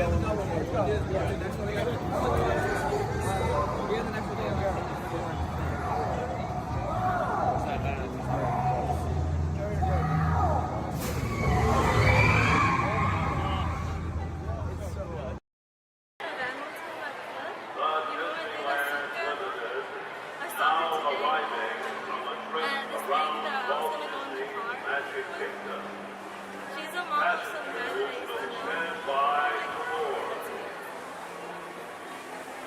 It's because you guys had both had the same band. That's what the whole big kid, big glasses on.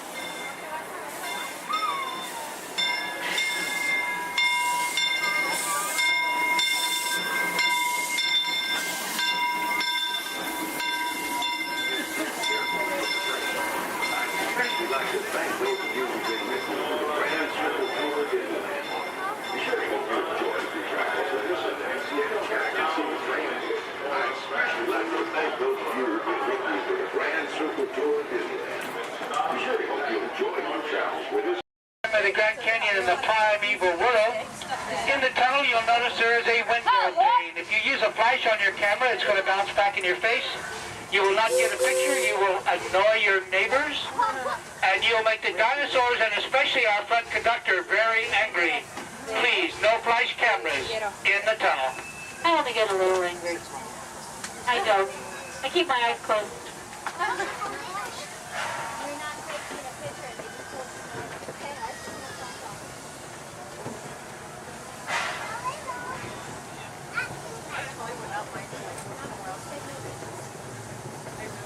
To those joining us, welcome aboard. The next leg of our journey will take us along the rim of the Grand Canyon. It's a mighty long drop to the canyon floor. So for your safety, stay seated with your hands, arms, feet, and legs inside the train. Be sure to watch your kids and no flash pictures, please. Para su seguridad, permanezca sentado y mantenga las manos, brazos, pies y piernas dentro del tren y cuide a los pequeños. Por favor, no tomen fotografías con flash.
we know it today, but it wasn't always that way. Right now, as we travel back in time, back to the fantastic primeval world, land of the dinosaurs.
We're now steaming back to our own time and to Main Street Station, gateway to Disneyland. If you'll be leaving us here, stay in your seat till we come to a full stop. And remember to gather all your personal belongings, including the young'uns if you got any, and step carefully from the train. I'd especially like to thank those of you who've been with me for the Grand Circle Tour of Disneyland. We surely hope you enjoyed your travels with us and that you'll come back and see us again real soon. For those of you traveling on, we'll be on our way again in just a few minutes. This is Main Street Station, Main Street, USA.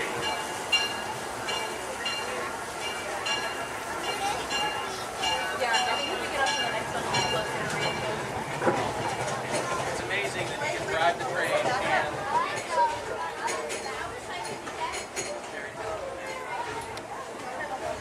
Step into the car. For your safety, remain seated at all times, keeping hands, arms, feet, legs, and other appendages inside your car. And please supervise younger beings. Stay clear of the doors, which will open and close automatically. Enjoy your journey. Para su seguridad, permanezca sentado y mantenga sus manos, brazos, pies y piernas dentro del vehículo. Y cuide a sus niños. Gracias. Please step carefully onto the moving platform, then step into the car. For your safety, remain seated at all times. This is the TTA Blue Line, non-stop service around Tomorrowland.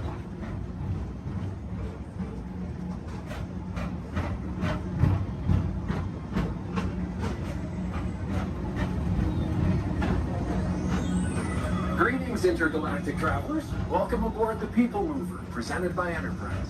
I'm Morak 5, your guide aboard this highway in the sky, the absolute best way to see Tomorrowland. And my stars, is there ever lots to see? From spacecraft to monster labs, there's really nothing like today in Tomorrowland. For your safety, if you have wings, jetpacks, or gravity polarizers, please do not take flight while on board. Thank you.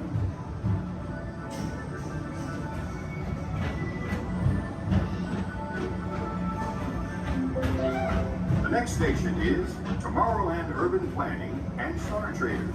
Transfer to the green and red lines. Don't worry, your express train keeps on rolling through the future, right by two of my favorite spots.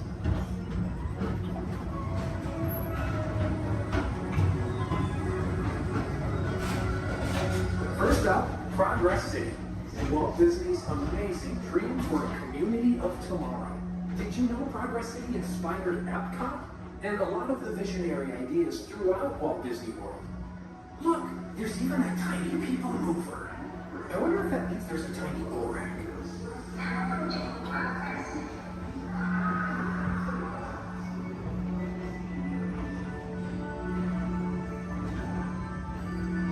On your right is Star Traders, home to the greatest goods in the galaxy. Except actual stars. Those are no longer sold.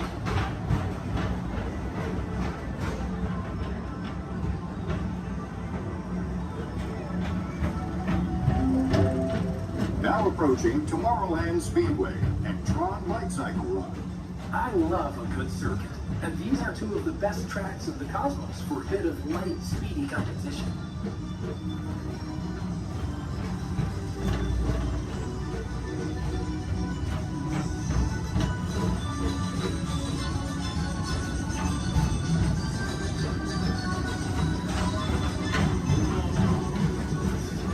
Attention all visitors from Galaxy M31. Please keep forward-facing tentacles clear of oncoming vehicles. Thank you.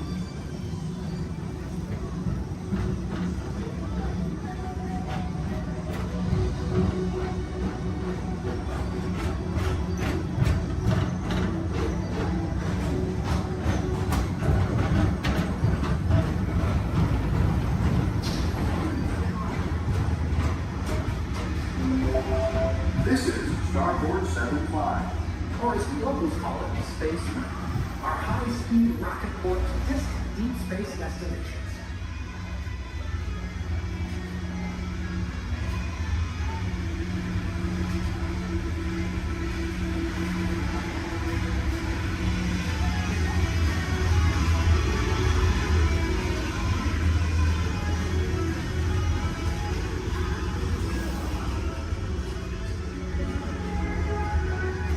Let relaxation wash over you at the most refreshing retreat in the galaxy, the coral rooms of Pisces 7. You H2O it to yourself. Book today.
Mr. Tom Morrow, please contact Mr. Johnson in the control tower to confirm your flight to the moon. Thank you.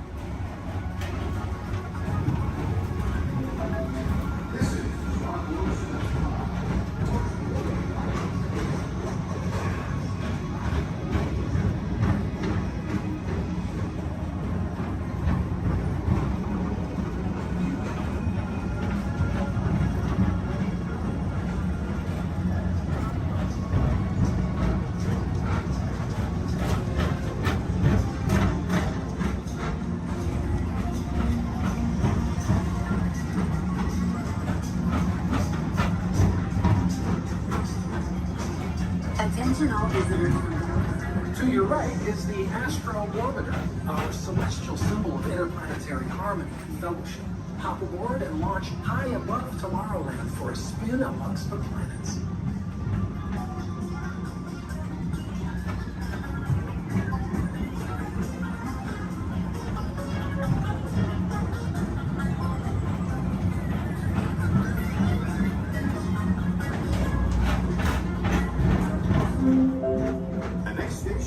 Walt Disney's Carousel of Progress. As usual, we'll keep moving ahead, and so does the carousel. Like progress itself, this theater...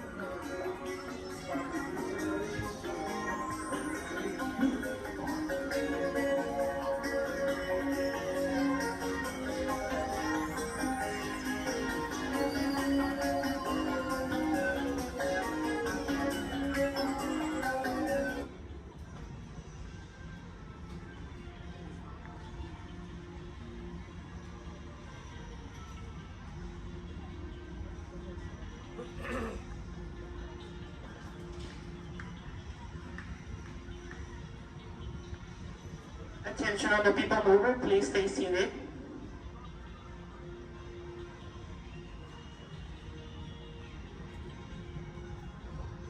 Attention all people mover passengers, for your safety, please remain seated with your hands, arms, feet, and legs inside the vehicle as vehicle bumping may occur. This ride will begin motion immediately. Thank you.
Ahead, and so does the carousel. Like progress itself, this theater never stops, inspiring new generations to dream of a great, big, beautiful tomorrow.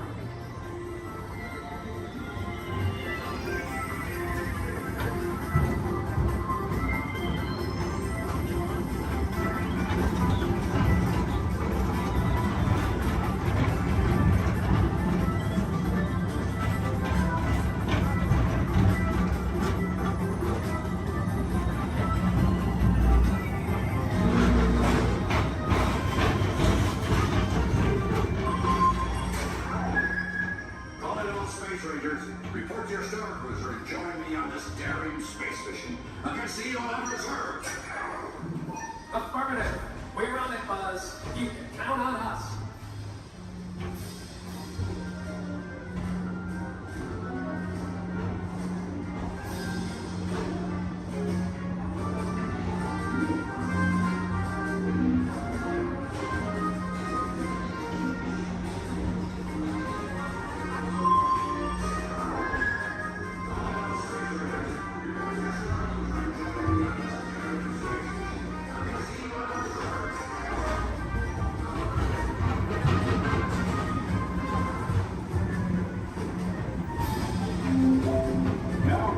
Monsters Incorporated laugh more.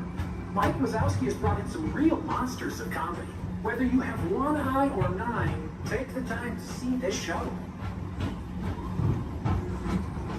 Now approaching Tomorrowland Transit Authority Station. My fellow sentient life forms, our people mover journey has nearly come full orbit. Thanks for riding with us. It's been a pleasure to have you aboard. And even though we're concluding, this is always my favorite part. Because now is the time, now is the best time to go out and explore tomorrow, today. See you in the future.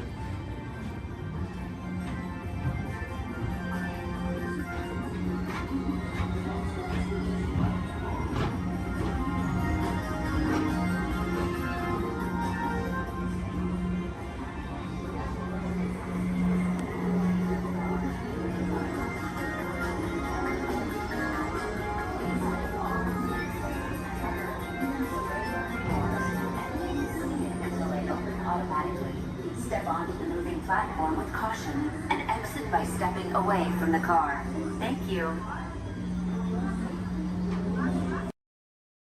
Remain seated with your hands, arms, feet, and legs inside the vehicle and supervise children.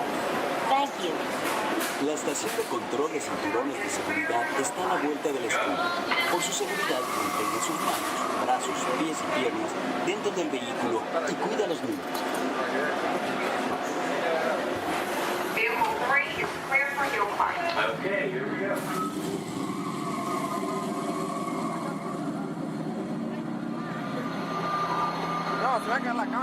Target transmission load data are looking good. Great. Let's proceed to the rough road tests. You got it.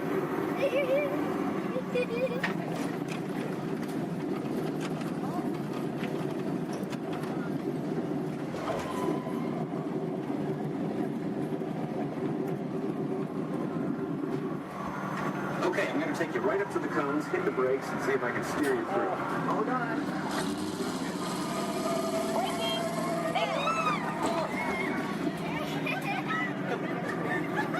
Okay, we're back on track. Let's do that other sequence. Okay, let's try it again, this time with the anti-lock brakes. ABS reactivated. Braking! All right, that's the way it ought to be. You see how ABS lets you keep control of the vehicle while braking?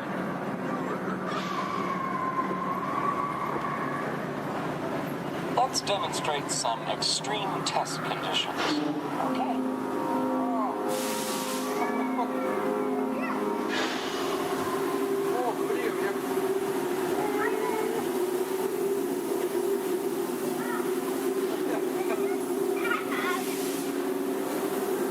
Did you remember to turn off those robots?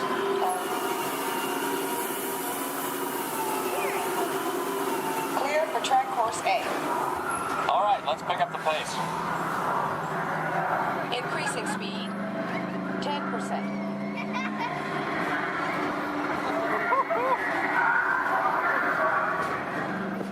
20%.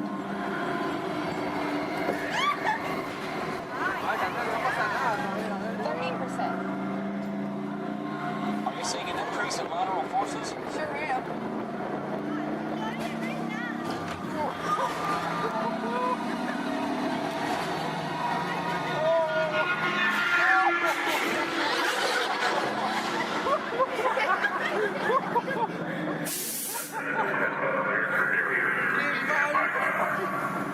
Ready for the variant check. ¡Oh, chocamos acá!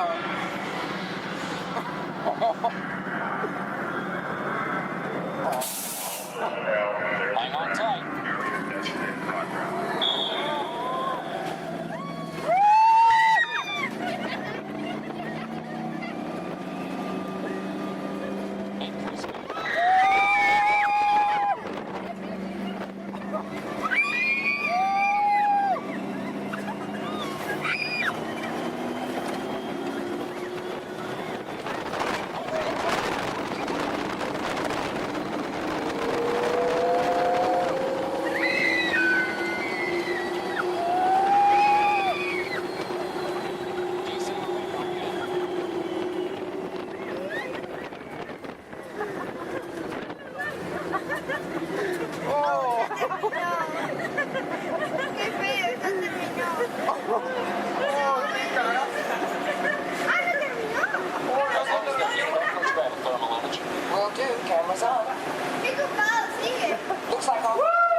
download the data.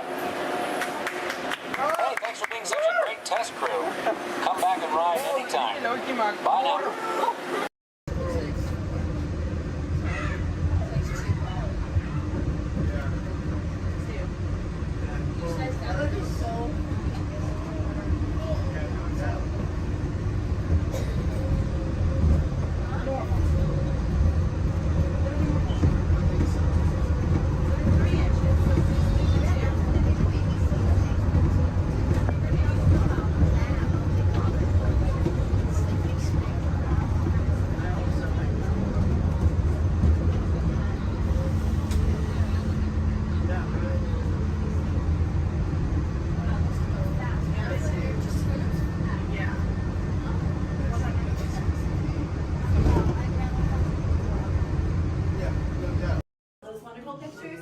Disney Experience app, so just make sure to grab that card on your way out.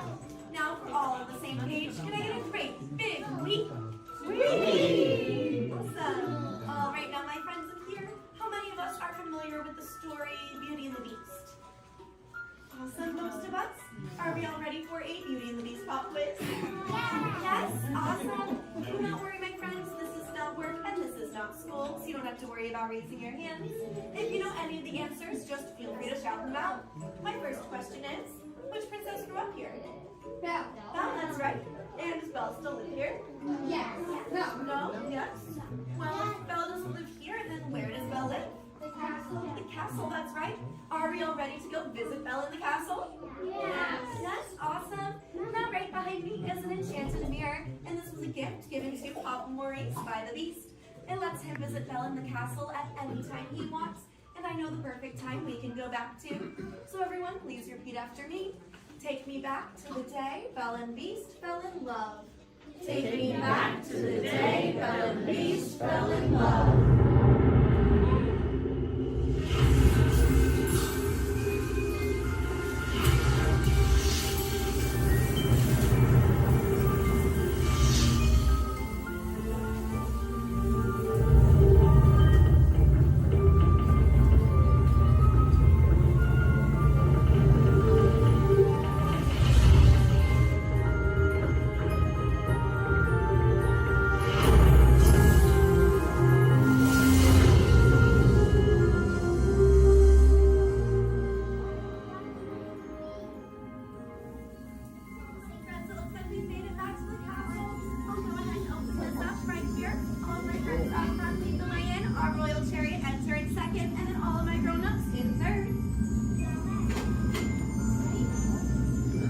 Kids first.